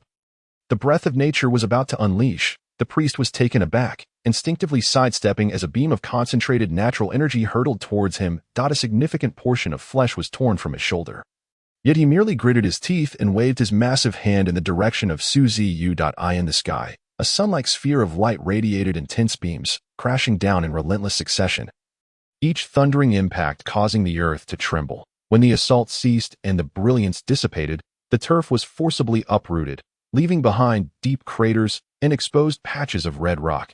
As the dust settled, a colossal shadow emerged, the 100-tailed snake fox enveloping Ziyu with its myriad tails, forming a protective circle. All the damage incurred was entirely absorbed by the 100-tailed snake fox. Unscathed, Ziyu stepped forth. As the surrounding wall of eternal night crumbled, and he leaped onto the back of the 100-tailed snake fox, coldly regarding the priest. Secrets of the earth, material reconstruction. The sound of a snap echoed harshly in the desolate wilderness, causing the priest's heart to skip a beat. In disbelief, he gazed at Ziyu, exclaiming, "No, you have mastered the secrets of the earth. You have learned 2 ancient chapters?" His tone and expression were rife with incredulity, as if confronted with something beyond his understanding. Before he could fully process this revelation, the ground began to tremble, fissures splitting open like a spider's web, and fragments of stone soared into the air, seemingly defying gravity, drawn towards the sun like fireball, as if to envelop it. Secrets of the earth, celestial creation. Ziyu clasped his hands together, energy erupting from his fingertips, hastening the ascent of the stones. Small rocks coalesced into larger ones, forming a protective layer akin to armor over the immense fireball. In mere seconds, the orb summoned by the priest was half obscured, and despite his gritted teeth and desperate resistance, the brilliance of the fireball began to wane. In terms of raw power, he was a high-tier morning star, yet Ziyu's mastery of 2 ancient chapters afforded him a distinct advantage. With a thunderous crash, a substantial section of earth was dislodged, slamming down upon the surface of the fireball. Almost simultaneously, the blinding light was extinguished, akin to a dimly lit room having its candle snuffed out, plunging everything back into darkness as Ziyu melded into the shadows. The ground split layer upon layer, with numerous rock plates floating in midair. Ziyu stepped onto these floating slabs, stealthily approaching the priest. A long spear, aflame with ghostly fire, thrust forward, aiming for his back. Yet at that moment, the priest's golden hair billowed, revealing another face at the back of his head. A chilling, piercing scream assaulted Ziyu's psyche, causing his attack to miss its mark. As he fell to the ground, his fingers twitched, and a pair of scissors soared through the darkness, slicing through the air with a dull whoosh. The clash of metal rang out as the black scissors were deflected, and the shadowy beast was seized by the priest's grip around its neck. Its singular eye dimmed, and the shadows enveloping its form began to dissipate, signaling a loss of vitality. The priest's strength exceeded Ziyu's expectations, particularly after the awakening of the face at the back of his head, which significantly enhanced his physical prowess. In a moment of desperation, Ziyu glanced up at the enormous meteor hovering in the air, enveloping the judgment sun within it. The energy emanating from within astonished him. With a thought, the meteor plummeted towards the priest. The whistling of air generated a sonic boom as the meteor descended to within 20 meters of the priest. The face at the back of the priest's head contorted into a grotesque expression, sharp teeth grinding ominously as a murky, venomous word escaped his throat. Get lost. Crack. The solar energy within the meteor erupted outward, exploding with a resounding bang, transforming into fiery fragments that rained down upon the grass, igniting several areas in flames. The face at the back of the priest's head refocused its gaze on Ziyu, and as he prepared to charge, he suddenly found his heels ensnared by tendrils resembling hair, wrapping around his ankles, arms, wrists, and neck, rendering him immobile. Standing atop the back of the hundred-tailed snake fox, Ziyu formed a hand seal and calmly declared, "Dark wisdom, binding dungeon." The hundred-tailed snake fox also maneuvered its tails towards the priest, each serpent head displaying various eerie expressions, emitting unsettling sounds that rattled the priest's resolve. In an instant, the priest's eyes turned crimson, and his grip on the shadowy beast slackened, only to be ensnared by more twisted lines, binding him tightly like a wrapped zongzi. Seizing the opportunity, the shadowy beast broke free, its form becoming indistinct as it melded back into the shadows. Ziyu extended his palm, twisting his wrist, tightening the bindings. As a faint red glow emanated from the priest, accompanied by a sizzling sound as the twisted lines burned away. In that moment, the priest stepped forward, elevating himself significantly, arms raised high, clutching the silver cross, which had turned pitch black, exuding a terrifying spiritual pressure that swept over the grass and ruins. Judgment Moon. His voice carried an authority that was nearly irresistible, causing Ziyu to feel as if a 1,000-pound weight pressed upon his shoulders, rendering him breathless. The hundred-tailed snake fox quivered, threatening to collapse at any moment. Sensing the spiritual energy, Ziyu struggled to look up, witnessing the priest cradling the now completely blackened cross, which oozed a hint of mottled blood. Waves of spiritual energy radiated outward, sweeping across the grass and the ruins of the church, slicing through everything within a 10-kilometer radius. Structures were cleaved in half as if severed by a slender wire, leaving behind a smooth cross-section. The cloaked followers, clad in billowing black robes, seemed to sense something, their neck tendrils thrumming with agitation and rage, their eyes filled with darkness, an insatiable desire for slaughter surging forth. Amidst the cacophony of roars, they brandished various weapons, clashing with the special agents, the sounds of battle and the gruesome separation of flesh and bone intertwining into a hellish symphony. Reding, Wei Kong, and the other squad leaders from the Special Operations Division simultaneously turned their gaze towards that location, marveling at the 4 towering stone pillars, yet their time for contemplation was fleeting. For many more demonic entities awaited their attention. Kill. Reding tightened her grip on her spear, re-engaging with a bear-like monster. Meanwhile, at the heart of the Judgment Moon, Ziyu fortified himself with the wall of eternal night, gazing skyward. Heavy clouds appeared to be torn apart, revealing a massive cross descending, illuminated by ethereal moonlight, as if a mountain were crashing down from the heavens. Ziyu formed another hand seal, the surrounding shadows erupting into a frenzy, the twisted lines surging upwards in a desperate attempt to cradle the colossal cross in midair. Yet, in the next moment, the opposite side of the clouds parted, and another massive cross fell. These crosses cascaded from the sky like lanterns released into the night, dozens visible to the naked eye. Truly, a testament to the power of a high-tier morning star. Ziyu silently marveled, patting the hundred-tailed snake fox on the head. The creature understood, and after overcoming the immense pressure, it raised its slender tails, snakeheads roaring and flicking their tongues as natural energy surged into their mouths without restraint.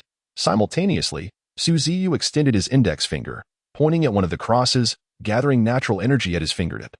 Natural breath was Ziyu's most formidable skill, capable of harnessing the surrounding natural energy to create devastating damage. Observing the swirling natural energy akin to green fireflies, the priest smirked, both faces displaying disdain. Utterly futile. Even if you destroy one of the giant pillars, as long as I eliminate you and fill the void with your death energy, I can still fully open the abyssal gate.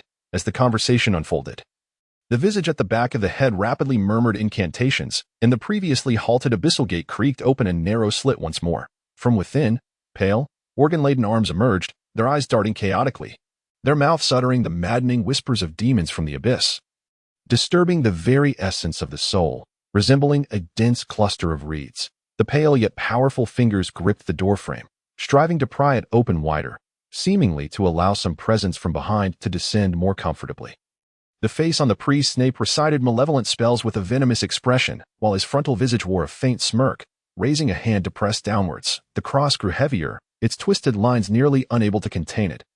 as the fearful eye within Ziyu's pocket burst forth, emitting a crimson glow from its singular eye, unleashing a mental shockwave in an instant. The priest's mind was plunged into disarray, and at that very moment, the snake-headed entities exhibited peculiar expressions, chanting an eerie melody, further deteriorating the priest's mental state. Seizing this opportunity, Ziyu and the Bai Shihu unleashed their natural breath simultaneously, directing it towards the various crosses. The several-meter-wide natural breath soared like a celestial dragon, colliding with the crosses, erupting with a terrifying spiritual pressure that swept everything away. The horrifying and ear-splitting explosion momentarily robbing all present of their hearing. For a fleeting moment, the world was abnormally silent. Then, the cacophony resumed, albeit at a diminished volume, as the surrounding flora withered simultaneously, the untouched remnants obliterated by the dissipating energy. To ensure sufficient potency, this natural breath directly siphoned the natural energy from the vegetation within a 10-kilometer radius. Towering crucifixes, each comparable in size to a building, now stood upon the barren earth, yet they no longer held the cataclysmic power they once possessed. From an aerial view, these massive crosses were haphazardly thrust into the ground, resembling tombstones or a giant's chaotic graveyard. After the horrific energy dispersed, the priest's figure remained visible in mid-air, both of his faces smeared with blood, half of his body shattered, barely maintaining the advantage of levitation. The spiraling spiritual energy beneath him was gradually dissipating, and it would not be long before he could no longer utilize it to sustain his aerial position, poised to plummet to the ground. "You!" The priest pointed at Ziyu, his voice raspy, his trachea ravaged by the recent explosion. "The old ones shall forever endure." The priest tilted his head back, emitting an indescribable sound, a flicker of choice flashing in his eyes. Ziyu, initially believing the priest was preparing for a final desperate struggle, readied himself, only to witness the priest reverse direction, soaring towards the abyssal gate behind him. "The Star family, the old ones, shall forever curse you. My mission has not failed. The gods shall awaken." His final words, a hoarse whisper, became unintelligible as his figure squeezed through the crack of the door, dragged in by the filthy arms reaching out from within. Slowly crumbling into dust, the sounds of gnawing resonated from within, leaving one to ponder the unimaginable suffering the priest faced in his last moments. Yet now was not the time for concern. The priest had offered himself as a sacrifice to the abyss, and the partially ajar gate might soon be fully opened. A heaviness settled in Ziyu's heart as he swiftly commanded the fearful eye to dart towards a nearby stone pillar. While the Bai Shihu and Ruan Xiaoqi proceeded to the last two locations, they aimed to dismantle the massive stone circle that had coalesced death energy, striving to close the gate before it opened completely. Should the abyss descend, this city would instantly become a haven for monsters. Thus, the abyss must not manifest. The priest's scheme must be thwarted. Ziyu's gaze grew resolute once more, fixating intently on the grand door. A hum, a boom, a hissing sound emanated from within the door, where some monstrous entity thrashed and gasped. The malevolent hands, which had previously rested upon the threshold, trembled, some even retracting in apparent fear of a creature lurking beyond the door. At the apex of the abyssal gate, 3 hyena heads lay in wait, their 6 eyes finally igniting with a sinister glow, grotesque smiles spreading across their hideous visages, causing Ziyu's heart to race with trepidation. The colossal bronze door swung open further, unleashing a violent spiritual pressure that sent everything in the vicinity flying. Those who were closer were directly infected by a mysterious black substance, disintegrating into powder scattered by the wind. A yellow-green, dim light gradually emanating, illuminating the world. For a brief moment, the clouds in the sky parted, obscuring the moon. A putrid and decaying stench wafted forth, thickening the air, as if countless malicious eyes had opened all at once. Ziyu's heart lurched as he scanned his surroundings, finding no anomalies, only the accelerated opening of the abyssal gate. Simultaneously, at the headquarters of the special department, an elderly man clad in a blue robe, hands clasped behind his back, gazed anxiously at the distant sky from the top floor. Upon witnessing the massive bronze door nearly half ajar, a tremor flickered in his murky eyes as his spiritual energy swirled beneath him, allowing him to hover. Professor Bai rubbed his aching temples. The events of the day had evidently exceeded his expectations, particularly the opening of that door had utterly placed him in a reactive position. The abyss, damn it! A shadow of a demonic ape materialized behind Professor Bai, towering like a 3-story building, brandishing a colossal stone club that reverberated through the earth. These cultists are causing chaos everywhere, even attempting to breach the abyss. Do they think Jiangcheng is devoid of defenders? The professor's robes billowed in the wind as he propelled himself several meters forward, hastening towards the unfolding calamity. In the distance, the abyssal gate drew the attention of many. However, the reactions of the various factions upon witnessing the door were markedly different. Hong Ying, Wei Kong, and the other leaders of the special department felt as though they had been targeted by malevolent spirits as the overwhelming malice bore down upon them. How could this be? A flicker of despair crossed Hong Ying's face. The abyssal gate was nearly fully opened, the stench and decay pervading the world, the yellow-green glow casting an eerie pallor, when a hand suddenly shot forth. The arm was covered in a dense growth of black hair, yet upon closer inspection, the dark strands were revealed to be corporeal spirits imprisoned within small confines, emitting chilling wails of anguish. The surface of the arm was dotted with white eyeballs, rolling about as they surveyed the world, particularly the palm, where each finger was a head, some missing halves, brain matter splattering everywhere, while others sprouted pink flowers where their eyes should have been.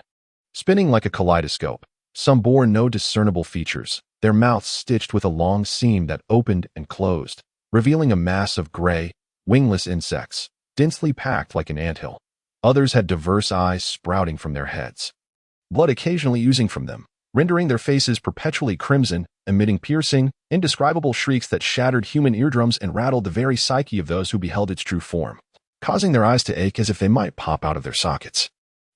A special department officer collapsed to the ground, clutching his eyes, as a faceless figure leapt forward, poised to strike with a large blade, only to be kicked away by a single foot.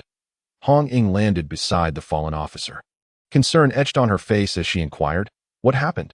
Can you still fight?" The officer's neck emitted cracking sounds as he slowly raised his head, causing Hong Ying to recoil in horror. The officer's eyes were gone. The eye sockets were left with two deep, gaping wounds. Not only that, but the mutations on his body were also progressing. His head tilted unnaturally to one side, and a mass of flesh and growth surged forth from his neck, giving rise to another head, saliva pooling on the ground beneath. Red Ing no longer hesitated. With a flourish of her blade, she decisively severed the two heads of the transformed officer and delivered a final blow to his chest, ensuring that he had completely succumbed to death. However, such transformations were not limited to him alone. Anguished cries echoed around her, as individuals crouched on the ground, covering their eyes, blood seeping between their fingers. Some had blood trickling from their ears. Countless ordinary people and weaker special agents alike were bleeding from their orifices, teetering on the brink of death. Red Ing glanced around in terror and instinctively touched her earlobe. Finding it sticky, upon inspection, she discovered it was blood. Her ears could not withstand the haunting whispers either. They too were bleeding. How could this be? Furrowing her brow, Red Ing attempted to look up to ascertain the situation when a sharp voice rang out. "Do not look." She turned to see Wei Kong approaching, his eyes covered with a black cloth, his large knife stained with blood. Wei Kong, startled by the shout, Red Ing quickly shifted her gaze. What sort of entity was so dreadful that it could not even be gazed upon directly? Wei Kong casually dispatched a faceless being that bore an excited expression, sighing as he remarked, "It must be him. Deities cannot be looked upon directly. Something formidable has emerged from that door. Moreover, these faceless beings have grown stronger due to its opening." Red Ing was taken aback, abandoning her desire to glimpse this presence. As Wei Kong walked past her, he urged, "Pull yourself together.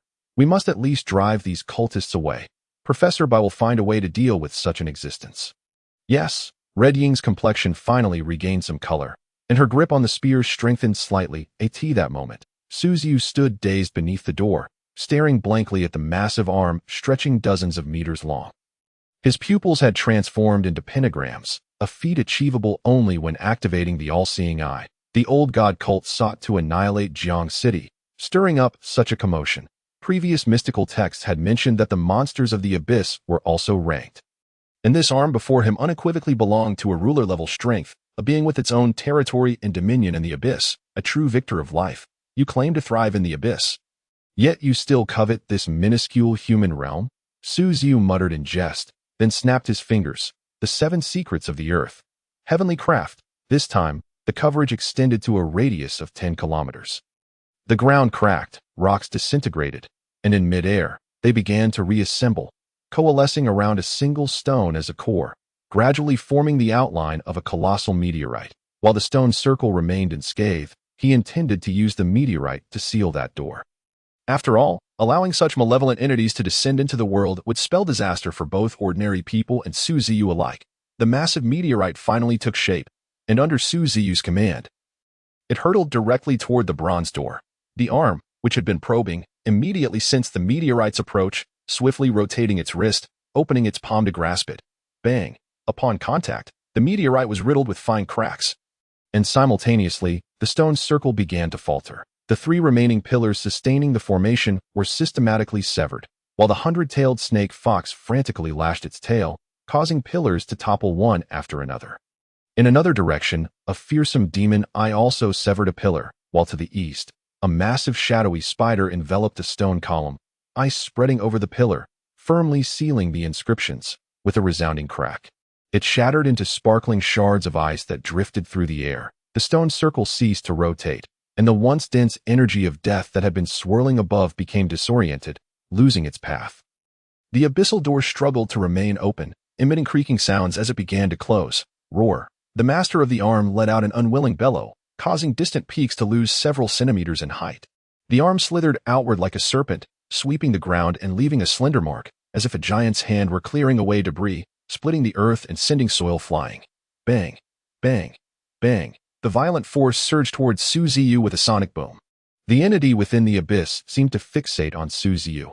Realizing he was the one who had disrupted its descent ritual, the heads on its 5 fingers emitted eerie, disconcerting cries, sharp enough to pierce eardrums.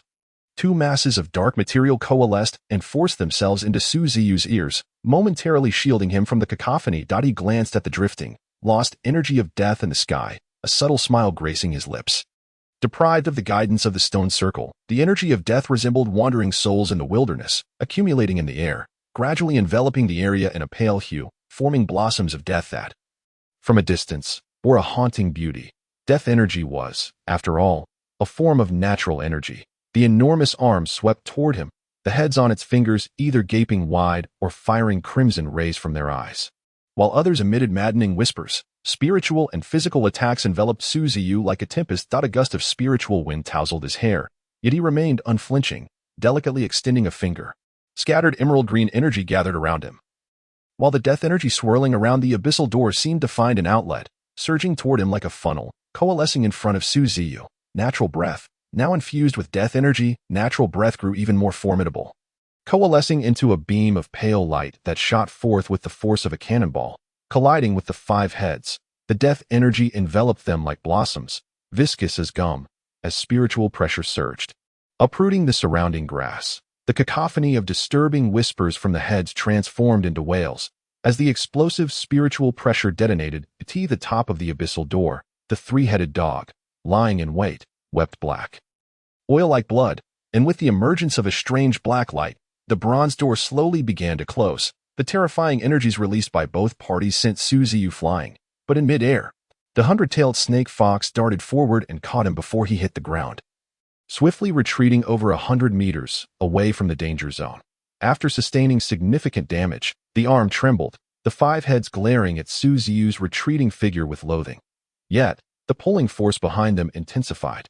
Becoming increasingly violent, they could no longer maintain their balance. The fingers clawed at the ground, leaving marks akin to those of a beast's bite, and were forcibly dragged upward the moment the abyssal door closed.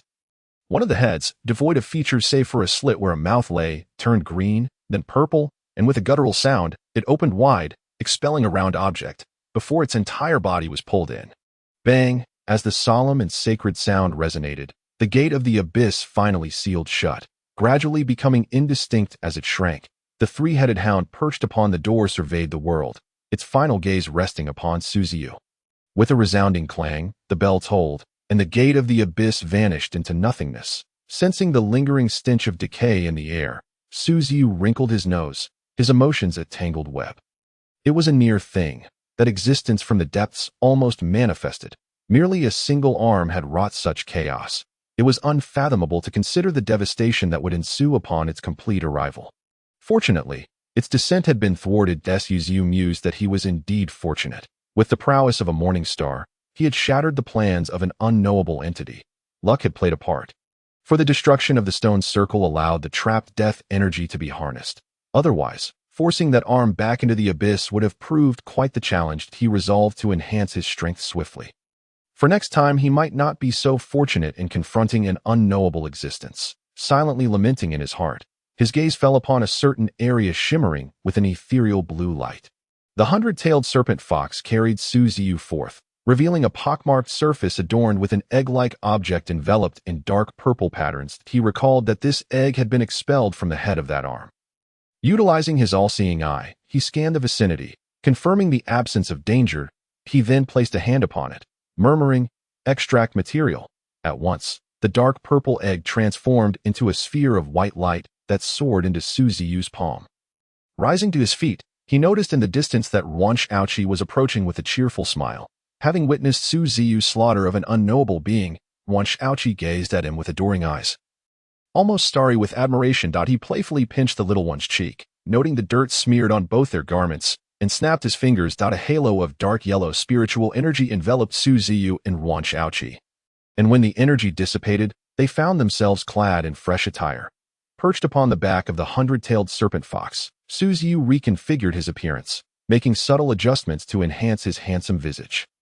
He donned a long robe adorned with thunderous patterns, the rays concealing his flawless face, while Yuan Shaoqi's bloodstained Lolita dress transformed into a black floral miniskirt, perfectly accentuating her exquisite figure. How convenient it is to possess alchemy, Ziyu marveled, gazing towards the city center. There, flames still flickered, and the sounds of explosions echoed, the relentless stench of blood wafting from that direction, just as Ziyu decided to investigate. Yuan Shaoqi suddenly produced a small object and handed it to him. A string of crosses. Ziyu's pupils constricted. Was this not the same string of crosses that hung from the priest's neck? He recalled the judgment moon summoned by the priest, an immensely powerful force. He had thought the string had vanished along with the priest fall into the abyss, yet it had been found by Yuan Shaoqi. Noticing the look of curiosity and astonishment on Ziyu's face, Yuan Shaoqi giggled. When that tall fellow fell into the abyss, this string of crosses was knocked loose by the spiritual pressure. And I picked it up. Yuan Shaoqi, awakened with spider-like abilities, was remarkably agile and perceptive, making it entirely plausible for her to have acquired the crosses amidst the chaos. Ziyu safely tucked the crosses into his pocket. Intending to study them thoroughly later, he affectionately ruffled Yuan Shaoqi's hair, smiling as he said, "Shaoqi is wonderful."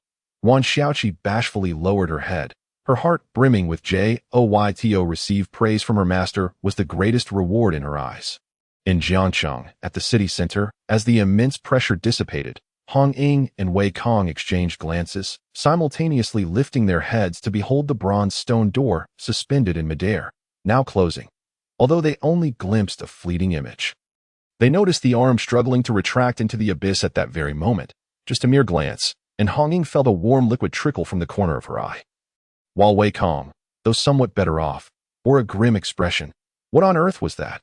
Merely observing it from a distance could inflict such harm. Hong Ying touched the blood at her eye's corner. Incredulous, the creatures from the abyss are, at the very least, dominators. Wei Kong licked his parched lips. Why? Why did it close? Did Professor Bai succeed? Hong Ying's expression was one of confusion.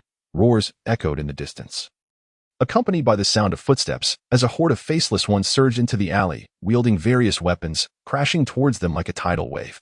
Clearly, the closure of the gate of the abyss had thoroughly incensed them. It was uncertain what commands the priest had issued before his demise, but each one charged forth like fearless warriors, bearing resolute and defiant smiles. We must first drive these cultists away. Wei Kong brandished his great sword, flames engulfing the blade as he cleaved through the air, leaving trails of fiery light in his wake, his grandiose swordplay perfectly complementing his abilities. Hong Ying flicked her gun's tip, a glimmer of silvery light emanating. With each shot fired, apparitions seemed to manifest in the air. This was Hong Ying's awakened ability. Combo.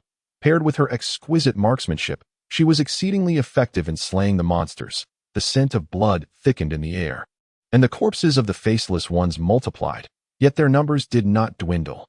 Rather, they continued to swell. On either side of the alley, more faceless ones surged forth, and Hong Ying and Wei Kong found themselves back to back, ensnared in a tightening circle, dreadful. Where do all these monsters come from?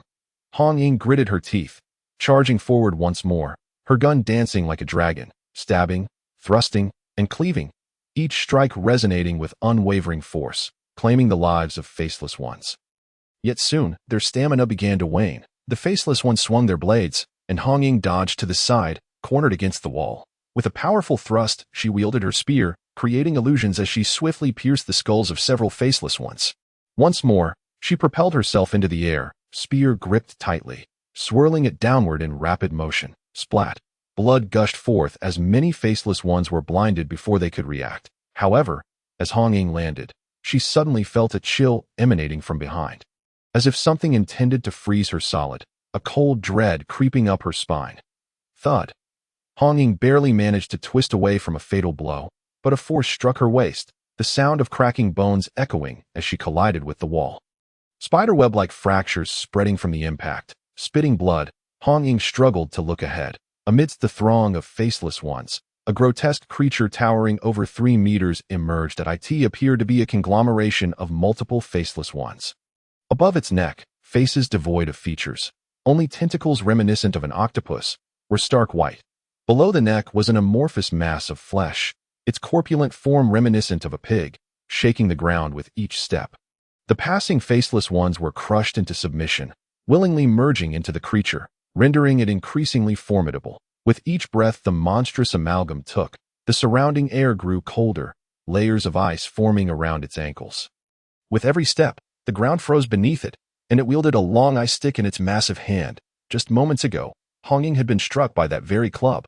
Hong Ying, outside the encirclement of faceless ones. Wei Kong sensed something amiss with her and noticed the colossal flesh creature that he yearned to rush to Hong Ying's aid. Yet the throng of faceless ones only grew denser. It seemed that the arrival of the flesh creature had incited their ferocity.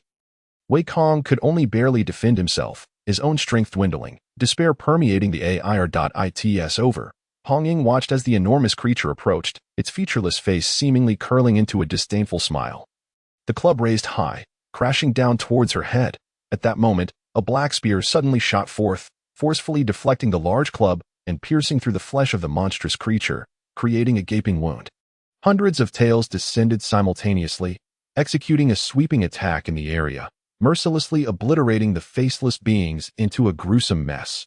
Once the assault concluded, the tails retracted in unison, and the 100-tailed serpent fox landed before Hong Ying, its eerie serpentine head grinning at her, causing her to instinctively hug her arms tightly. Yet, the pungent scent of blood rapidly brought her to her senses, and she spotted Ziyu seated upon the 100-tailed serpent fox. His handsome face partially obscured by the hood, attired in a thunder-patterned robe reminiscent of a wandering hero.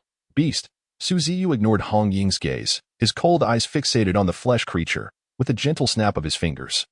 The surrounding bricks and tiles cracked and reformed into a long, massive stone spear, which, in the horrified gaze of the monstrous being, shot forth with a piercing sound, unleashing a violent force that obliterated both the creature and the faceless beings nearby. Hong Ying stood in stunned silence, her mind racing to comprehend what she had just witnessed. Instant kill. Who exactly is this man? The technique he just employed, could he be an alchemist capable of reconstructing matter? Hong Ying's heart surged with excitement, oblivious to the flush that crept across her cheeks. The 100-tailed serpent fox emitted a piercing roar, instantly driving back the surrounding faceless beings as Ziyu extended a hand towards Hong Ying, who, after a moment of dazed hesitation, grasped his palm and settled into the rear seat, her face flushed with shyness. "Hold on tight," Ziyu suddenly whispered. The 100-tailed serpent fox surged forth with incredible speed, breaking through the encirclement, its powerful tails whipping around, mercilessly striking down any faceless being that dared to approach, leaving them bloodied and broken. Hong Ying, still adjusting to her seat, was caught off guard, instinctively leaning forward against Ziyu's back, which only heightened her embarrassment. However, Ziyu appeared unfazed, moving towards Wei Kong. With the arrival of the 100-tailed serpent fox, the faceless beings were either dead or incapacitated, their fighting spirit utterly extinguished, in the midst of Wei Kang's astonished and terrified gaze. Ziyu sat Hong Ying down and noticed the special support team approaching from a distance, accompanied by a powerful aura of a Morning Star-level expert. He had no intention of lingering. After placing Hong Ying down, He was about to depart when Hong Ying suddenly called out, "Who are you, sir?" Ziyu paused for a brief moment, and in a manner unseen by Wei Kong and Hong Ying, a subtle smile graced his lips as he slowly replied, "You may refer to me as the Stigmata Alchemist." As soon as the words left his mouth, the hundred-tailed serpent fox, with Ziyu aboard, swiftly departed, its form gradually fading from view after a brief burst of acceleration. "Stigmata Alchemist?" Hong Ying exclaimed with delight. "Indeed, he is an alchemist. With such formidable strength, he is likely a closed-door disciple of a powerful faction." Seeing Ziyu's youthful appearance, her thoughts inevitably wandered in that direction. Observing Hong Ying's starry-eyed admiration, Wei Kong could only sigh in exasperation, though he retained a respectful regard for Ziyu. In this world, strength reigns supreme. Individuals like Ziyu, possessing extraordinary power, command respect wherever they go. The two, still in a daze, did not have to wait long before armed vehicles rolled in, accompanied by numerous extraordinary individuals. Everyone appeared tense, but upon entering, they were met only with the sight of the injured Hong Ying and the weary Wei Kong. Under Wei Kang's orders, Hong Ying was placed on various instruments by the logistics team for monitoring. And once her vital signs were confirmed stable, she was lifted onto a stretcher and transported to the medical vehicle's rear compartment, where Wei Kong encountered Professor Bai. Inside the vehicle, Hong Ying lay on the stretcher while Professor Bai sat on a nearby chair. Polishing his glasses, upon Wei Kang's arrival, he gestured for him to sit. "I heard from Hong Ying that a person claiming to be the Stigmata Alchemist rescued you." Professor Bai, having cleaned his spectacles, looked at Wei Kong with curiosity. Wei Kong immediately stood at attention, reporting, "Indeed, judging by his ability to eliminate that flesh creature, he is at least a Morning Star level expert." After a moment of silence, Professor Bai slowly remarked, "Could it be that he was the one who closed the Abyss Gate?" "The Abyss Gate?" Hong Ying and Wei Kong furrowed their brows simultaneously, exchanging glances as if a realization dawned upon them, their eyes widening in disbelief. "Are you saying that the massive door floating in the air is the Abyss Gate?" Professor Bai nodded, confirming, "Precisely. But wasn't it you, Professor Bai, who destroyed it? I thought you had arrived in time." Wei Kong and the stretcher-bound Hong Ying stared at Professor Bai in astonishment. He sighed lightly, expressing helplessness. "By the time I arrived, the scene had already been leveled, the third cathedral reduced to ruins, and there were no living beings within a 10-kilometer radius. It is clear that a life-and-death battle had taken place there. Evidently, the plans of that evil cult have failed, and the Abyss Gate has been sealed." This, Hong Ying and Wei Kong exchanged bewildered looks, speechless in shock. They had assumed that Professor Bai had dealt with the cult, only to discover that it was an outsider who had intervened. Hong Ying's eyes sparkled with excitement, her expression revealing a hint of thrill as she contemplated something. "I will have the logistics team monitor any recent activities of alchemists in Jiangcheng. You need not concern yourselves with this matter. After all, judging by the outcome, that Stigmata Alchemist bore no hostility and has indeed rendered us a significant service. It remains to be seen which faction he belongs to, or if he is merely a newcomer honing his skills beyond the city walls." Pausing briefly, Professor Bai had intended to light a cigarette, but reconsidered, opting to simply hold it between his lips without igniting it. He took a deep breath and continued, "What is of greater concern now is that the intelligence department has just sent over information indicating that the organization responsible for tonight's attack on the main city, aiming to open the Abyss Gate, is called the Old Gods Cult. This sect is exceedingly secretive and has left no trace within the Alliance. Their motives for attempting to infiltrate Jiangcheng remain unclear." Upon hearing this, Wei Kang's eyes lit up as he quickly proposed, "Could it be that the earlier appearances of the Morning Sovereign and the King in Yellow are connected to this mysterious organization?" Professor Bai regarded Wei Kong with approval, stating, "That is indeed our current speculation, but specifics will require further investigation by the intelligence department." He continued, "In the meantime, prepare your reports thoroughly. Given the gravity of the situation in the main city, the administrative office will certainly require a detailed briefing. Those old codgers only know how to issue orders." Professor Bai made a slight jest. Hong Ying nodded, then inquired, "What about the remaining faceless beings?" "There are still many left to be cleared out. Should we?" Professor Bai chuckled. "You need not worry about that. Zero and a Bing have already led a team to handle it. The eradication of the faceless beings will be entrusted to them." In a certain parish, Ziyu met with Yuan Xiaoqi, accompanied by a beast. Seizing the opportunity while the main city remained ensnared in chaos wrought by the ancient cult, they ventured outside the city. Engaging a swift state, ordinary individuals could barely perceive a gust of wind passing by, unable to catch even a glimpse of the hundred-tailed serpent fox. After a brief sprint, they momentarily slipped into the spiritual realm, where the surroundings twisted into a vivid tapestry of colors, resembling an abstract painting. By midnight, Ziyu finally returned to his villa situated in the southern outskirts of the No. 2 defense city. During the day, traveling by train would take nearly half a day to reach the main city, but thanks to the speed of the hundred-tailed serpent fox, they arrived in approximately 2 hours. However, such a method was only feasible amidst the turmoil engulfing the main city, where the entire administrative hall and special departments were in disarray. Riding the hundred-tailed serpent fox during daylight would undoubtedly result in interception by the city's defense systems, rendering the endeavor counterproductive. In a desolate area on the outskirts, bathed in the cold, solitary moonlight, the seemingly abandoned landscape, untouched for centuries, appeared even more forlorn and dilapidated. Yet, amidst the thick shadows stood a castle, faintly visible, evoking the image of a devil's lair. A gentle glow dispelled the surrounding darkness, revealing a handsome, refined young man seated by the large floor-to-ceiling window. She wandered aimlessly within the villa, frolicking with the fearful demon eye and other small creatures, while Ziyu began to tally the spoils acquired from the battle in the main city. Besides the materials in the system space, he had also secured a few additional treasures. On the table lay 2 items. 1. A stone pulsating with a blood-red glow was the reward exchanged from Lord Xiao. Zhang Huan had agreed to trade with Lord Xiao solely for this stone. The other was a crucifix, previously wielded by a priest to cast numerous powerful spells. Ziyu cast both items into the Sea of Chaos, then, with a thought, entered the system space. In the distance of the Sea of Chaos, the colossal figure of the primordial demon gradually revealed itself, while the hundred-tailed serpent fox lay obediently in the water, its small head peeking out. Additionally, Ziyu noticed, in one direction, an ethereal silhouette drifting. Above the Sea of Chaos floated a figure clad in yellow robes, adorned with a soft mask. Ziyu involuntarily gasped, his gaze sharpening, only to realize that the yellow robe was devoid of a body. The human shape was merely a result of chaotic air currents filling the robe, giving it the illusion of occupancy. Recalling that upon returning from the night market, the king in yellow had been mistaken for a taboo disguise. He had placed this theatrical costume, brought from his family, into the Sea of Chaos to avert unnecessary troubles. Little did he expect to witness such a transformation today. After a moment's contemplation, Ziyu beckoned, and the yellow robe along with the soft mask flew towards him. Feeling icy to the touch, he grasped it firmly, causing the chaotic air to rush away, deflating it like a punctured balloon.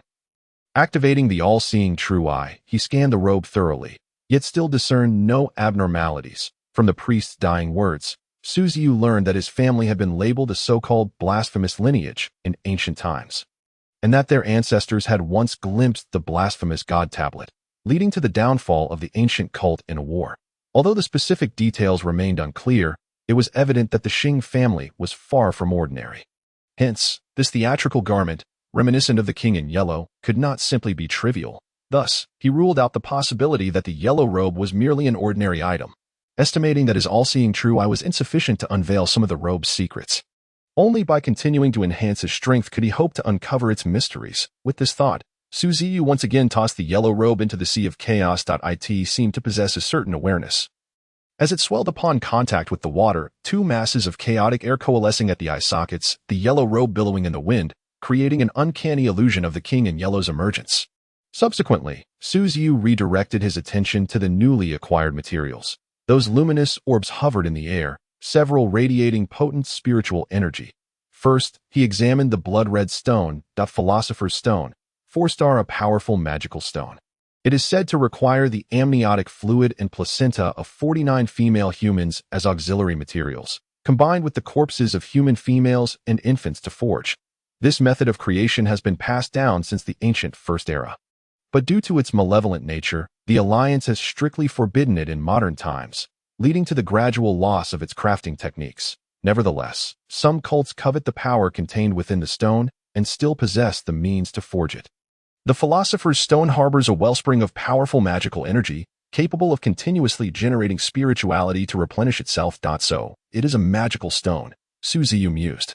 Acknowledging its value as a 4-star material, he then activated his all-seeing true eye to inspect the crucifix from the priest. Adam's Cross. According to the classification of the host's world, this is a 0-class taboo item, originating from the most ancient era of the primordial age, when divine beings still walked the earth. This cross, once tainted with the blood of gods, demons, and angels, has been lost to history for various reasons, having changed hands multiple times in the main world before ultimately being captured by the ancient cult. It possesses Veil of Concealment and other light-based magical properties. The effect of the Veil of Concealment allows for the nullification of divination, shielding from prying eyes, and the concealment of one's movements. The light-based magic includes Holy Light, Judgment, Radiance, among others. As he listened to the description of the crucifix, Ziyu meticulously inspected it with his all-seeing true eye and discovered that it contained an immense reservoir of spiritual energy and light power. System, am I allowed to extract material from it?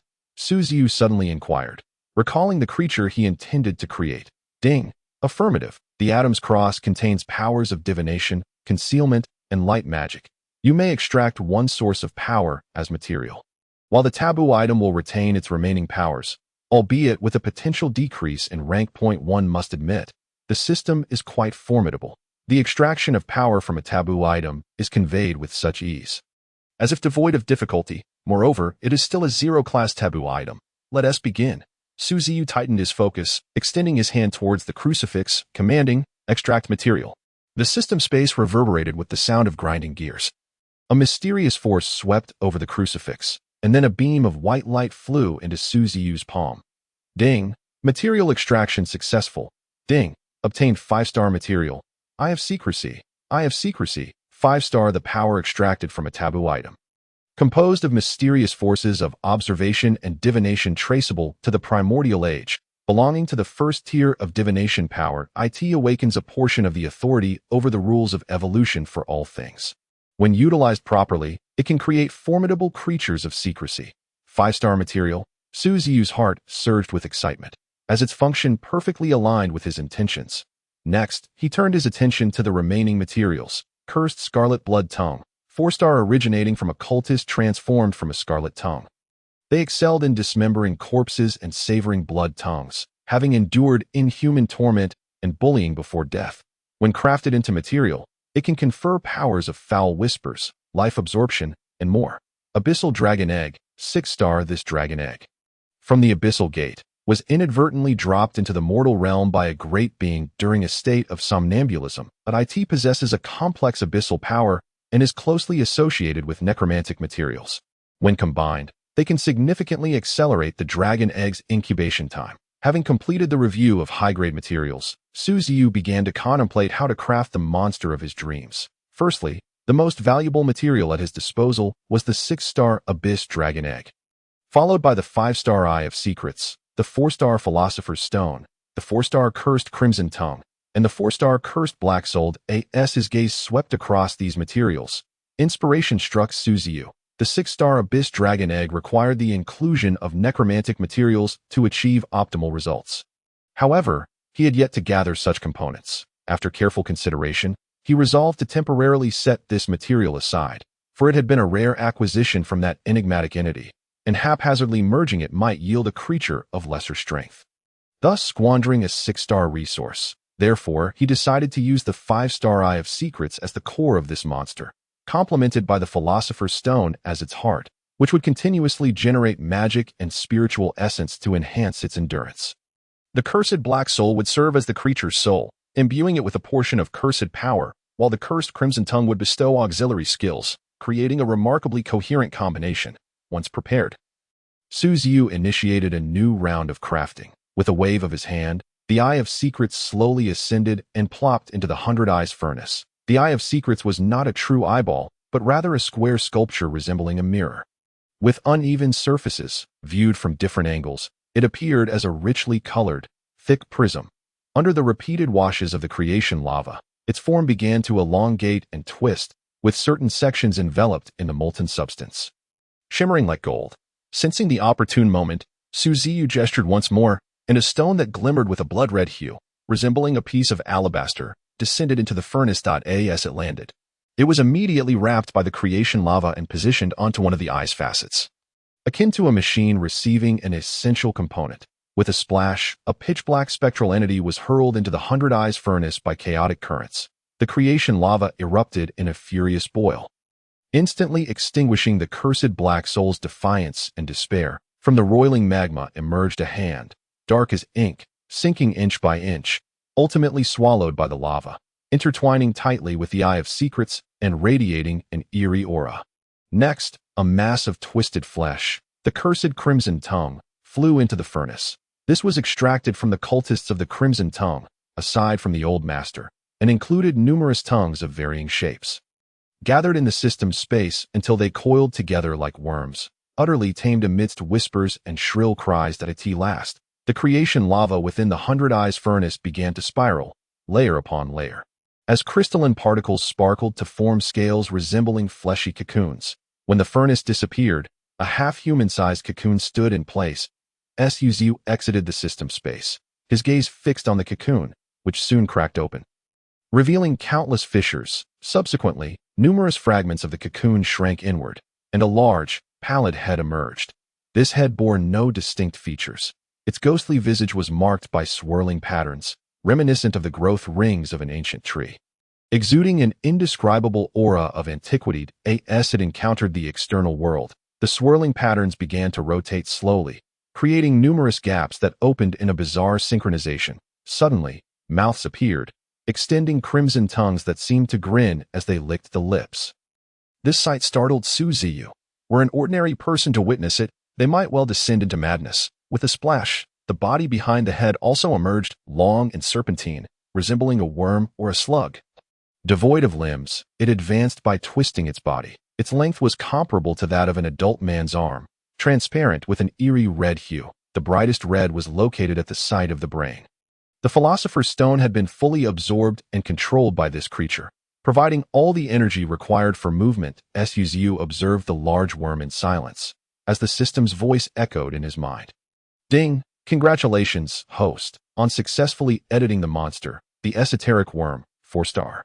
The Esoteric Worm utilizes the Philosopher's Stone as its heart, granting it the ability to continuously siphon magical energy, while the Eye of Secrets and Creation Lava have evolved it into a worm-like form.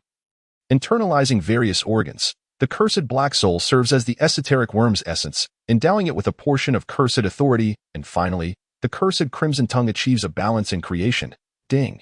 The Esoteric Worm possesses the skills: Realm of Secrets, Black Source Curse, and Heart of Magic. Realm of Secrets. The Esoteric Worm, having acquired a portion of the Eye of Secrets authority, gains the ability to divine and spy, the principle of divination, if the event in question has a direct connection to the self.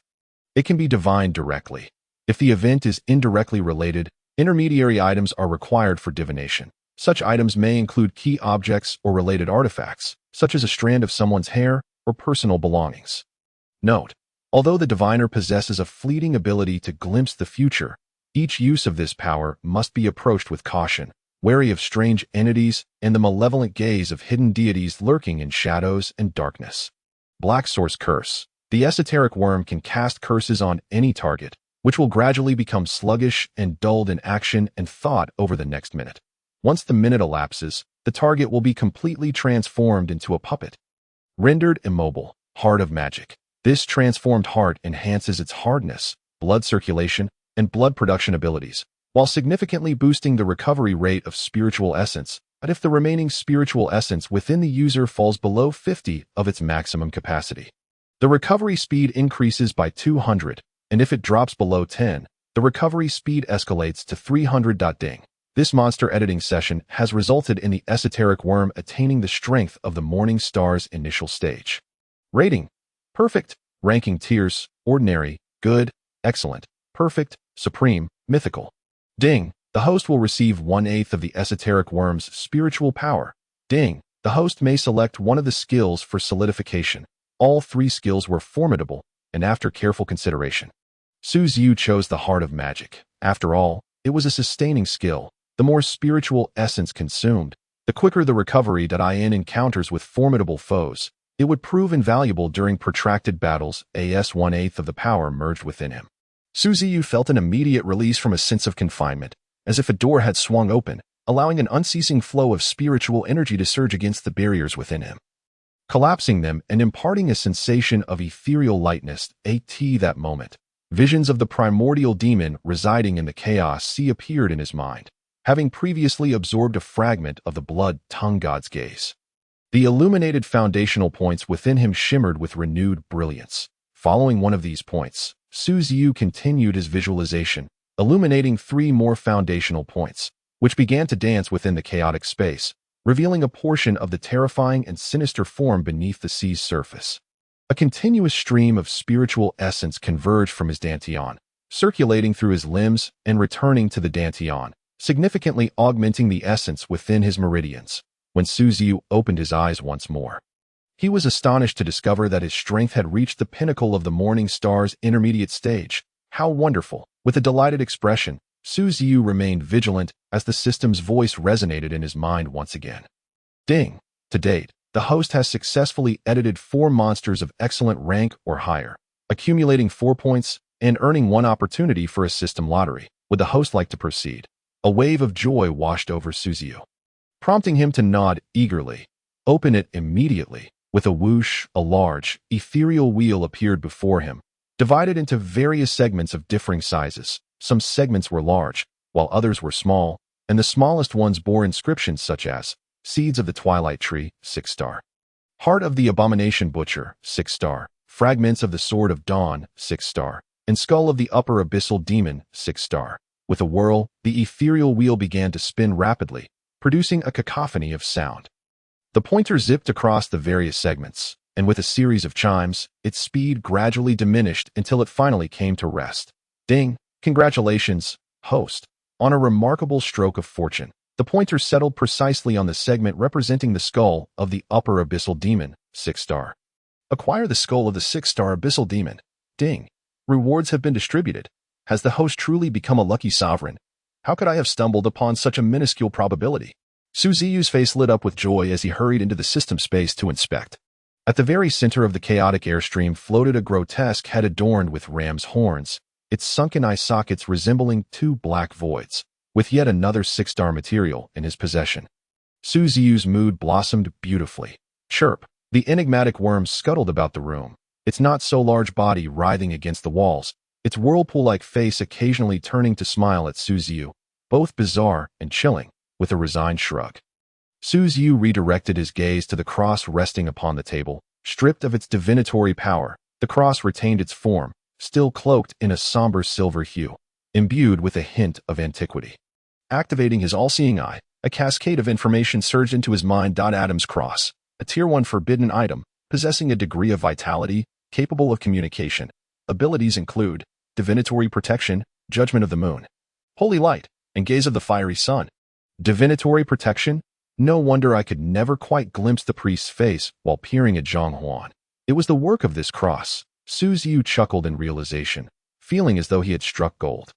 Although the cross had diminished to Tier 1, it still wielded formidable light magic, effectively granting Ziyu access to the light arts, thereby enhancing his strength. After tossing the cross into the chaotic sea, Ziyu spent some time frolicking with Yuan Xiaoqi and the newly arrived enigmatic worm before feeling fatigued, leading him to succumb to a deep slumber in a desolate patch of land outside the manor. A man clad in a checkered shirt and tattered jeans moved stealthily, glancing back occasionally while clutching a large bag behind him. Hastening forward, the cold, desolate moon loomed overhead like a watchful eye. Casting its gaze upon his retreating figure, the oppressive darkness enveloped him, stirring an unsettling emotion within. Just as the man's sanity teetered on the brink of collapse, he suddenly stumbled upon a sturdy wall. Instinctively, he was about to scream, but he quickly stifled it, and once his panic subsided, he surveyed his surroundings to find himself in an expansive courtyard adorned with rockeries, statues, and flower beds. Approaching one of the statues, he reached out to touch it, confirming he was not dreaming. Yet, a look of terror flickered in his eyes as he recalled that this place had once been an abandoned factory, long devoid of inhabitants. Moreover, this area had a notorious reputation for harboring misfortunes, thus deterring visitors. How could such a lavish manor exist in such desolation? Puzzled, the man gazed up at the statue, which depicted a skeletal figure draped in tattered garments. Wielding a crescent-shaped scythe, its deep-set eye sockets seemed capable of piercing through human nature, and the exaggerated form sent shivers down the man's spine, reminding him of the grim moniker of the god of death. Ah! Startled, the man collapsed to the ground, pressing his hand tightly against his mouth to suppress his voice. After a few tense seconds without incident, he gradually regained his composure and began to examine the opulent courtyard. It felt somewhat eerie. The innermost villa lay shrouded in darkness. Perhaps its occupants were asleep? But in this desolate wilderness, how could there be no guards? The man looked around, and suddenly a glimmering object caught his eye. The statue resembling the Grim Reaper had a ruby embedded in the handle of its scythe, shimmering with a radiant luster under the moonlight. Gulp. A surge of greed washed over the man, and he could no longer contain it. Overcoming his fear, he crept closer to the statue, and with a swift motion, he extracted the ruby. He held it up to the moonlight, his excitement palpable as he exclaimed inwardly, "A crimson agate. This will be quite the windfall." Artifacts left from the cataclysm could fetch a six-figure sum on the black market. Suppressing his inner tumult, the man cast another glance at the ancient castle seemingly cloaked in darkness, his eyes gleaming with avarice. It seems this villa is a solitary fortress. Even I could intrude without a response. If a mere statue is adorned with gemstones, who knows what treasures lie within that villa? After grappling with his thoughts, the man gritted his teeth and approached the villa's entrance. Hell with it. If I pull this off, I can retire in peace. He raised his arm and gently placed it against the door. A wave of ethereal energy radiating from his wrist, gradually rendering his figure indistinct. As the scene before him shifted, the man found himself inside the villa. Seemingly acclimated to the darkness, he navigated the vast hall with ease. And before long, he felt a wall and spotted a collection of exquisite antiques displayed on the shelves. His eyes widening in astonishment, he carefully tiptoed, extending his left hand as waves of energy enveloped the items, instantly transferring them into his grasp. Employing the same method, he filled the bag he had brought, casting a glance at the staircase leading to the second floor, only to be gripped by a sudden fear, causing him to retract his foot before ascending. However, this very action seemed to alter the environment around him. Damn it, what is happening? The man muttered under his breath, turning just in time to see a colossal eyeball floating before him. Startled, he clamped his mouth shut and bolted for the exit, but just a few steps away, a light flickered on in a corner of the drawing room, illuminating the very eyeball that now fixated on him with malevolence. The man could no longer contain himself, frantically sprinting toward the exit. Yet before he reached the door, he felt an increasing weight upon his back, his speed diminishing as a chill crept over him. Cold sweat trickling down his forehead, he sensed his body stiffening, slowly twisting his neck with great effort. A ghost. This time his scream was more piercing, laden with terror and horror, as he beheld a bloodshot single eye clinging to his back. A massive shadowy substance enveloping him. It felt as though his own shadow had come to life, intent on extinguishing him. Ghost. There's a ghost. The man bit his lip, the metallic taste flooding his mouth. But the pain finally spurred him into motion. Step by step, he reached the door, feeling the weight on his back intensify as more shadows seemed to awaken, icy arms wrapping around him. With a clenched jaw, he unleashed the energy from his wrist, his figure becoming increasingly nebulous. Yet the shadows erupted into sinister laughter as he fled, intensifying his dread as he dashed out of the villa. As he trod upon the cobbled ground, passing through the garden and past the statues, he felt an ominous presence lurking in the darkness, but he dared not look back. The sound of girlish laughter and the clattering of teeth echoed from behind him, filling him with dread that he might collapse if he glimpsed the scene. As he ran, the man began to sense something amiss, retracing the path he had taken to enter the manor. 3 minutes had passed, yet he had not emerged from the estate, not even spotting a single wall. A ghostly wall. Panic threatened to overwhelm him. Divine spirits and specters, I am blind to your grandeur. A flood has washed through the Dragon King's temple. I beseech you to spare me. Uttering these words, the man halted, hurriedly tossing the bag on the ground. I am guilty. The judge will penalize me. No need for you to intervene. I have left the goods here. Please let me go. Upon pausing, he felt the cries behind him cease, the rustling sounds dissipating as though those entities had stopped to watch him. But he dared not turn around. If he were to witness something unspeakable, his life would surely end here. Great deities and powerful beings, I am unworthy of your attention. I am merely a thief. I am doomed. I am guilty. As the man perceived a glimmer of hope in his dire circumstances, he began to slap his own face in desperation, each strike becoming increasingly forceful. After a dozen blows, his once cunning visage had swollen, resembling that of a pig. "Please, just let me go. I have elders to care for and children to feed. If my family weren't in such dire straits, I would never resort to such deeds." He babbled incoherently, when suddenly a rustling sound emerged from behind him. As if a discussion was taking place, a chilling breeze swept through the air, and a low, hoarse voice whispered ominously in his ear. "Get lost." The man's face brightened with relief. As if he had been granted a royal pardon, he immediately knelt down and bowed to the sky 3 times, then scrambled to his feet and dashed towards the exit. This time, he heard no eerie footsteps or mocking laughter. Miraculously, he found the main door, which was unlatched, and he fled outside. After sprinting several dozen meters across the desolate land, he finally felt his heart begin to relax. Gasping for breath, he couldn't help but glance back, only to find that there was no castle in sight. Goodness! The man felt a chill creep down his spine, and a warm sensation coursed between his legs.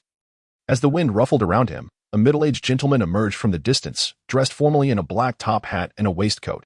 "Young man, would you like me to guide you?" the gentleman inquired politely. Removing his hat and revealing a smile, the man in the checkered shirt was startled, realizing that a silver-haired gentleman stood 10 meters away. Once he confirmed the man's humanity, he felt a wave of relief wash over him. Still shaken from his recent brush with death, his tone was laced with impatience. "Get lost, old man. Do you doubt that I could smash your face in?" The middle-aged gentleman replaced his hat and walked towards the man in the checkered shirt, maintaining a gentle smile. "He, young man, welcome to the Castle of Nightmares." "What?"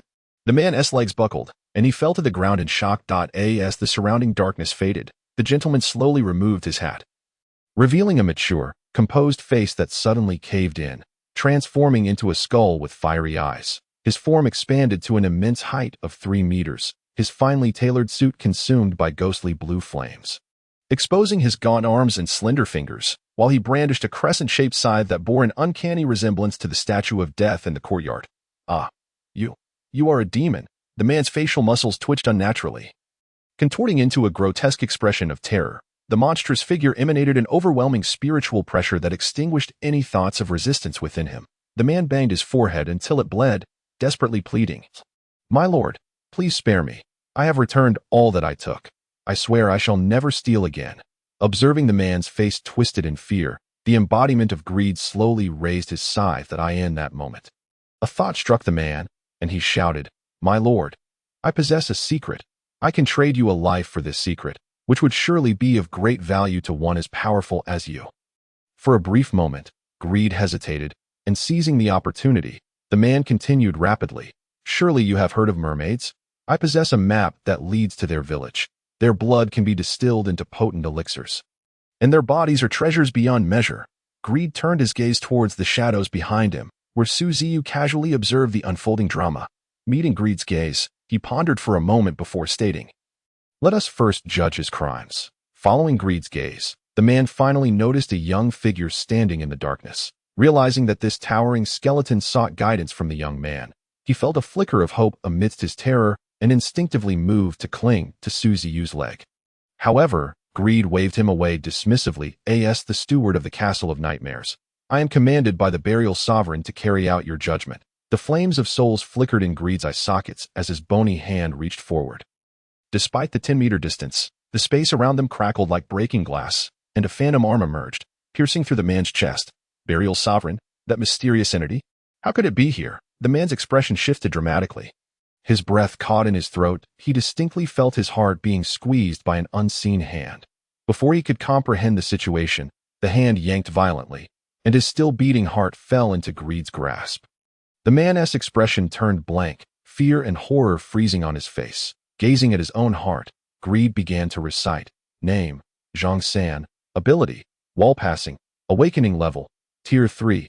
Occupation, street thug. Criminal history, 23 offenses including rape, theft, and more. Now facing judgment. His tone was solemn and authoritative. Execute the death penalty. Greed possessed a certain judicial authority in the underworld, and punishing evil while feeding on the greed of humanity only served to strengthen him.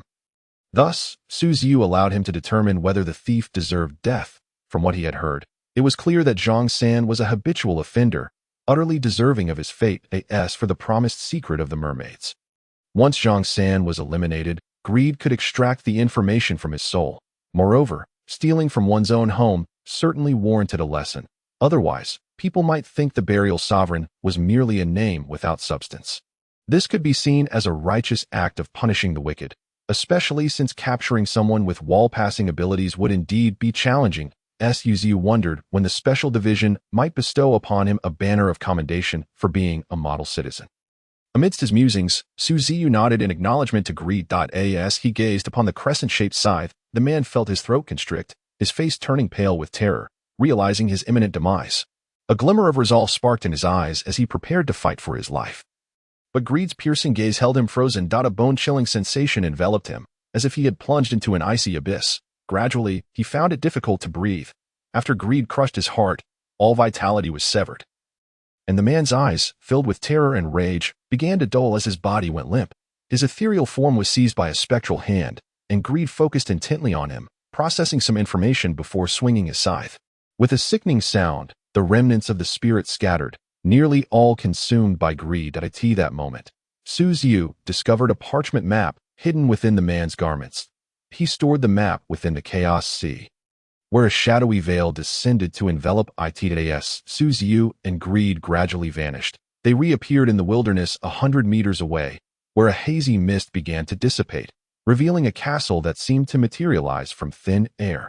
Ascending to the second floor, greed transformed back into the silver-haired gentleman, and Ruan Xiaoqi, along with a host of magical creatures, rushed over, eager to inquire about the recent events. "Little ones, take your seats," greed announced, placing his tall hat upon the table, his gaze sweeping over Ruan Xiaoqi and the others as he began to recount the tale of how he had tormented the man in the checkered shirt. Furious at greed's popularity, a voice grumbled in discontent, yet none dared to voice their dissent, for greed's involvement had been orchestrated by their master. In the master bedroom on the second floor, the parchment map lay spread out on the table, depicting winding sea routes and various island markings, with one island marked by a red, Blackwind Island. The mermaid village, Ziyu pondered, recalling the information greed had shared with him as his gaze skimmed the parchment. The sound of crashing waves resonated in his mind. Whoosh, whoosh. It was as if he stood on the shore, the vast ocean surging against the land, bringing with it the briny scent of the sea. Ziyu was astonished to discover that the key shaped like an octopus head within the chaos sea emitted a brilliant blue light, a blinding blue glow. Could it be that they were resonating with one another? Ziyu contemplated as the octopus-headed key placed upon the table radiated an increasingly brilliant blue light. It was as if he were gazing into the vast and boundless ocean, his ears filled with hauntingly beautiful melodies. Sorrowful yet compelling, as if he could envision a sunlit noon where a stunning mermaid leaned against the shore, half her body submerged in the sea, her fishtail gently lapping at the waves, singing joyously to the clear, azure sky. The ethereal energy within him began to pulse rhythmically with the song, his body gradually growing cold, the once mournful melodies transforming into a dull, resonant drumbeat, pounding in synchrony with his heart. As if intent on shattering it. The moment of the heart's most fervent and frantic beating, Ziyu's pupils refocused into a star-shaped formation, the blood coursing through his mind came to a halt, and his spirit regained its tranquility. Could this key influence the mind? Was there something peculiar about this map? Ziyu rubbed his temples and activated his all-seeing eye to scrutinize the map and key, revealing a solitary island standing beneath a murky sky, the sound of rising tides echoing, faintly accompanied by the breath of some creature, heavy and unsettling. Suddenly, the scene before him disintegrated, the rhythmic sound of the waves vanished. And upon looking back at the key and map, the blue glow had dissipated, with his all-seeing eye revealing no anomalies. Had the reaction come to an end? Ziyu scratched his head, finding the situation utterly bizarre. However, one thing was certain. There existed an island named Blackwind Island in the ocean, and the village of mermaids resided upon it.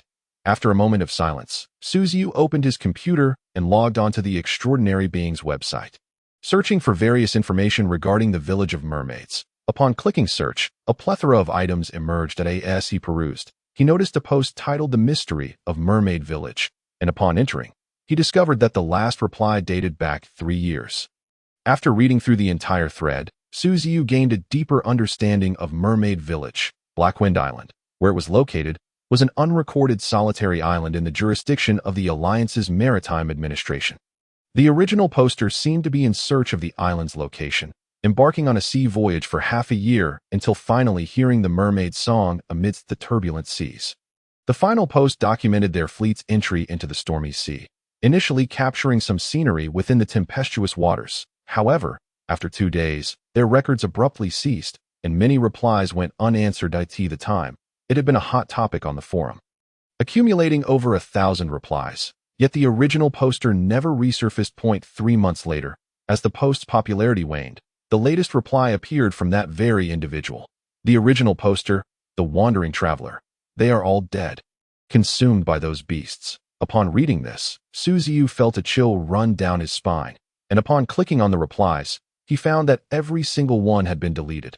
Intrigued, he double-checked, confirming that the main post ended there. And the ID, the wandering traveler, seemed like a full stop, with no further replies or follow-ups. Ziyu furrowed his brow, exiting the page in search of other threads, only to bizarrely discover that the post he had just viewed had vanished.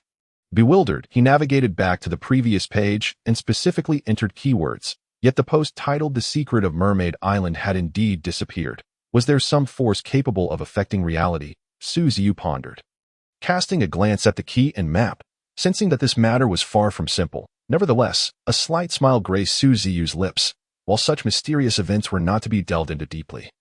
It could be inferred that Mermaid Village surely harbored secrets, likely sheltering some creature or magical beast. For others, it might pose a trap, but for Ziyu, it was undoubtedly a repository of valuable materials. After all, there were plenty of sea beasts and magical entities in the ocean. Perhaps venturing out to sea would prove to be a splendid choice, given that the magical creatures within Jiansheng had dwindled since the disruption of the old god cult's plans. Few daredevils remained to wreak havoc in the city. To acquire high-grade materials, one must take risks, and at present, the village of mermaids stood as an excellent target. However, adventure did not equate to recklessness. Those with strength were called adventurers, while the weak were merely reckless. Fortunately, Ziyu prided himself on having the ability to protect himself. After contemplating further, Ziyu summoned the eerie worm, which wriggled across the desk, emitting a series of squeaks as its whirlpool-like face split open with numerous slits, crimson tongues flickering out. Let us divine the purpose of this key, he mused. Squeak. The eerie worm lunged at the octopus-headed key, its face's slits closing up, becoming even more contorted as pale yellow energy spiraled around it, manifesting images like a mirror. Within the vision, the deep ocean appeared as a monstrous entity, waves crashing, the perspective descending from the surface into the shadowy depths.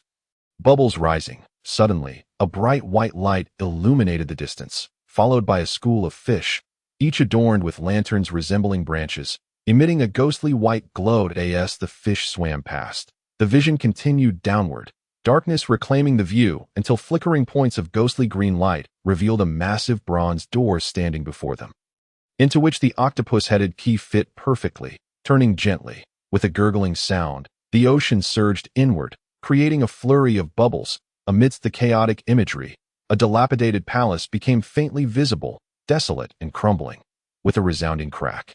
The vision shattered. The eerie worm appeared to be in distress. The divination had drained much of its energy, and it now curled up on the desk, its slits slowly opening and closing as if resting. Ziyu contemplated the chilling imagery he had just witnessed. Beneath the ocean lay a bronze door. Did this mean that the key could unlock that very door? A realization dawned upon him as he examined the octopus-headed key, no longer seeing the pale blue glow. Out of caution, he decided to cast it into the chaotic sea, for after all, the chaotic sea was home to the primordial demon god, a being symbolizing all beginnings. Should the octopus-headed key harbor any mischief, it could be swiftly suppressed. The ocean held myriad secrets, and Ziyu felt a peculiar sensation. Ever since acquiring this key at the night market, the trajectory of his fate seemed to have taken a slight twist. Yet, despite the twist, it merely branched off from the main thoroughfare of destiny, and as long as his skills were sufficient, he would surely return to the main road in due time. He resolved to visit Blackwind Island, to see firsthand what the legendary mermaids looked like. Perhaps he could even entice one to return as a wife, for he had heard that mermaids were exceedingly beautiful. Jiansheng, a fortified city located inland, required a journey to the neighboring water buffalo city to board a ship. The transportation options between the two fortified cities were limited. Aside from self-driving, there were only trains and airships. Having purchased his train ticket, Ziyu set out alone.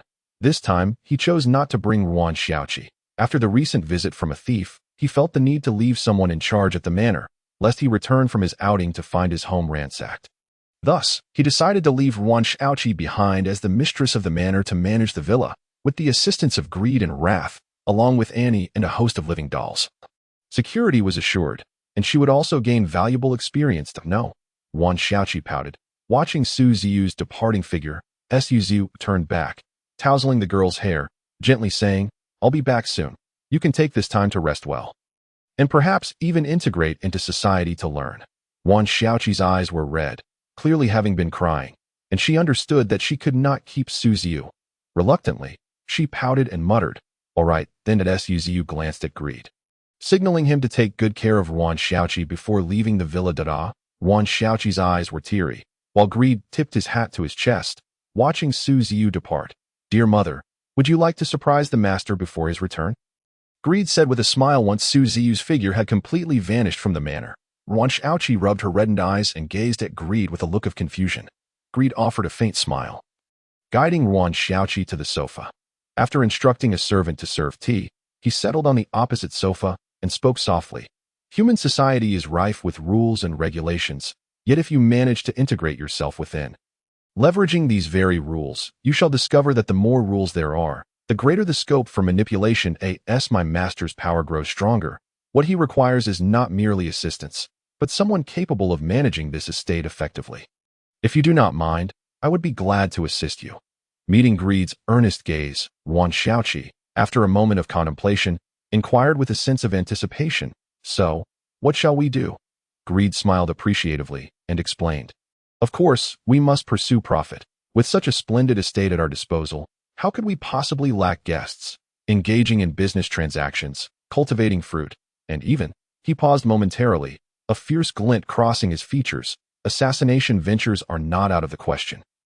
Initially, the first few ventures left Ruan Xiaoqi feeling drowsy, but the mere mention of assassination invigorated her, her eyes sparkling with interest. Greed, exasperated, rubbed his forehead as he detailed his ideas and plans, to which Ruan Xiaoqi listened intently, nodding frequently, her eyes alight with enthusiasm. Meanwhile, Ziyu was blissfully unaware of the surprise his subordinate was concocting. He had already boarded the train to Water Buffalo City, seated in the VIP compartment, which was sparsely populated. Upon entering, he noticed a pregnant woman seated behind him, a man in sunglasses in the upper left corner, and a short-haired girl with glasses next to him, who appeared quite young. Engrossed in a magazine with headphones on, the most disconcerting aspect was the two individuals clad in black robes in the last row, shrouding their figures, mumbling incantations as if they were members of some secretive cult. Retracting his gaze, Ziyu sat quietly, staring out the window, suppressing the urge to let out the fear eye, which was concealed in his pocket, always yearning for fresh air. Initially, he intended to let the fear eye remain hidden in the sea of chaos.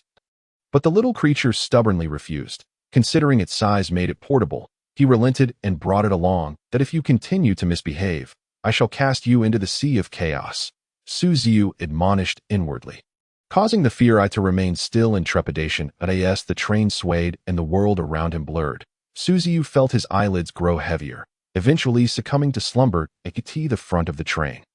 A conductor stood outside the driver's cabin, conversing with the driver they've boarded. The conductor whispered, covering her mouth. The train manager glanced at the conductor, noticing the co-driver beside him leaning at an odd angle, seemingly asleep, with blood slowly spreading across his chest. "I see," the driver replied, pressing a button that increased the speed slightly, his expression darkening.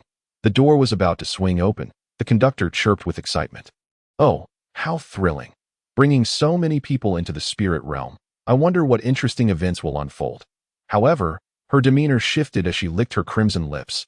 Those poor souls had no inkling they were boarding a train destined for the spirit realm. The effects of the bewitching incense were likely taking hold. "You should check it out," the train manager said with a hollow gaze. Though he appeared to be in his 30s, his voice bore the weight of experience. With a whoosh, the train sped forward, the scenery outside rapidly retreating, the towering trees and foliage twisting grotesquely, the air thickening as though submerged in water. the train's front gradually pushed onward, ripples emanating outward. And the scene transformed into an abstraction, with colors becoming vibrant and the azure sky resembling a painter's palette. With a sudden crack, it felt as if something had been pierced, and the train's speed surged again. Yet the surroundings underwent a drastic transformation. The previously bright sky darkened abruptly, the sun vanished, and in the distance, endless horizons revealed 7 beams of light, brimming with boundless knowledge. The intertwining trees and forests appeared lifeless. Grotesque creatures crawling upon them, grinning at the train. "What is that?" Ziyu muttered, jolting awake and immediately glancing outside. The twisted trees and hideous monsters had vanished. The sky remained clear, the midday sun radiating fiercely. "Is this a dream?" he mused, attempting to calm his racing heart. Yet a sense of wrongness lingered. "That's it. I fell asleep." It struck him that he had dozed off shortly after boarding, which was highly unusual. Generally, unless his spiritual energy was depleted, Ziyu wouldn't succumb to sleep so easily. Yet he had, indicating something was amiss, had it not been for the primordial demon god slumbering in his subconscious. Awakening to subtle hints, he surely would have been trapped in a dream from which he could not awaken. Suppressing the impulse to retaliate, Ziyu quietly activated his all-seeing eye, surveying the VIP compartment in a 360-degree arc, only to discover that all the passengers were indeed asleep. Scanning the area, he noted the absence of the 2 cloaked figures. They had vanished from the rear seats. Then, Ziyu detected a sweet aroma lingering in the air. As he sniffed, his pupils constricted sharply. It was almost certain that this scent had induced his slumber. Unbeknownst to him, he had inhaled these vapors upon boarding, resulting in his brief stupor. Now wary, Ziyu summoned his spiritual energy to resist the urge to sleep, only for the sky to suddenly darken. Glancing outside, he saw the vegetation along the tracks twist and swell, clawing at the air like hellish monsters, while the sky transformed from azure to an ominous darkness. Ziyu was taken aback. The very scene he had dreamed of was unfolding before him. A dull thud echoed as if the train had collided with something solid, its speed diminishing as if traversing a viscous terrain. This mirrored the dream he had just experienced. Unable to remain seated any longer, he rose and walked toward the front of the train, observing along the way that not only were the 2 black-robed passengers missing, but the slender man who had been seated in front of the bespectacled girl was also gone. As he passed through several carriages, he found the passengers trapped in slumber, some furrowing their brows, others gasping in fright, their faces betraying terror. It was evident they were not experiencing pleasant dreams. "Looks like a nightmare," Ziyu muttered, shaking his head as he continued forward, releasing the fear to accompany him. Its shadow appearing to come alive, revealing a single crimson eye. Suddenly, a thunderous crash erupted from the carriage ahead, the door bursting open with a loud bang. 2 figures flew out, and Ziyu quickly sidestepped, recognizing them as the 2 cloaked men, who collided with the rear carriage door, leaving deep indentations in the heavy metal as blood poured forth. "Air! San!" cried a tall, slender man, bloodied and anxious, clutching a silver case, revealing himself to be the 3rd passenger who had vanished from Ziyu's compartment. Were they accomplices? Realization dawned upon Ziyu, and his gaze shifted behind the slender man to see a uniformed conductor emerging from the dust and ethereal shadows. Wearing a conductor's hat, she approached with a graceful sway, her eyes scanning the area before landing on Ziyu, a mocking smile spreading across her face. "Another helper, I see." As she spoke, 2 skeletal warriors wielding large blades emerged from behind her. Albeit far less formidable than the malevolent spirits of legend, yet their aura of spiritual energy was still significant. As Ziyu took a step back, narrowing his eyes, "I'm sorry, but I have no desire to interfere in your affairs. I merely wish to understand what is happening here." The conductor's expression faltered as she advanced with her skeletal entourage, glancing dismissively at the injured trio. "Do you think I would still trust you after you just tried to ambush me with such tricks? Do you really believe the undead society is so easily fooled?" Undead society. Ziyu's alertness surged. He had unwittingly become embroiled in a conflict between 2 factions. All he had wanted was a simple train ride. Ziyu said, "I truly do not recognize them, and I am merely an ordinary passenger. Are you aware of the commotion you are causing, the train conductor?" The attendant chuckled, casting a dubious glance at Ziyu. "Foolish boy, are you genuinely naive or merely pretending? The conductor has long been subdued by us. Hand over that item obediently, and I may consider granting you a more merciful demise at that moment." The conductor closed the door to the cockpit and approached down the aisle, sneering, "We are about to enter the spirit realm. You cannot escape. Ha ha ha." The spirit realm? Ziyu and the other three simultaneously gazed out the window. The sky had completely darkened, and the train resumed its normal speed. The vegetation on the mountains and the trees, which grew in the gaps, were crawling with all manner of grotesque creatures, menacingly advancing from every direction. Unknown avian and beastly monstrosities screeched as they descended upon the train's roof, creating a cacophony of thuds. Despite the train's fortified modifications, those transparent monsters still left deep marks upon the carriage, biting and clawing, causing the compartments to tremble as the wheels sparked against the tracks. The spirit realm is a realm beyond the primary world, corresponding to the reality we know, where the proportions of reality are abstractly distorted, giving rise to towering trees with twisted growth. It is also inhabited by various spirit realm creatures, including spectral entities that favor humans, some of which even feast upon flesh and blood. Everyone displayed expressions of shock. The lanky man scrambled to his feet, trembling as he exclaimed, "You madman! You dare to recklessly open the spirit realm." The attendant scoffed, waving her hand, and two large skeletons immediately surrounded the lanky man, coldly demanding, "Enough with the nonsense. Hand over that item now." As she spoke, the skeletal warriors moved into action, wielding massive bone cleavers that came crashing down with a series of thuds. The lanky man could only clumsily evade.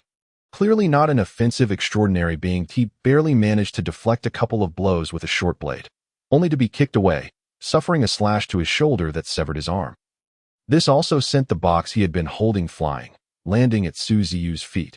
Whether by design or sheer luck, the silver metal box fell open before him. The lanky man had opened the box before tossing it aside to prevent anyone from approaching it. Upon glancing inside, Ziyu's pupils involuntarily constricted. What lay within was neither a miraculous elixir nor a mysterious artifact, but rather a curled-up, desiccated corpse. "This is bad. The pharaoh's body has been revealed." The attendant's expression changed abruptly as she hurriedly stepped back. With a thud, it seemed something surged forth, the temperature plummeting sharply. The floor and walls of the carriage were now coated in layers of frost.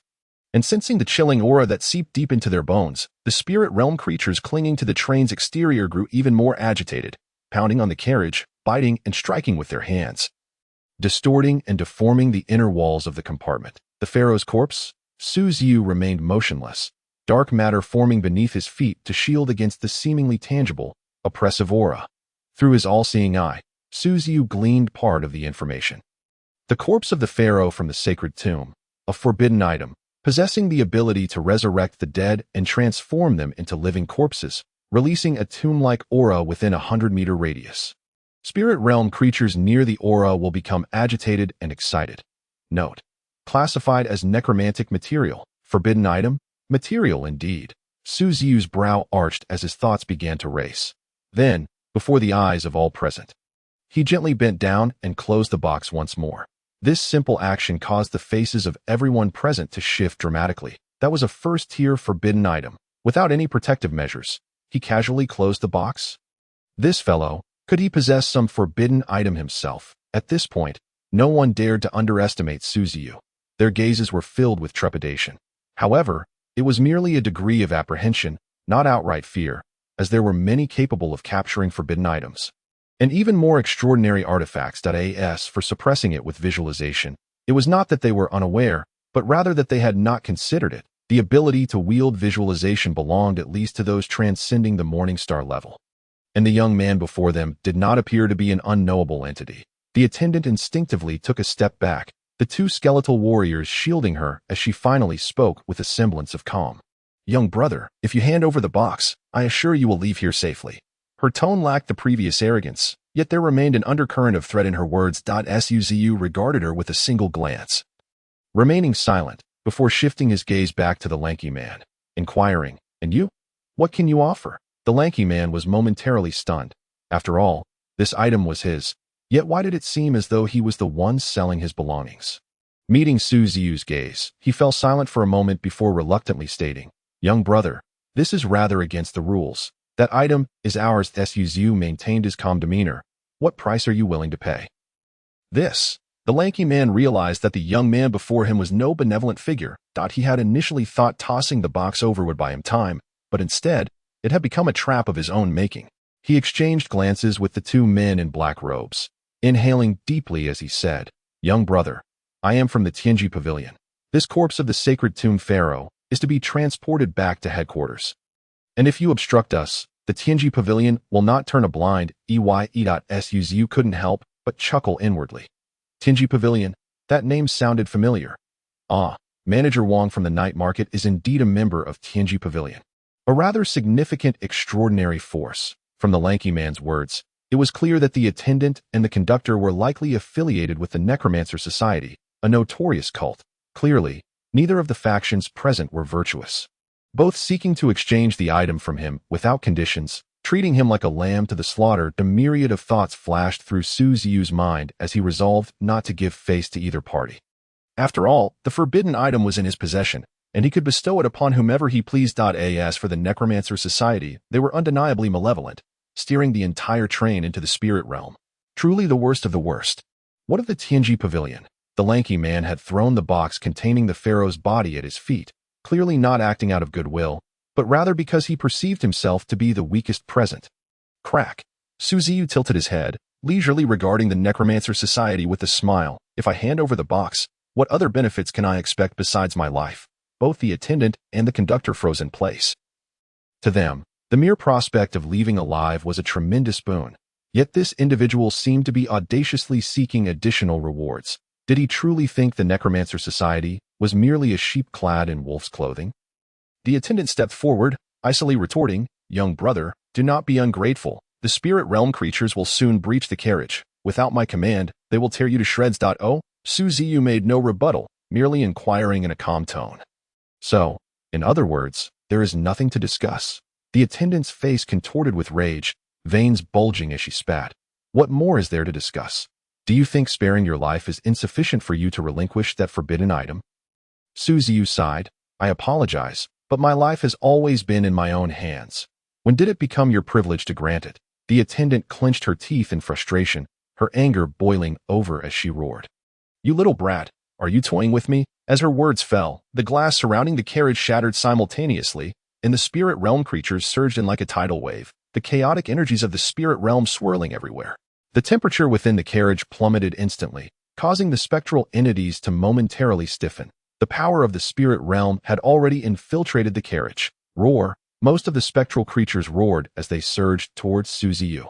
Their eyes ablaze with fury, their bodies translucent and swift, resembling frenzied hyenas. Ziyu deftly evaded their attacks. He noticed a crew member clutching a small straw doll, murmuring ominously while casting a chilling gaze upon him. Meanwhile, the conductor extracted bones from his own body, each extracted fragment transforming into a sharp bone dagger that ensnared the three members of Tianji Pavilion, instantly plunging the scene into chaos. Ziyu remained stationary. As the binding lines of the dungeon surged upward in spirals, piercing through the heads and chests of the spectral beings, severing their arms, skulls, and limbs. Even so, they continued to charge forward, undeterred by death, only to be shattered into ethereal motes of light beneath the overwhelming shadows. What on earth is happening? The crew member regarded Ziyu, who seemed to move with leisurely grace, astonishment etched across his face. How intriguing. It seems he possesses some strength. No wonder he dares to make such grandiose claims in my presence. The crew member's eyes turned an eerie shade of green, and the sound of pages turning echoed ominously. Illusions of books emerged from the depths of his pupils, flipping open to a specific page. Suddenly, a blinding radiance erupted, and the surrounding air thickened, the iron plating of the carriage peeling away to reveal countless ominous fissures. From these cracks emerged arms, legs, and bodies, as though they had been separated by some force, now writhing forth. The Dungeon Lord, a sovereign-level spectral entity, is my most formidable contracted creature. You shall experience its torment in the spirit realm. The crew member spread his arms wide, laughing maniacally. With a resounding thud, the air was filled with glass-like cracks, which coalesced into a massive beetle bursting forth, its towering form standing 5 or 6 meters high, still bearing remnants of spatial fragments. This was a true denizen of the spirit realm. Its 6 compound eyes spun around before settling on Ziyu, meeting the gaze of those 6 ominous Predatory eyes, Ziyu looked up that he could hardly contain his excitement. This was splendid. A new source of material had appeared. The colossal form of the dungeon lord occupied 2/3 of the carriage, with a significant portion of its body remaining outside. Concealed within the shadowy depths of the spirit realm, its 6 limbs wielded spectral green swords, wildly slashing and generating gusts of wind, releasing waves of spiritual pressure that created a tempest reminiscent of a storm of blades. The 6 limbs swung their spectral swords in a frenzy, cleaving, slicing, and severing the binding lines, which fell like strands of hair. With each severed strand, new ones emerged, as the shadows around Ziyu continuously contracted inward. Surging toward the dungeon lord, the swords wielded by the dungeon lord formed a vast network of blade light, blocking the binding lines while ruthlessly advancing, until it was merely 20 meters away from Ziyu. In the darkness, an ominous single eye flickered to life, and a pair of scissors darted past at an uncanny angle with astonishing speed. The dungeon lord, preoccupied with the binding lines, sensed an object flying from the side. Its wing casings unfurled, producing a metallic clang as they collided, leaving a deep gash, while the black scissors were deflected in another direction. Seizing the opportunity, Ziyu intensified the power of the binding dungeon. As the twisted lines climbed up the dungeon lord's 6 limbs, engaging in combat with its weapons, some had already ensnared several of the swords. Judgment of the Holy Light.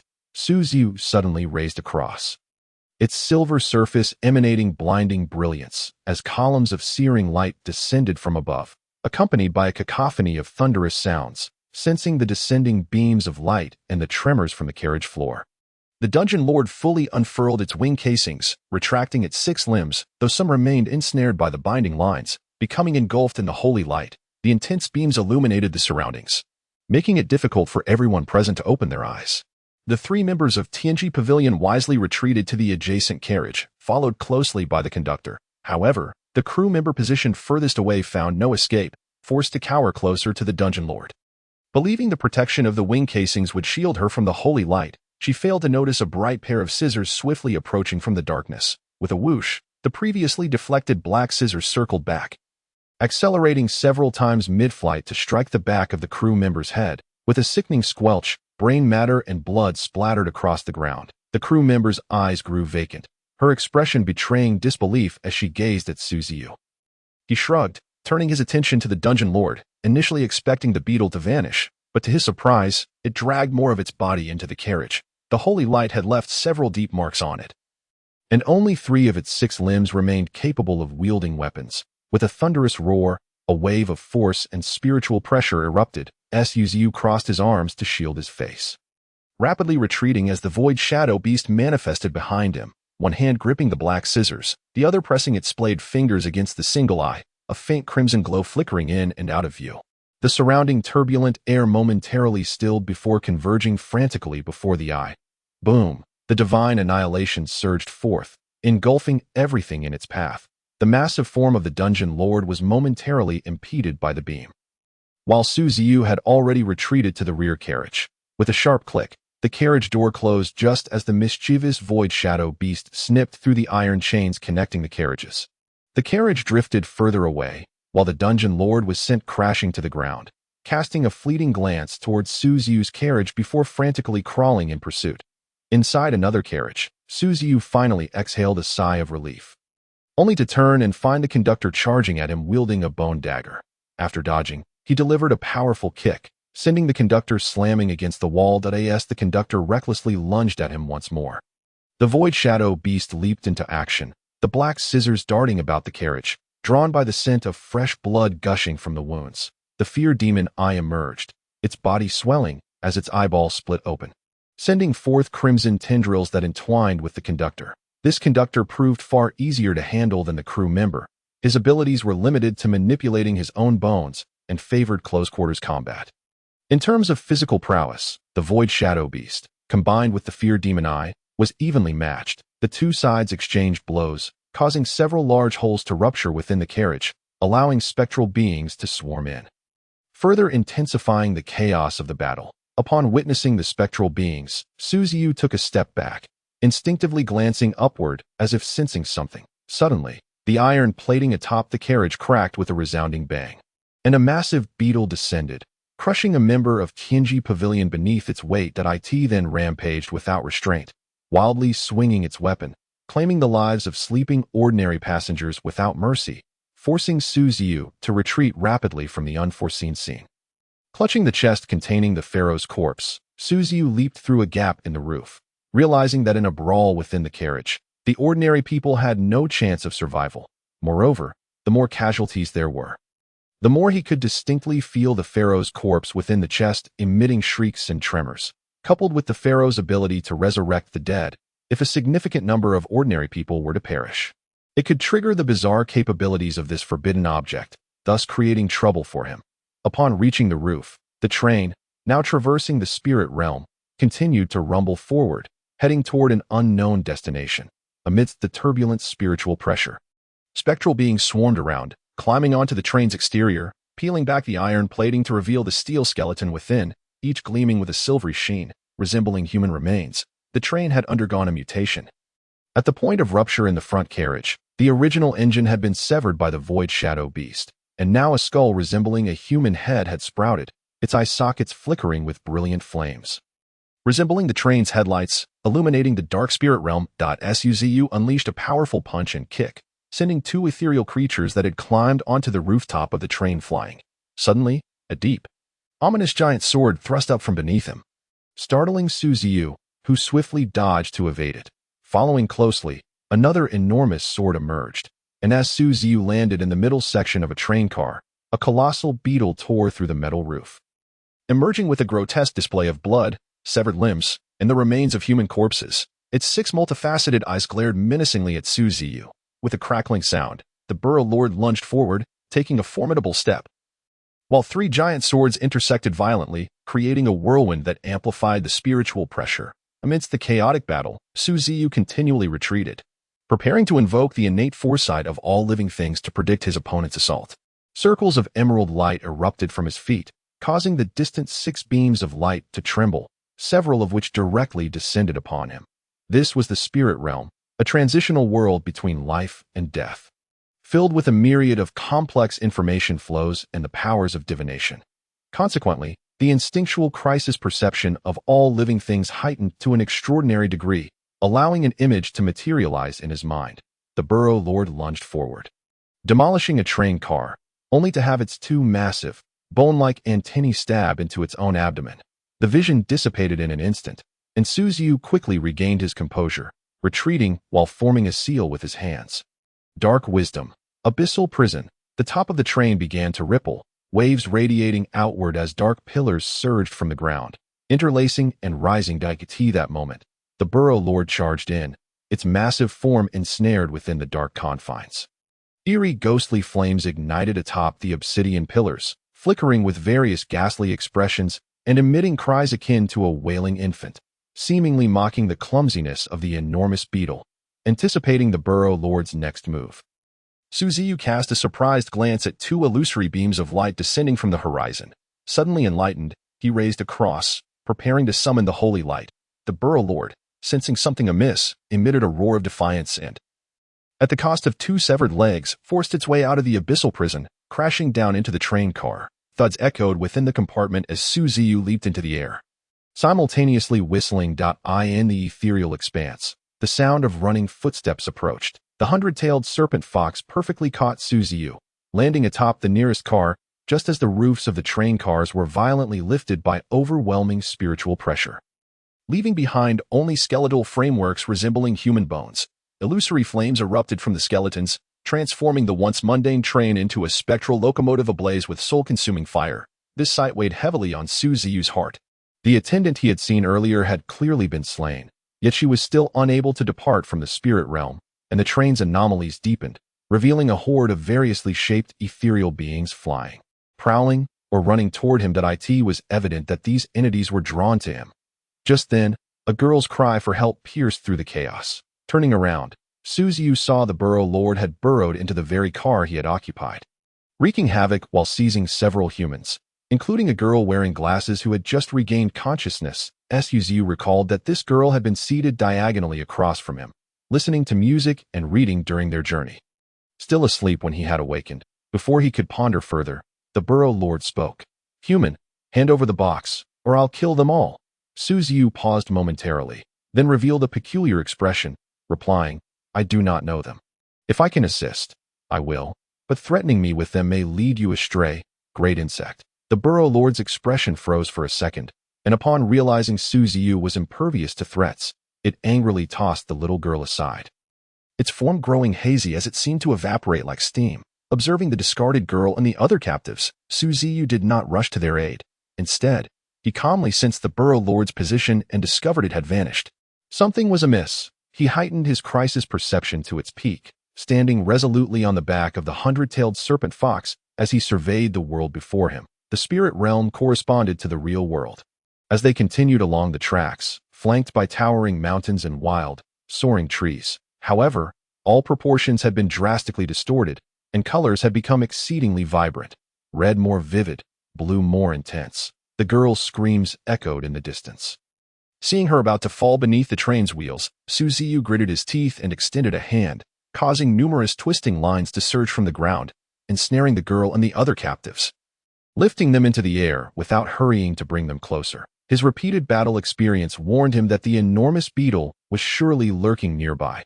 Such creatures would not relent until their foes were vanquished. Just then, a rift in space opened to his left, a massive forelimb emerging to swing a giant sword downwards. With a resounding thud, twisting lines ensnared the attack, causing the rift to close, enveloping the surroundings in an eerie silence. As if something was brewing, Ziyu understood then that the Burrow Lord possessed the ability to move freely within the spirit realm, engaging him in a game of hide and seek. Hiss! Another spatial rift appeared, and the giant sword swung towards him. The hundred-tailed serpent fox, seemingly prepared, shot out its tail, ensnaring the forelimb. Yet no matter how tightly it was bound, that limb would inevitably fade into obscurity the next moment. What followed was a cat-and-mouse game, reminiscent of a whack-a-mole game he had played in the past. Wherever the Burrow Lord emerged, Ziyu would strike. This comical scene persisted for half a minute. And upon invoking the foresight of all living things, another ominous image surfaced in his mind. With his pupils constricting, Ziyu quickly tilted his head back, aligning it horizontally with his torso, as a finely crafted dagger grazed his face.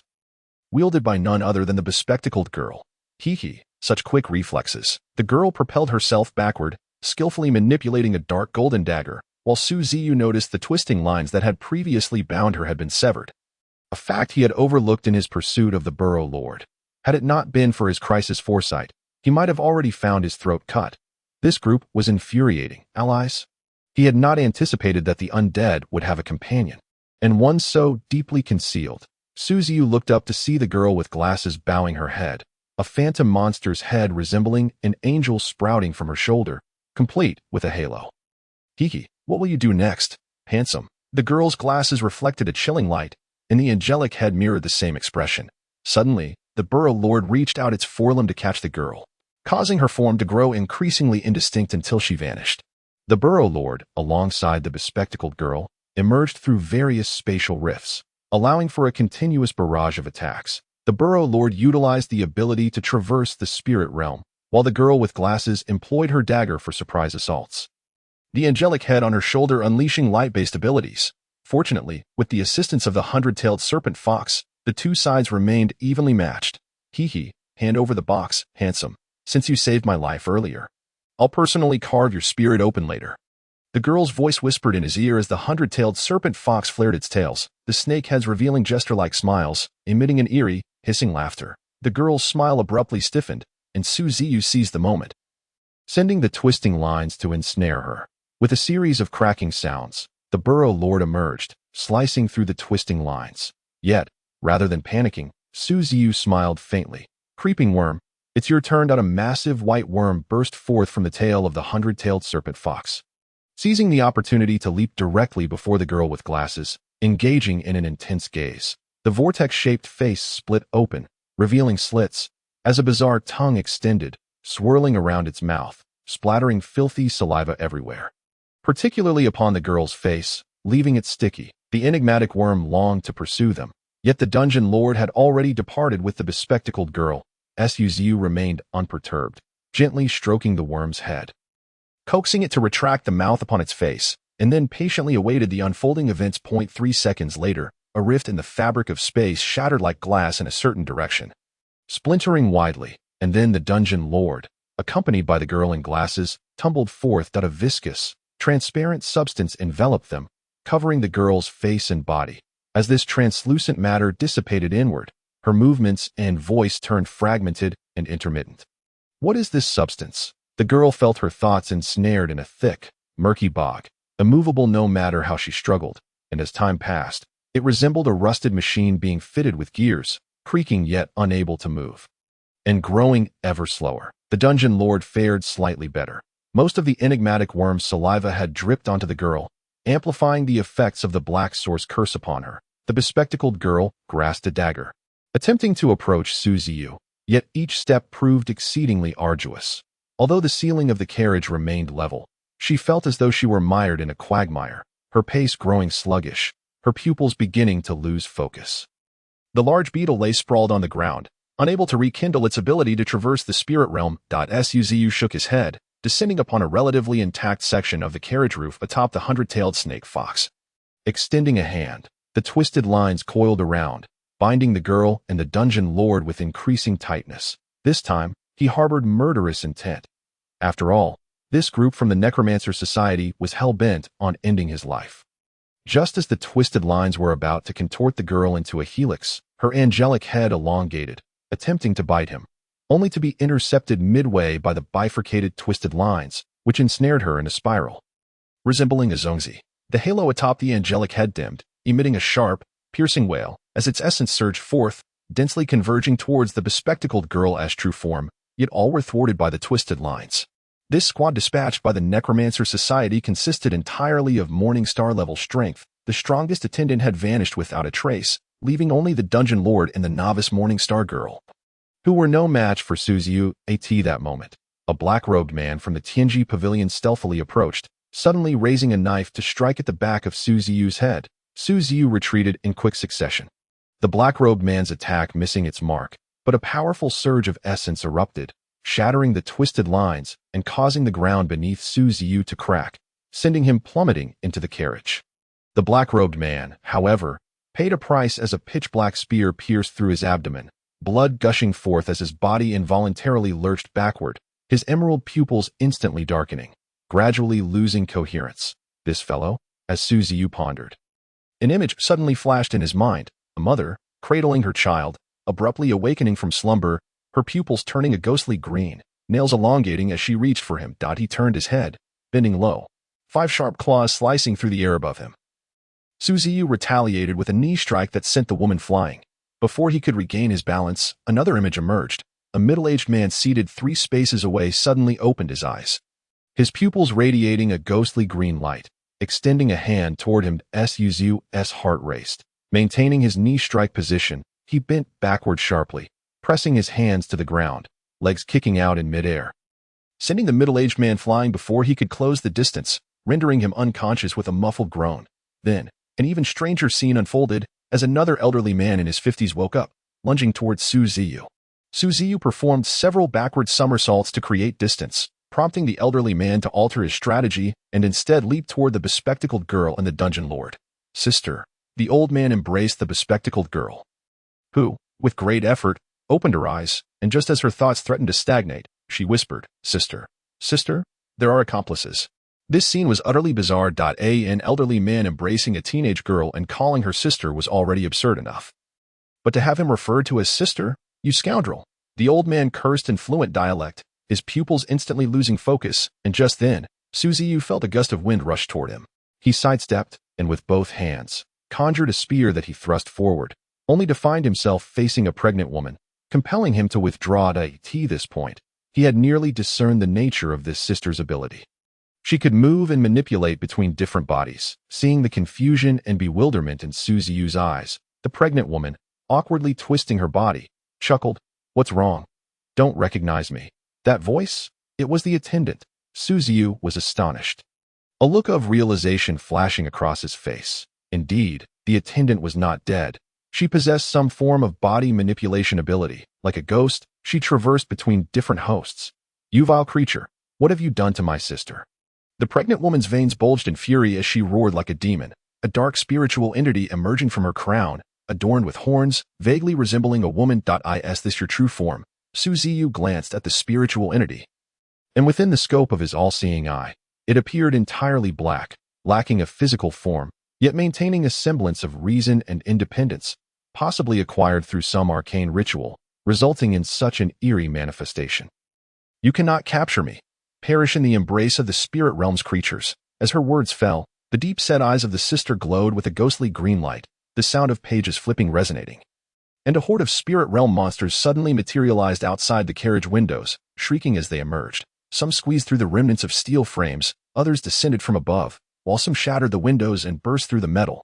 After summoning them, the sister retreated back into the pregnant woman's body, casting a sardonic glance at Ziyu, gradually becoming enveloped by the spirit realm creatures, observing the swarm of spirit realm entities encroaching upon him. Ziyu caressed the head of the hundred-tailed snake fox, softly uttering, "Make them quiet." The hundred-tailed snake fox unfurled its tails, launching them outward, piercing through the chests, hearts, and various vital weaknesses of the spirit realm creatures like javelins. The snake heads emitting a piercing, otherworldly shriek that seized the heart. Many spirit realm creatures, unable to withstand such a mental assault, disintegrated into fragments of essence. The sister, too, found herself unable to remain in the pregnant woman's body for long. Forcibly expelled, the mental assault truly proves effective. Ziyu's expression brightened as he maneuvered the hundred-tailed snake fox through the tumultuous tide of spirit realm entities, arriving before the sister with a swift motion.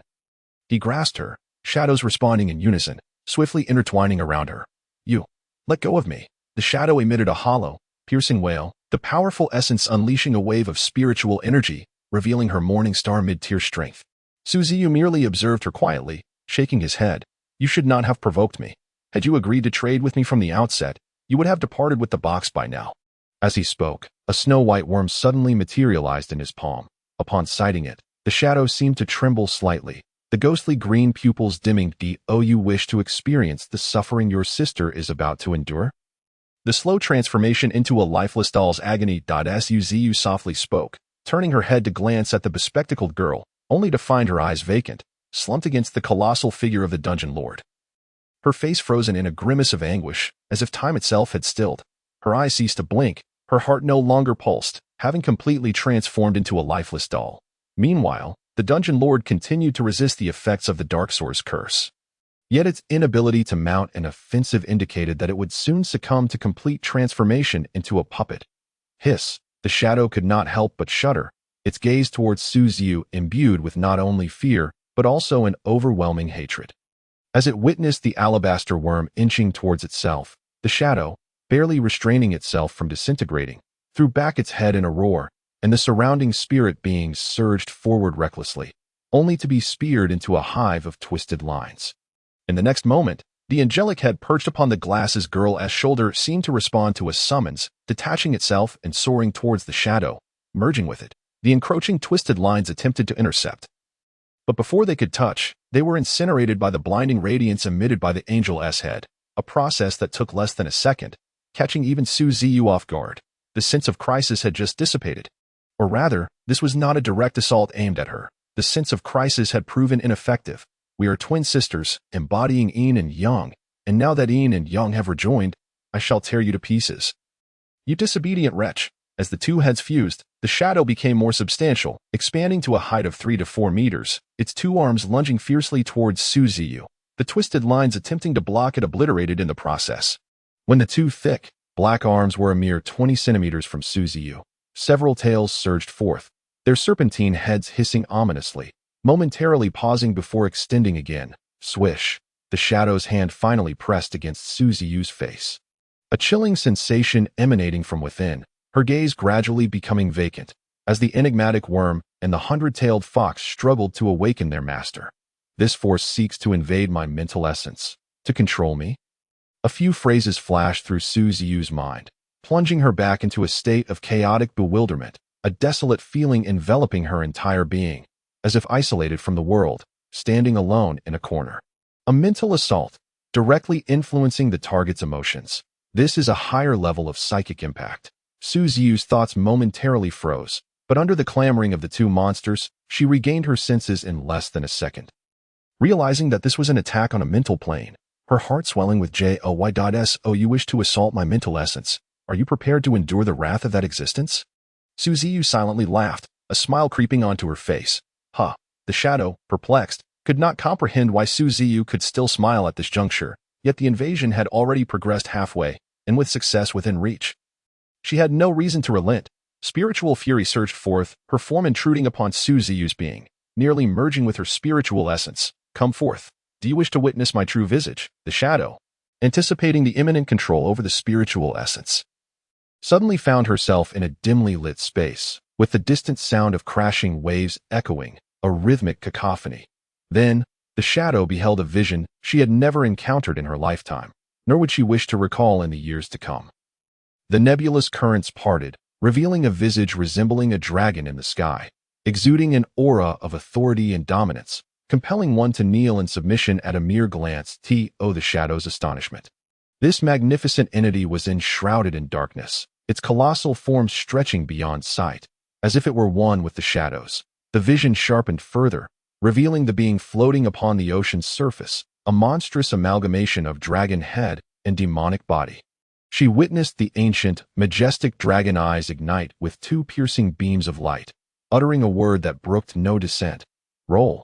Filthy, replete with sacrilegious implications, the shadow's frail form, weak and powerless, could not withstand the judgment of this verbal decree.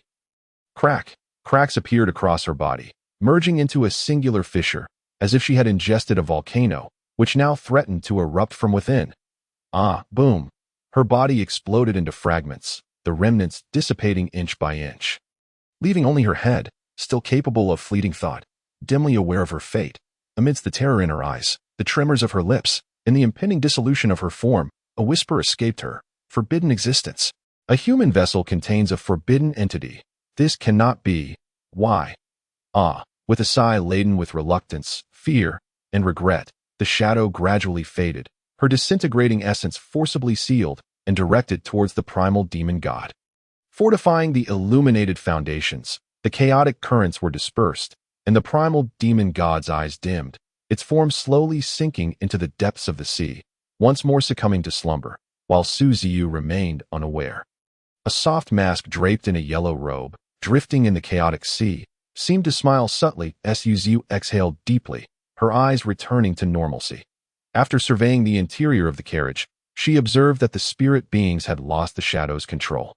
Fading inch by inch, some appearing to fear Ziyu, and without the shadow's coercive command, they all began to depart. The shadow was devoured by the primal demon god, rendering any further extraction of materials impossible. Thus, Ziyu approached the dungeon lord, extracting materials before hastily moving towards the two carriages ahead. The twin sisters had been slain, yet they had one companion left. That conductor was likely still alive. She had received information from the fearful magic eye and the void shadow beast, where the battle raged furiously. Ziyu adjusted the creases in her attire caused by the skirmish when she suddenly sensed something amiss. Turning around, she discovered that the few passengers who had vanished from the carriage had risen once more, their pupils a sanguine hue, their faces pale, drool-like liquid lingering at the corners of their mouths. Ziyu narrowed her eyes, noticing a silver tin box resting in a corner of the carriage. The box had been opened, revealing the pharaoh's corpse lying inside, its eyes wide open, devoid of any color. Staring intently at Ziyu. Just moments ago, during the shadow's mental parasitic attack, Ziyu had lost her ability to resist, causing her to lose grip on the box, which had inexplicably opened. The pharaoh's corpse evidently possessed some form of vitality, likely activated inadvertently during the recent battle. Surrounding corpses began to rise. Even the dungeon lord and the bespectacled girl, now puppets, staggered to their feet, their eyes reduced to mere whites, swaying as they approached Ziyu. Ziyu abruptly turned her gaze towards the pharaoh's corpse, her pupils transforming into pentagrams, a torrent of spiritual energy erupting forth, forming a partial illusion of the primal demon god, and she uttered a singular command. Roll. Swish. The dead seemed to have their strength siphoned away, collapsing instantly to the ground. As the necromantic energy permeating the air was entirely extracted, the pharaoh's once blank eyes surprisingly revealed strands of crimson. Obediently closing the box, silence enveloped the surroundings. Now, That is more like it. A gentle smile returned to Ziyu's face as she lightly patted the tin box before lifting it, sensing a faint tremor from the pharaoh's corpse within. Such a forbidden object, confronted with the aura of the primal demon god, quivered in submission. Ziyu had proven this repeatedly, just as she prepared to cast the box into the chaotic sea. A fragment of the pharaoh's essence extended towards Ziyu, forming a hand that implored her not to discard it into the chaotic depths, where an unknowable level of demon resided. Yet, Ziyu paid no heed to such pleas. With a mere thought, the waters of the chaotic sea surged forth, engulfing it entirely. Ziyu's intentions were straightforward. Since you dared to act out of line earlier, perhaps a few days submerged in the chaotic sea would allow you to appreciate the terror of the primal demon god. After completing this, Ziyu stepped lightly from the carriage. As she traversed the two carriages, the stench of blood and the sounds of explosions erupted forth. Boom! Just as she stepped into this carriage, the door ahead was violently flung open, revealing a disheveled figure dashing forward like a stray dog. It was only after the figure had run a fair distance that Ziyu discerned it was the lanky man from the Tianji pavilion. He was still alive. Behind him trailed two shadows, one large and one small. The larger figure resembled an octopus, its enormous eyes split open from the center, countless tentacles flailing about, seizing the fleeing figure's ankle and pulling him down with a sudden force. Then, a dark, murky shadow crawled upward, spreading from the slender man's legs, from which a crimson singular eye emerged, the void shadow beast brandishing a pair of scissors, poised to deliver a fatal strike. Wait, Ziyu said softly as he approached. Upon seeing their master, the void shadow beast and the fear demon eye immediately became docile, merely binding the slender man tightly. Master, we have also captured this fellow. The fear demon eye's tentacles waved, extending from the gaping eye to ensnare the train conductor, slowly lowering him down. Another member of the Necromancer Society, the conductor, who had been struggling, seemed to realize something upon seeing Ziyu, his face turning pale. Before he could speak, Ziyu inquired, I wish to know how to operate this train out of the spirit realm. This was the matter of utmost concern for Ziyu, as they had been traversing the spirit realm for nearly half an hour. Who knew what strange occurrences might arise from continuing on this path? Gulp. The conductor swallowed hard, his Adam's apple moving awkwardly, casting furtive glances behind him. Ziyu, fully aware of what he was looking at, smiled slightly. Your companions are already dead. Now only you remain. With a swish, the conductor's face grew even paler, his skin rapidly wrinkling, transforming into that of an old man, crumpled like a discarded piece of paper. They lost. How could they have lost? The conductor's gaze towards Ziyu was akin to that of a creature beholding a monster. Who on earth are you? Observing the conductor's body and visage withering away, Ziyu gently inquired again, how do we leave? The conductor's throat moved, his eyes filled with despair. My spiritual energy is insufficient to sustain this journey through the spirit realm. In about a minute, we shall exit it, but as for where we will end up, I cannot say. I in despair. The conductor ceased to conceal his thoughts, his lips quivering as he spoke slowly. Creak, creak, the train's wheels ground against the tracks, igniting a flurry of sparks, and the speed surged abruptly. Through the remaining skeletal windows, the gnarled trees appeared to recede, while a number of spirit realm creatures, using all fours, attempted to crawl into the carriage. The conductor's body had become emaciated, his wrinkled skin clinging to bones, casting a sinister grin at Ziyu. In an instant, he shrank down, transforming into a serpentine creature that slithered towards the front of the train. All that remained was the conductor's uniform and a skeletal corpse. Ziyu glanced at the serpentine spirit about to vanish within the carriage, lightly tapping his foot. The surrounding shadows seemed to come alive, crawling upward, entangled by distorted lines, dragging it back. What emerged was a spirit that consisted solely of a spine, atop which rested the face of an old man, his eye socket sunken and skin tattered. It appeared that this was the very being that had controlled the conductor, steering the train into the spirit realm. The old man's face was ashen. His last resort had failed. He had thought to yield and escape the spirit realm using a secret method. Yet before he could even exit the carriage, he had been caught. Please, Great One, spare me, the old man pleaded, his toothless mouth opening wide. It's too late. Ziyu shook his head. He had been observing the conductor with his all-seeing true eye, and had naturally noticed the restless spinal spirit. The void shadow beast, quite understanding, approached, its shadowy hand wielding scissors, spinning ominously. The crimson eye fixated upon him like a serpent. With a swift motion, the spiritual pressure surged, and the black scissors flew up, As they aimed to pierce him, the old man's face turned ghostly white, and he cried out in despair, "No, you cannot kill me. You have offended the Necromancer Society. They will not spare you." Ziyu scratched his ear, perplexed as to why, even at the brink of death, one would still threaten. Was it a peculiar trait of these cultists? Snap! The spine was severed by the black scissors. And the void shadow beast triumphantly burrowed into Ziyu's shadow, emitting a series of squeaks. Ziyu stepped forward, extending his hand towards the vanishing spirit. As a glowing orb flew into his palm.